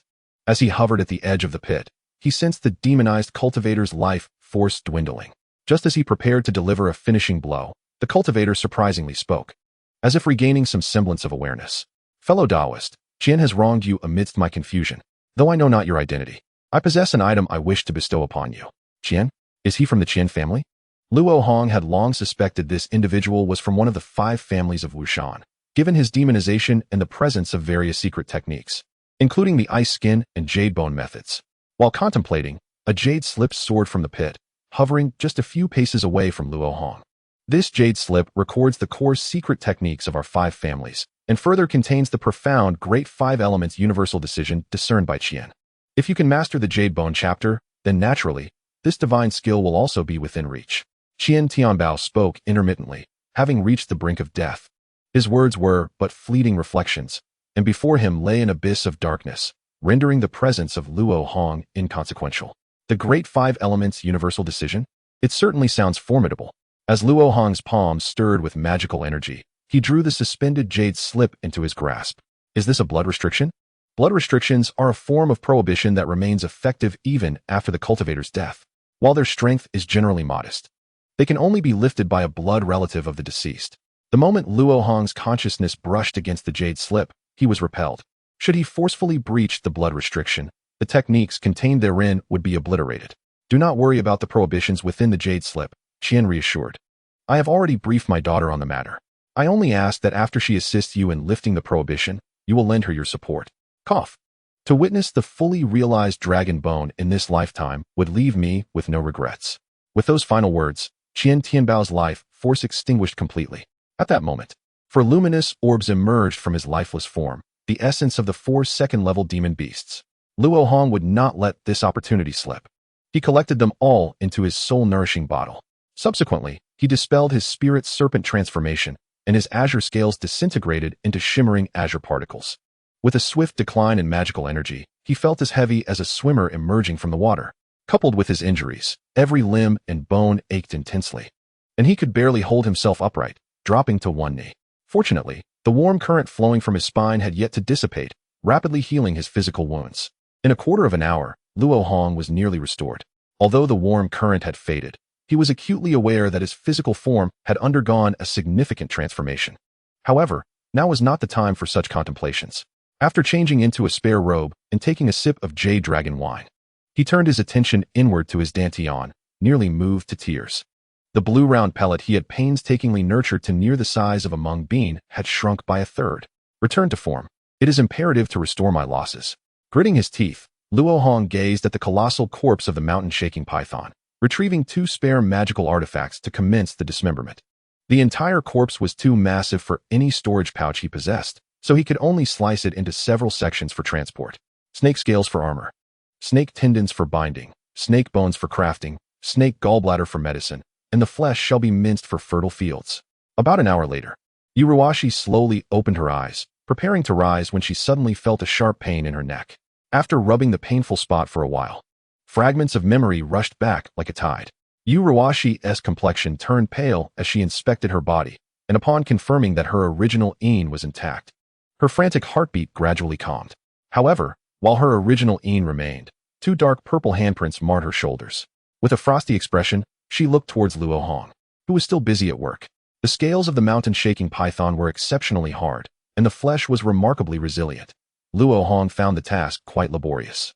He took a breath, about to continue dissecting the snake's corpse when an extreme chill swept over him from the nape of his neck. There stood Yuruwashi, brandishing a pristine white longsword at his throat. She had not concealed her presence, and Luo Hong was acutely aware of how she had approached him undetected.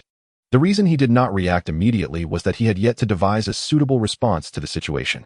After standing in silence for a moment, seemingly resolute, Luo Hong turned around, casually swatting away the weapon pressed against his throat, and said nonchalantly, "Do not make a fuss. Once I establish my foundation, I shall propose to the Moon Concealment Sect, striving to have 2 children before I turn 30, preferably one boy named Luo Qing and one girl named Luo Shi. After that, I shall be preoccupied with forming my core, so the children will be your responsibility." "What are you babbling about? My original Ein is intact, and your original Yang is unbroken. How could there possibly be children? Speak. What did you do to me while I was unconscious?" Yuruwashi, flushed with embarrassment and anger, demanded an explanation. Does she not remember? Luo Hong recalled the moment when he was ensnared by the seductive aura, in a state of utter confusion, devoid of recollection. Given the current circumstances, he could not speak the truth. Otherwise, this woman might react unpredictably, and he had no desire to engage her in conflict. "Senior, do you recall being swallowed by the demon python?" Yuruwashi turned her head to gaze at the corpse of the mountain-shaking python for a moment, gradually regaining some memories. "Indeed, that was the case. But how was I rescued? This demon python is a 3rd-level beast. Surely you did not slay it?" Doubts swirled in her mind. "Of course not. At that time, I too was swallowed by the python, struggling for survival within its belly when it suddenly thrashed violently, and soon thereafter, its breath faded. It was only after I tore through its belly and crawled out that I realized it had perished in a mutual demise with another creature." This was the explanation Luo Hong had meticulously crafted. After all, the python bore a gaping wound, created by a transformed cultivator. He merely needed to fabricate some traces to obscure the truth. "So, you were the one who saved me? Did I exhibit any strange behavior during that time?" Recalling her ordeal with the demon python, Yuruwashi also remembered the unusual actions she had displayed due to the backlash of seductive power. "This scoundrel, did he take advantage of the situation?" "Indeed, it was I who pulled you from the belly of the demon python." Your actions at that time were indeed a bit peculiar." At this point, Luo Hong's gaze inadvertently fell upon Yuruwashi's lips, recalling the intoxicating sensations he had experienced. "You wretched boy, face the sword." Yuruwashi was acutely aware of the consequences of the seductive backlash, and immediately concluded that Luo Hong had taken liberties with her. Her cheeks flushed crimson, and she raised the frost sword once more, this time with no intention of intimidating him. "Senior, please spare me. When you suddenly lunged at me, I was terrified beyond measure, and in a moment of panic, I struck you in the neck. My blow was indeed a bit forceful, but please, consider that I saved you and let me off this time." Luo Hong bowed deeply, hastily recounting his fabricated tale. "Is that truly the case?" Yuruwashi touched her still painful neck, finding herself convinced to some extent. "And what of the nonsense you spoke earlier? Was it not the unparalleled beauty revealed when you removed your veil that incited my foolishness? My admiration is indeed genuine." Luo Hong gazed ardently at Yuruwashi's delicate visage, feigning deep infatuation. You should focus on how to establish your foundation. You were far too heavy-handed, showing no regard for a lady's feelings." Yuruwashi lowered her frost sword, turned away to evade Luo Hong's gaze, and after leaving those words, she leaped away to seek the corpse of the transformed cultivator, to verify the truth of Luo Hong's claims. "Phew, I have temporarily passed this hurdle. However, the methods to restore memories are far too numerous. Before that, I must establish my foundation so that I may converse with this woman on equal footing." Luo Hong exhaled deeply. Navigating this situation was more exhausting than a duel. As his mind relaxed, a mischievous smile crept onto his face.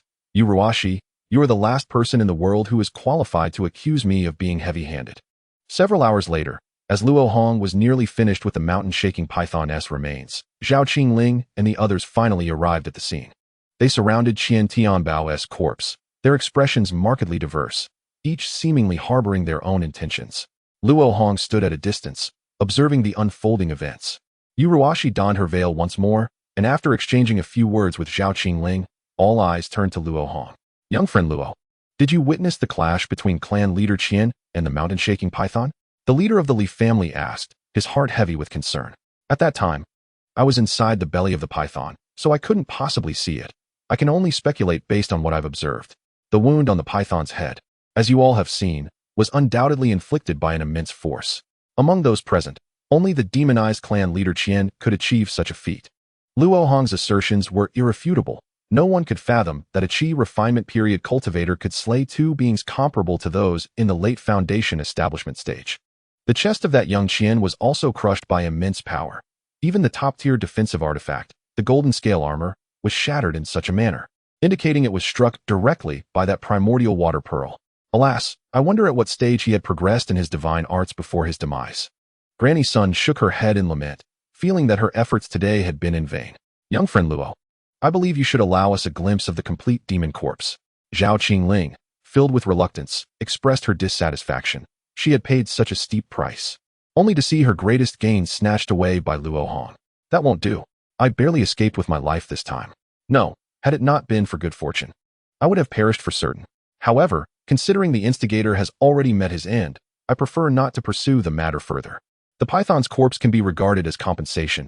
Senior Zhao, please do not harbor any designs on it. Luo Hong's finger hovered over the mental symbol. Only a sliver of spiritual energy away from activation.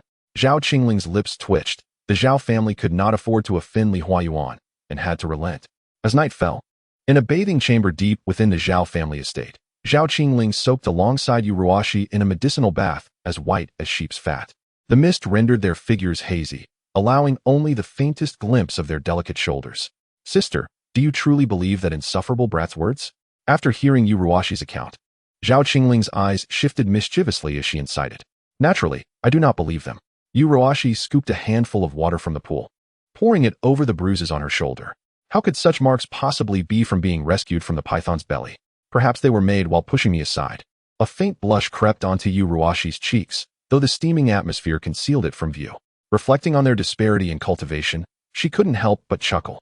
It is quite impressive that he had such strength. Sister, how can you still laugh? You have no idea how much that insufferable brat has taken advantage of you. Zhao Qingling swam over to Yuruashi's side, tenderly tending to her bruises. What else can I do? Should I slay that brat with a single sword? Yuruashi shook her head, then gazed up at the starry sky, saying, after all, he saved me, and did not take advantage of my vulnerability. That counts for something. How could I repay kindness with enmity? Must we leave it at that? Zhao Qingling pressed, eager to stir up trouble for Luo Hong. I must ascertain the truth.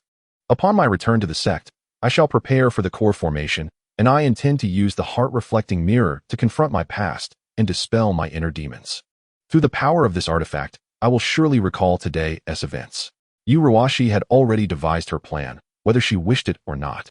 That embarrassing memory would inevitably resurface beneath the heart-reflecting mirror. Hee, now that insufferable brat cannot escape my sister's reckoning. Zhao Qingling's spirits lifted instantly. Sister, you speak as if I am certain to have been slighted by that boy. Yuruashi shot her a mock glare. Of course, with a beauty like you. What man could resist wanting to savor your charms? Perhaps you and that brat. Zhao Qingling covered her mouth, stifling a laugh, only to be interrupted by Yuruashi, who playfully covered Zhao Qingling's mouth with her hand. The two soon began to frolic, creating ripples across the tranquil waters. Chapter 61. Qian Mulan and farewell. 3 days later, Luo Hong and Yuruashi departed from Misty Mountain, while the Qian family hosted the funeral of Qian Tianbao. Cultivators from the 5 families gathered to bid him farewell. Without a foundation establishment leader, the Qian family would likely fall into decline, much like the Zhou family. Why cling so desperately to ancestral secret arts? Zhao Qingling murmured, enveloped by the protection of her fellow Zhao cultivators. She never believed her choice was wrong, only failing to comprehend the reasoning behind it. At that moment, the sound of clanging footsteps echoed from outside the hall, and soon a girl clad in tiger-headed iron armor, wielding a long spear, rushed in. Casting a glance at the coffin in the center of the hall, she lowered her head, her black hair obscuring her brows. Mulan, may you find peace. In the days that followed, Granny Sun appeared slightly hunched, her vitality waning, drawing ever closer to the coffin before them. Qian Mulan remained silent, her grip on the spear trembling from exertion. Suddenly, as if reaching her limit, she slammed the spear down onto the ground. With a thunderous crash, the entire hall trembled. Qian Mulan struck the ground twice more, each blow more forceful than the last, causing many guests to stumble. Mulan, have you advanced to foundation establishment? Zhao Qingling and the clan leaders immediately sensed the girl's burgeoning aura, their expressions shifting from surprise to understanding. It seemed Qian Tianbao had chosen to fight to the last because he believed the Qian family had a successor. I am fine, esteemed elders. Did my father leave any final words before he passed? Qian Mulan raised her head, her eyes reddened yet tearless, and respectfully inquired of the three clan leaders. Regrettably, we did not see Brother Qian one last time. Here is Brother Qian's storage bag. Mulan, please accept it. The leader of the Li family shook his head in regret, offering a bloodstained storage bag. Sensing the lingering presence of her father's consciousness within, Qian Mulan understood that no one had opened this bag before her. Thank you, esteemed elders. After expressing her gratitude, Qian Mulan, with unwavering determination, suppressed her father's remaining consciousness and delved into the storage bag. Not here. Her complexion shifted abruptly. Mulan, is something amiss? Zhao Qingling questioned, suspicion in her voice. It is nothing. I simply did not expect my father to carry the doll I played with as a child. May I inquire, esteemed elders, were there any other cultivators present when my father fell? The clan leaders of the Sun and Li families exchanged glances, then turned their attention to Zhao Qingling, as Luo Hong and Yu Ruashi were guests of the Zhao family. Mulan, those two did not harm your father, and they are disciples of core formation cultivators. Please do not direct your anger at them. Zhao Qingling hoped the newly appointed leader of the Qian family would not jeopardize her future with foolish actions. Mulan, being a sensible person, would not irrationally blame others. However, concerning her father's death, she sought clarity, requesting Zhao Qingling's assistance in uncovering the truth. With her head bowed and hands clasped, she concealed the glint of determination in her eyes. Who did father give that jade slip to? I must find out. Not far from Qianyu sect. In the vicinity of Shanyang City, there existed a spiritual tea garden jointly managed by several cultivation families. This garden was renowned for producing a type of spiritual tea known as clear heart, which calmed the drinker's mind and sharpened their thoughts, and was quite affordable. Thus immensely popular among cultivators. Today marked the harvest of new tea, and several stewards of the tea garden had invited friends from their respective families to gather in the tea pavilion, setting up elegant tables for leisurely conversation and enjoyment. The individuals before me, though advanced in years, possess cultivation levels around the 12th stage of qi refinement. However, within their respective families, they hold positions of considerable authority, surpassing even those foundation establishment clan members who are solely dedicated to their training. Brother Huang, your family has maintained a strong rapport with the Hidden Moon sect for generations. Might there be any avenue for procuring foundation establishment pills? Has Brother Song received some information? Otherwise, with the strength of the Song family, there should be no cause for concern over a few foundation establishment pills. Do not feign ignorance, Brother Huang. I do not believe you are unaware that the blood-colored Forbidden Zone is set to be sealed for 60 years. This news is known to every capable cultivation family in the state of Yu, and of course, the Huang family is no exception. Therefore, Brother Song should refrain from broaching this topic. For the next 60 years, each foundation establishment pill we possess will be one less.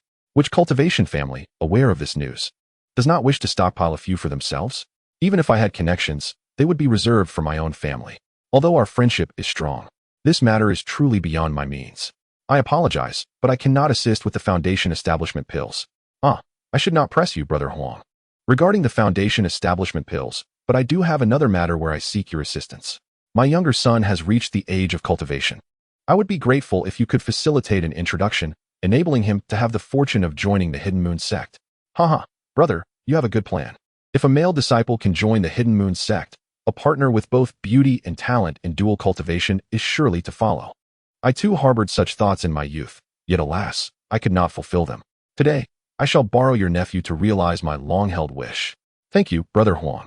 My son has average talents. I do not expect him to achieve foundation establishment, but merely wish for him to expand our family line and produce a few descendants with spiritual roots. Brother, your words are misguided.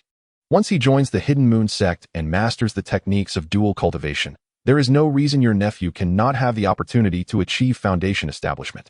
Is it truly that formidable?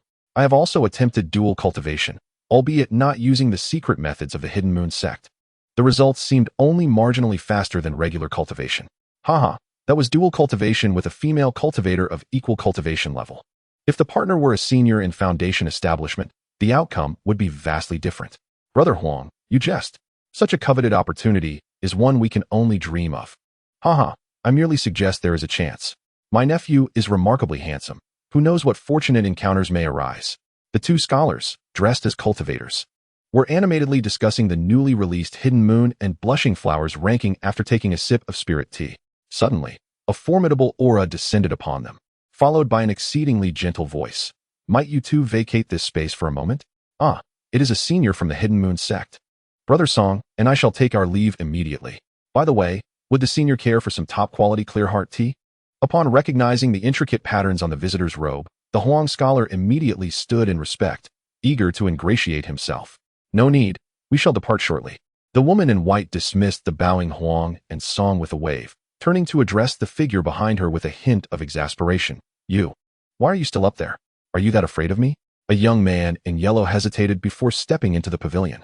His emotions complex as he gazed at the back of the woman in white. Chapter 62. Gift of the Foundation Establishment. Pill. The woman in white and the young man in yellow were none other than Yu and Luo Hong. Returning from the Misty Mountains, they were meant to part ways in Shanyang City, each returning to their respective sects. But Yu had insisted on bringing Luo Hong along to taste new tea. Thus he found himself in this clear heart tea garden. Enduring the odd looks from the two departing cultivators, Luo Hong sat down, feeling somewhat uneasy, and poured himself a cup of tea. Oh, this tea is delightful. Quite to my liking. Luo Hong smacked his lips, eager for another cup, but noticing Yu peculiar gaze, he reluctantly set the teapot down. This fellow cannot genuinely believe I am here merely to treat him to tea. Can he? A person lacking in the wood element would not be so dull. Yu felt inexplicably irritable, losing the urge to express the many things on her mind. With a flick of her hand, a pill, exuding a rich medicinal aroma, appeared in her palm. Take this Foundation Establishment pill. Consider it a token of gratitude for saving my life. The complexities of a woman's heart are as elusive as the depths of the ocean. After all that confusion, it turns out it was for this reason. I need not have worried so much. Luo Hong relaxed instantly. As long as Yu did not brandish her sword against him, everything could be discussed. Junior has already obtained the remains of a third-tier demon beast, yielding significant rewards. There is no need for the senior to provide further compensation. That is a compensation from the 5 families of the Misty Mountains and does not concern me. You saved my life. And thus I owe you an opportunity to alter your fate with this Foundation Establishment pill. Yu extended her hand towards Luo Hong, resolute in her intention to repay her debt of gratitude. Regarding the sudden emergence of the mountain-shaking python, Zhao Qingling had previously conferred with Luo Hong on this matter. The other party hoped he could keep this matter confidential, in exchange for which their families would no longer pursue the 4 demon beast spirits that had vanished from Qian Tianbao's body. After some hesitation, Luo Hong agreed, motivated by his desire for silent profit and the realization that the Hidden Moon sect had already intervened. Otherwise, regardless of how strong Yu bond with Zhao Qingling was, she would not remain unresponsive after facing a near-fatal ordeal. They must have reached some clandestine agreement. As he held the coveted Foundation Establishment pill, sought after by countless qi refinement cultivators, Luo Hong felt a sense of tranquility within, though curiosity about its flavor lingered, as it bore a striking resemblance to a certain confection. Wait, if I accept this Foundation Establishment pill, won't that clear all debts between Yu and me? What if she regains her memory and comes after me with her sword? In the short term, I cannot surpass her cultivation. No, I must ensure she owes me something. Otherwise, I will never find peace. In fact, the credit for the mountain-shaking python should also belong to the senior. Since the senior has gifted me a Foundation Establishment pill, I cannot shamelessly hoard it all for myself. Luo Hong produced a small vial, specifically designed for holding spiritual liquid, and gently placed it on the table in front of Yu.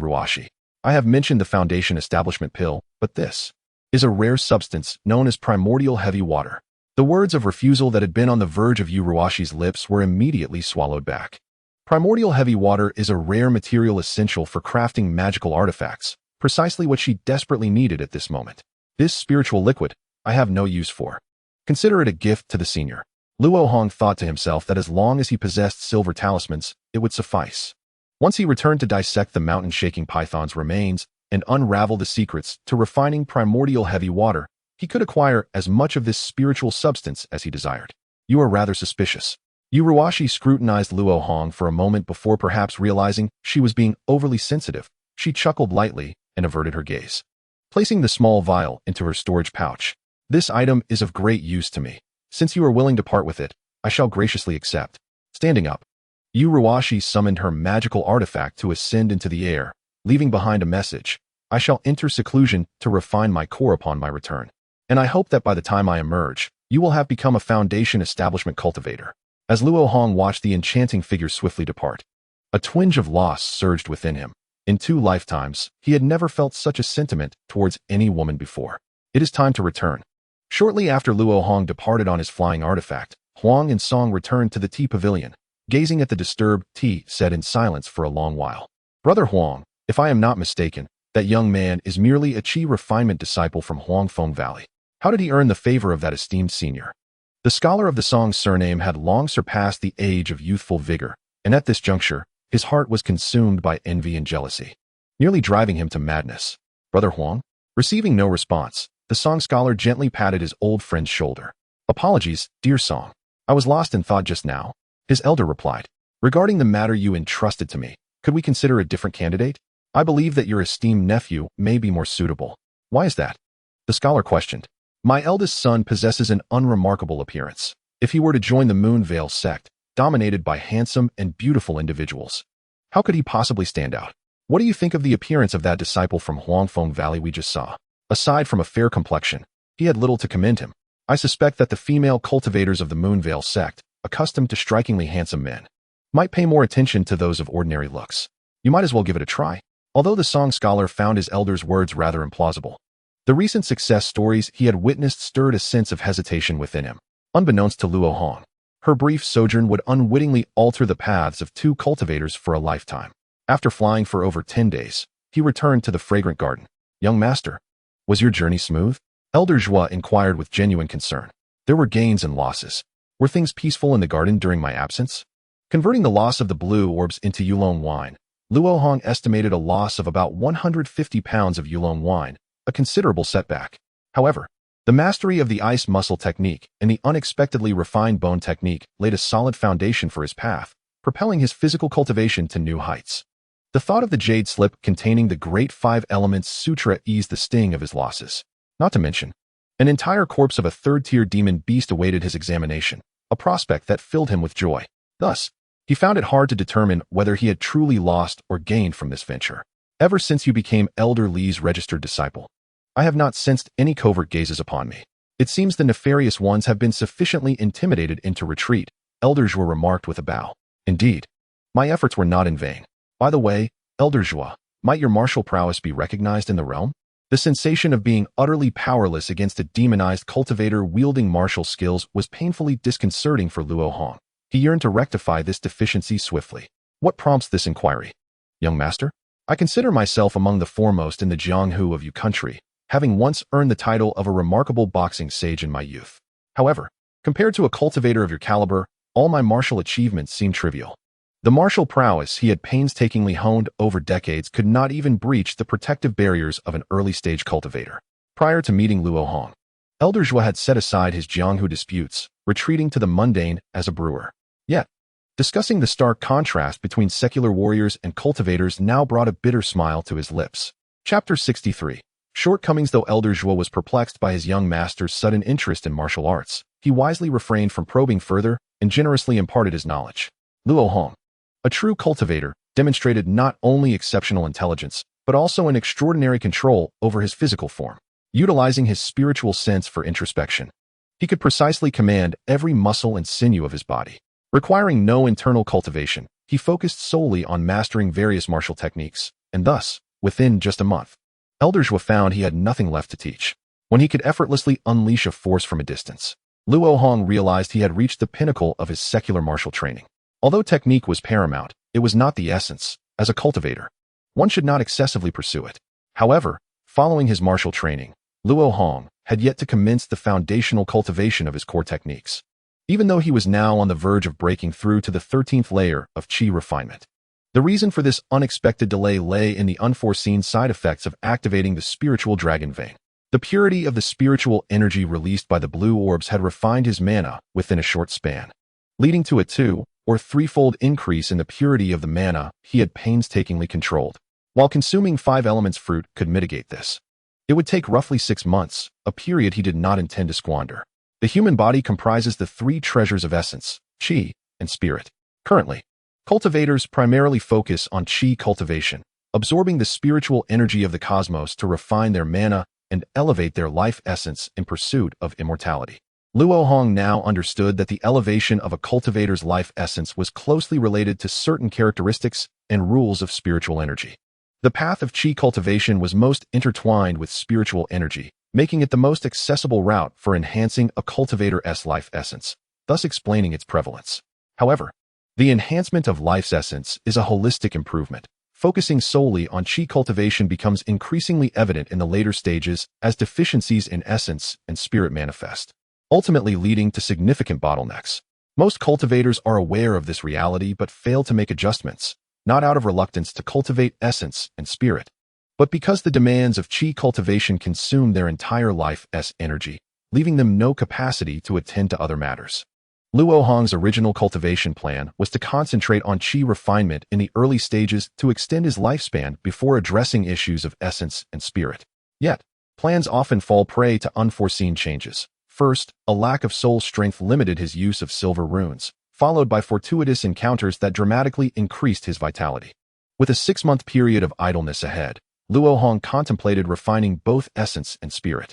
Vitality, 2,500 mana, 6,500 spirit, 42. These figures reflected Luo Hong's current 3 treasures, showcasing a remarkable 100-fold increase in vitality and a 2-fold increase in mana, while his spirit strength had only slightly improved due to a life-threatening ordeal.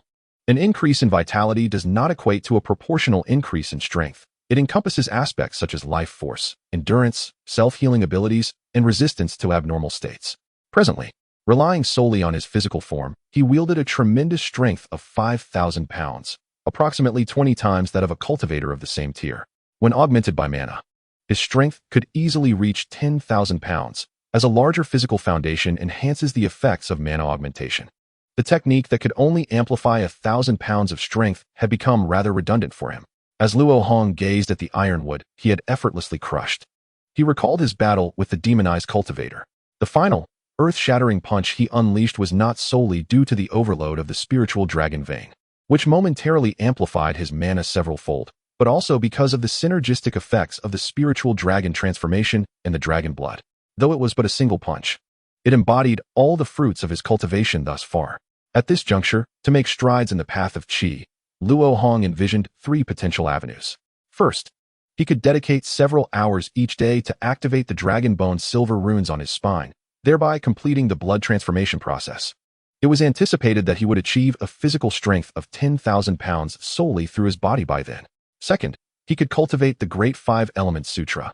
Although Luo Hong was reluctant to engage with the 5 families of Misty Mountain before establishing his foundation, the spiritual runes are not infallible. When the stakes are sufficiently high, it is inevitable for individuals to resort to desperate measures. If Luo Hong wished to witness the blue orbs take shape within his lifetime, he needed to minimize risks associated with crossing tiers in combat. Third, he could inscribe new dragon bone silver runes to further purify his blood and essence. Luo Hong had obtained 9 dragon bone silver runes, and based on his research, they were interrelated, theoretically suitable for inscription on his spine. However, this path could not bypass the issue of spirit strength. One must first strengthen the soul before engraving the bones, which was currently impractical. The 3 treasures of essence, qi, and spirit complement one another. Any significant deficiency in one will profoundly impact the others. Luo Hong's cultivation of qi had approached the zenith of early-stage cultivators, rendering the shortcomings in his spirit increasingly prominent. Current research indicates that the essence of the path of refinement lies within the silver runes hidden throughout the physical body, while the essence of the path of qi resides in the spiritual particles that exist between heaven and earth. However, little is known about the divine path, particularly by Luo Hong. The primary challenge in studying the primordial spirit is its elusive nature, making it difficult to observe. In fact, the derivative force of the primordial spirit, known as divine consciousness, serves as the observational tool when Luo Hong examines the paths of refinement and qi. But this method fails when attempting to study the primordial spirit itself. The essence of scientific inquiry is to summarize laws through the observation of phenomena, systematizing these laws mathematically, and validating them through practice. When direct observation is unattainable, research becomes significantly more arduous. Nonetheless, there are still alternative approaches. Indirect observation can be employed, albeit with greater complexity. To study the primordial spirit, one must first ascertain what it is. While an immediate answer that directly addresses its essence is unnecessary, a clear direction must be established. Undoubtedly, the primordial spirit is the soul of a cultivator residing within the Huayuan palace. Next, one must enumerate the known characteristics of the primordial spirit. First, the primordial spirit is fragile. Prolonged exposure to the elements may lead to its dissolution. Second, it can wield an intangible power known as divine consciousness. The stronger the primordial spirit, the more potent the divine consciousness it can control, although this connection is not particularly robust. For a period, the old demon Han experienced difficulties in controlling his primordial spirit due to excessively powerful divine consciousness. Third, upon breaking through to the nascent soul stage, the primordial spirit transforms into the nascent soul, migrating from the Huayuan palace to the Danshians, and can then traverse the realms for extended periods. Fourth, the strength of the primordial spirit can experience explosive enhancement. Upon a cultivator's breakthrough or sudden enlightenment, the strength of the primordial spirit may surge dramatically. Fifth, the primordial spirit possesses the ability to consume other primordial spirits, with possession being the most typical example. Following a successful possession, the strength of the primordial spirit will also increase significantly, correlated with the strength of the consumed spirit. Sixth, the primordial spirit can be divided. The exquisite method of spirit separation is one of the core techniques of the Great Transformation. Seventh, the primordial spirit can inscribe silver runes. After recording the seventh point, Luo Hong paused, having momentarily recalled these aspects. The next step is to distill the information and summarize the laws.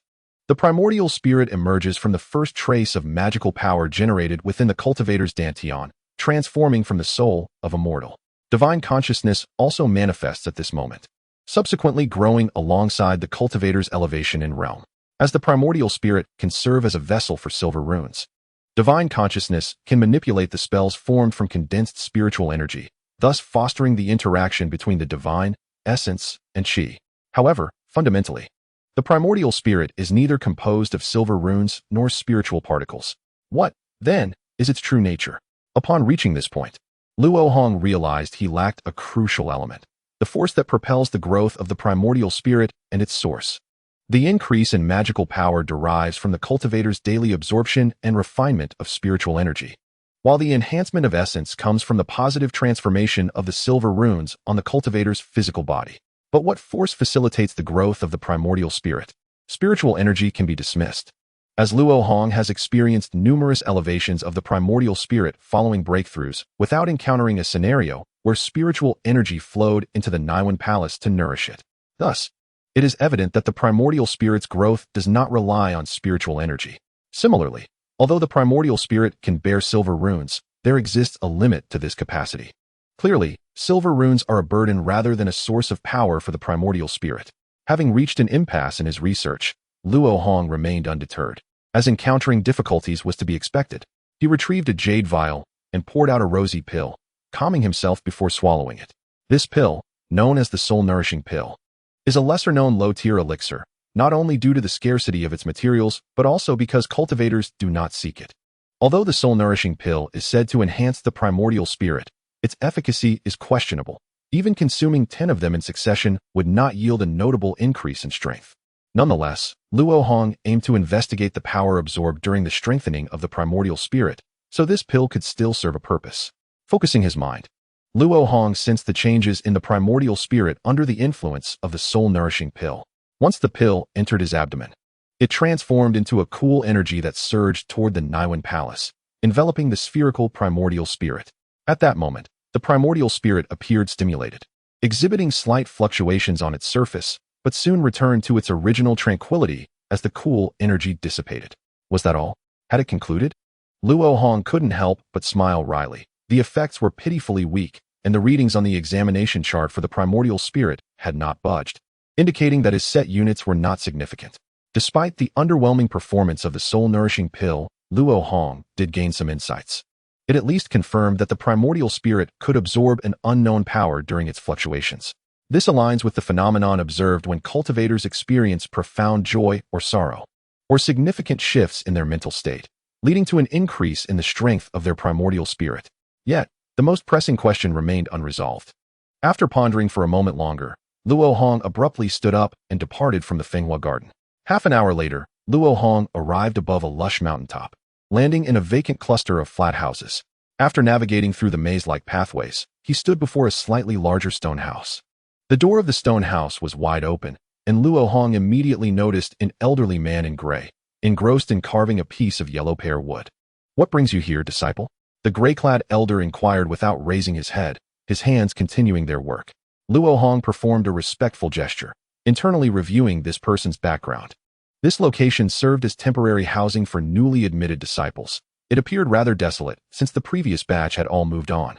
However, even if filled with new disciples, the management of this area did not confer high status or power, as it primarily involved tedious tasks such as artifact refinement. This elder, a mid-stage Foundation establishment practitioner named Yi, was not among the more prominent figures within the Huangfeng Valley, but rather a marginal character. His true identity was the young master of the Qian bamboo sect from the far west. Although he had already fallen from grace and was currently being hunted by the present leader of the sect, initially, he had intended to live out his remaining days peacefully within Huangfeng Valley, but due to his impending breakthrough to the third layer of the Great Transformation, he developed unwarranted ambitions. According to the original timeline, he would perish within the inverted five-element formation set by the old demon Han in a few years, becoming a mere delivery package. Based on time calculations, even if this elder Yi had not begun contacting his old associates, he had likely entertained such thoughts. As long as he was not genuinely devoid of desires, Luo Hong felt confident in acquiring the Great Transformation from him. "I have come to request the Qian bamboo sect's supreme technique, the Great Transformation." The gray-clad elder paused his carving, his exceptionally bright eyes fixed on Luo Hong, and he suddenly released a pressure of divine consciousness. "You're anxious, which indicates you have something to hide. There is no need for alarm, senior. I am merely a newly accepted disciple of Li Huayuan and not a member of the Qian bamboo sect." As long as this individual wished to remain within Huangfeng Valley, he could not afford to offend the elders at the core formation stage. Just as Luo Hong thought this, he felt the intangible pressure from his surroundings ease. "Do you have proof?" The elder's expression darkened. Regardless of whether Luo Hong's words were true or false, he found himself in a predicament. If true, although the core formation elders within Huangfeng Valley were aware of his identity, they had never disclosed it, and now a disciple was sent to demand the Great Transformation. Did they suspect his plans? If false, it would be even more troublesome. His identity would likely be exposed, and those who had betrayed him might already be lying in ambush outside the valley, extinguishing any thoughts of vengeance. The elder should recognize this talisman. Is it truly the intention of the younger generation to disturb my master? Luo Hong removed the divine consciousness talisman from his shoulder and presented it before the elderly man in gray. He certainly would not activate it, for that would leave Li Huayuan with no explanation. "No need," the elder in gray replied, instantly identifying the divine consciousness sealed within the talisman as belonging to a core formation cultivator, and without taking it, he confirmed Luo Hong's identity. "What does elderly intend? Though I hail from the Qian bamboo sect, I have remained diligent and obedient to the affairs arranged by the sect over the years, and I am now a true disciple of Huangfeng Valley. If elderly wishes to forcibly seize my cultivation methods, it would be quite unreasonable." The divine consciousness talisman is akin to a sword granted by a core formation cultivator. The elder assumed Luo Hong's visit was under Li Huayuan's direction. "Senior Yi, you worry too much. My master is a man of integrity and would never engage in such despicable acts. Merely a few nights ago, I sought my master's guidance on methods to cultivate my divine consciousness, and he mentioned the Qian bamboo sect and its foundational technique, the Great Transformation technique, with the utmost admiration. When I inquired how to obtain this technique, he referenced your esteemed self. Thus, my visit is solely for the purpose of acquiring the technique for myself, not to exploit my master's name for personal gain.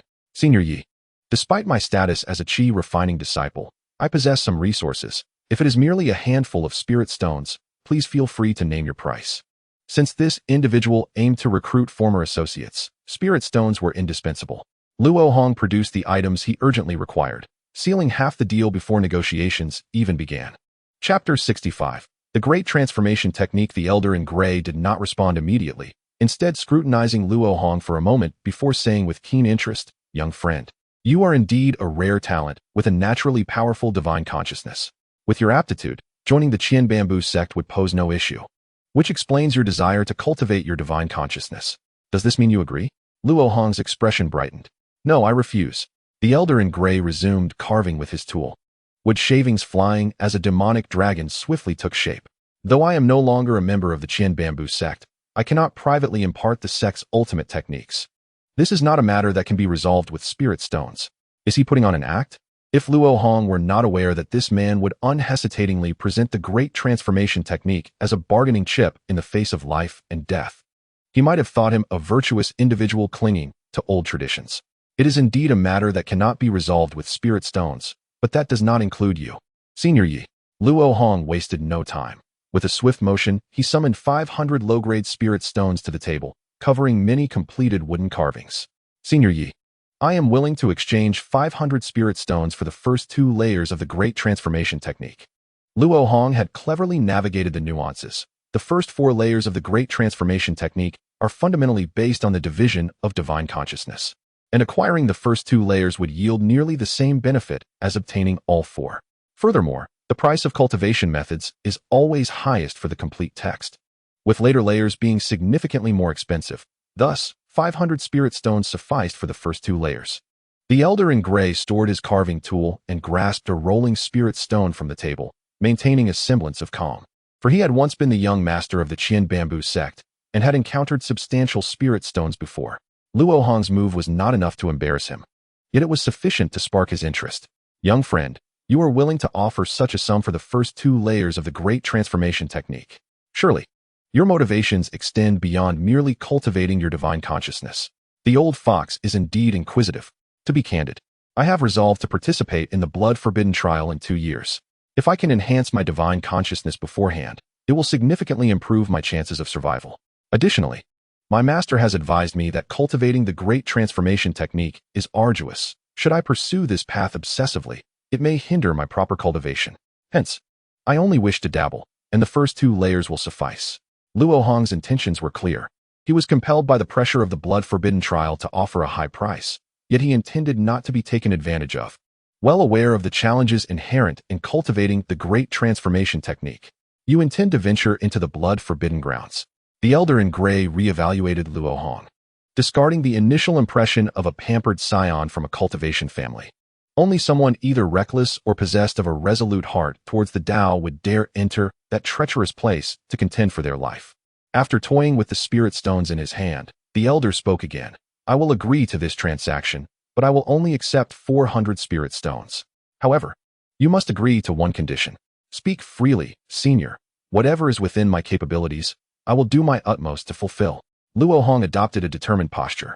You need not be anxious. My condition is merely a trivial task for you. All I require is for you to collect some beast souls within the forbidden grounds. Just 10 will suffice, or 2 if they are top-tier first-level beasts. The elder extended 2 fingers, his gaze sharp, seemingly in great need of these beast souls. 2 top-tier first-level beast souls? I cannot manage that. Luo Hong had 4 second-level beast souls and 1 third-level beast soul, and the elder's demand left him with an odd sense of having funds he could not spend. Naturally, he readily accepted this seemingly empty promise, leaving the execution of it to his discretion.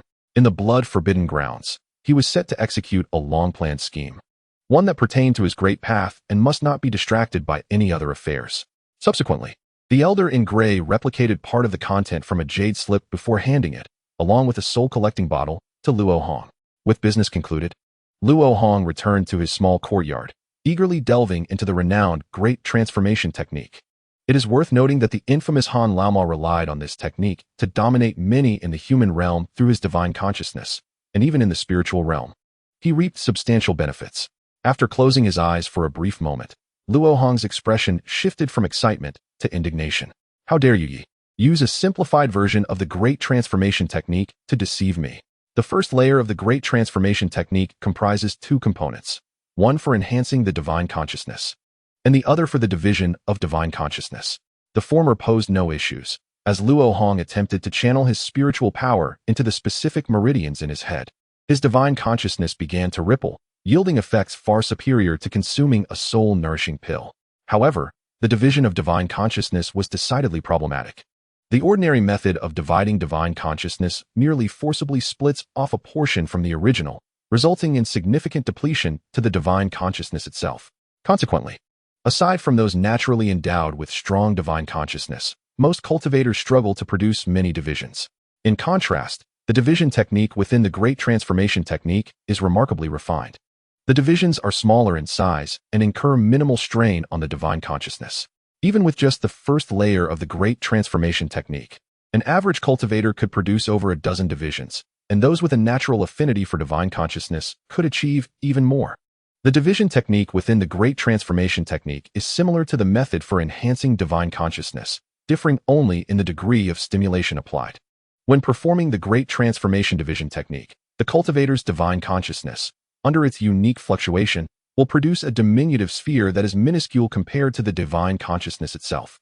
This process resembles the divine consciousness giving birth. The sphere represents the nascent form of the division. At this stage, the division is exceptionally fragile and must be nurtured around the divine consciousness. As the sphere approaches the divine consciousness, it will instinctively orbit around it. The pitfall of the simplified version of the Great Transformation technique lies here. During the nurturing process, the sphere can change its position, but once it has taken shape, its location becomes fixed. Even if it is expelled from the Huayuan palace, its designated space cannot accommodate a new sphere. The Jade Slip clearly elucidated this point and subsequently recommended a method for placing the divisions. Although Luo Hong had yet to commence his cultivation of the Great Transformation divination technique, a simple calculation revealed that the method of spatial application within the recommendations was not the optimal solution. It was evident that it was merely a means to take advantage of the ignorance of ordinary disciples in mathematics. Utilizing such an arrangement for division of spirit would allow for at most 5, which was less than half of the limit. The disciples of the Qian Bamboo sect, who were adept at manipulating puppets in combat, would thus suffer a substantial reduction in combat power, a rather cunning scheme indeed. While being deceived left him feeling quite displeased, Luo Hong was not overly vexed, for he had a means of resolution. Instead, he found himself intrigued by the phenomenon that once the divided spirit took form, it could not occupy a new designated space even if it left its original position. Could it be that the location of the primordial spirit was not confined solely to the Mudball Palace? In Chapter 66, titled Extraterrestrial Projection, Luo Hong would have never entertained such conjectures, as they seemed too far-fetched. After all, if the primordial spirit resided within the Mudball Palace, how could it manifest in another realm? However, within the Jade Slip, alongside the teachings of secret arts, there was a passage left by the great diviner, much of which detailed the key points of cultivating the Great Transformation technique, specifically methods for locating corresponding meridians. The remainder consisted of a somewhat chaotic collection of ideas for subsequent techniques of the Great Transformation, akin to notes that were exceedingly obscure for lower-tier cultivators. Due to the presence of numerous coded phrases and unique terminology, Luo Hong found it difficult to comprehend, and other practitioners likely cursed and abandoned their efforts upon reaching this point. Nevertheless, Luo Hong recognized the prowess of the great diviner and persevered, hoping to glean insights from the ramblings of a great master. Ultimately, he stumbled upon a particularly fascinating account detailing the great diviner's encounter with an attack from extraterrestrial demons. The outcome of the assault was noteworthy. Not only did the extraterrestrial demons fail to consume the great diviner's primordial spirit, but they were also lured into the human realm, resulting in a portion of their essence being devoured. Consequently, the great diviner acquired fragments of the demon's memories, which predominantly consisted of a dim and nebulous landscape, culminating in a luminous sphere surrounded by numerous small points of light. At this juncture, the memory was suffused with intense emotional fluctuations from the extraterrestrial demons, contrasting sharply with the earlier state of calm. The account ended abruptly, prompting Luo Hong to delve deeper into contemplation. Extraterrestrial demons posed an insurmountable obstacle for cultivators on their path, often embodying the source of many inner demons, particularly relishing the opportunity to invade during a cultivator's breakthrough, seeking to devour their primordial spirit and take its place. Their purpose in the human realm seemed to be the consumption of additional primordial spirits, suggesting that the spirit was their source of power. I had not previously considered how these extraterrestrial demons, residing beyond the confines of our reality, could influence cultivators from afar. Unless, of course, the primordial spirit itself was a coordinate in its own right. If one were to hypothesize that the primordial spirit existed as a projection in the extraterrestrial realm, then it follows that the phenomenon of the demon's intrusion at the moment of a cultivator's breakthrough, when the strength of the primordial spirit was surging, could indicate that the projection in the extraterrestrial realm would generate enough disturbance to attract the demon's attention. The most probable cause of such commotion would be the influx of power necessary for enhancing the primordial spirit, likely drawn from the pervasive gray mist of the extraterrestrial expanse. It is said that high-ranking cultivators, during moments of profound joy or sorrow, may also attract these demons, while lower-tier cultivators remain untroubled by such concerns. Based on my hypothesis, this is evidently due to the increasing resonance of the primordial spirit strength, which would attract more of the gray mist, amplifying the disturbance and ultimately drawing the gaze of the extraterrestrial demons. The extraterrestrial realm truly is a place shrouded in mystery. Luo Hong gazed skyward, the flickering stars in the night sky evoking a sense of reverence within him. He pondered how many of those stars might be the projections of powerful cultivators' primordial spirits, and to what extent a spirit must ascend to radiate a brilliance visible across the divide. After days of inquiry, the essence of the primordial spirit remained elusive. It could very well become a long-term endeavor. However, the principles of its enhancement had begun to crystallize, though the results awaited verification. This did not deter Luo Hong from employing them preemptively. Since the primordial spirit required power from the extraterrestrial realm, he resolved to provide it. Currently, he had two methods at his disposal. The first was to cultivate as many divided spirits as possible, much like the primordial spirit. Divided spirits also possessed the potential for growth. The more spirits he produced, the greater the influx of extraterrestrial power absorbed under the same magnitude of fluctuation, thus accelerating the overall enhancement of the primordial spirit. The Great Transformation technique employed precisely this approach, with its core secret art focused on nurturing a nascent thought sphere into a fully realized divided spirit through the primordial spirit's maintenance of nearby consciousness. Conversely, traditional methods of division required a substantial initial outlay of thought, which, while directly resulting in divided spirits, severely limited their quantity. The stark contrast in the number of divided spirits would consequently lead to a significant disparity in the rate of increase in the primordial spirit's strength. The second method involved leveraging the siphoning effect that occurs when the primordial spirit's strength reaches a critical threshold. As a cultivator's life level ascends, their primordial spirit's strength surges accordingly, confirming the existence of this siphoning effect. The location of this critical threshold was concealed within the tiered classifications of the Great Transformation technique. Each time the primordial spirit surpassed a critical point of strength, a more intense siphoning effect would ensue, manifested in practice as a substantial enhancement of the primordial spirit's strength with each layer of the Great Transformation technique that was breached. Luo Hong delineated the realms of the primordial spirit accordingly. One layer of the Great Transformation technique equated to one transformation, 2 layers to 2 transformations, clear and straightforward. Moreover, an elevation in the realm of the primordial spirit would yield another change, namely a significant expansion of the protective range of the spirit. This signified an increase in the number of thought spheres, translating to a greater number of divided souls. Reaching the critical threshold, or breaking through the realm of the primordial spirit, proved immensely challenging, even when practicing the secret art of divided spirit from the Great Transformation technique. It required an extended period of time. Master Yi Xiao devoted over a century to transition from the second to the third transformation, an efficiency that left Luo Hong feeling less than satisfied. At this juncture, Luo Hong conceived a more audacious strategy, emulating the great diviner's approach to devouring extraterrestrial demons. Given that the demons were birthed from the gray mist, they represented the optimal supplement for enhancing the primordial spirit. However, this endeavor was fraught with peril, and having suffered 2 prior experimental mishaps, Luo Hong had learned his lesson and would no longer recklessly subject himself to experimentation. He required a test subject of at least foundational stage. Anything less would not possess sufficient strength to serve as bait. This matter was not urgent. There would be ample opportunity when the 6th sects of Demon Path invaded the kingdom of Yu. Luo Hong quelled his reckless thoughts and calmly immersed himself in the cultivation of the Great Transformation divination technique. After 3 days of seclusion, he successfully manifested 4 thought spheres. At this point, he sensed a slight weakness in his primordial spirit, prompting him to decisively halt the division of thought spheres and instead dedicate half of each day to practicing the Great Transformation technique, fortifying his primordial spirit and nurturing the yet-to-be-formed divided spirits.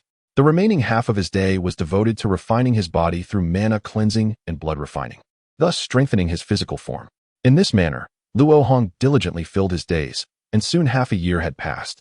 During this period, aside from the occasional visits from old demon Han seeking guidance on spells, he faced no further interruptions. The Li sisters seemed to be detained at the Li family for some reason, having not returned to the valley for over 6 months. As a distant relative, Luo Hong was neither informed of nor concerned with the intricacies of their situation. After all, as long as Li Huayuan was overseeing matters, there would be no significant issues. At this time, Luo Hong's mana purity had reached the calculated value he had anticipated, prompting him to divide his daily schedule into 3 equal parts, simultaneously cultivating spirit, energy, and essence. The data on his health report steadily improved each day, and immersed in this joy, Luo Hong passed the year as if it were mere days. If it were not for the fact that elders were periodically summoned him to invoke rain and spirits, he might have been oblivious to the passage of spring and autumn. Chapter 67. The Inner Demons. 2 years later, at the Yinhua sect, atop the Xianxia peak, the girl Duobao stood outside a vibrant building filled with spiritual energy, idly toying with a crystal ball artifact, seemingly awaiting something. Oddly enough, it had been 3 days, and Uncle Yu had yet to respond. Was it not said that under the divine power of the Xiaoxian mirror, a single day equates to an entire cycle? Uncle Yu was merely a century old. There was no reason for him to remain in slumber this long. Duobao murmured to herself, having sent a message into the building yesterday. Yet she had not received any reply, causing her to feel a twinge of resentment. Unbeknownst to Duobao, Yu Ruashi had already awakened. At this moment, she stood with her left arm crossed over her chest, her right palm spread before her. Her eyes filled with disbelief and her ears flushed as she remained frozen in place. Ever since Yu Ruashi recovered the memory of that day with Luo Hong in the belly of the serpent beneath the Xiaoxian mirror, she had maintained this posture. That boy. He spoke the truth from the very beginning. Beneath her veil, Yu Ruashi bit her red lip, feeling a mixture of shame and anger. How could I be so entangled with him? What difference is there between this and losing myself to him? Yet that boy is merely at the chi refinement stage, and his aptitude appears lacking. How could he possibly be my Dao partner? Yu Ruashi's face was filled with reluctance. She was a peerless beauty, with the potential to form her golden core before turning 100, yet fate had dealt her such an unfair hand, arranging for her a mismatched marriage. Mother, what should I do? Yu Ruashi hailed from a family of great wealth and nobility, raised by her mother to be a refined lady. It was only later that she was discovered by a disciple of the Yinhua sect for her exceptional aptitude in cultivation and subsequently joined the sect. Thus, her mindset differed greatly from that of cultivators from families of the same background. Now, she found herself seriously considering whether to submit herself to marriage. All because Luo Hong had seen and touched her. One was a genius cultivator on the verge of forming a golden core, while the other was a mere chi refinement ant with poor aptitude. For a proper cultivator from a prestigious lineage, such a pairing would be inconceivable. In fact, the stronger party might even resort to extreme measures to fulfill their obsessions. Yu Ruashi's upbringing as a refined lady had not changed much despite nearly a century of meditation and cultivation, yet she also harbored a heart for the Dao. A Dao partner was a crucial aspect of the cultivation journey. She did not wish to settle too easily. Thus, her heart was in turmoil, her thoughts entangled. Normally, matters of marriage should be discussed with one's parents, but given Yu Ruashi's age, her parents had long since passed into the realm of immortals. Moreover, as she was about to attempt forming her golden core, her master, the Qixia fairy, could not decide for her, leaving the matter solely in her hands. After much contemplation, Yu Ruashi felt that she had only recently learned of this matter, and her emotions were somewhat unstable. It would be unwise to make a hasty decision. Forming a golden core would require at least 20 to 30 years of seclusion. By the time she emerged, perhaps she would have already forgotten this issue. Calming her mind, Yu Ruashi put away the Xiaoxian mirror and stepped outside. Uncle Yu, Duobao exclaimed joyfully. I received your message. I will seek out Master Nangong. You may return now. The message Yu Ruashi received indicated that her master, the Qixia fairy, was entering seclusion to concoct an important elixir. And if she wished to inquire about matters regarding golden core formation, she could consult another golden core stage cultivator, Nangong Wan, within the sect.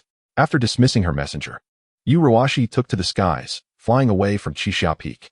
Several hours later, she arrived at a secluded mountain peak within the Yinhua sect. Although this was the residence of a golden core stage cultivator, it was constructed merely of spiritual bamboo, appearing somewhat shabby compared to the caves of other cultivators of the same rank, yet it was quite elegant and delicate. As she approached the grand formation enveloping the mountain, Yu Ruashi felt a dense fog before her, involuntarily recalling that embarrassing memory. Such a formidable illusion formation, merely approaching it evokes my innermost thoughts. With a flush upon her cheeks, Yu Ruashi was about to knock with her message talisman when a clear, melodious female voice rang out. Are you not the disciple of Fairy Qixia? Indeed, I am here to seek guidance from Master Nangong regarding golden core formation. Unaware of Master Nangong's temperament, Yuruashi promptly offered a respectful greeting, wishing to avoid offending her. Come in. As the clear voice faded, the grand formation revealed an entrance large enough for a person to pass through. Moments later, Yuruashi found herself in a bamboo cottage, seated cross-legged behind a veil, separated from the owner of the dwelling. Due to the restrictions within the bamboo cottage, the figure behind the veil did not emit a trace of aura, and Yuruashi dared not casually probe with her spiritual sense, thus only catching a glimpse of the hazy silhouette, unable to discern her true appearance. Master Nangong, you are truly petite and exquisite. The delicate figure behind the veil surprised Yuruashi. Indeed, as expected of Fairy Qixia's esteemed disciple, your magical power is pure and profound, far surpassing cultivators of the same rank. Coupled with your exceedingly rare ice-clear physique, your chances of successfully forming a golden core are indeed considerable. However, I observe that you were easily bewitched by the mirage when outside the formation. It appears you are troubled by matters of the heart. If this turmoil is not resolved, the process of forming a golden core may easily give rise to inner demons, leading to failures or even injuries to your meridians, or worse, giving the opportunity for celestial demons to threaten your life. Master Nangong immediately pointed out Yuruashi's critical issue. Her curiosity piqued regarding which talented individual had caused such instability in this woman's heart.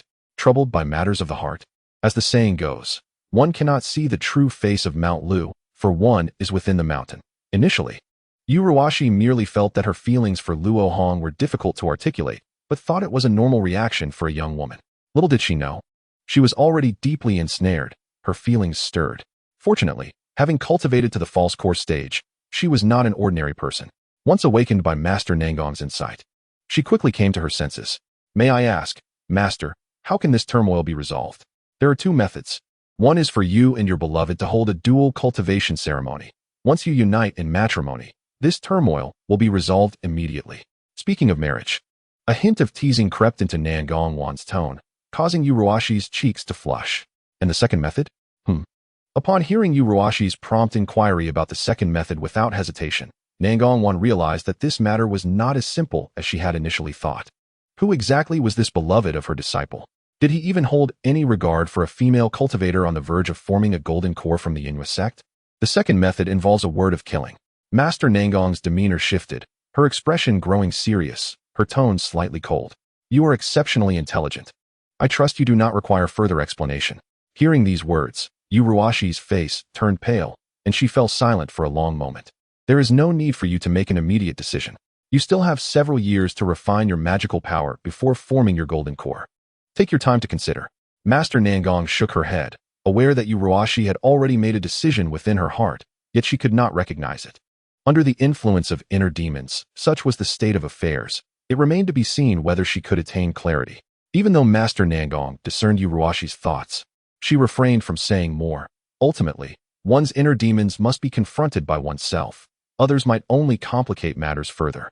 The trials of love are indeed formidable. Fortunately, I am wholly devoted to cultivation and remain unentangled in such troublesome affairs.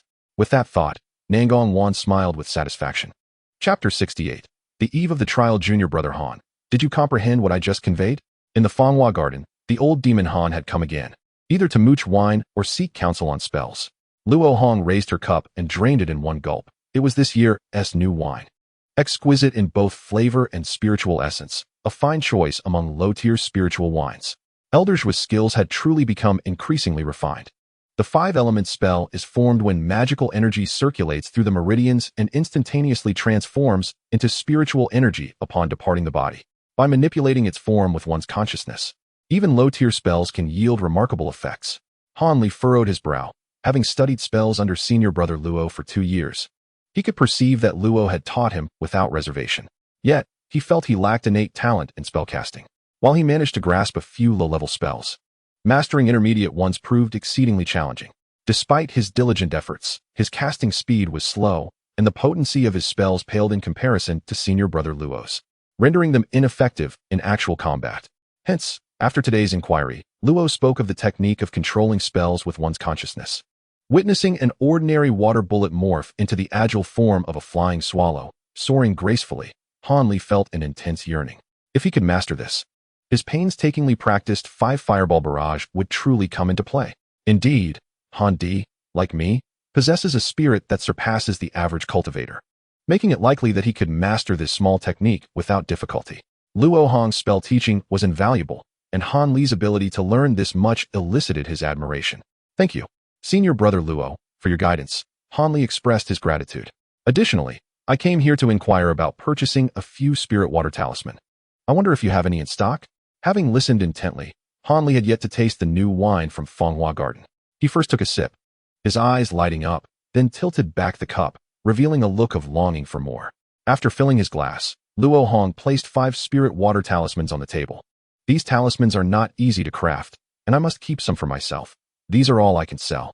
The exchange conditions remain the same. Any elixir that can enhance magical power, whether Huanglong pill or Heqi pill, I'm willing to accept. Han Li nodded. Since it was the usual arrangement, he had come prepared, retrieving 5 bottles of Huanglong pill and, after a moment's hesitation, producing a bottle of Heqi pill. Luo Hong chuckled inwardly, recalling that Han Li had always used only Huanglong pills or Jinsui pills for transactions. Perhaps having learned something substantial from him, Han Li felt a sense of obligation and generously revealed the Heqi pill. Haha, it seems that Han Di's alchemical skills have greatly improved. Look at these Heqi pills, each brimming with potency, far superior to those I previously acquired. You flatter me, Senior Brother. My alchemical skills are merely adequate for producing these low-tier pills, hardly noteworthy. Han Li quickly downplayed his abilities, wishing to appear inconspicuous. Luo Hong refrained from provoking him further, shifting the topic to the most significant event of the year at Huangfeng Valley. With your eagerness to enhance your strength, you must be preparing for the blood-forbidden trial. This trial is particularly daunting, given the impending long-term sealing of the blood-forbidden zone, making this trial exceptionally brutal. With your cultivation at the 12th level of Qi refinement, you must prepare diligently. Ah, if only it were that simple, Han Li replied, his expression pained as he took a swig of wine. To establish a foundation. One cannot do without foundation establishment pills. I dread attending the blood-forbidden trial, yet it is a necessity. Having always maintained a cautious demeanor, Han Li had resolved to participate in this perilous trial, despite his reluctance. Oddly enough, despite continuously consuming Heqi pills to assist his cultivation over the past 2 years, he had only just managed to break through to the 12th level of Qi refinement. Meanwhile, Luo Hong, who frequently indulged in wine and merriment, and surely consumed far fewer pills, had broken through to the 13th level a year ago. Sometimes, he couldn't help but question whether Luo truly possessed only a 4th-grade spiritual root or if the spirit wine produced in Fenghua Garden had extraordinary effects. Yet, he had consumed quite a bit himself, and it certainly couldn't compare to the efficacy of elixirs. With these thoughts, Han Li downed another cup. Strange, indeed. After finishing a jug of spirit wine, Han Li rose to take his leave, heading back to the Baijiao Garden. The blood-forbidden trial. How troublesome it would be for Nangong Wan. Luo Hong flipped his palm, donning an iron mask and chuckling softly, "Apologies, Elder Zhua." A month later, on a desolate mountain in the northern part of Jianzhou, where the borders of the Yu Kingdom and Yuanwu Kingdom met, dozens of similarly dressed cultivators stood, with Han Li among them. These individuals were disciples from Huangfeng Valley participating in the blood-forbidden trial. Most of them were at the 12th level of Qi refinement, placing Han Li at the very end of the line as he had just entered that level. Stealing glances at Chun Xiaoqian, with whom he had shared a closer bond, Han Li scanned the crowd, but found no sign of Senior Brother Luo. However, a figure wearing an iron mask bore a striking resemblance to Luo. Yet, this individual stood silently with hands behind his back, exuding an air of stoicism. Dressed in the refined attire of Huangfeng Valley with an unexpected martial demeanor, this person's demeanor and aura starkly contrasted with Luo Hong's, leaving even Han Li, who often met with Luo, unable to assert that this was indeed Luo. The iron mask was no ordinary one. It could block spiritual perception. This individual was clearly intent on concealing his identity, hinting at significant motives, prompting Han Li to keep his distance. After all, Senior Brother Luo was already a registered disciple of a Golden Core Elder and had no need to fight for a few Foundation establishment pills. Han Li muttered with a hint of bitterness as he shifted his gaze to the front of the line, where Li Huayuan stood. Recalling the unique unicorn silver python summoned by this elder, his expression shifting to one of longing and determination. It seems I've managed to remain undetected. The one beneath the iron mask was indeed Luo Hong, who could participate in the trial thanks to his earlier interaction with Li Huayuan. Seeing that even the keen-eyed Han Li failed to see through his disguise, Luo Hong felt a wave of relief and began to glance around, only to lock eyes with the enigmatic Elder Xiang, sending a shiver down his spine. He was completely unaware. Elder Xiang was a divine transformation period cultivator, one of the pinnacle practitioners in the human realm, who had concealed his cultivation to the qi refinement stage to explore treasures within the blood forbidden zone. Luo Hong wished to avoid any entanglements with such a dangerous figure, so he resumed his role. Fortunately, Elder Xiang, with his discerning eye, found little interest in the trifling items Luo Hong possessed, and, after satiating his curiosity, turned his attention elsewhere. Chapter 69. Initial encounter in the Forbidden Ground. Not long after arriving at the desolate mountain, a few Foundation establishment elders instructed everyone to rest on the spot. Preparing for the upcoming battles, Elder Xiang continued with his original plan, seeking to recruit the weakest disciples, including Han Li. Luo Hong, having previously revealed his aura, was recognized as a formidable 13th-level qi refinement cultivator, adopting an aloof demeanor that deterred others from interrupting his performance. A day later, cultivators from Qingshu sect arrived on snow-hued silks. The leading elder, Fuyunzi, sought to deceive Li Huayuan into refining iron essence for him, using the inner pill of a bloodline flood dragon as bait for a wager. If Li Huayuan's unicorn silver python could refine this inner pill, it would greatly enhance its chances of advancing to the 5th level during his lifetime, equating to a cultivator at the early golden core stage. Hesitating, he cast a deep glance at the iron-masked Luo Hong, recalling their previous conversation, and resolutely accepted the wager. However, at that moment, the notorious villain from Qinhua sect, Elder Qiong, intruded, forcing his way into the bet between the two. The strength of the Hidden Moon sect is indeed the foremost among the 7 sects. In its early years, when it monopolized the Moonlight Pearl, it delved deeply into the explorations of forbidden lands, gaining profound knowledge of the distribution of spiritual herbs within. Thus, even when facing 2 factions alone, Li Huayuan held little confidence. "You, come here," he called to Iron Mask Luo Hong with a fade of calmness. Luo Hong approached Li Huayuan amidst the astonished and wary gazes of the disciples from the 7 sects, feeling no resentment towards his master for drawing such attention. After all, in 5 days, these individuals would indelibly imprint his current image in their primordial spirits. Casting a sound barrier spell, Li Huayuan directly inquired, "Can you truly bring back no fewer than 20 spiritual herbs?" This was Luo Hong's promise when he sought a backdoor opportunity. Otherwise, he would never allow this devoted disciple, who annually honored him with spiritual wine, to partake in the blood prohibition trials, for death would mean the loss of his beloved wine. This time, the Hidden Moon sect seemed well prepared, and that old monster Qiong was notoriously cunning. "Rest assured, master, with my preparations and those 2 supreme magical artifacts, dealing with a group of cultivators at the same level is a mere trifle," Luo Hong replied, bowing respectfully. Li Huayuan was indeed taking a considerable gamble. Should he lose, he would be burdened with at least 20 years of hard labor. "If you can truly help me win this wager, I shall grant you a formless needle talisman from that old monster Qiong." Upon hearing Luo Hong's promise, Li Huayuan's excitement surged as he stroked his beard. Losing this gamble would undoubtedly be disastrous, but winning would be highly profitable. In the face of benefits, a core formation cultivator was hardly different from a mortal. Luo Hong immediately bowed again. The formless needle talisman was a treasure of great use even after Foundation establishment. Indeed, a delightful surprise. Observing Luo Hong returning to the group, the elder Taoist Floating Cloud signaled to his 2 disciples to pay extra attention to this iron-masked disciple from Huangfeng Valley.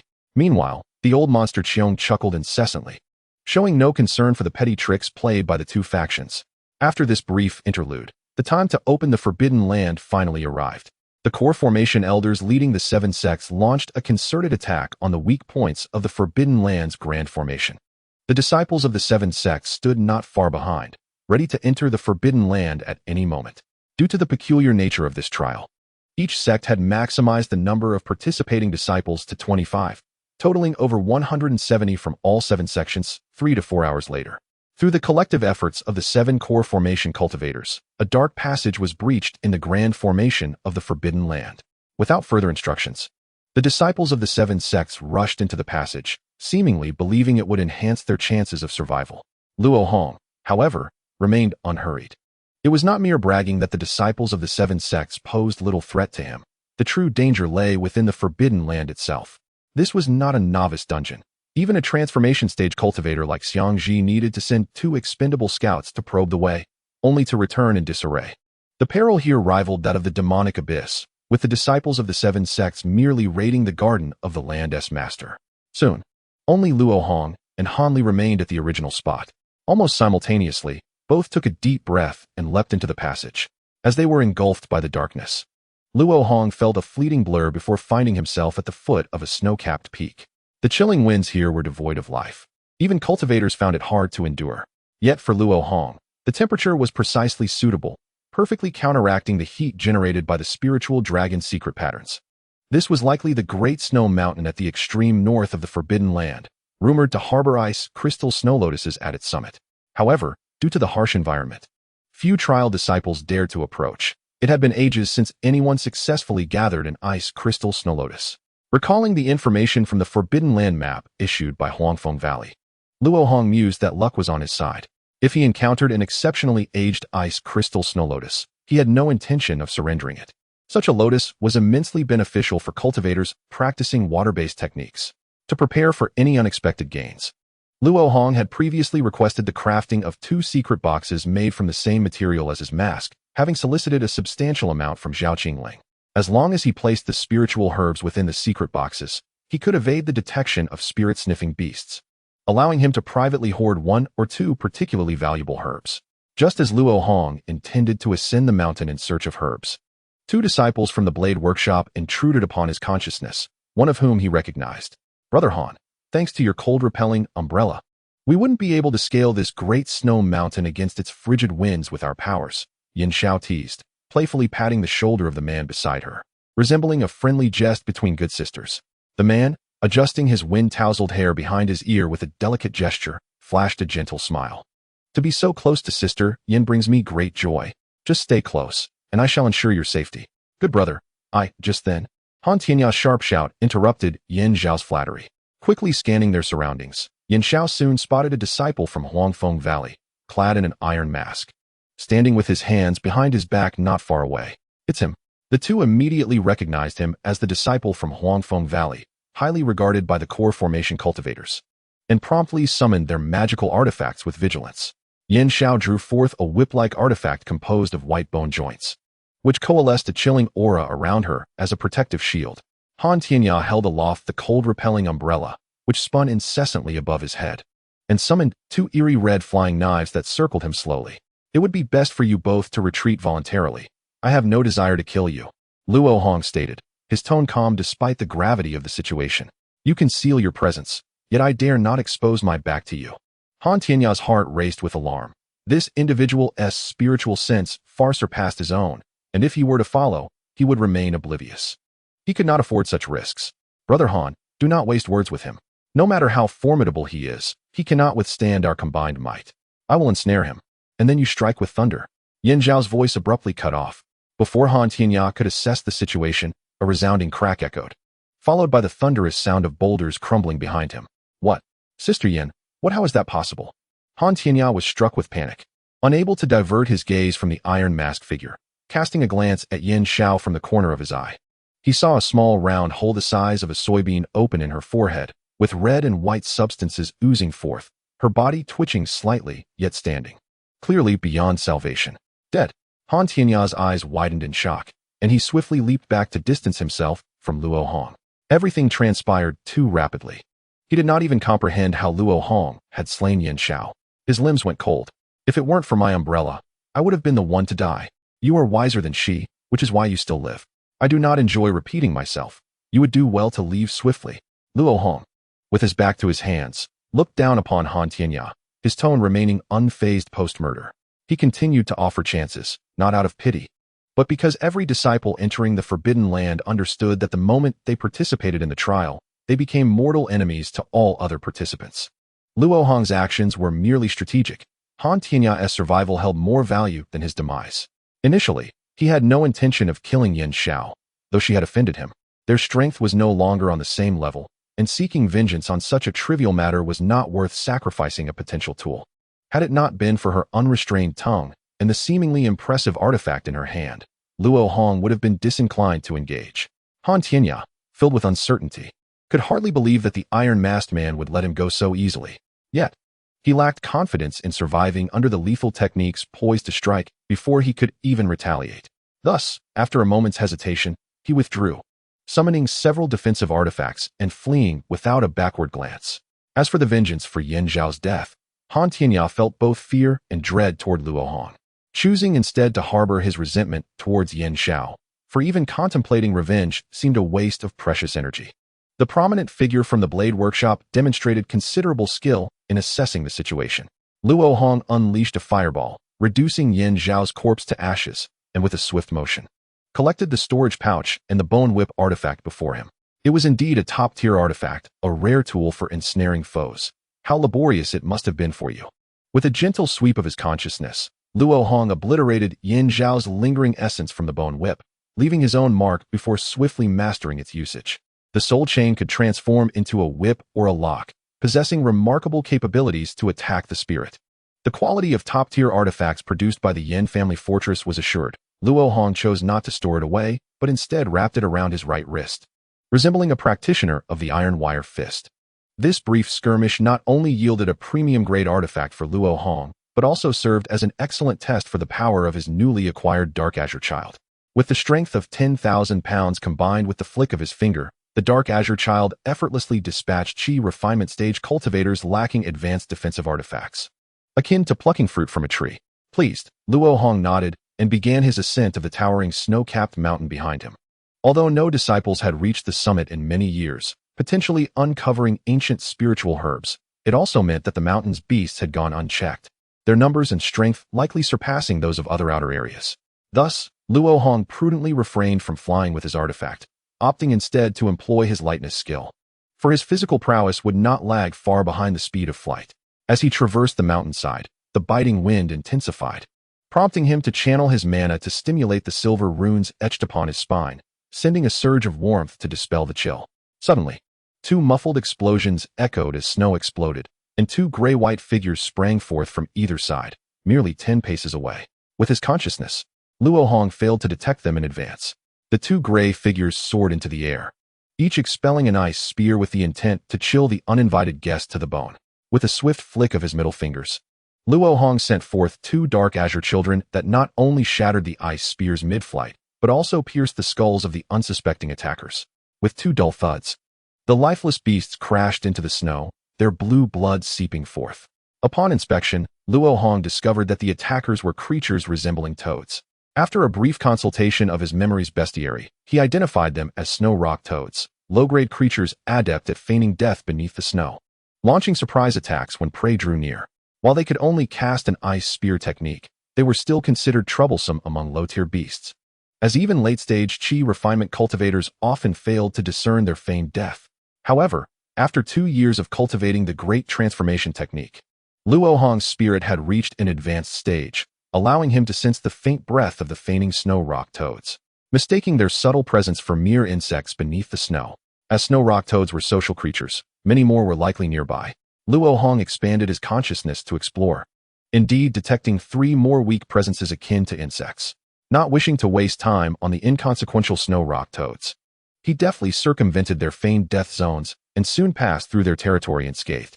By this time, Luo Hong was nearing the summit of the Great Snow Mountain and sensed a distinctly frigid spiritual aura, likely that of the ice crystal snow lotus. He slowed his pace, conjuring a kite-shaped bone shield, and proceeded cautiously towards the source of the aura. Approaching such a spiritual herb meant nearing the guardian beasts, which could be formidable and wild. He needed to tread carefully.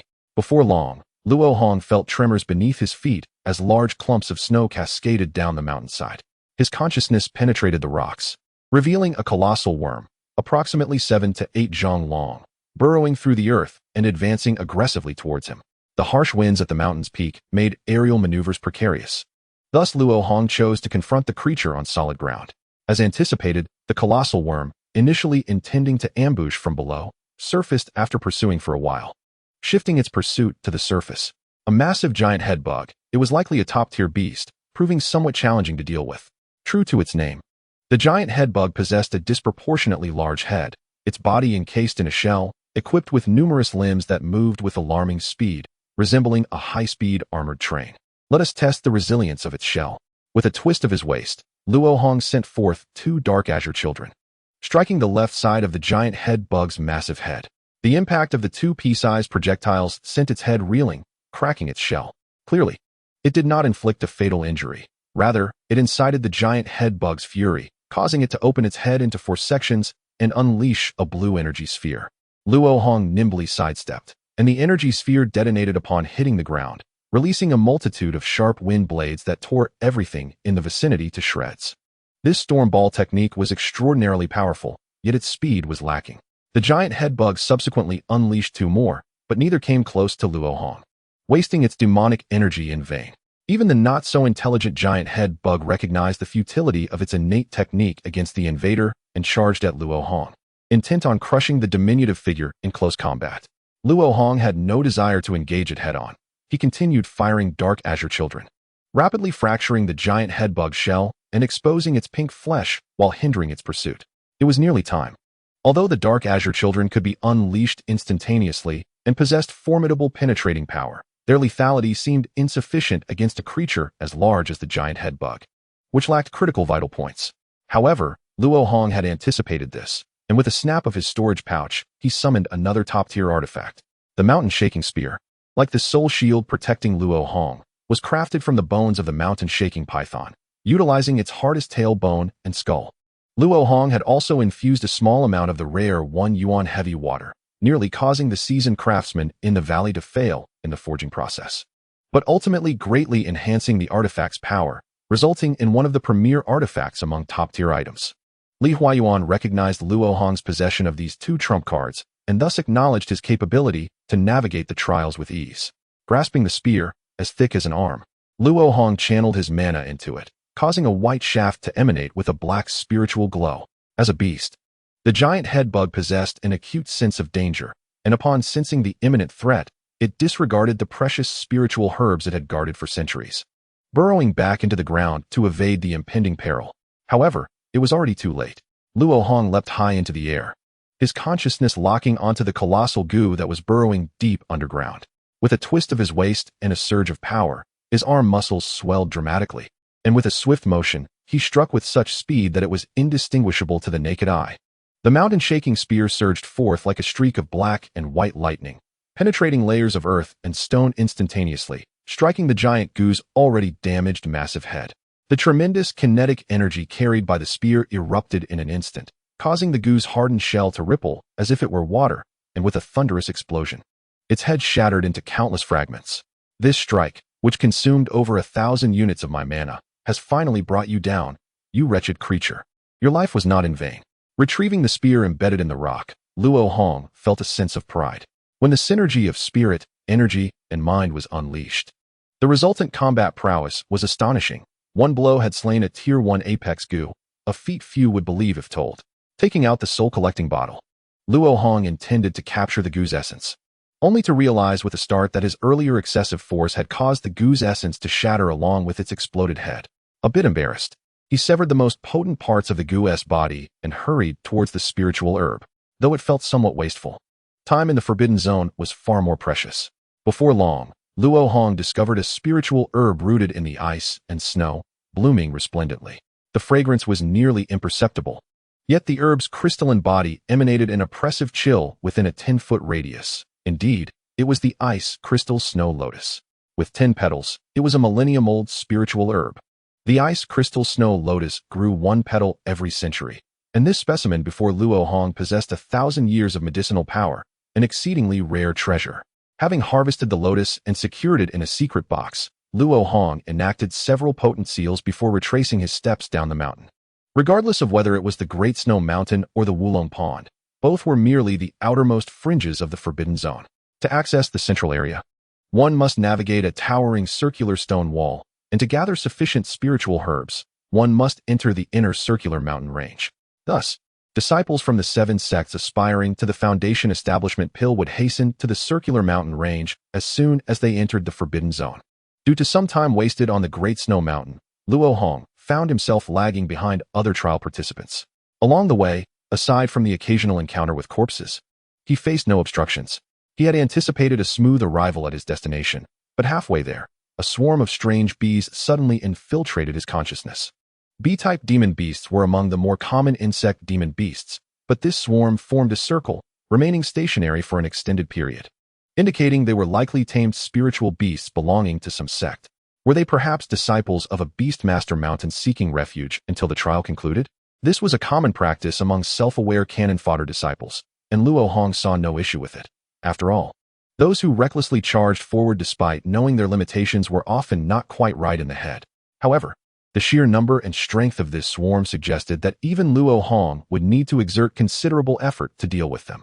While he could not contend with the elite disciples from various sects, slaying a few demon beasts and gathering some spiritual herbs within the circular mountain range was certainly within his capabilities. Upon discerning the situation, Luo Hong felt a twinge of dissatisfaction. If they had the strength to gather herbs, then they were merely tools, shirking their duties and hindering his grand plan. I shall see what schemes you harbor. Redirecting his course, Luo Hong quickly located the cultivators hidden within the swarm of strange bees. Contrary to his expectations, he discovered not one, but 3 disciples from the Beastmaster mountain huddled together, seemingly plotting something. Brother Zhu, now that all 3 of us are gathered, could you unveil the treasured map passed down in your family? It would put both me and Brother Yu at ease. The Beastmaster mountain disciple who spoke had a face reminiscent of a monkey, his disciple robes adorned with an array of colors from an unknown substance, his eyes sparkling with cunning. That map is the culmination of my Zhu family's ancestors' efforts, a cherished heirloom. Do you think I, Zhu Sanchong, would bring it out?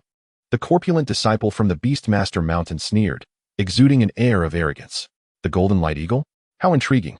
Luo Hong silently concealed his presence. Chapter 72. The Golden Light Eagle and Ancient Scripts. The Golden Light Eagle is an exceedingly rare demon beast, known for its preference for consuming gold-attributed spiritual materials. Generally, upon reaching maturity, it attains a Tier 1 high rank. However, if it consumes sufficient gold-based spiritual materials during its growth, it can evolve into a Tier 1 apex beast.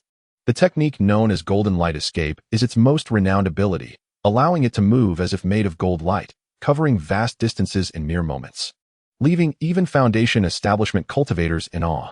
Additionally, the Golden Light Eagle excels in utilizing various gold-based spells, its golden claws incredibly formidable, making it difficult for ordinary cultivators of the same rank to contend directly. However, this alone would not have left a lasting impression on Luo Hong. What truly piqued his interest was the eagle's unique growth process. It is widely acknowledged that a demon beast's level upon maturity is entirely dependent on its bloodline. Developmental deficiencies merely delay maturity without altering the rank. Therefore, if the Golden Light Eagle's level changes upon maturation, it indicates a transformation in its bloodline. Silver runes exist within all living beings and hold a status akin to genes in the realm of cultivation science, meaning that changes in bloodlines equate to changes in silver runes. Influenced by various genetic sciences, Luo Hong had long envisioned creating a divine ability capable of freely encoding silver runes, and the Golden Light Eagle's unique growth process presented the perfect research material. When he first encountered the description of the Golden Light Eagle in ancient texts, he had contemplated capturing one for study. However, he believed such an opportunity was unlikely in Tiannan, never imagining he would encounter it in this manner within the blood-soaked Forbidden Zone. Luo Hong was now intent on playing the role of a yellow sparrow. At that moment, a disciple with a long scar across his face and bulging eyes, Brother Yu, spoke in a coarse voice. I have no interest in your family's treasure. However, let me make it clear, aside from the promised spiritual stones and elixirs, I demand both the feathers and claws of those 2 Golden Light Eagles for myself. Do either of you have objections? His terrifying fish-like eyes glared, his demeanor exceedingly assertive. Zhu Sanchong's expression remained unchanged, but the jovial facade on Ho Jin's face evaporated, and after a moment of hesitation, he acquiesced. Rest assured, without your red flame net, we would have no confidence in capturing those 2 Golden Light Eagles, so the spoils should rightfully belong to you. Naturally, the essence and demon blood of those 2 Golden Light Eagles will go to you, brother. Zhu Sanchong, with a foolish grin, proved to be quite eloquent, diffusing the tense atmosphere among the group with a few well-chosen words. As long as we obtain what we seek, we shall not compete with you for the Golden Light Eagle's demon egg. Brother, you spoke, revealing Zhu Sanchong's intentions, his tone laced with a subtle threat. Haha. Since we have come to an agreement, time is of the essence. Let us set forth. Brothers, follow me. Zhu Sanchong produced a wind control talisman and affixed it to his leg, heading towards the stone wall encircling the central area. Ho Jin and Brother Yu closely followed, with the swarm of strange bees buzzing around them. Any living creature within a 100-foot radius would be detected by the bees. Consequently, The trio's vigilance towards their surroundings was low. Luo Hong trailed them for quite some time, and none of the three turned back to check, seemingly unconcerned about being followed. Half a day later, Luo Hong followed the three disciples to the northern gate of the stone wall in the central area. The copper door here had long been opened, with no one left to guard it. After a brief exploration, the three disciples successfully passed through the copper door and entered the heart of the forbidden zone. However, since the ferocious beasts in the central area resided within a vast circular mountain range, which at that moment was shrouded in thick mist, the moonlight pearl was necessary to dispel the fog. Thus, the trio sought a secluded spot amidst the flowers, quietly awaiting the dawn of the third day. Luo Hong stood at the copper door, her consciousness firmly fixated on Zhu Sanchong, who had not initially planned to enter the central area. One reason for her hesitation stemmed from past experiences. She felt that her luck had been somewhat unfortunate, often attracting trouble. What if she encountered some restrictive barrier and was teleported to a perilous location? Of course, the likelihood of such an event was quite slim, and Luo Hong merely entertained the thought in jest. Another significant reason for her reluctance was her desire to avoid a confrontation with xianxia. The original text did not disclose the whereabouts of the old ghost Xiang, and a chance encounter would likely yield unfavorable consequences. Nevertheless, in pursuit of valuable research materials, Luo Hong resolved to take the risk. At this moment, her hesitation was not due to a last-minute change of heart, but rather because the ancient script on the copper door held profound mysteries. The entirety of the bronze door exuded no spiritual energy, rendering the esoteric inscriptions rarely a target for challengers. However, Luo Hong discerned traces of silver runes among them. The technique employed bore remarkable similarity to her own method of rune crafting, yet it exhibited far greater sophistication in numerous details. Upon closer inspection, it appeared that these inscriptions were not originally part of the bronze door. Luo Hong attempted to estimate the temporal existence of both the inscriptions and the door, concluding that the ancient script was approximately 1,000 years old, whereas the bronze door itself dated back 10,000 years. Although Luo Hong lacked the physical property data of the ancient script and the bronze door, rendering her dating calculations somewhat inaccurate, the conclusions drawn from her extensive database of low-tier spiritual objects still held considerable reference value. The vast temporal gap between a millennium and a millennium made Luo Hong fairly certain that the ancient script was inscribed by a later individual, whose cultivation undoubtedly surpassed her own. The blood-colored forbidden zone was inaccessible even to Yuan stage cultivators, only allowing the most formidable of transformation stage experts or some exceptionally powerful late-stage Yuan cultivators to force their way in. In the past few millennia, the only individual I could conceive of possessing such prowess and mastery in rune arts was the fallen master of the Heavenly Rune sect. This sect was formidable indeed, as it was the source of the three great spiritual runes of the human realm: the spirit-subduing rune, the spirit-transforming rune, and the six-ding celestial armor rune, each possessing immense power. Particularly noteworthy was the six-ding celestial armor rune, which aided the old demon Han in transcending the spatial node to ascend to the spirit realm, marking it as a top-tier treasure in the human realm. The presence of ancient script left by that esteemed predecessor on the bronze door surely bore significance, most likely intended to dismantle the barriers upon it. One must understand that the stone wall was fortified with an endless array of wind blade defenses, and the wall itself was remarkably sturdy. It was illogical for there to be no restrictions on the doors surrounding the wall. Our ability to enter the central area was entirely owing to the fortune bestowed by the predecessors of the Heavenly Rune sect. Recognizing the importance of these ancient inscriptions, Luo Hong naturally seized the opportunity to retrieve a stack of blank rune paper, endeavoring to transcribe the inscriptions for future study. Furthermore, she understood that the form of the ancient script was not paramount. Rather, it was the silver runes concealed within that elicited a sense of profundity among cultivators. For others, their transcriptions might lack any essence, but for Luo Hong, this was not a concern. Her years of studying silver runes had not been in vain. Her transcription would be both swift and accurate. Chapter 73. The new countenance of Han Yunji on the evening of the second day following the initiation of the blood-colored trial. Aside from a few disciples who had abandoned their herb-hunting endeavors and were hiding at the periphery of the forbidden zone, the remaining participants had gathered in the garden between the stone wall and the circular mountain range, eagerly awaiting the appearance of the moonlight pearl. Only one disciple from Huangfeng Valley, clad in an iron mask, sat before the two bronze doors, diligently wielding a rune brush, constantly inscribing and sketching. At this moment, although Luo Hong was entirely focused, a part of her attention remained fixed on the three disciples from Ling Beast Mountain, ensuring they did not escape. The night passed uneventfully, and as Luo Hong pinned the last ancient inscription, a column of light erupted from the distance, coalescing into a luminous sphere above the vast sea of mist, gradually expanding with the passage of time. Moments later, the light sphere reached its zenith and burst apart with a deafening roar, scattering countless motes of light. As the mist enveloping the circular mountain range came into contact with these luminous dots, it surged toward them, rapidly dissipating. In no time, the true visage of the circular mountain range appeared before the eyes of the disciples from the 7 sections. Each peak soared to great heights, instilling awe in all who beheld them. The myriad beasts, provoked by the power of the moonlight pearl, roared in unison, resembling a chaotic throng of demons. A truly terrifying sight. With sounds of rushing air, the eagerly awaited disciples from the 7 sects darted into the forest, vanishing from sight in mere moments. The 3 disciples from Ling Beast Mountain also sprang into action, advancing towards a peak that towered over the surrounding mountains. Luo Hong stealthily followed behind, observing as they adeptly dealt with various low-tier beasts that assailed them. As noon approached, just as the trio was on the cusp of reaching the summit, they encountered another group of 3 trial participants. Upon their first encounter, the atmosphere instantly became charged with tension, both sides brandishing their magical artifacts, prepared for an imminent confrontation. It was her. Among the small group of 3, Luo Hong recognized a familiar figure.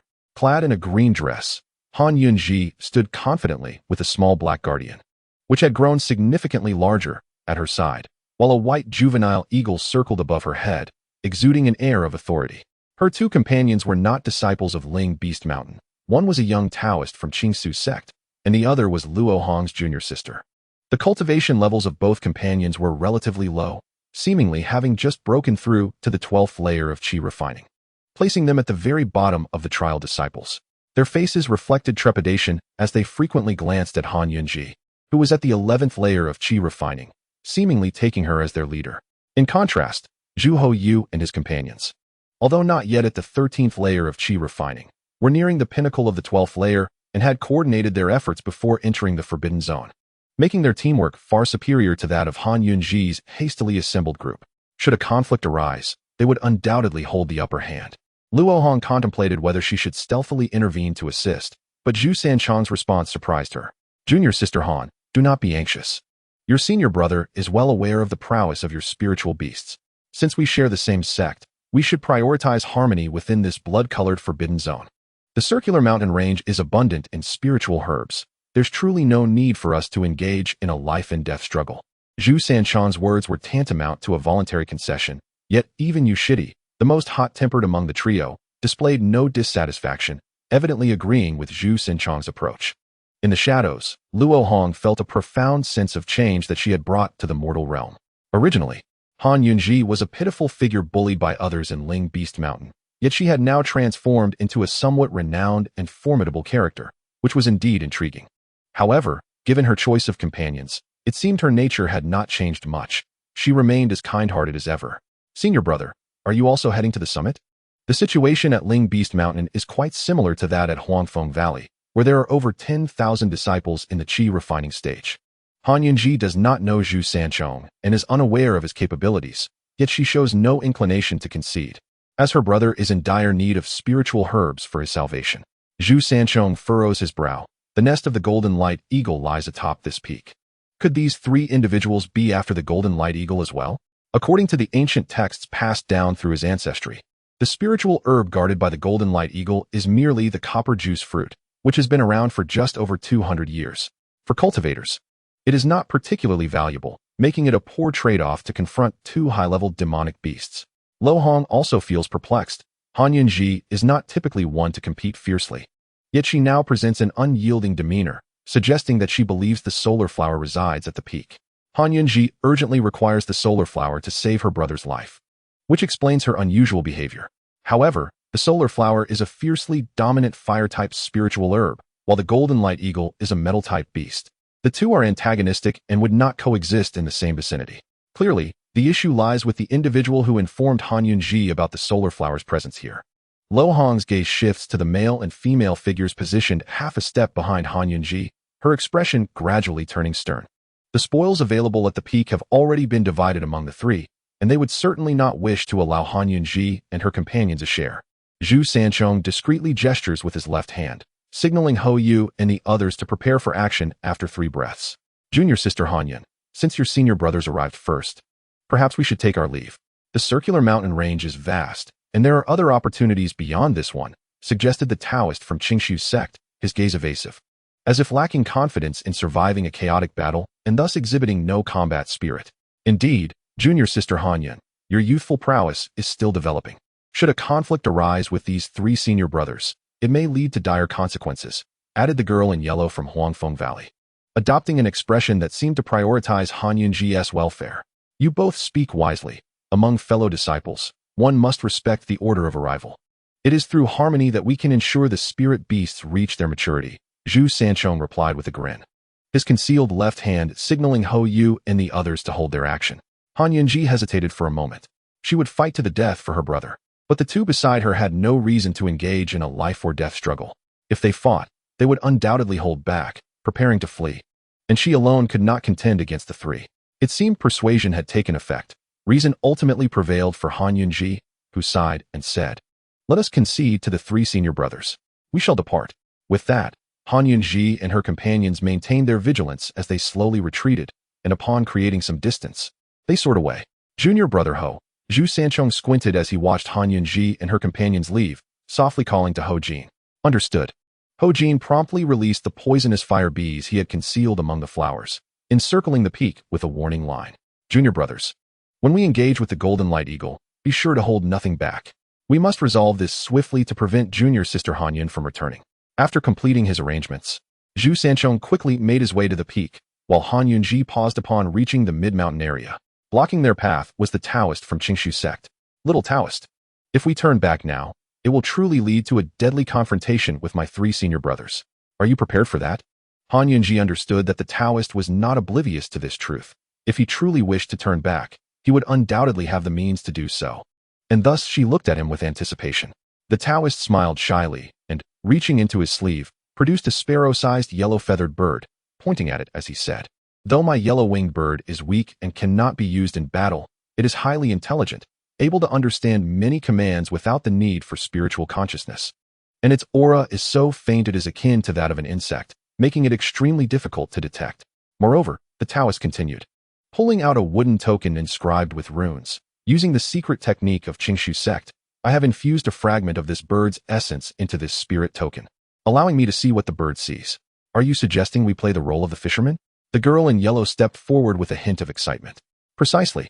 I will use the yellow-winged bird to secretly observe the battle between those 3 and the guardian beast, enabling us to launch a surprise attack at a critical moment. Huayuan, the one who ultimately held the fate of defeating the 3 from Ling Beast Mountain, was thus looked to by the Taoist, as if awaiting her decision. Senior sister Song, is there truly a solar flower at the peak?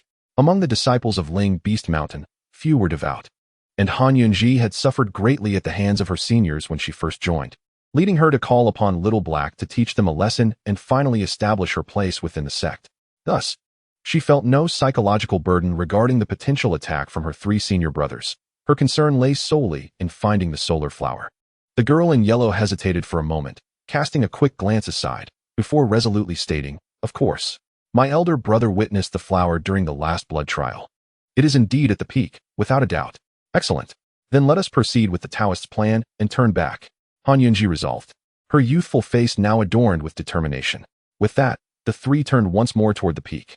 At that moment, Luo Hong stepped out from the shadows of the trees, shaking her head at the distant green figures. Concern leads to chaos. Such blatant manipulation goes unnoticed. They are still too inexperienced. However, the Taoist spirit bird seemed to resonate with her. Luo Hong, deep in thought, once again concealed her figure. Meanwhile, Xianxia and his companions were nearing the nest of the golden light eagle. As they approached the peak, they encountered an increasing number of low-level beast carcasses, most of which had not been consumed. The hunters were not after food, but simply sought slaughter. Each beast's skull bore 3 round holes, causing the 3 to grow increasingly solemn, gripping their defensive artifacts tightly. When the nest of the golden light eagle finally came into view, they were unexpectedly fortunate to find the male eagle absent, hunting outside, leaving only the female to guard the nest. Even though the trio had employed a special powder to mask their scent, they were still spotted by the keen-eyed female eagle when within 100 feet. Perhaps due to her brood being in the nest, the sensing female eagle reacted with ferocity, immediately launching an attack. With a powerful flap of her wings, she released a flurry of golden rays. Each golden ray manifested as a small blade of condensed metal spiritual energy, exceptionally sharp, slicing through the grass and rocks where the three had hidden into countless fragments. Having previously devised a strategy, Zhu Sanchong did not need to issue commands. Huayuan immediately summoned his high-level artifact, the red flame net. A large, fiery red net unfolded, soaring above the female eagle, ready to ensnare her. Zhu and Ho quickly employed spells and talismans to bind the female eagle, for without immobilizing her, their powerful attacks would never hit the swiftly escaping golden light eagle. Beneath them lay the beast eggs, so the female eagle did not attempt to evade. Instead, she opened her beak and unleashed a golden flying sword over 10 feet long, aiming to cleave the red net in two. Truly a trap. Swiftly, Huayuan's eyes widened, and with a surge of energy, the red flame net ignited in roaring spiritual flames. The formidable golden sword had yet to strike, but was already diminished by a third by the fire energy, and the remainder was consumed by the flames of the red flame net, vanishing entirely. The result was merely a slight delay in the descent of the red flame net. Realizing the peril, the female eagle let out a piercing cry, preparing to take flight. The golden light eagle, though a rare beast willing to risk its life for its offspring, does not do so by merely guarding its nest. When it perceives an insurmountable threat, it relinquishes its nest and young, resorting to its most adept technique, golden light teleportation, to strike at its foes with fierce determination. Zhu Sanzhong, acutely aware of the golden light eagle's nature, would not allow it to take flight. He bellowed, "Brother Ho, act swiftly. The Zhu family shall compensate for your losses." "Brother Zhu, you need not be so courteous. I am not one to seek petty advantages," Ho Jin replied, feigning modesty while shaking a bell. Summoning the venomous fire bees that had been lying in wait around the female eagle, with a resounding command, "Explode." The mother eagle's wings erupted with a multitude of purple fireballs, bending its once straight body. This effectively sealed off any chance of escape for the mother eagle, as the crimson flame net enveloped it tightly. Enduring the searing pain of the spiritual fire, the mother eagle let out a wretched cry, thrashing as it attempted to flee its nest. "Hurry, Brother Zhu. This creature possesses incredible strength. My crimson flame net cannot hold for long," Fish Shitty exclaimed, his eyes wide with alarm, as if they might pop from their sockets at any moment. Zhu Sanzhong, in frustration, retrieved a primary high-tier fire dragon talisman, channeling a thread of his spiritual energy to activate it.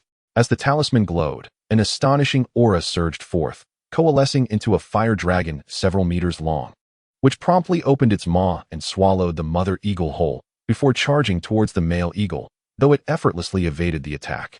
Chapter 75. Betrayal. Approximately 300 to 400 feet from the peak, Han Yunji and the girl in the yellow shirt gazed upward, aware of the thunderous roars emanating from the summit, indicating a fierce battle. Nearby, a diminutive, youthful Taoist sat cross-legged on a slab of blue stone, holding a spiritual communication talisman, eyes closed, murmuring incantations. Just a few feet away lay a barrier of venomous fire bees, which showed no inclination to alert Ho Jin. As a disciple of the spirit beast mountain, Han Yunji understood that her senior brothers and sisters favored utilizing these spiritual insects for reconnaissance, and she was well versed in countering them. Insect-type spirit beasts generally possessed low intelligence, executing only the simplest commands without the guidance of cultivators. Thus, as long as they did not cross the boundaries set by Ho Jin, even standing before the venomous fire bees would elicit no response from them. With a thunderous explosion, as Han Yunji glimpsed flickers of fire atop the peak, the young Taoist suddenly opened his eyes and exclaimed, "It is time. Have you seen the fierce sunflower?" Han Yunji sought final confirmation, knowing that just a few more steps would lead them into a life-and-death struggle. "I have seen it, but it has already been plucked by that portly fellow," the young Taoist replied hastily, as if delaying would mean missing the optimal moment for their ambush. "Very well, let us proceed," Han Yunji declared, casting a fragrant talisman that created a fragrant breeze, which swept toward the dense cluster of venomous fire bees. Instantly, the insects began to tumble from the trees and blades of grass, the sound akin to popping beans. On the peak, after expending a high-tier talisman to incinerate the mother eagle, Zhu Sanzhong, in a fit of frustration, exclaimed, "Fish Shitty, your crimson flame net is utterly ineffective. The results are vastly different from what you previously claimed. If you truly have no fallback, the feathers and claws of the golden light eagle shall remain beyond your reach." "Fish Shitty, I did not expect you to be one to boast. Let me handle the male eagle," Ho Jin interjected playfully, suggesting he possessed a means to confront the male eagle. Very well, I trust you, Brother Ho. If you can slay the male eagle, the spoils I promised Fish Shitty will belong to you. Zhu Sanzhong replied with delight, now the primary target of the enraged male eagle.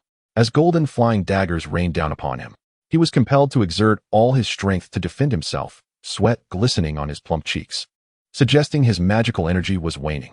Haha, I am honored, Fish Shitty. Ho Jin achieved his aim, vigorously shaking the bell, summoning a swarm of venomous fire bees. In a surprising turn, he did not direct them to assault the golden light eagle. Instead, he commanded them to consume one another. Before long, the swarm of over 1,000 venomous fire bees dwindled to a mere 100, yet each now possessed tenfold the spiritual energy. Go, he instructed, as the remaining bees scattered, encircling the male eagle, who sought vengeance for its mate. Sensing danger, the male eagle attempted to flee, only to be met with several bees blocking its path, which detonated upon impact. The explosion of the cannibalized fire bees unleashed a force far exceeding their previous strength, propelling the male eagle through the air uncontrollably. Seizing the moment, a dozen fire bees lunged at the male eagle's vital points, detonating together. The resulting explosions engulfed the male eagle in fire, its feathers scattering as its body charred. Plummeting from the sky, barely clinging to life, Ho Jin raised his chin triumphantly, casting a glance at his fellow disciples as he called the swarm back into his spirit beast pouch.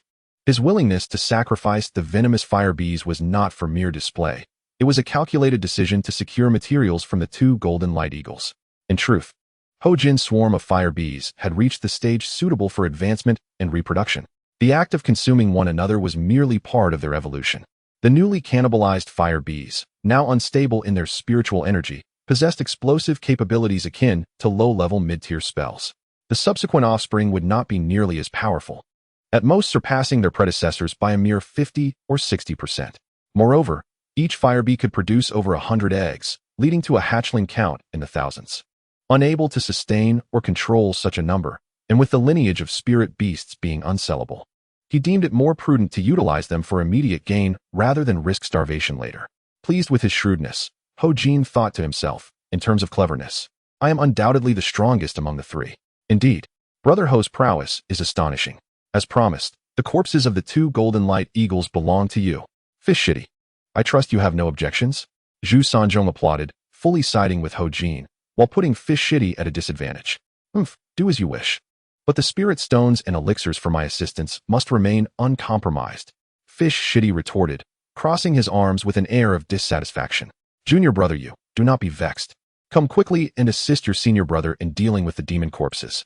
The sooner we finish, the sooner we can seek the spirit herb. Ho Jin cheerfully beckoned to junior brother Yu, commanding him to help, perhaps due to his own facade being seen through. Junior brother Yu obediently approached and began to lend a hand to Ho Jin. At that moment, Zhu Sanzhong feigned an attempt to retrieve the demon beast eggs from their lair, his eyes flashing with malice. Unbeknownst to them, the toppled steel-backed pig had directed its nostrils towards the backs of Ho and Yu. With a heavy grunt, the steel-backed pig launched two slender needles from its nostrils, hurtling towards the unsuspecting duo. What bit me? Ho Jin felt a sudden sharp pain in his neck, followed by a swift drain of his strength. As he collapsed, he only caught sight of his darkened arm, and after a few breaths, all vitality was extinguished. You shall not survive either. This was Ho Jin's final thought, as he realized the toxic fire bees he had set at the mountain's base had malfunctioned, understanding that Han Yunji and her companions were poised to ensnare them. It turned out that the flying needles were coated with a deadly poison capable of silencing cultivators upon drawing blood.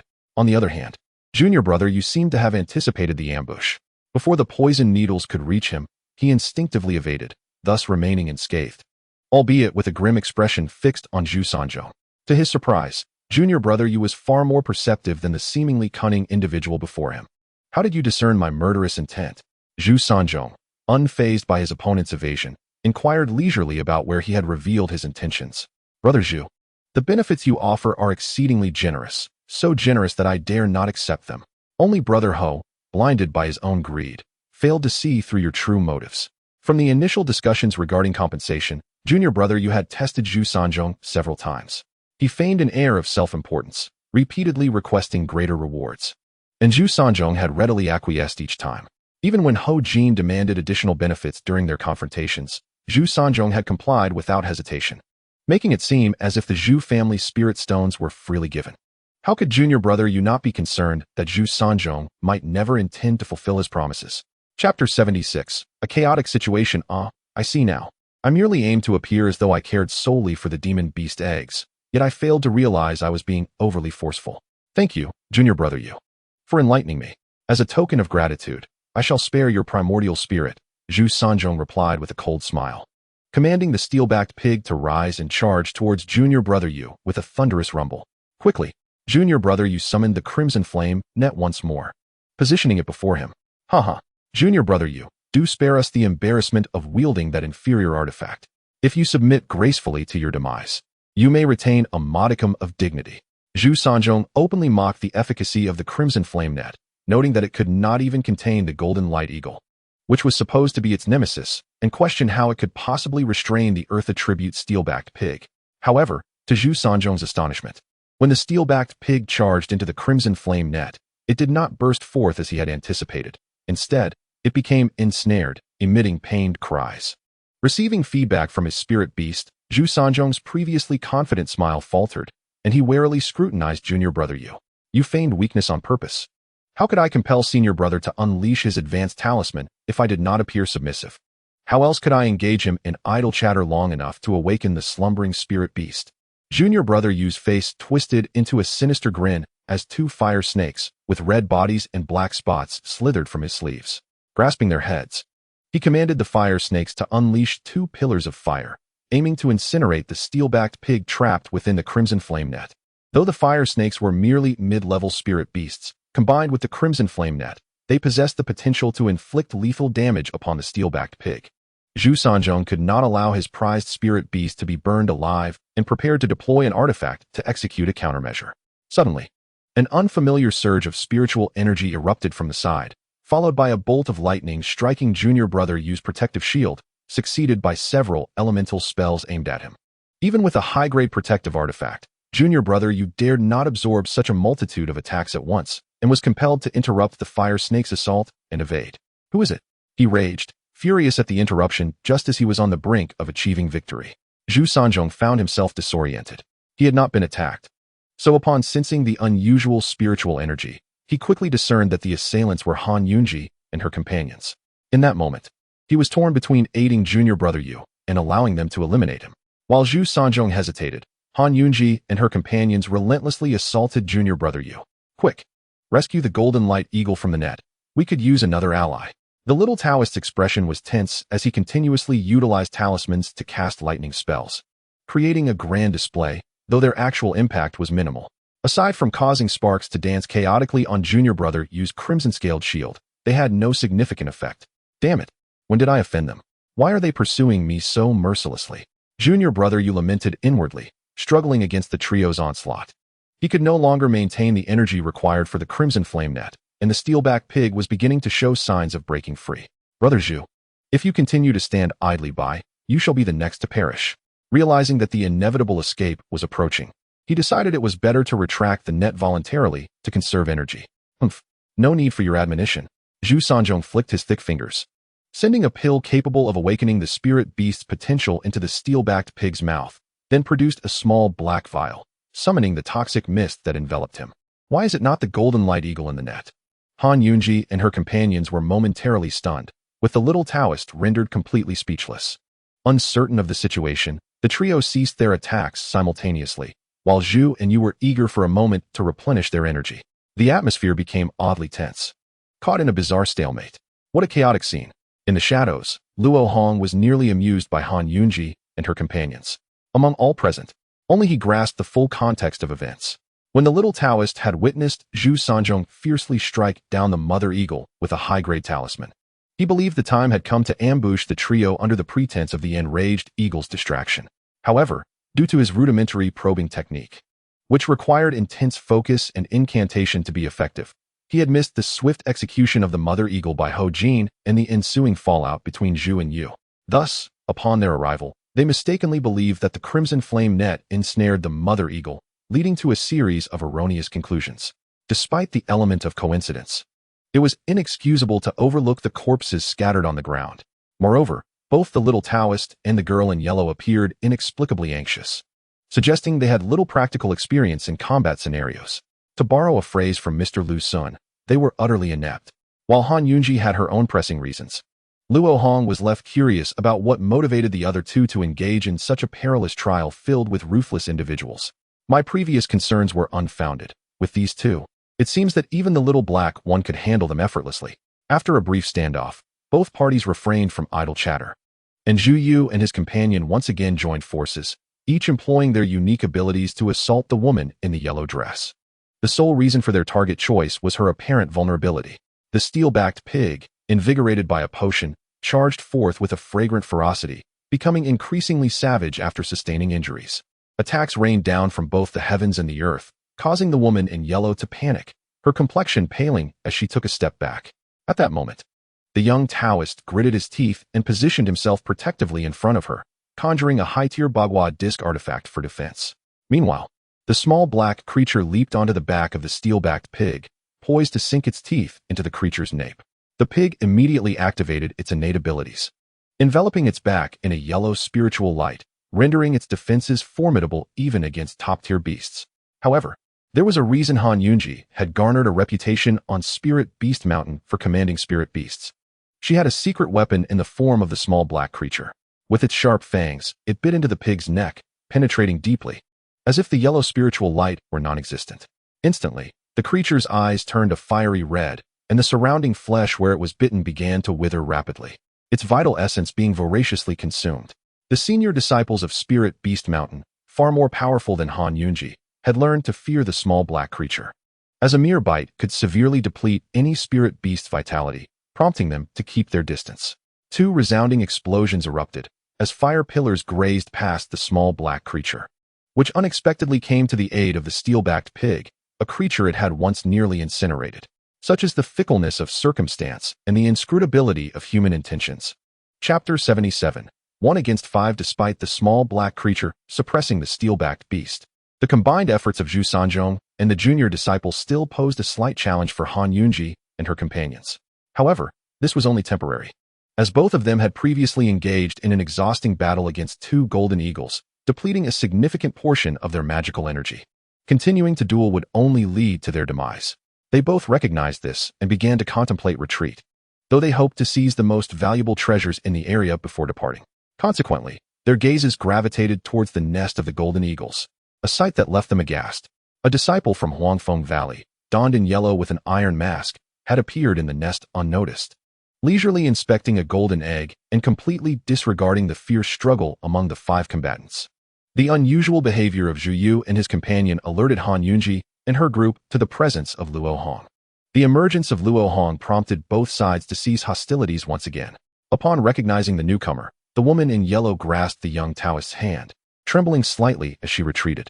This was a promising disciple held in high regard by their Golden Core Era patriarch. She feared that she and her companion Zhou would meet their doom here today. Her expression was one of despair, revealing her profound understanding of the brutal nature of the blood trial. Luo Hong, in fact, had long wished to conclude this seemingly futile duel, but the prospect of gathering combat data from ordinary trial participants for his grand scheme kept him observant a while longer. Zhu Yu and his companion had many hidden tricks, yet none were decisive. Among the 5, only Han Yunji possessed a top-tier artifact, and her spells were rudimentary, lacking in versatility. Feeling there was little left to observe, Luo Hong swiftly moved into the golden eagle's nest and picked up an egg resembling pure gold. The egg was entirely golden, its shell incredibly thin, allowing the embryo of the golden eagle to be seen with the naked eye. It was no wonder the golden eagle couple did not flee with this egg. Such a fragile shell would shatter at the slightest impact. Lacking a spirit beast pouch, Luo Hong took the one held by Ho Jin and erased its residual recognition to claim it for himself. The toxic fire bees within had already fallen into slumber, so he was untroubled by any potential damage to the beast egg, and he securely stowed the golden egg away. Upon lifting his gaze, he found himself staring into the furious eyes of Zhu Sanzhong. After going to great lengths to set up his plans, witnessing his own cherished beast on the verge of death, while the coveted golden eagle egg fell into another's hands was unbearable for him. Though this senior brother was powerful, taking on 5 opponents was rather presumptuous. Zhu Sanzhong still believed Han Yunji and her companions were also after the golden eagle, making them his natural allies in this tense situation. However, Luo Hong held a different view. Zhu Sanzhong's heart raced, an unprecedented sense of crisis widening his eyes. Before he could react, he felt an itch in his brow, and his eyelids began to droop uncontrollably. Just before losing consciousness, he heard a loud crack. What had occurred? Had he made a move? The speed of the dark green dart was astonishing. The remaining four could only hear the sound of the explosion, unaware of Luo Hong's precise actions. It was only when Zhu Sanzhong's life force rapidly faded that they realized someone had fallen victim to the iron-masked man's deadly touch. The faces of the four turned ashen. The young Taoist and the woman in yellow were particularly stricken with fear, their bodies stiffening as they clutched each other's hands. This plump senior brother was incredibly formidable. Despite their prolonged struggle, they had been unable to subdue him, yet that individual could kill him in an instant, truly terrifying. Han Yunji bit her lip, eyeing Zhu Sanzhong's storage pouch, contemplating whether to send the small black creature to snatch it and flee. The junior disciple had been standing not far from Zhu Sanzhong. At the moment Luo Hong struck, he sensed a lethal threat, his instincts urging him to escape. Thus, upon realizing Zhu Sanzhong had perished, he unhesitatingly plucked one of his eyes and crushed it. It turned out that the junior disciple's frighteningly protruding eye was a peculiar disguise from a spirit beast, while his true appearance featured deeply sunken eye sockets. When the eye burst, a cloud of white toxic mist emanated, shrouding the junior disciple's figure. Luo Hong, at a distance, felt an unusual sensation in his eyes and quickly threw a gust talisman to disperse the toxic mist. Seizing the opportunity, the junior disciple summoned a flying artifact and ascended into the air as the mist cleared, speeding away. In truth, at that moment, it would have been a simple task for Luo Hong to eliminate him, but, reminiscent of his previous encounter with Han Tianya, he chose to let him go. The assassination of Zhu Sanzhong was merely to avoid entanglement. Thus, only Luo Hong and Han Yunji's group remained atop the peak, and the situation became clear. Now, small black creature. Taking advantage of the distraction caused by the unusual-eyed senior brother, Han Yunji instructed the small black creature to stealthily approach Zhu Sanzhong's corpse, intending to seize the storage pouch and flee. Initially, her plan seemed destined for success. The small black creature's speed was such that even Luo Hong could not intervene in time. However, when the small black creature grasped Zhu Sanzhong's storage pouch, rather than obeying Han Yunji's command to flee, it paused and sniffed the air twice. Subsequently, it trotted over to Luo Hong, sitting in front of him, fixated on his mask. "Come back, small black creature," Han Yunji cried out in panic, mistakenly believing that the iron-masked man had cast some spell to confuse the small black creature's mind. "This foolish dog, it can't possibly recognize me, can it?" Luo Hong had also masked his scent with powders, but evidently, it held no effect against the small black creature's keen sense of smell. Seemingly having fully confirmed Luo Hong's identity, the small black creature tilted its head, opened its mouth, and, in a display of delight, stuck out its tongue. Completely disregarding Han Yunji's command to retrieve the storage pouch, Han Yunji grew up alongside Xiaohei, naturally able to fathom the emotions conveyed through its cries. Momentarily taken aback, she scrutinized the figure of the iron-faced man, comparing it with familiar faces from her memory. Of course. The only reason Xiaohei would be so agitated is because of the one who saved it. Before the joy on Han Yunji's face could fully manifest, the iron-faced man cleared his throat and spoke in a deep voice. "I am Zhuobu Fan, and I intend to take the demon beast eggs. Do you have any objections?" "Brother, please take them. We have no complaints." The young Taoist interjected eagerly, as if this would secure his own safety. "Brother, I implore you. For the sake of our shared lineage, grant us mercy." The girl in the yellow dress's eyes glistened with tears, as if she would burst into tears if Luo Hong did not acquiesce. "Huangfeng Valley brother, may I ask if there are any sunfire flowers in that storage bag? If so, I would be willing to trade for it." Han Yunji produced 2 white demon beast eggs, specifically the spider demon eggs, though the blood-burning secret patterns had faded. Luo Hong's eyes lit up. "Well done, Miss Han." Chapter 78. Trade and Parting Junior Sister. "Do not jest. Are you courting death?" The girl in the yellow dress tugged at Han Yunji's sleeve, her expression anxious. She could clearly see that the 2 demon beast eggs emitted almost no spiritual energy, being of the lowest grade, and trading such items was akin to insulting the other party. Moreover, where would one find a sunfire flower? Luo Hong instinctively probed the storage bag with his consciousness and indeed discovered a sunfire flower, likely harvested by Zhu Sanchong from the outskirts of the forbidden area. "It does exist, but I fear you may be disappointed." In a flash of white light, a sunfire flower appeared in Luo Hong's palm. The delight on Han Yunji's face quickly faded, her brows furrowing in disappointment. With a sigh, she remarked, "It turns out to be merely a sunfire flower of a little over 100 years. I require one that is at least 300 years old. Nevertheless, let us proceed with the trade. Should I fail to find a suitable one, this will suffice. Very well, junior sister, continue. The two simultaneously tossed their respective items towards each other. The girl in the yellow dress stared in astonishment at this decidedly unequal exchange, which was completed so effortlessly, leading her to believe that the iron-faced man was rather accommodating. This spirit beast of yours is rather foolish. I have no use for it. The spell has been lifted. You may take it back. Luo Hong patted the dog's head, feigning the act of dispelling the spell. Han Yunji's cheeks flushed. Xiao Hei could indeed be quite foolish at times, and as its master, she often felt embarrassed. Seeing Han Yunji blush as she did in the past brought a smile to Luo Hong's face, warming his heart. What a formidable spell it is to control a spirit beast with a master. The young Taoist dared not raise his head, feeling the depths of the iron-faced man's inscrutability, knowing he was no match. Thank you, brother, for your kindness. May we take our leave? Though Han Yunji was unaware of why Luo Hong chose to change his name and conceal his identity, she cleverly played along with his act. You two junior sisters may leave, but this junior brother must stay. At these words, both the young Taoist and the girl in the yellow dress simultaneously felt a chill in their hearts. If Brother Zhou has offended you in any way, I am willing to apologize on his behalf. Please, let him go. The girl in yellow pulled the young Taoist behind her, adopting a protective stance as she pleaded.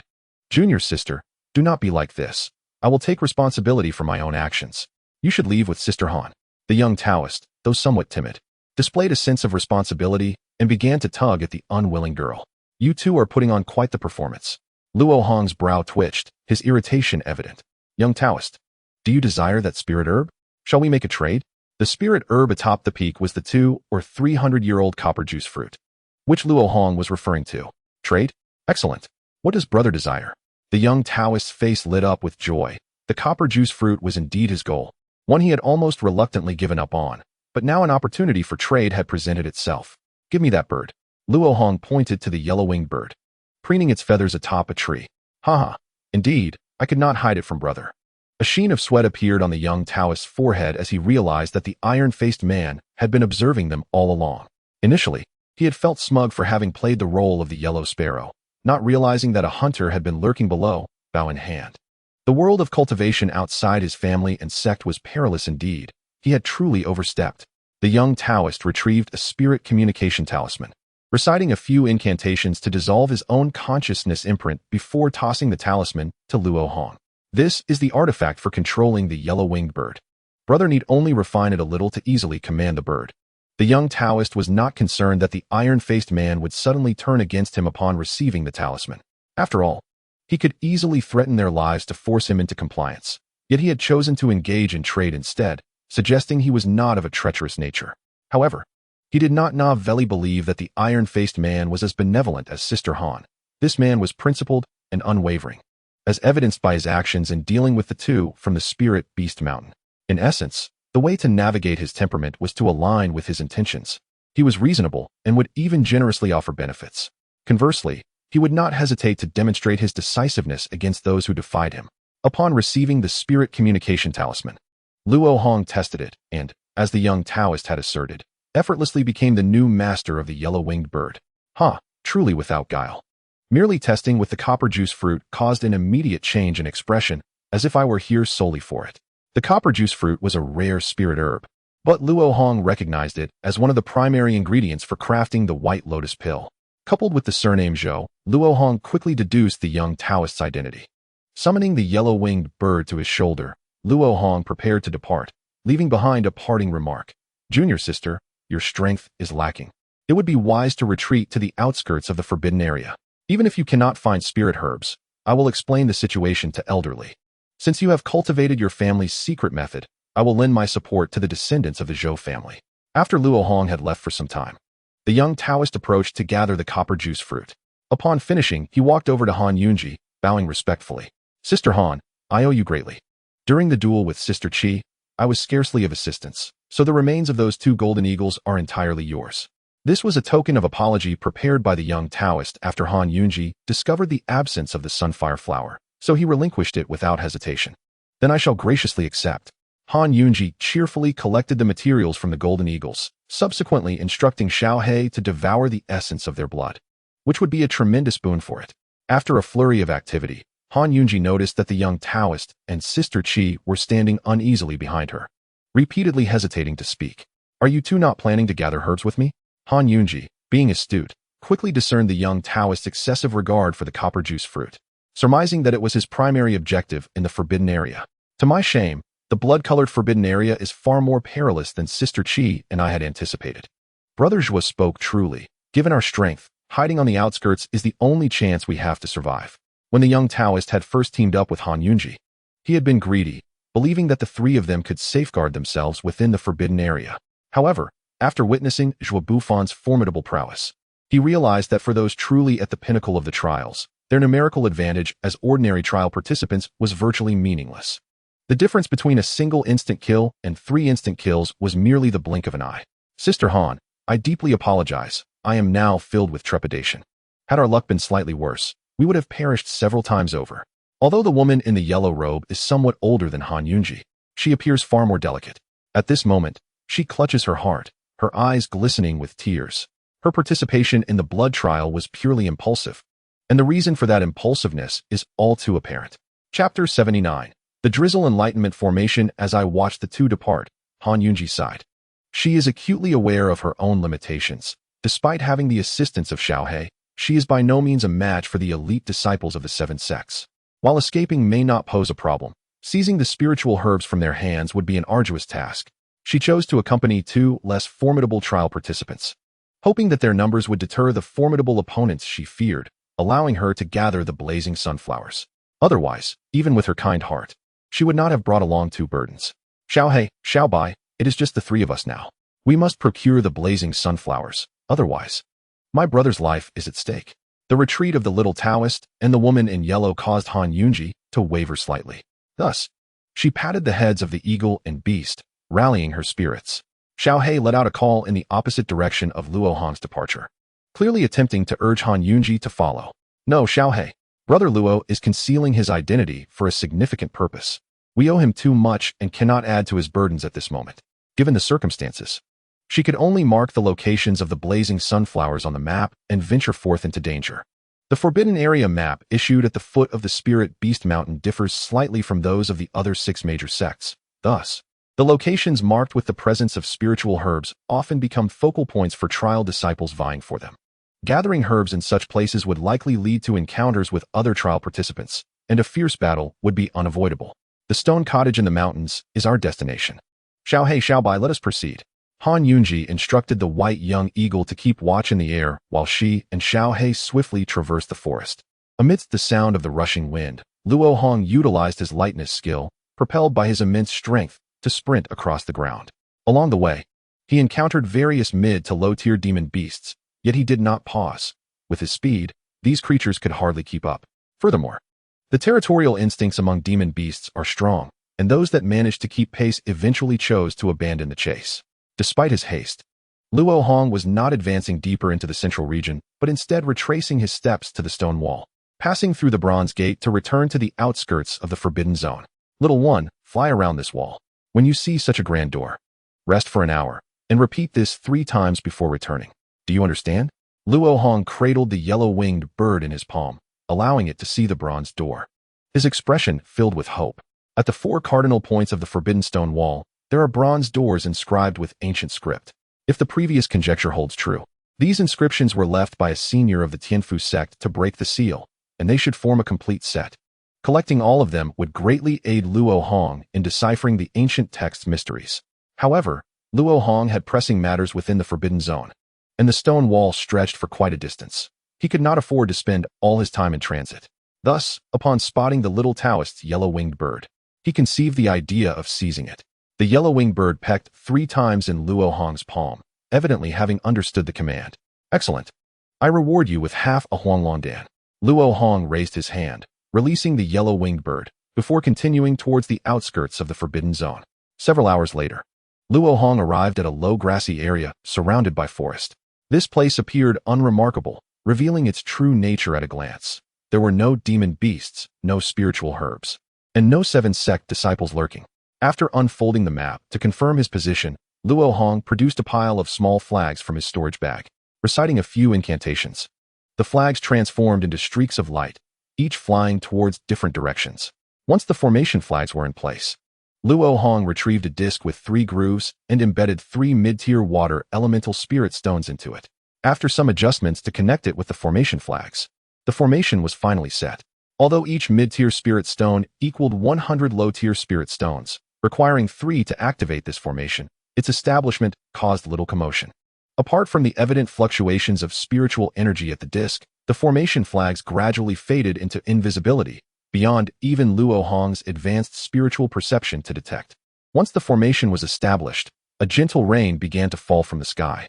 Luo Hong closed his eyes, extending his spiritual perception. Instantly, the range of his external consciousness exceeded a mile, doubling in extent. This was indeed the formation's range. Indeed, the techniques of the Tianxing sect are remarkable. The drizzle enlightenment formation has completely met my requirements. It was worth my effort to seek a connection through Huayuan. The drizzle enlightenment formation was meticulously crafted for Luo Hong's grand plan within the blood forbidden zone, achieving a foundation-level formation, which is quite valuable. It can disseminate the cultivator's spiritual perception from the formation's core to every corner of its range, while also absorbing the water elemental spiritual energy from the heavens and earth, transforming it into spiritual rain. Currently, it is merely a light drizzle, but as time passes, the spiritual energy within the formation will become increasingly concentrated, reaching a gentle rain after a day. At that point, the formation's master can invoke its powers to bestow upon themselves a perpetual water-based shield.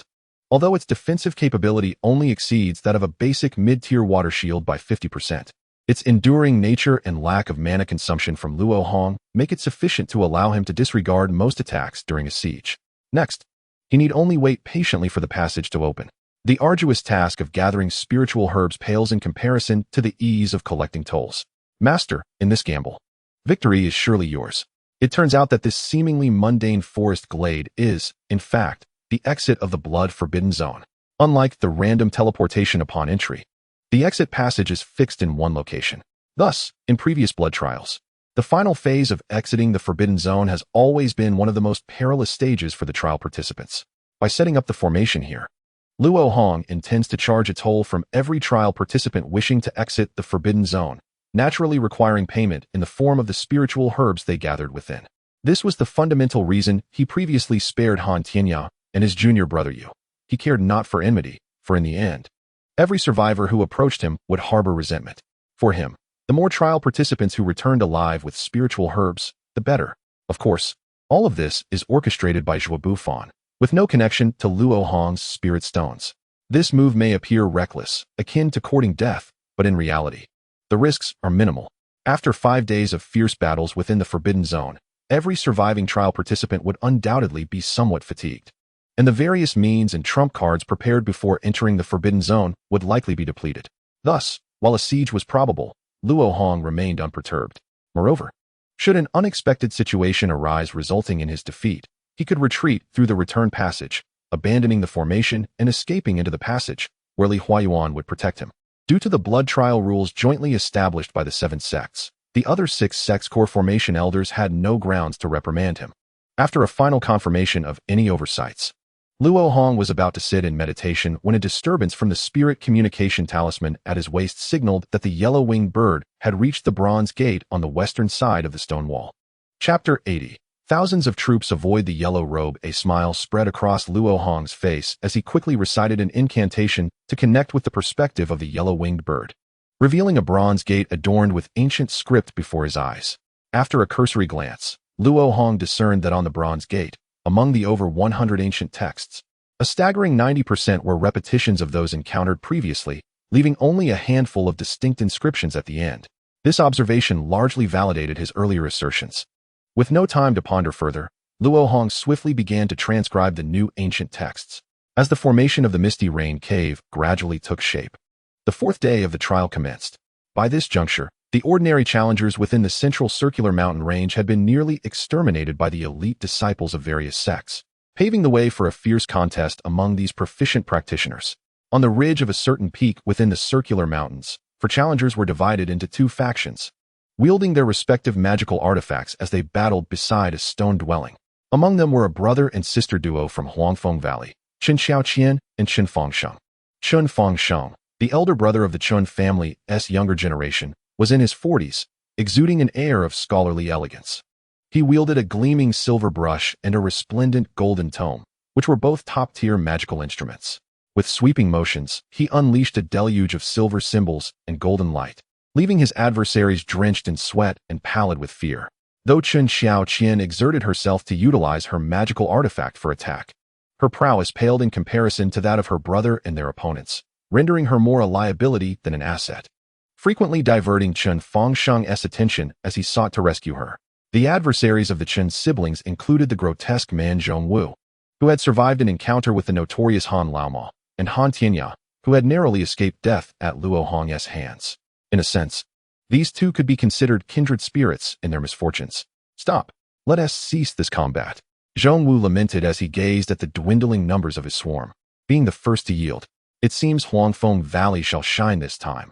Brother Chun, if you obtain the spiritual herbs from this stone dwelling, your future achievements are assured. Who do you think you're looking down on? Chen Xiaoqian retorted fiercely.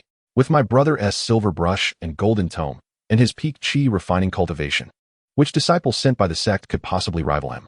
You, a mere half-demon, dare to assert he won to secure the top honor.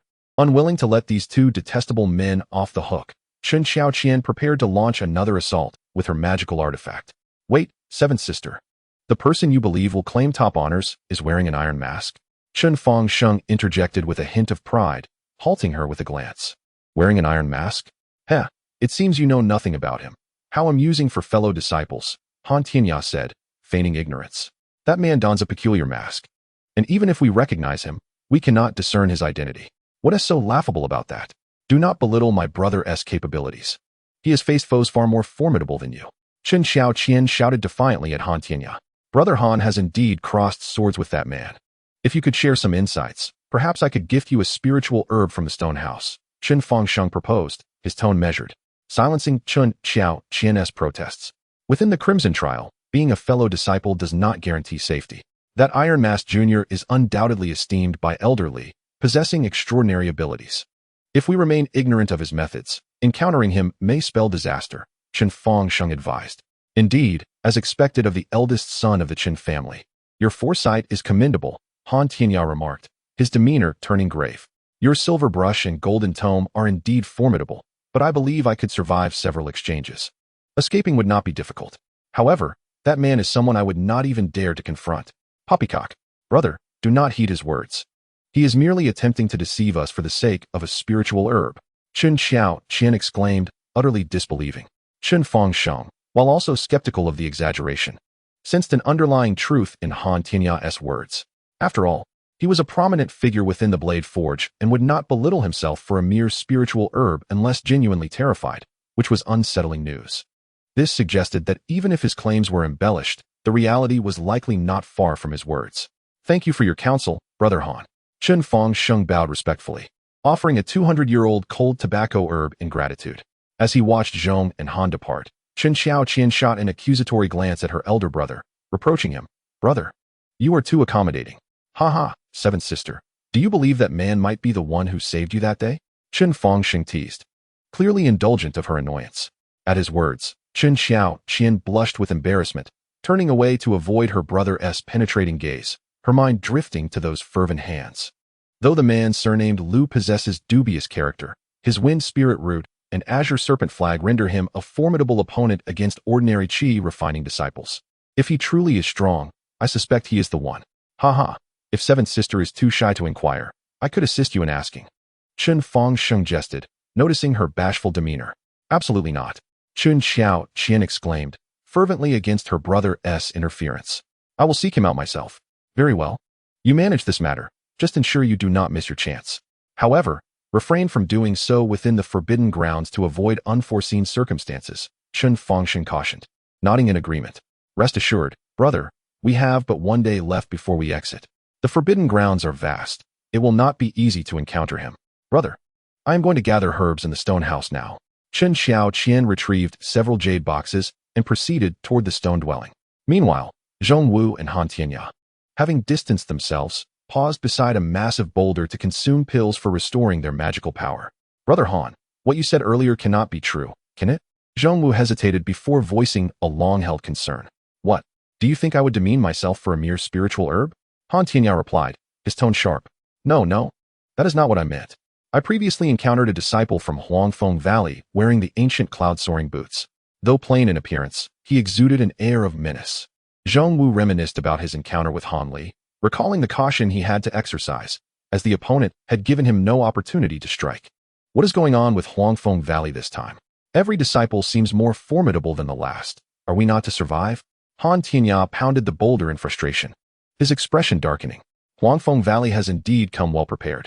After witnessing the might of the silver brush and golden tome, I am curious about the capabilities of that iron-masked individual. Zhongwu mused, stroking his chin with interest. Humph, if you wish to court death, do not involve me. I most certainly wish to avoid any further encounters with that man, Han Tianya declared, casting a wary glance before striding away, eager to distance himself from Zhongwu's dangerous inclinations. Haha, if you fear him, how could I dare to take risks? If I do encounter him in the forbidden grounds, I will surely keep my distance.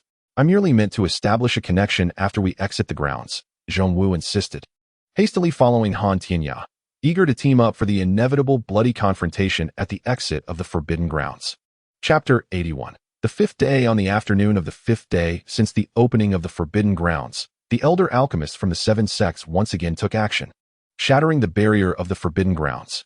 The dark passageway reappeared, and this time, it remained uncertain how many would emerge. A strange wave emanating from above stirred Luo Hong from his deep slumber, prompting him to slowly open his tightly shut eyes.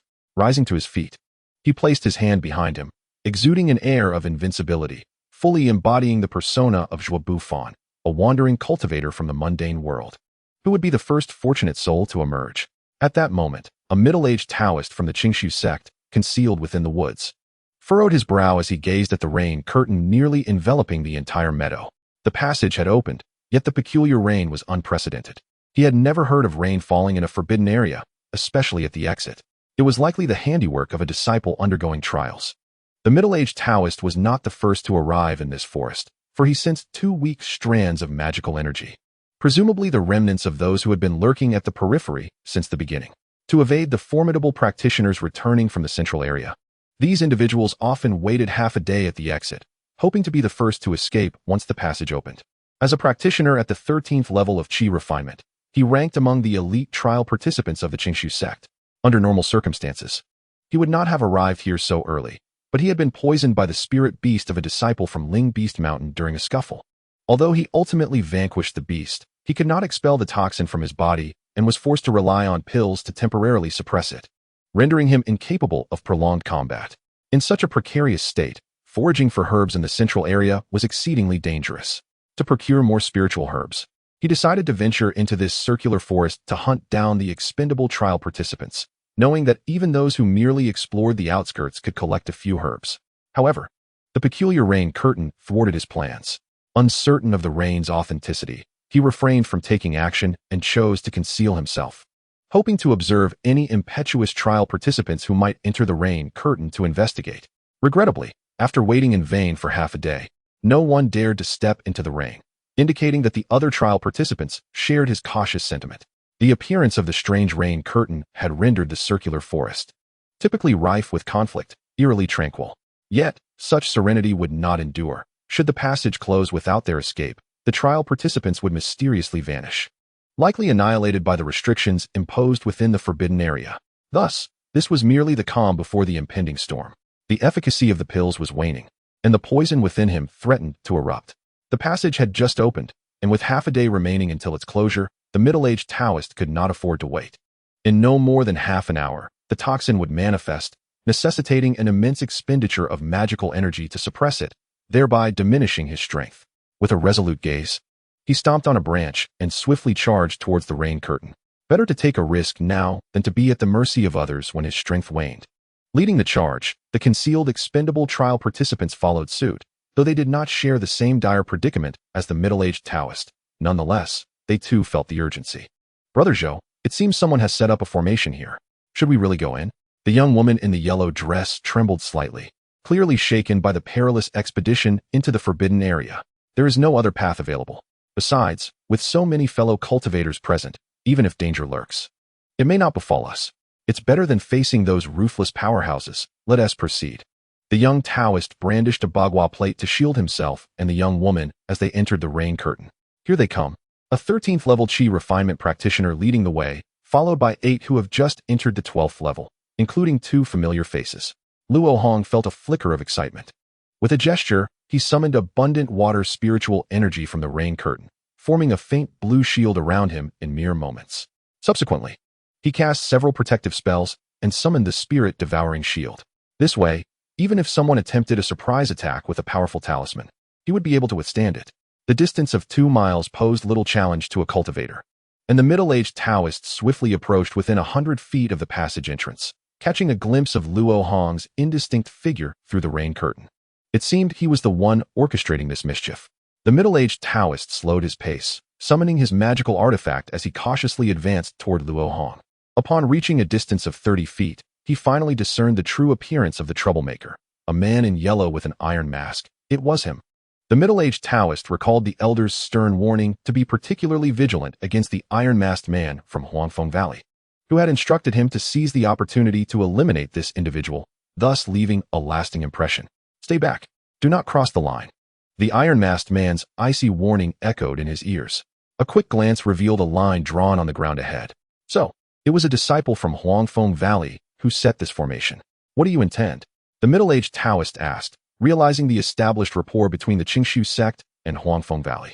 Noticing the multiple layers of protective spells enveloping his opponent, the middle-aged Taoist abandoned any thoughts of confrontation and opted for diplomacy. Haha. The blood trial cares not for sect affiliations. If you wish to escape, this esteemed Taoist demands 2 spiritual herbs aged over 300 years. Luo Hong was not intent on robbing all the herbs gathered by the trial participants. Even if he could, he had no intention of doing so. If he allowed all the participants from the 6 sects to leave unscathed, or worse, if he were to slay them all, it would inevitably provoke a severe diplomatic incident among the sections. Years ago, when the 6 sects discovered that the Hidden Moon sect had exploited the Moonlight Pearl to amass a wealth of herbs within the forbidden area, they promptly united to force the Hidden Moon sect to relinquish the pearl, resulting in a rotation of ownership among the 7 sections. Should Luo Hong seize all the spiritual herbs harvested in this trial, Huangfeng Valley would likely relive the turmoil faced by the Hidden Moon sect. Furthermore, the forbidden area would not open again for 60 years, and the repercussions could be even more dire. As the instigator, Luo Hong would undoubtedly face a tragic end. My aim is solely to assist Li Huayuan in winning the wager, ensuring he grants me a favor. I must refrain from overstepping my bounds. The toll of 2 spiritual herbs per person would cause some discomfort among the remaining 6 sects, but would not disrupt the balance maintained for millennia. Upon hearing Luo Hong's demand, the middle-aged Taoist was momentarily taken aback. He had not anticipated such audacity. This action placed him at odds with all the trial participants. Was he not afraid of being besieged to death? Luo Hong displayed no intention of concealing his cultivation level. The aura of peak Qi refinement instilled fear in the middle-aged Taoist. Under normal circumstances, exchanging 2 300-year-old spiritual herbs to avoid a life-and-death struggle with this individual would be an exceptionally wise transaction, as spiritual herbs would be submitted to the sect. But one's life was one's own.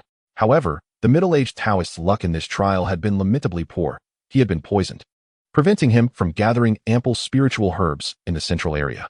Subsequently, due to the unforeseen circumstances at the exit of the forbidden area, he had failed to hunt any expendable trial participants, leaving his storage bag barely sufficient to exchange for a Foundation establishment pill. If he were to lose 2 herbs, this trip would be rendered futile. The more he pondered, the more exasperated he became. Just as he took a step forward, he heard Luo Hong's cold voice. Cross the line, and you shall die. Think carefully, Taoist. At 30 feet away, even if multiple trial participants rushed the passage together, Luo Hong was confident he could thwart them, thus establishing the boundary and the rules. You are rather arrogant, my esteemed opponent. Today, I, Wu Weizi, shall test your mettle. As the middle-aged Taoist spoke, a sudden surge of lethal threat washed over him, and in a state of panic, he shouted, his eyes widening in terror. With a resounding crack, the jade crown atop his head was shattered to dust by the strike of the dark azure figure, leaving him disheveled and in disarray. Hold your hand. The middle-aged Taoist frantically gestured, stumbling backward, his tongue tied by the shock of the sudden turn of events. Although he surmised that his opponent must have some formidable backing to act so boldly, the strength displayed was overwhelming. He had been utterly unprepared for the previous attack. This is your final warning. Do not even think of retreating from this formation. Now that you stand before Zhua, you are left with only two choices: surrender the spiritual herbs or relinquish your storage bag. The words of Luo Hong shattered the last vestiges of hope within the Taoist. Thank you for your mercy. I shall surrender the herbs. The middle-aged Taoist retrieved two 300-year-old Yunlu flowers and tossed them to the iron-masked man, then bowed respectfully, asking, "Might I inquire your name? If Elder inquires upon my return, I would like to offer an explanation. I am Zhua Bufan of Huangfeng Valley. Should you seek revenge in the future, feel free to come find me," Luo Hong proclaimed as he accepted the spiritual herbs, deliberately raising his voice so that the 8 observers behind could hear. "Certainly not," the middle-aged Taoist replied with a bitter smile. He had missed the opportunity for a foundational cultivation pill this time, and his hopes for foundational cultivation in this life were now dashed. Meanwhile, his opponent, if he survived this encounter, was bound to obtain multiple foundational pills and would likely ascend to a level he would have to look up to in their next meeting. He dared not harbor any thoughts of revenge. "I wish to leave a note for my fellow disciples, urging them to comply and surrender their herbs. I kindly ask for your permission," he requested, stopping near the passage and producing a yellow talisman. "As long as the disciples of the Qingshu sect adhere to my rules, I shall not endanger their lives." "You may proceed," Luo Hong replied, understanding the Taoist's intention. He feared the man might seek to eliminate his disciples to ensure Li Huayuan's victory in the wager. Luo Hong had no intention of engaging in such unnecessary actions. Yet should they remain obstinate, he would not hesitate to act decisively. "Thank you." The middle-aged Taoist bowed once more. Were it not for the fact that one of his friends among the trial disciples was a direct descendant, he would not have taken the risk to speak. Leaving a talisman was his only course of action, hoping that the lad would exhibit some wisdom. After completing his gesture, the middle-aged Taoist leaped into the passage, concluding his bloody trial. Watching him depart, Luo Hong turned his gaze towards the 8 trial participants, observing from a distance of 70 to 80 feet. Except for the disciple from the Xianxia sect, the remaining 6 sect members had gathered, exchanging hesitant glances among themselves. Luo Hong's decision to spare the middle-aged Taoist was to set a precedent for these individuals, demonstrating that by obediently surrendering the 2 spiritual herbs, they could exit unscathed. However, this alone was evidently insufficient to convince them, for in the realm of cultivation, it was common to uphold trust with the powerful while betraying the weak. "Come here. You two," Luo Hong commanded, gesturing towards a young Taoist and a woman in a yellow robe standing together. The 2 exchanged glances before gritting their teeth and stepping forward. "Brother Zhua, we lack sufficient spiritual herbs." The young Taoist was initially shocked by the audacity of Zhua Bufan's demand for herbs from all trial participants. But after a moment's reflection, he recognized that with Brother Zhua's capabilities, such a feat was indeed achievable, albeit at the expense of his and Qi's well-being. "Disciples of Huangfeng Valley may enter directly. Young Taoist, your yellow-winged bird has assisted me greatly, thus you are exempt from surrendering your herbs." After a brief pause, Luo Hong turned to the now elated woman in yellow and said, "Sister Qi, once we exit, please convey a message to Elder Li. The matter has been settled, and await good news. Thank you for your support, Brother Zhua. I shall relay your message verbatim." The 2 clasped their fists in gratitude before swiftly leaping into the passage without looking back. As 2 more participants exited safely, the remaining 6 finally approached. Aware that time was of the essence, should they hesitate any longer, they would find themselves caught between the impending forces of the central area, with no favorable outcome awaiting them. "Brother Zhua, 2 300-year-old spiritual herbs are far too much for us. Might we reduce it to 1, so that we can provide some explanation to our sect?" These individuals had ventured into this blood-soaked forbidden land not primarily to gather sufficient herbs for foundational pills, but rather for other resources or due to pressing circumstances. Naturally, their sect did not expect them to bring back an abundant harvest of herbs. As long as they could submit 2 or 3, it would suffice for these lower-tier disciples to fulfill their responsibilities. Thus, the quantity of herbs they had gathered was limited, for more would entail greater peril, and the greedy seldom survive to this day. Yet, what concern was this to Luo Hong? It was not he who would face repercussions. 2 herbs, not a single one less. "Brother, you are being rather tyrannical. The herbs I gathered are for my mother's life-saving treatment. How could I possibly surrender them?" At this moment, a young disciple from the Great Sword sect stepped forward, his expression fervent as he shouted. His outburst caused the others, who had contemplated compliance, to hesitate and retreat, observing the unfolding situation. "This has nothing to do with me. If you can leave with your life, consider it a generous act on my part. Do you think I am weak and easily bullied?" Luo Hong snorted coldly, unleashing his spiritual sense to press down upon the young disciple. Instantly, The young disciple felt as though his very spirit had been struck, causing him to retch involuntarily and stagger backward. However, rather than awakening him, this show of force only fueled his outrage. Recklessly, he summoned his flying sword, his gaze fierce as he declared, "I began practicing swordplay at 6 years old.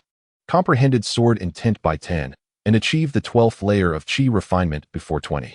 If I risk damaging my sword heart to unleash a powerful strike, you, brother, may well find yourself injured.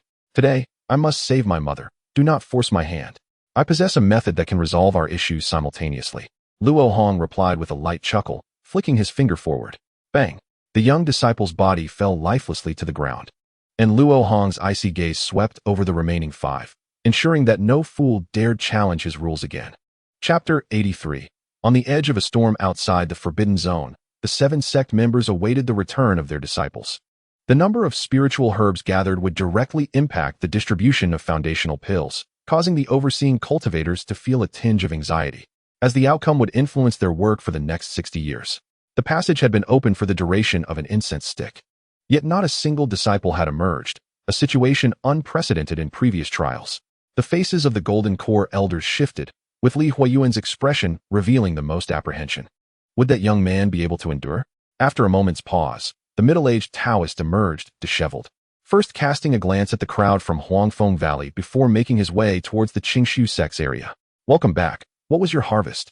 Floating clouds, he asked, his tone casual, yet upon seeing the Taoist's extremely grim countenance, his heart sank. It was well known that the bloodline of the Xianlong was a gamble he had staked much of his fortune upon. Should he lose it, he might very well find himself spewing blood in despair. The middle-aged Taoist, hesitant to meet the gaze of his elder, lowered his head and recounted in detail the events that transpired at the entrance of the forbidden area, then stood still, awaiting the elder's wrath. "You submitted so obediently." Fu Yunzi, unable to contain his fury, questioned loudly. If the disciple's account was indeed true, then he was certain to lose this wager, and he immediately demanded an explanation. The disciple felt utterly inadequate in the face of the formidable spiritual pressure radiating from the Golden Core cultivator. Reflecting on the incident still left the middle-aged Taoist trembling. Fu Yunzi's unusual demeanor drew the attention of the other 6 Golden Core elders, who exchanged bewildered glances, even if their disciples had not gathered many spiritual herbs. It was hard to fathom such a display of anger. After scolding his disciple, Fu Yunzi's ire turned towards Li Huayuan. Could it be that the disciples from Huangfeng Valley and Xianxia sect had clashed within the forbidden area due to the wager between the two of them? With this thought, many Golden Core elders revealed expressions of schadenfreude. Li Huayuan felt a surge of joy, unhesitatingly returning Fu Yunzi's glare. The loss he suffered to this arrogant figure over a piece of iron had burdened him for a decade. Today, he finally felt vindicated.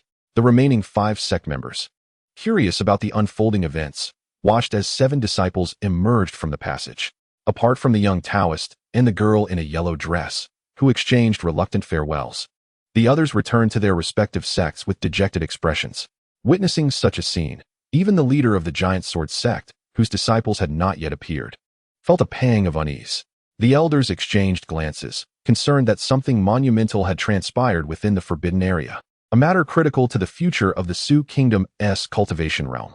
The only ones maintaining their composure were the enchanting Ni Chong of the Su Moon sect and the enigmatic Qiong Lao, both of whom had great confidence in Nangong Wan. Upon returning to their sects, the 5 disciples were promptly interrogated by their respective Golden Core elders.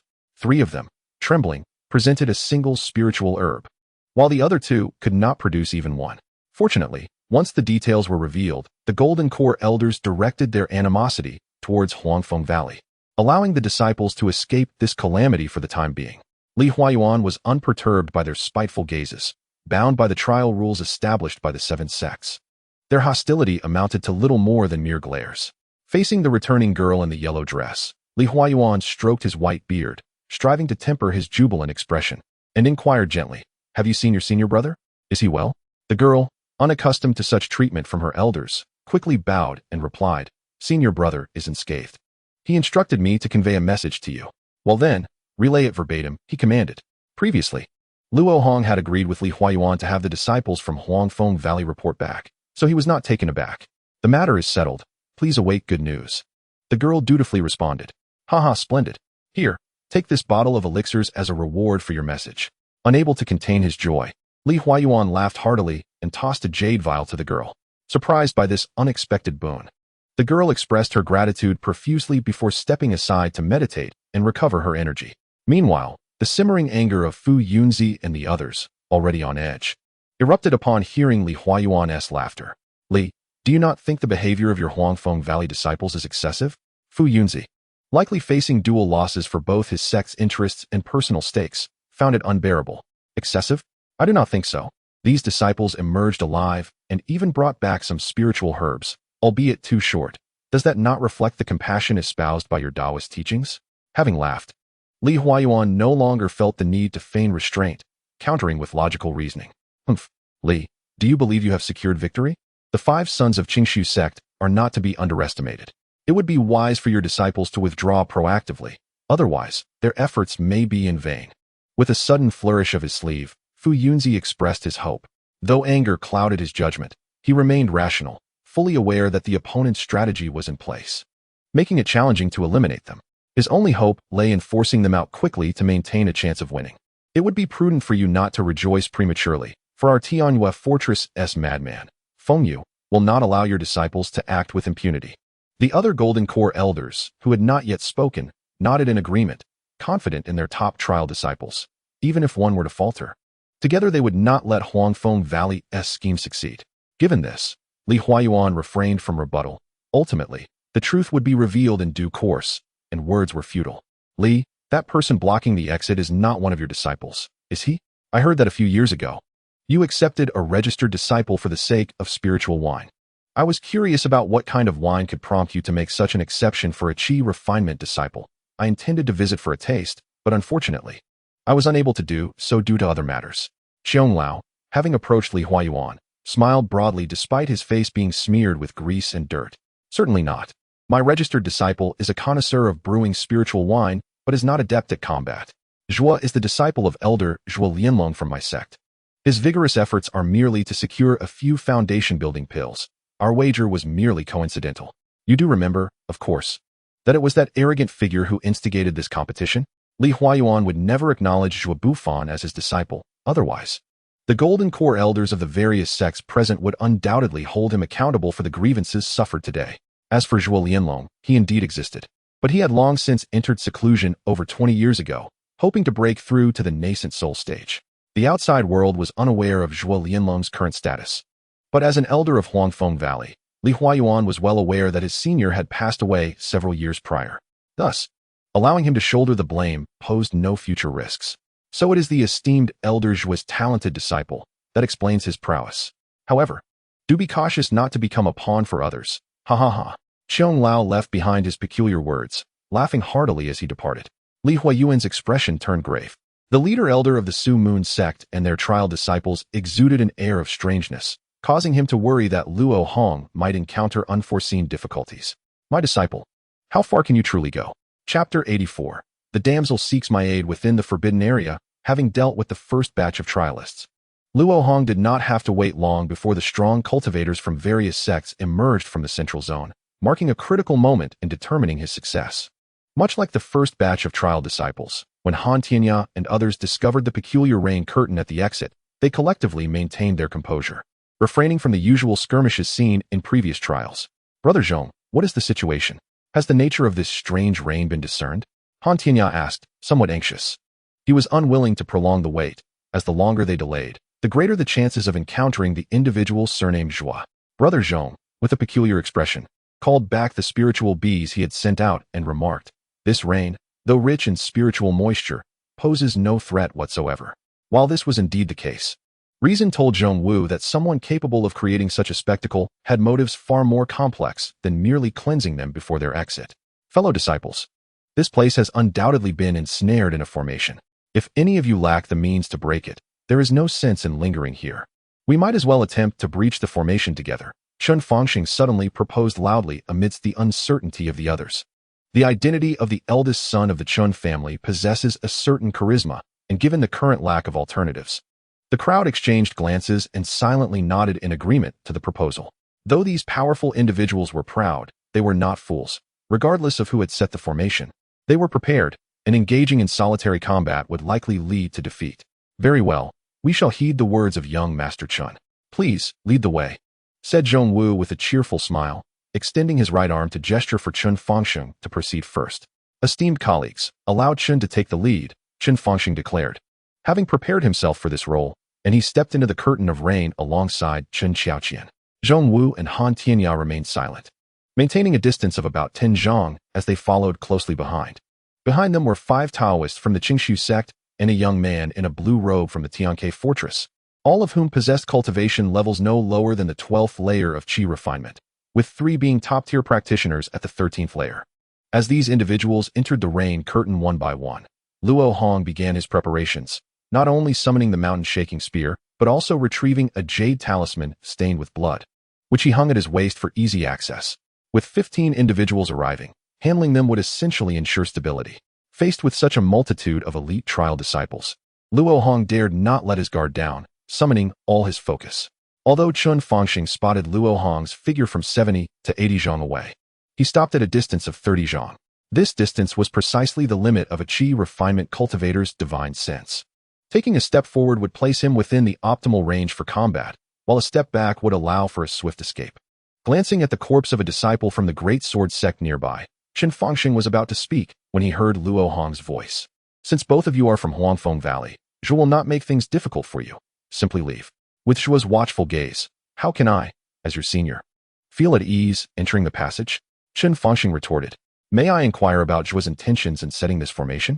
Most disciples participating in the bloody trial sought the foundation establishment pill, and the rules of Huangfeng Valley stipulated that 10 spirit herbs could be exchanged for 1 foundation establishment pill to ascend in a single leap.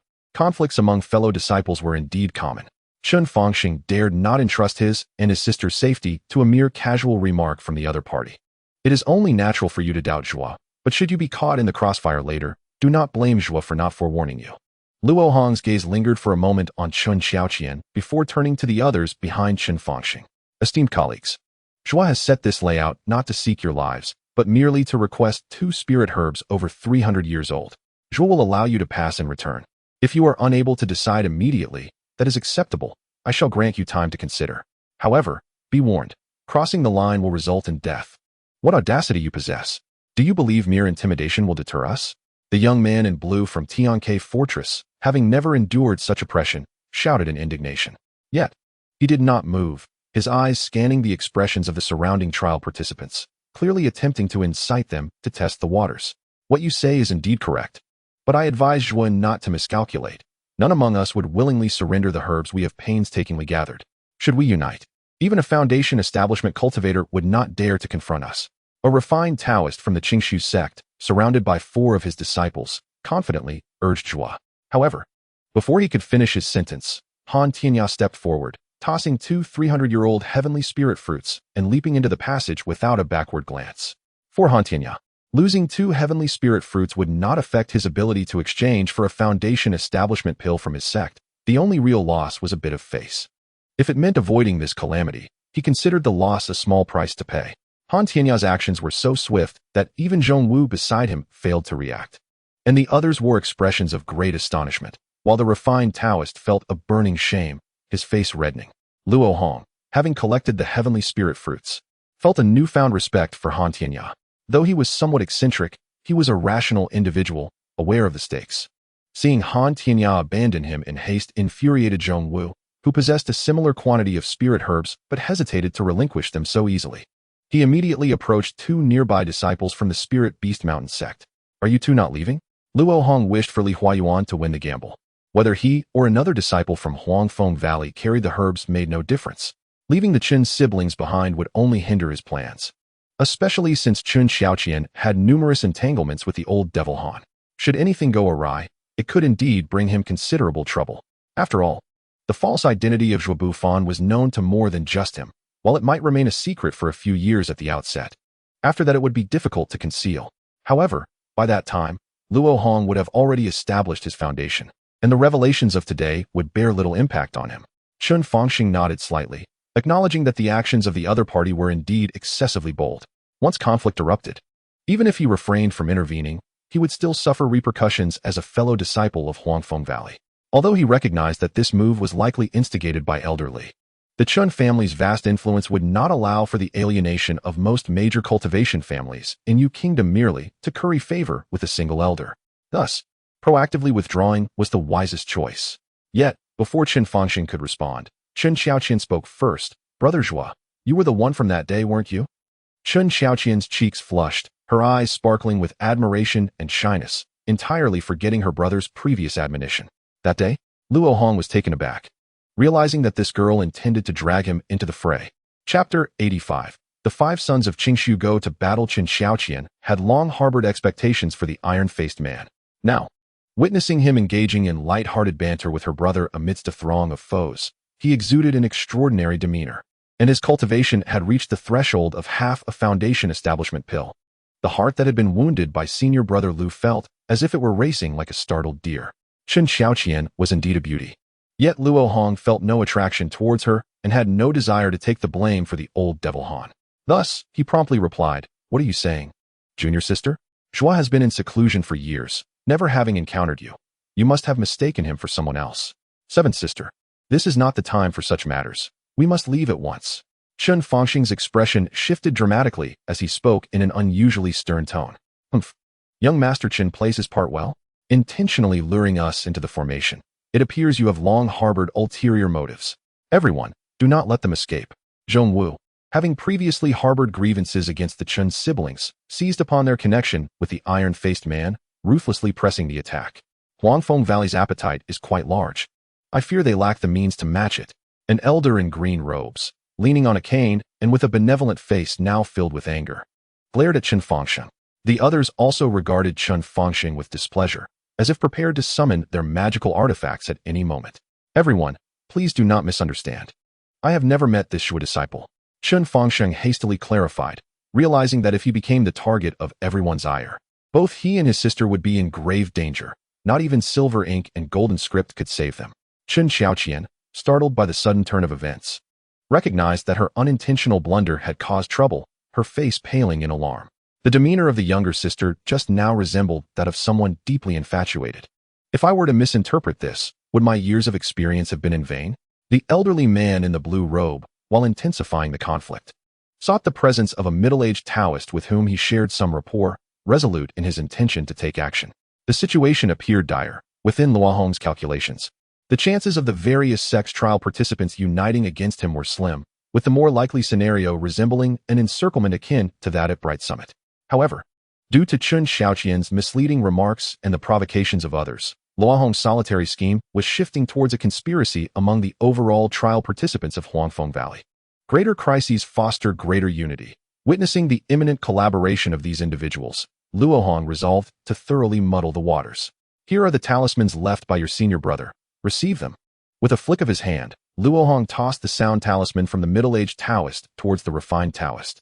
Sensing the lingering aura of the middle-aged Taoist on the talisman, the recipient instinctively caught it, only to quickly glance around, realizing that, much like the earlier distancing from the Qin siblings, the disciples from other sects nearby also withdrew, casting them skeptical glances. The refined Taoist immediately recognized he had fallen into the trap, yet since he had accepted it, he could not simply destroy it without listening. He promptly cast a soundproof spell and activated the talisman. The middle-aged Taoist, hastily seeking to dispel the poison, left behind a single message: "Do not contest forcefully. Sacrifice the medicine to seek life." Senior brother is confused. How can this preserve the dignity of our Qingshu sect? The refined Taoist and his four companions felt a surge of righteous indignation, utterly perplexed as to why their senior brother would leave such words that could elevate others at his own expense. Only the youngest among them, Qinjianzi, bore a look of astonishment, hastily explaining to the four senior brothers, "Brothers, do not be hasty. Senior brother Wawazi's message carries deeper meaning. He is close friends with my father, thus he knows some secret phrases often used by our junior brothers' families. This phrase should be interpreted as, do not spare strength to seek. Sacrifice the medicine against death." Upon hearing this, the four fell silent, evidently understanding the middle-aged Taoist's intent, yet hesitating for some reason. "Brothers, since senior brother Wawazi has taken the risk to leave this message, he must have his reasons. If we do not follow through, how can we bear the responsibility for our ancestor, Fuyunzi, losing the bet? Therefore, do not hesitate. Follow my command shortly." The refined Taoist spoke gravely. Removing the soundproof spell, the refined Taoist surveyed the surroundings, unsurprisingly noticing that the other trial participants regarded them with heightened vigilance. For the 5 of them had been conspiring for quite some time, making their actions seem rather suspicious. "You foul Taoists, are you also in league with that Zhang fellow?" Zhang Wu could no longer contain himself, questioning sharply. If this were indeed the case, including the Chun siblings, the faction led by Zhang would number 8, thereby overpowering their side. In such a scenario, he would have to follow in Han Tianya's footsteps and sacrifice 2 spirit herbs to save himself. Do not misunderstand, Benefactor Zhang. I am absolutely unrelated to Benefactor Zhang. You know my ancestor Fuyunzi has a bet with ancestor Li of Huangfeng Valley. How could I engage in such treachery? The refined Taoist hastily clarified, knowing that if he were to resort to his final measures, he must bind these individuals to their cause. Proving whether this is a misunderstanding is simple. Hand over that sound talisman, and after we listen, we shall make our judgment. The blue-clad youth from Tianke Fortress fixed his gaze on the talisman held by the refined Taoist, speaking with palpable excitement. I cannot agree to Benefactor Ma's request. This talisman can only be used twice, and is now rendered a scrap of paper. This was not a trick of the refined Taoist, but rather a precaution taken by the middle-aged Taoist when leaving the talisman. He knew that the iron-faced man would certainly inspect it. Hence he intentionally created a talisman that would become useless after 2 uses, to prevent it from falling into the hands of those with ill intent, who could then use it as a pretext to attack him. Such reasoning was naturally unconvincing. The refined Taoist discarded the scrap of paper and cupped his hands to those around him. The hour grows late. It would be unwise to waste time here.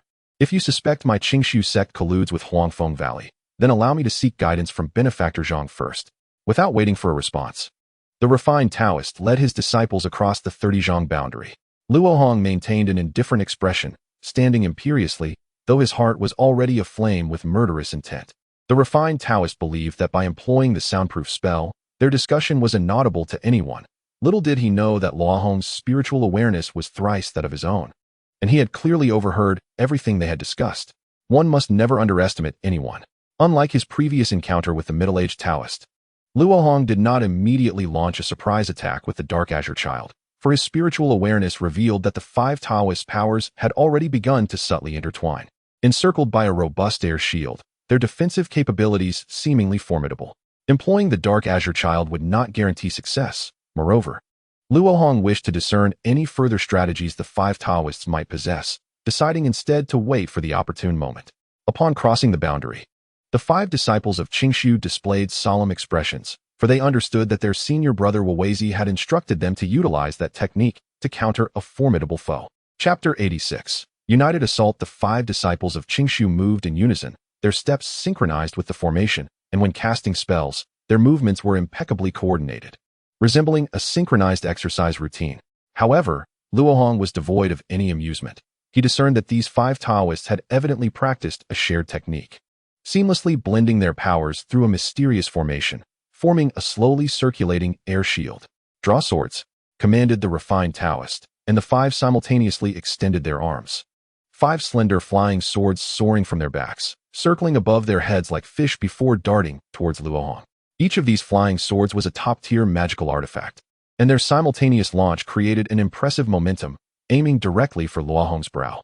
The light rain clarity formation, deserving of its status as a foundational formation, served as a secondary protective function, managing to dissipate the force of 2 of the top-tier flying swords before being breached. The remaining 3 swords struck against Luo Hong's azure golden water shield, clanging and hacking without yielding any results. The current strength of Luo Hong's azure golden water shield was incomparable to that of 2 years prior. Within the corpse of the mountain-shaking python, he had discovered a set of over 20 silver runes associated with the primordial heavy water, and through experimentation, he had decomposed 3 of them, imprinting them onto his primordial spirit via the Jade Talisman visualization method. Thus, when Luo Hong now cast water-based spells, the might he could harness from the primordial heavy water had doubled. The azure golden water shield had also transformed from its original light azure hue to a deeper blue. Its weight and power both increased by that factor, and due to the enhanced capacity for magical energy, Luo Hong could output more power in his spells. Therefore, should he unleash his full strength, the actual might would be significantly greater. Similar to the water bullet technique, the azure golden water shield was advancing from a primary mid-tier spell towards a primary high-tier one, needing only Luo Hong to delve deeper into his studies of the primordial heavy water to bridge the gap between mid-tier and high-tier. The flying swords assaults could not breach Luo Hong's defenses. Yet the Qingshu Five showed no intention of relenting, persistently wielding their swords in an attempt to deplete Luo Hong's magical energy or force him to evade.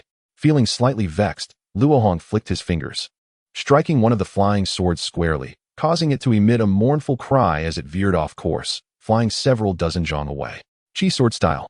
Realizing that their opponent possessed the means to damage the flying swords, the refined Taoist's expression shifted, and he immediately altered the sword technique, commanding the flying swords to hover over Luo Hong at a distance of over 20 zhang, unleashing a flurry of white sword light. The assault was weaker than before, as the first layer of the shield, capable of continuous regeneration, was sufficient to withstand the majority of the sword light's power. When it struck the azure water shield, it felt akin to a mere tickle. Observing the performance of these flying swords as they pierced the azure water shield, Luo Hong discerned that all 5 swords were of the same design and possessed a subpar quality, ranking only as average among top-tier artifacts. Nevertheless, Luo Hong did not let her guard down. Upon learning that an unknown trump card was to be employed, the 5 individuals revealed expressions of difficulty, clearly indicating that this technique required their combined efforts. Consequently, these 5 identical flying swords were likely to serve as crucial conduits in that endeavor. Moreover, since these swords were not particularly sharp, they might indeed be magical swords, suggesting that the final gambit of the Qingshu Five would likely be a potent spell requiring their concerted effort to unleash. With this thought in mind, Luo Hong had already formulated a plan. She flicked her fingers once more, directing xianxia to strike at the elegant Taoist at the forefront. In the midst of his horror-stricken gaze, xianxia created a conical indentation in the transparent energy shield before him, twisting its surface into a terrifying helix with the spiraling force he unleashed. Although the energy shield ultimately succeeded in repelling xianxia, it nonetheless startled the Qingshu Five. Their combined energy shield was far from invincible. It had been breached before, yet no adversary of the same tier had ever succeeded without expending tremendous effort, invoking powerful artifacts or high-level talismans to achieve victory. Meanwhile, the iron-masked man seemed to effortlessly breach their defenses with a mere flick of his fingers, highlighting the vast disparity in strength.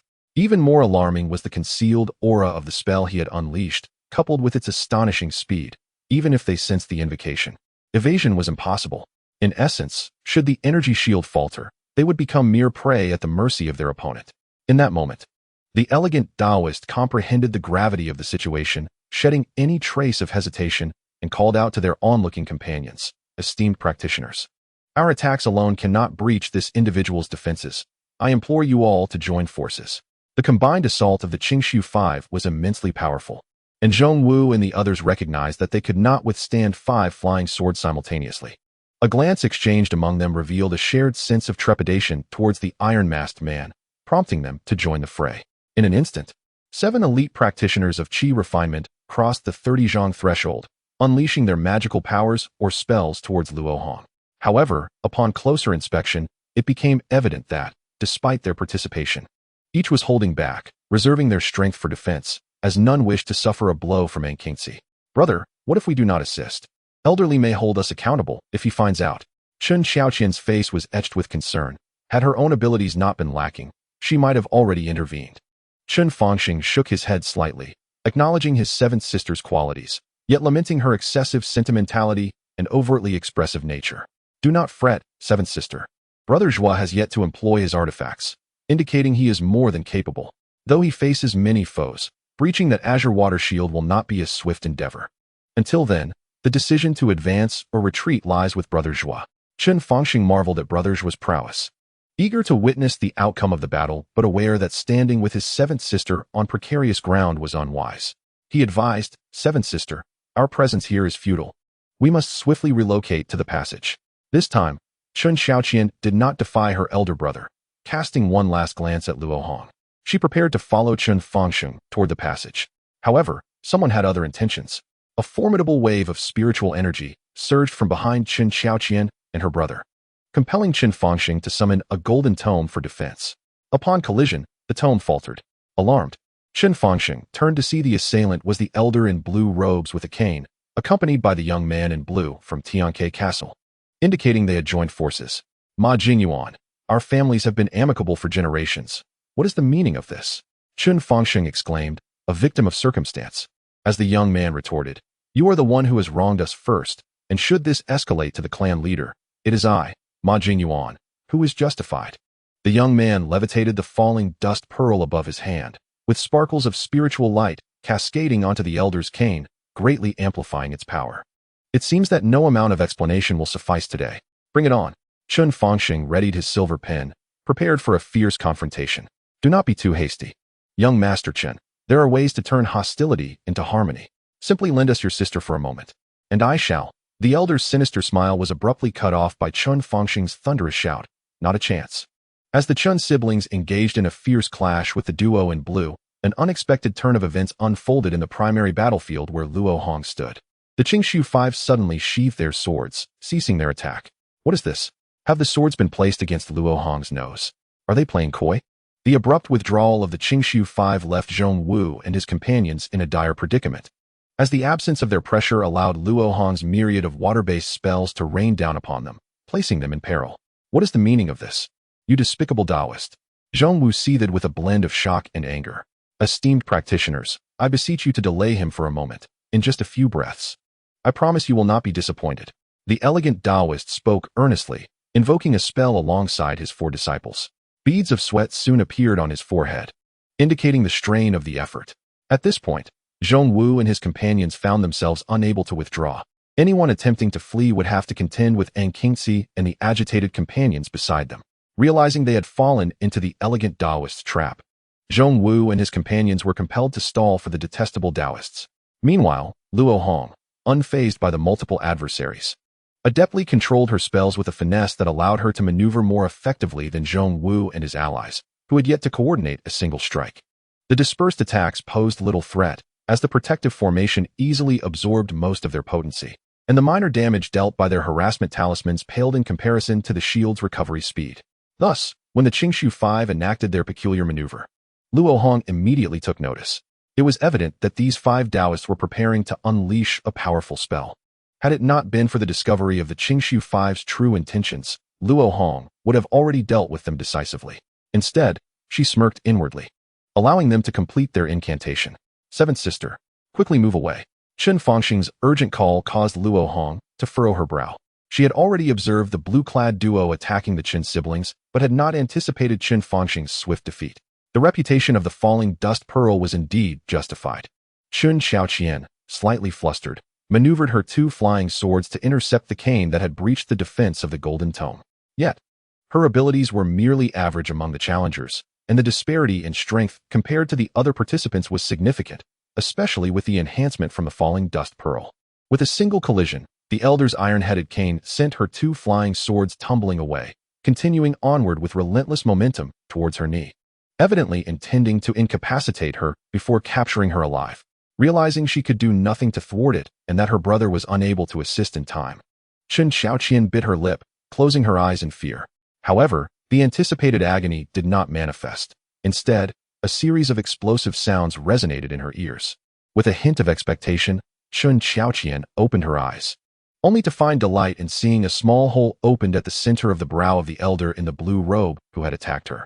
The young man in blue, clutching his shoulder, retreated in panic, blood gushing uncontrollably between his fingers, while the falling dust pearl in his hand had vanished.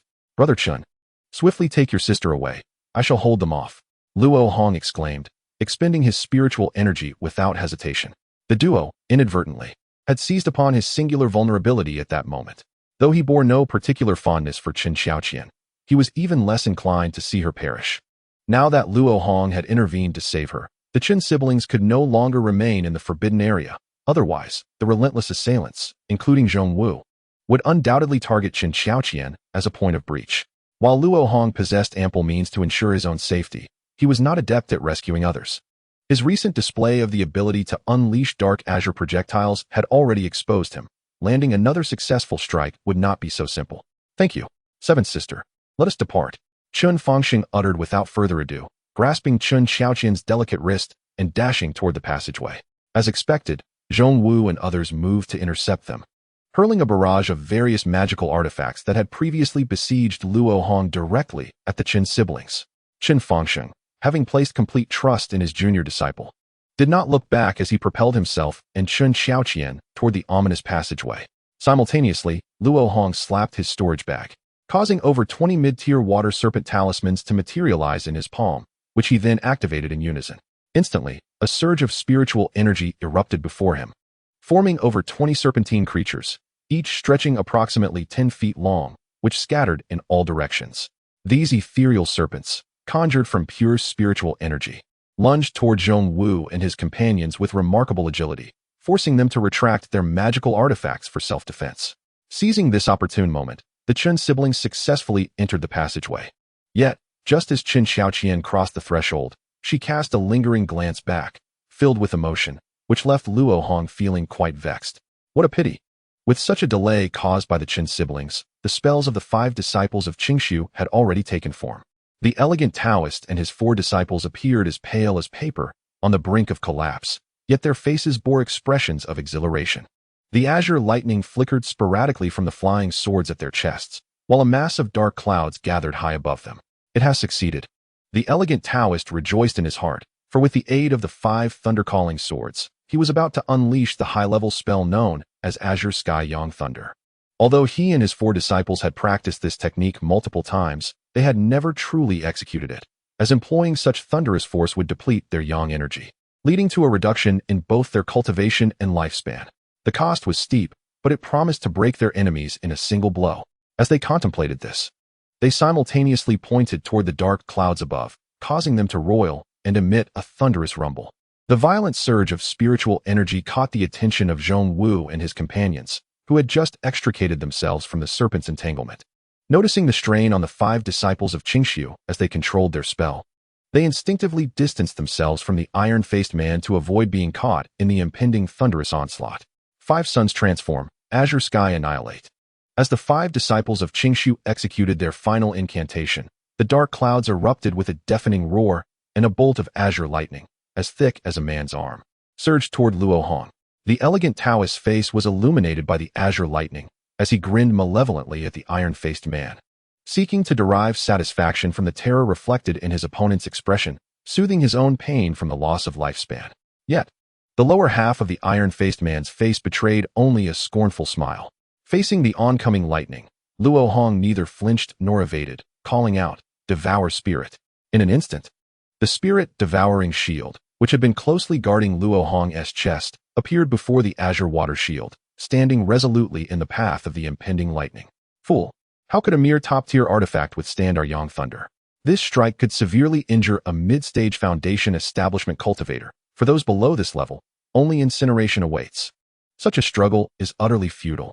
In an instant, the 5 disciples of Qingshu's thoughts raced, but the next moment, a scene that would terrify their very souls unfolded before their eyes. Chapter 88. Stop pretending to be dead. Let us get it over with outside the forbidden area.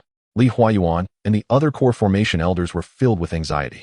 They understood that the prolonged absence of any trial disciples indicated that numerous disciples were likely engaged in a standoff or even a fierce battle with the disciple from Huangfeng Valley guarding the passageway. The outcome of this conflict would essentially determine the allocation of Foundation establishment pills among the 7 sects for the next 60 years, a matter of utmost importance for the sect's development. More critically, if the Huangfeng Valley disciple managed to withstand the onslaught, Li Huayuan would undoubtedly bask in the limelight, leaving the leading elders to suffer his ridicule and lose considerable face. At that moment, sounds emanated from the passage, drawing the attention of all present. When a figure clad in yellow stumbled out from the passage, many breathed a sigh of relief. Master Fuyun even let out a hearty laugh. While Li Huayuan paused in his grooming of his beard, glancing at the newcomer before resuming his composed demeanor, Qin Xiaoqian emerged a moment later. Upon seeing the assemblage of cultivators from the 7 sects staring at them, she felt a wave of tension wash over her. Sensing the ominous atmosphere, Chen Fangxing quickly urged his sister toward the resting area of Huangfeng Valley. Master Fuyun then realized that it was not the iron-faced disciple who had emerged, but rather another disciple from Huangfeng Valley, causing his laughter to abruptly cease. The two appeared as though they had just endured a fierce battle, clearly indicating that a tumultuous conflict had raged within the forbidden area, and they should soon emerge victorious. The Chen siblings approached Li Huayuan, offering their respects, and as anticipated, they were promptly questioned about the events within the forbidden area. Chen Fangsheng, not daring to conceal the truth, recounted everything, including the episode of his junior disciple rescuing Qin Xiaoqian. Oh, you mean to say that before your exit, the 5 disciples of Qingshu were jointly casting spells, while your junior disciple was held back by others, and unable to intervene. Li Huayuan scrutinized Qin Xiaoqian before confirming with Qin Fangxing. Indeed, I suspect that all 5 of them possess the rare returning yang physique, practicing the unique nurturing yang technique of the Qingxu sect. And the spell they aimed to cast was. Qin Fangxing stole a glance at elderly S expression, noting his calm demeanor, before continuing, the Azure Sky Yang Thunder. What? The spell cast by those 5 esteemed practitioners was the Azure Sky Yang Thunder. Brother, why did you not alert junior brother Zhua? Qin Xiaoqian immediately questioned, her expression fraught with anxiety. Had she not known that returning to the forbidden area would transport her far from the exit, she might have rushed back into the passage. At that moment, the situation was dire, and I failed to consider much. Once I entered the passage, I recalled a tome regarding the famed Master Bixiao from a millennium ago, which allowed me to discern the Qingxu Taoist scheme. Alas, Qin Fangxing lamented, his complex emotions crystallizing into a heavy sigh.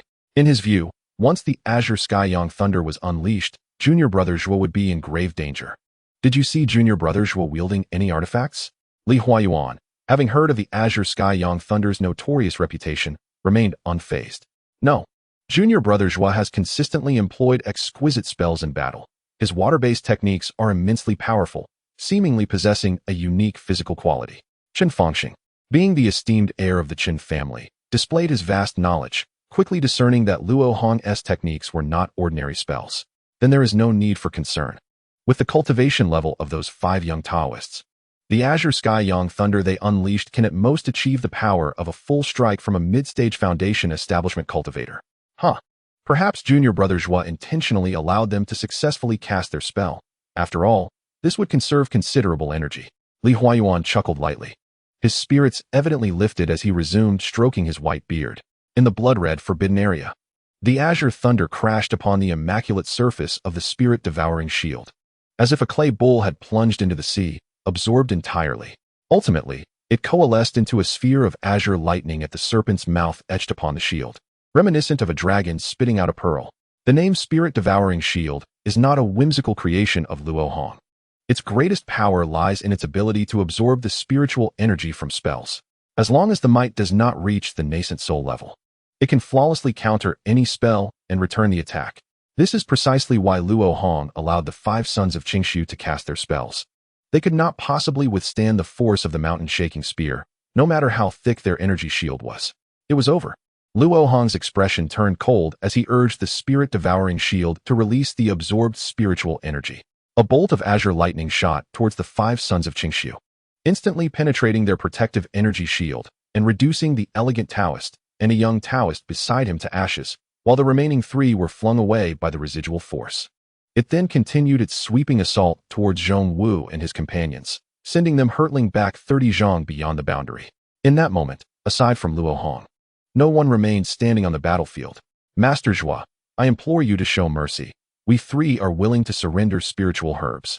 The first thing the young Taoist Qinjianzi did upon rising from the ground was to retrieve 2 spiritual herbs from his storage bag, pleading earnestly. The 2 300-year-old herbs were the price before the conflict.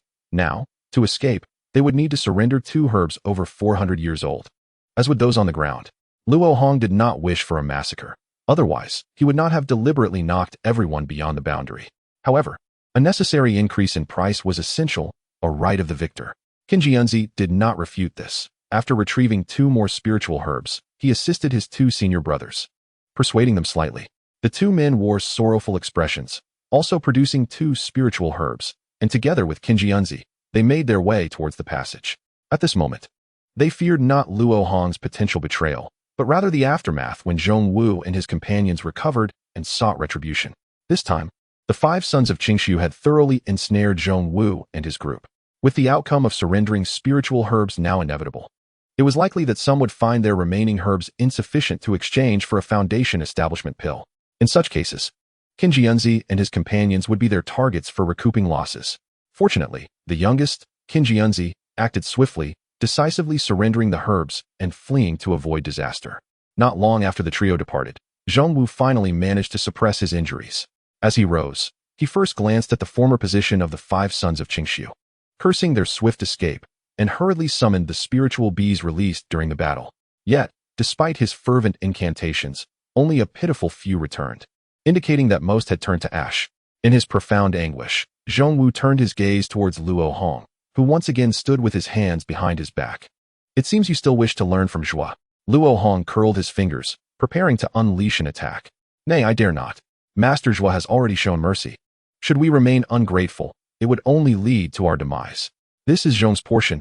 I take my leave. Zhongwu dared not linger any longer, regretting his choices. Had he known, he would have left with Han the Younger. Damn it, I'm ruined. Stop pretending to be dead. Let us be done with it.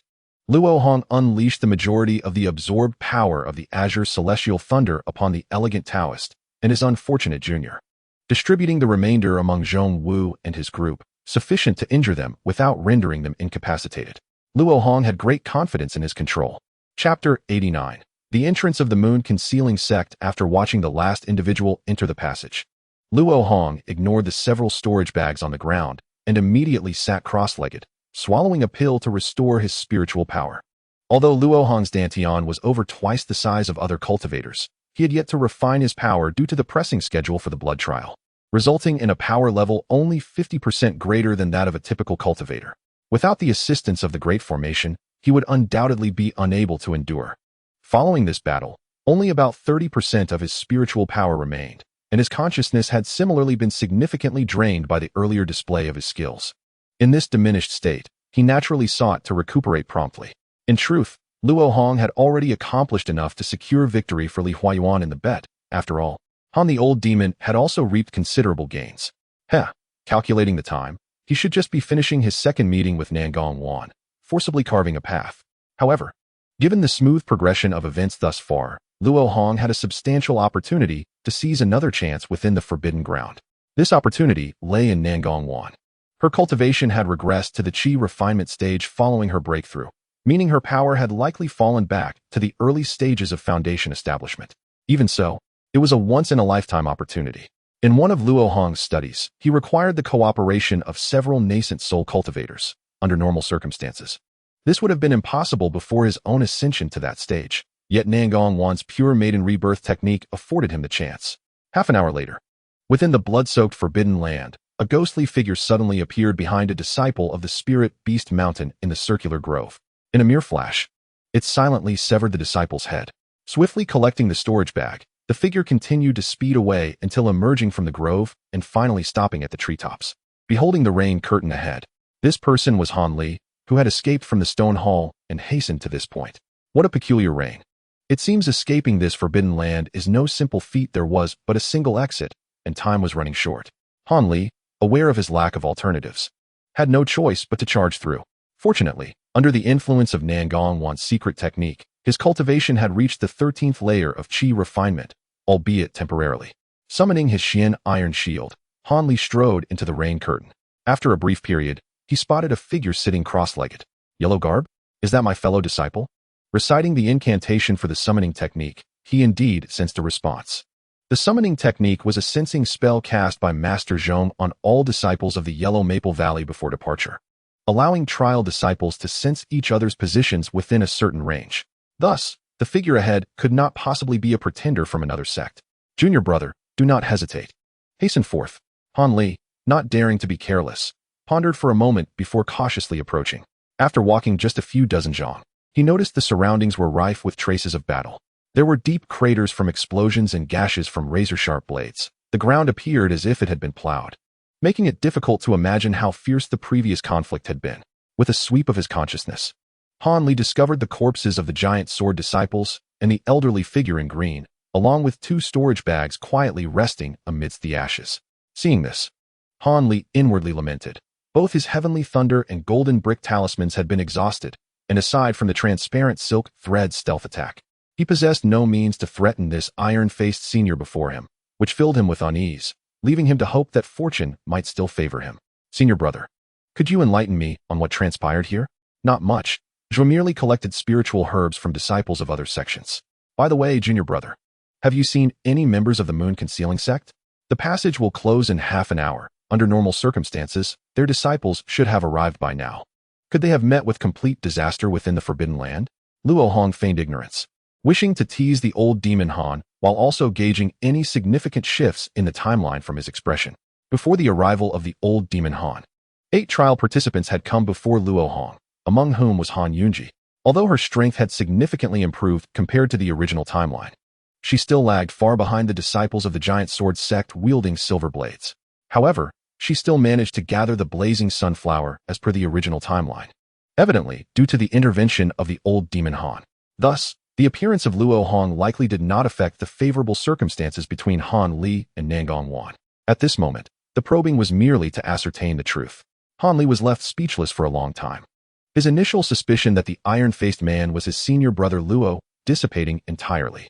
Such a life-risking endeavor was something that his cautious brother Luo would never undertake, even at the cost of his life. Brother Zhuo's actions left me in awe. As a fellow disciple of Huangfeng Valley, I find myself lacking in comparison. Yet, it would be wise for Brother Zhuo to refrain from harboring designs against the Hidden Moon sect. During my conversations with Li Feiyu while at the Xianxia sect, he mentioned that after a woman loses her virginity, she may experience several days of discomfort. Although I am uncertain whether this applies to cultivators as well. Out of compassion for Nangong Wan, I sincerely wish Brother Zhuo would not engage with her. Unfortunately, to protect the secrecy of Nangong Wan's cultivation technique, I cannot express this too explicitly. Brother Zhuo, rest assured, I understand, Luo Hong said calmly.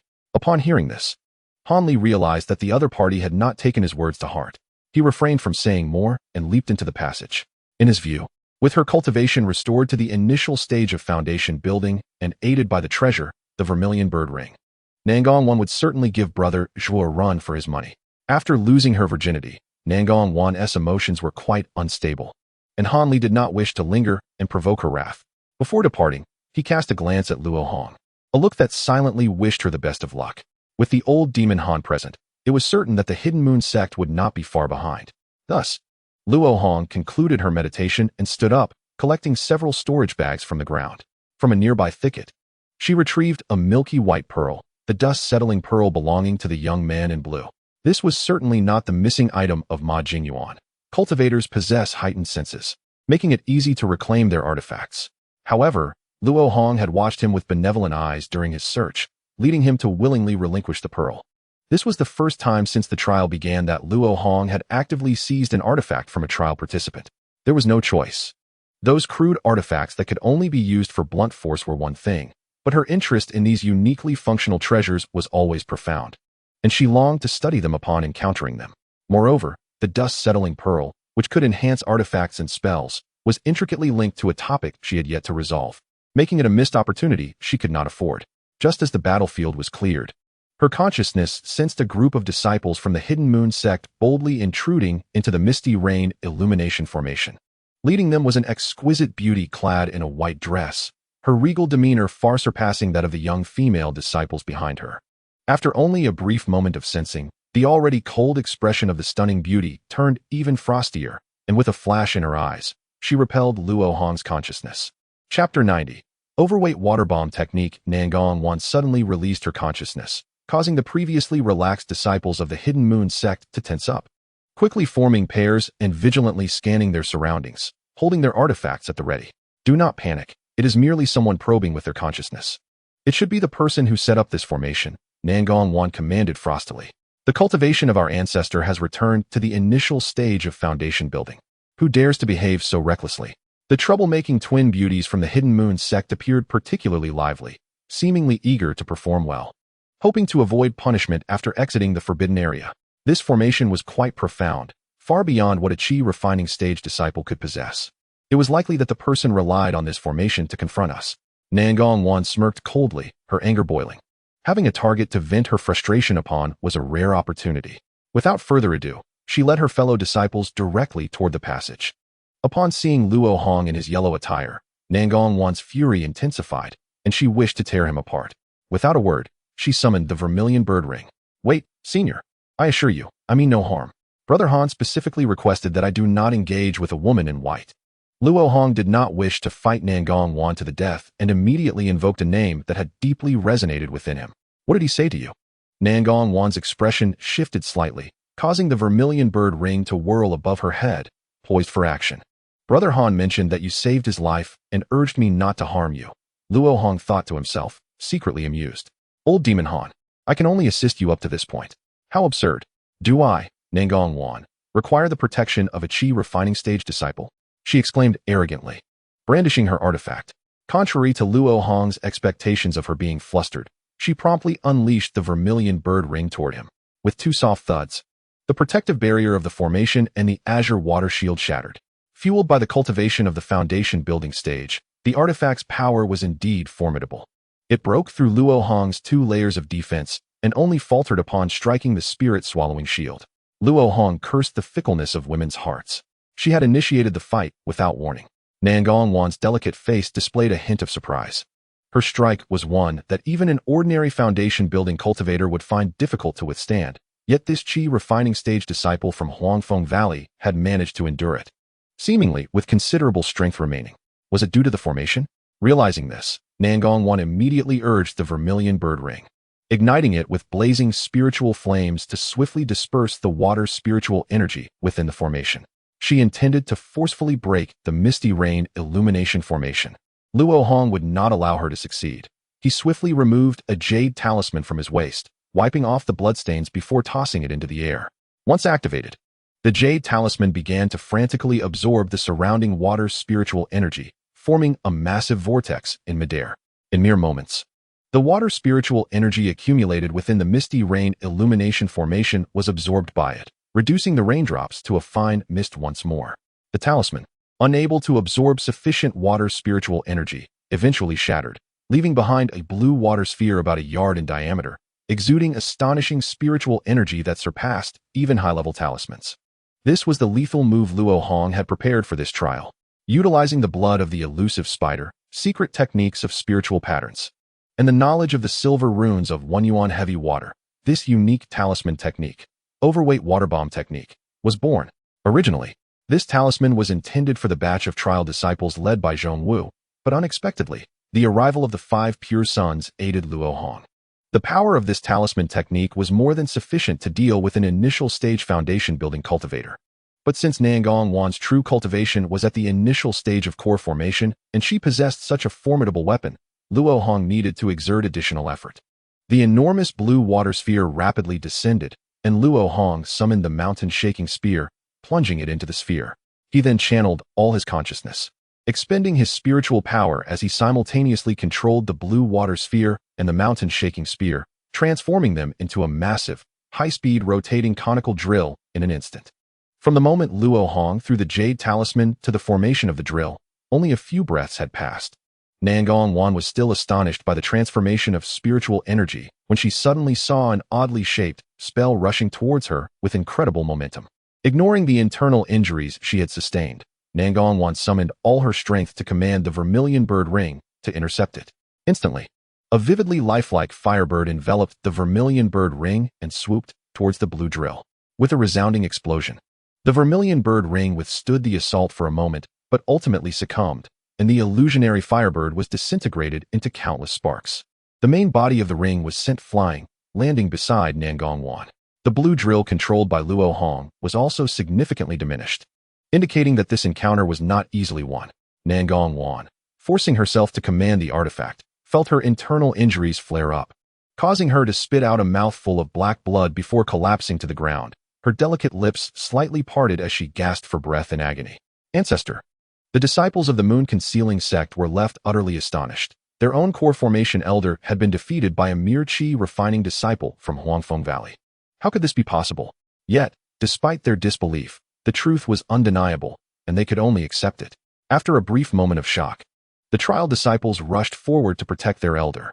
Though fear gripped their hearts at the thought of Luo Hong, they knew that if anything happened to Nangongwan, their lives would surely be forfeit. Luo Hong was not in a favorable state either. In order to avoid an encounter with the old ghost Xiang, he had feigned a meeting that would require excessive power, leaving him with only a fraction of his mana and a dull pain in his head, a clear sign of overexertion of his spiritual consciousness. Nevertheless, driven by his intentions, he forced himself to manipulate the now spherical azure water ball, breaking it into several segments that rained down upon the disciples encircling Nangongwan. Despite their attempts to counter with combined techniques, they were no match for him and were sent sprawling, unable to rise for quite some time.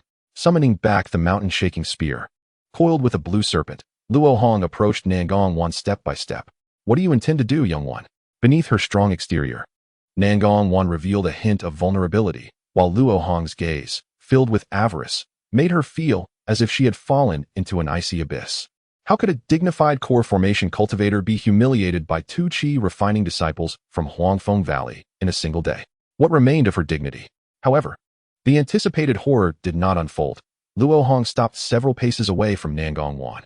The azure serpent on the spear lunged forward, retrieving the vermilion bird ring.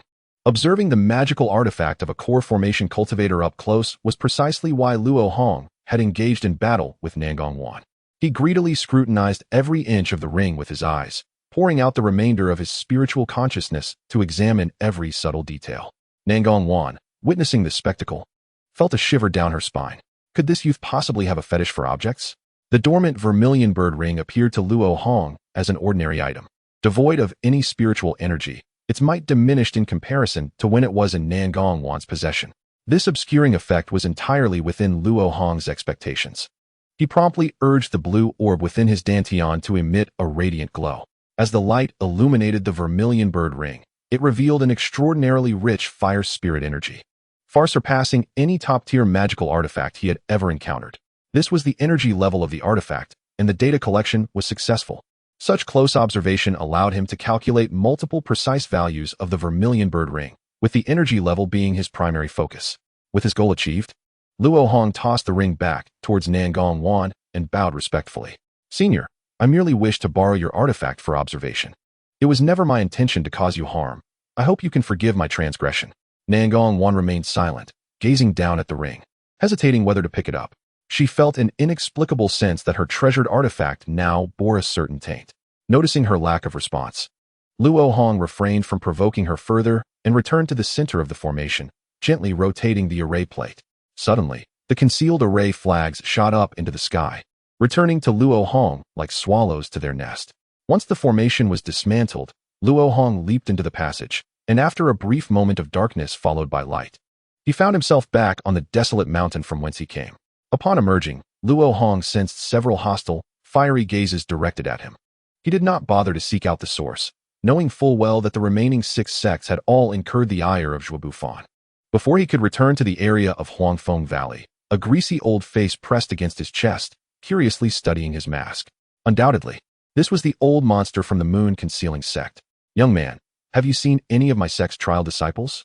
With only a quarter of an hour remaining before the passage closed, the old monster wore a facade of joviality, though unease stirred within him. "The disciples of your esteemed sect are right behind me. They should be emerging shortly." Luo Hong dared not offend this reckless old man, and replied with utmost respect. "Cough. Cough, Senior Chiong, please do not make things difficult for this junior." Li Huayuan stepped in front of Luo Hong, adopting a protective stance, though his confidence before the old monster was lacking. "Haha, young man, I see your spiritual energy is quite muddled. Your aptitude must not be exceptional. However, your physical constitution shows promise. Why not join my moon-concealing sect? I will personally ensure you have 3 wives and 4 concubines, and father a dozen or so children, allowing your physical prowess to flourish. What do you say?"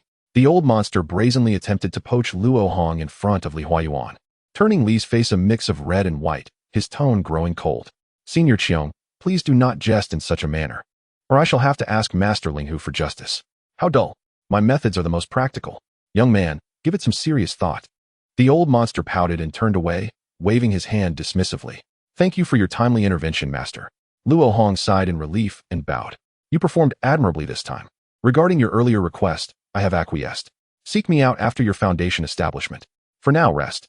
Li Huayuan regarded Luo Hong with satisfaction, having readily accepted the request that had previously troubled him.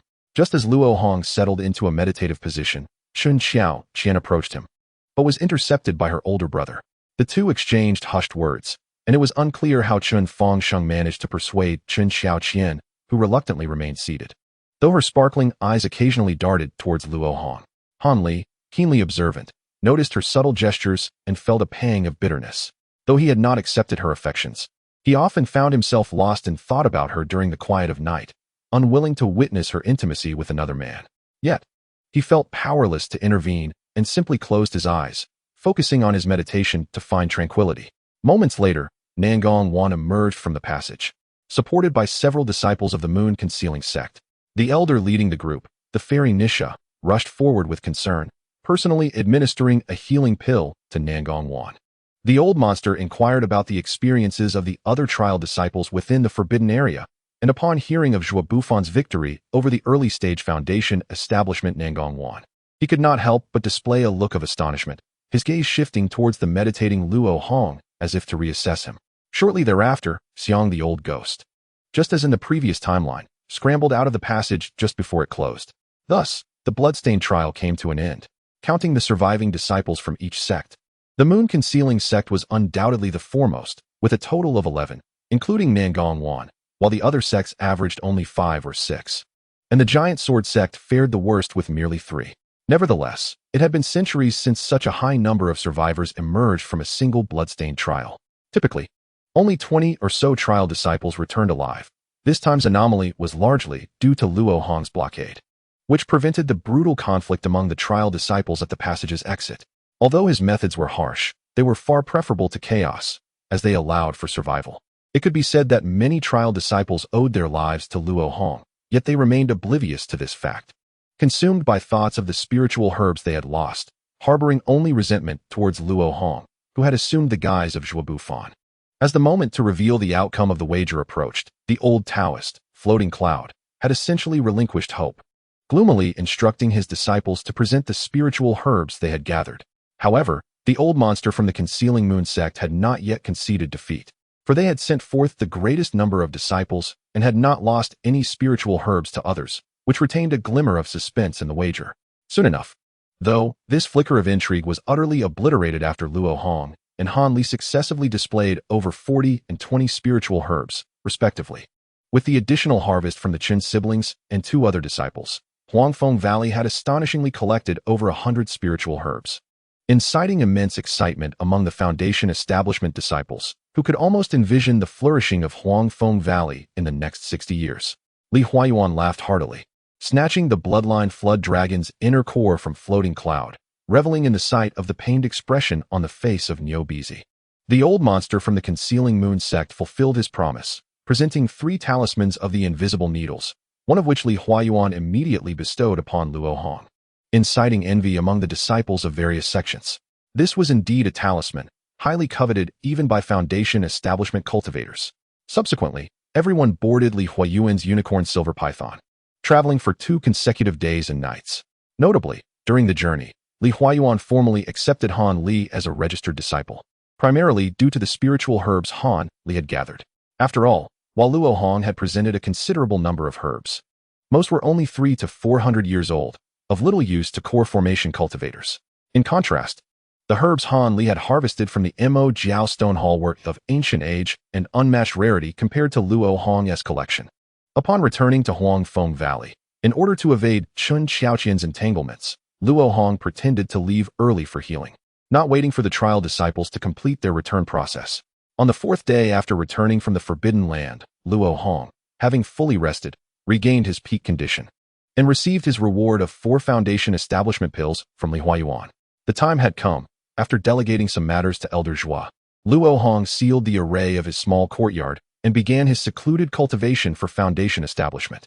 Sitting cross-legged in the spirit-gathering space, Luo Hong first entered a meditative state, performing several cycles of foundational techniques. Once both body and mind were attuned to the cultivation state, he unhesitatingly grasped a Foundation establishment pill and swallowed it. The medicinal power of the pill manifested rapidly. Within mere hours, he felt a fierce fire igniting in his dantian, while his limbs grew chillingly cold, creating a striking contrast of sensations. Within Luo Hong's consciousness, the tiny silver symbols on the surface of his dantian began to shift slightly. This change was so subtle that Luo Hong merely perceived a faint tingling sensation in his dantian. Wasn't it said that the process of refining one's marrow commenced in the dantian and was accompanied by excruciating pain? Could it be that my ice body technique had reached perfection, allowing me to bypass this step? Just as he pondered, an intense pain akin to the cutting of flesh and bone suddenly surged from his dantian, causing Luo Hong to curl up and collapse to the ground, gritting his teeth in agony. Clearly, he had overthought. If the perfection of the ice body technique could exempt one from the critical process of refining one's marrow during Foundation establishment, this secret method would undoubtedly be practiced by all and sought after fervently. Enduring the initial agony, Luo Hong gradually adapted and managed to gather some of his consciousness to probe into his dantian. This rare phenomenon of refining one's marrow was an opportunity he would not miss, even if it cost him his life. At this moment, he observed that the surface of his dantian was riddled with scars, resembling the craters on the moon. His flesh was dissolving, yet it was simultaneously regenerating. New flesh emerged adorned with pristine silver symbols, each intricately embedded within the network of symbols formed by the ice body technique, creating a harmonious and exquisite sight akin to a work of art. Thus, the essence of refining one's marrow was to substantially alter the silver symbols of a cultivator, with the ultimate goal of elevating the practitioner to a higher state of existence. The excitement from this revelation lasted only a fleeting moment, as Luo Hong abruptly realized that refining one's marrow encompassed the entire body. Once the dantian was complete, the medicinal power would flow throughout his limbs and bones. Given this trajectory, would it not mean? Luo Hong's complexion changed dramatically as he contemplated whether to strike his head against the ground to knock himself unconscious. Just then, the heat from his dantian erupted outward, causing an overwhelming tingling sensation throughout his entire body, rendering him motionless on the ground. His consciousness fluctuated, gathering and dissipating in cycles, repeating this process 8 times before he could barely catch a glimpse of the meridians undergoing refining, noticing no significant changes. Moreover, since he felt no unusual sensations in his bones, it was not difficult to ascertain that the focus of refining one's marrow was indeed the flesh of the cultivator. After what felt like an incense stick's burn, Luo Hong finally liberated himself from this torment, feeling a warm and immensely comfortable sensation enveloping his entire body. He understood that this was the feeling resulting from rapid regeneration of his flesh after dissolution.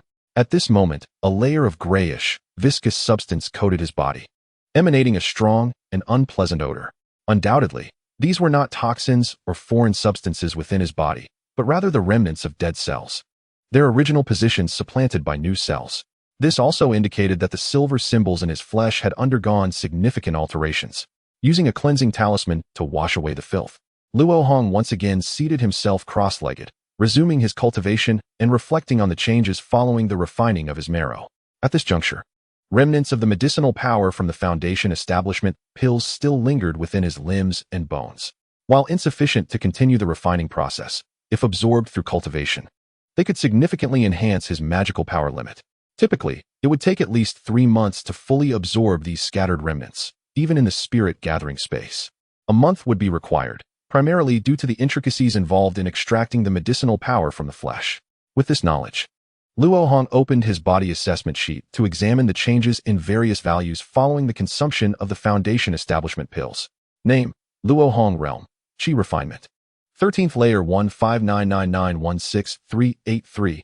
Vitality: 5012. Magical power: 15999. Consciousness: 62. 1 transformation, spiritual root quality: 1 meridian strength: 350. Current maximum internal spiritual pressure capacity: internal spiritual pressure 40, stable; external spiritual pressure 40, stable. Magical power purity 10, increases spell potency. Magical power purity 5, magical power control 62, limited by consciousness. Currently at maximum dantian capacity 32,000. Magical power foundation establishment countdown 32 days, based on current internal spiritual pressure. Technique proficiency: minor water elemental technique, 13th layer, perfection. Ice body jade bone technique, 6th layer, perfection. Spiritual flood secret pattern, 1st layer, 4800-015-0000. Great transformation decision, 2nd layer, 62200. After reviewing the assessment sheet, the efficacy of the Foundation establishment pills became abundantly clear. The most pronounced change was undoubtedly in Luo Hong's magical power purity, which had surged from a mere 5 to an astonishing 10 in a single leap. Under normal circumstances, improving this value by just 0.1 through the gradual refinement of foundational techniques would require several years of arduous effort. However, the Foundation establishment pill, through the process of refining his marrow, dramatically altered the silver symbols in his dantian, significantly enhancing the cultivator's magical power purity. This efficiency was incomparable, which explained why all Qi refinement cultivators would risk life and limb for the sake of the Foundation establishment pill. Additionally, Luo Hong's magical power limit had also risen by over 100 points, although this increase seemed trivial in comparison. Due to the abrupt rise in magical power purity, the capacity of his dantian had doubled, exceeding the Foundation establishment threshold by a considerable margin. Thus, If he could absorb all the residual medicinal power from the Foundation Establishment pills within a month, he would naturally ascend to the Foundation Establishment stage. In alignment with his prior calculations, the successful Foundation Establishment with a single Foundation Establishment pill was entirely consistent. Naturally, consuming an additional 2 pills would pose no issue, as the cleansing of the marrow had been thoroughly completed, though a slight deficiency remained within the flesh. While this minor shortcoming could be gradually nurtured post-Foundation with mana, achieving it in one fell swoop would be preferable. The advantages of a larger Dantian became immediately apparent through its capacity.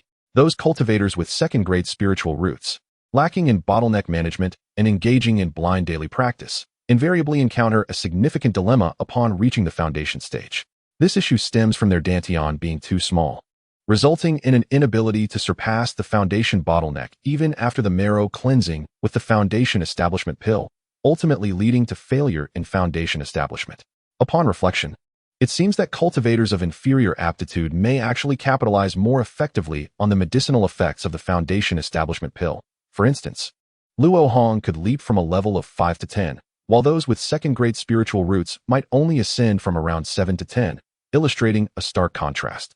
However, it is worth noting that cultivators of lesser quality often struggle to reach the later stages of qi refinement. Both Luo Hong and Han Li are exceptional cases. Upon grasping the intricacies of marrow cleansing, Luo Hong proceeded to consume 2 Foundation Establishment pills in succession, rectifying the slight deficiency in his flesh, and thereafter began to refine the residual medicinal potency, eagerly awaiting the moment when his mana would reach the threshold of the Foundation bottleneck.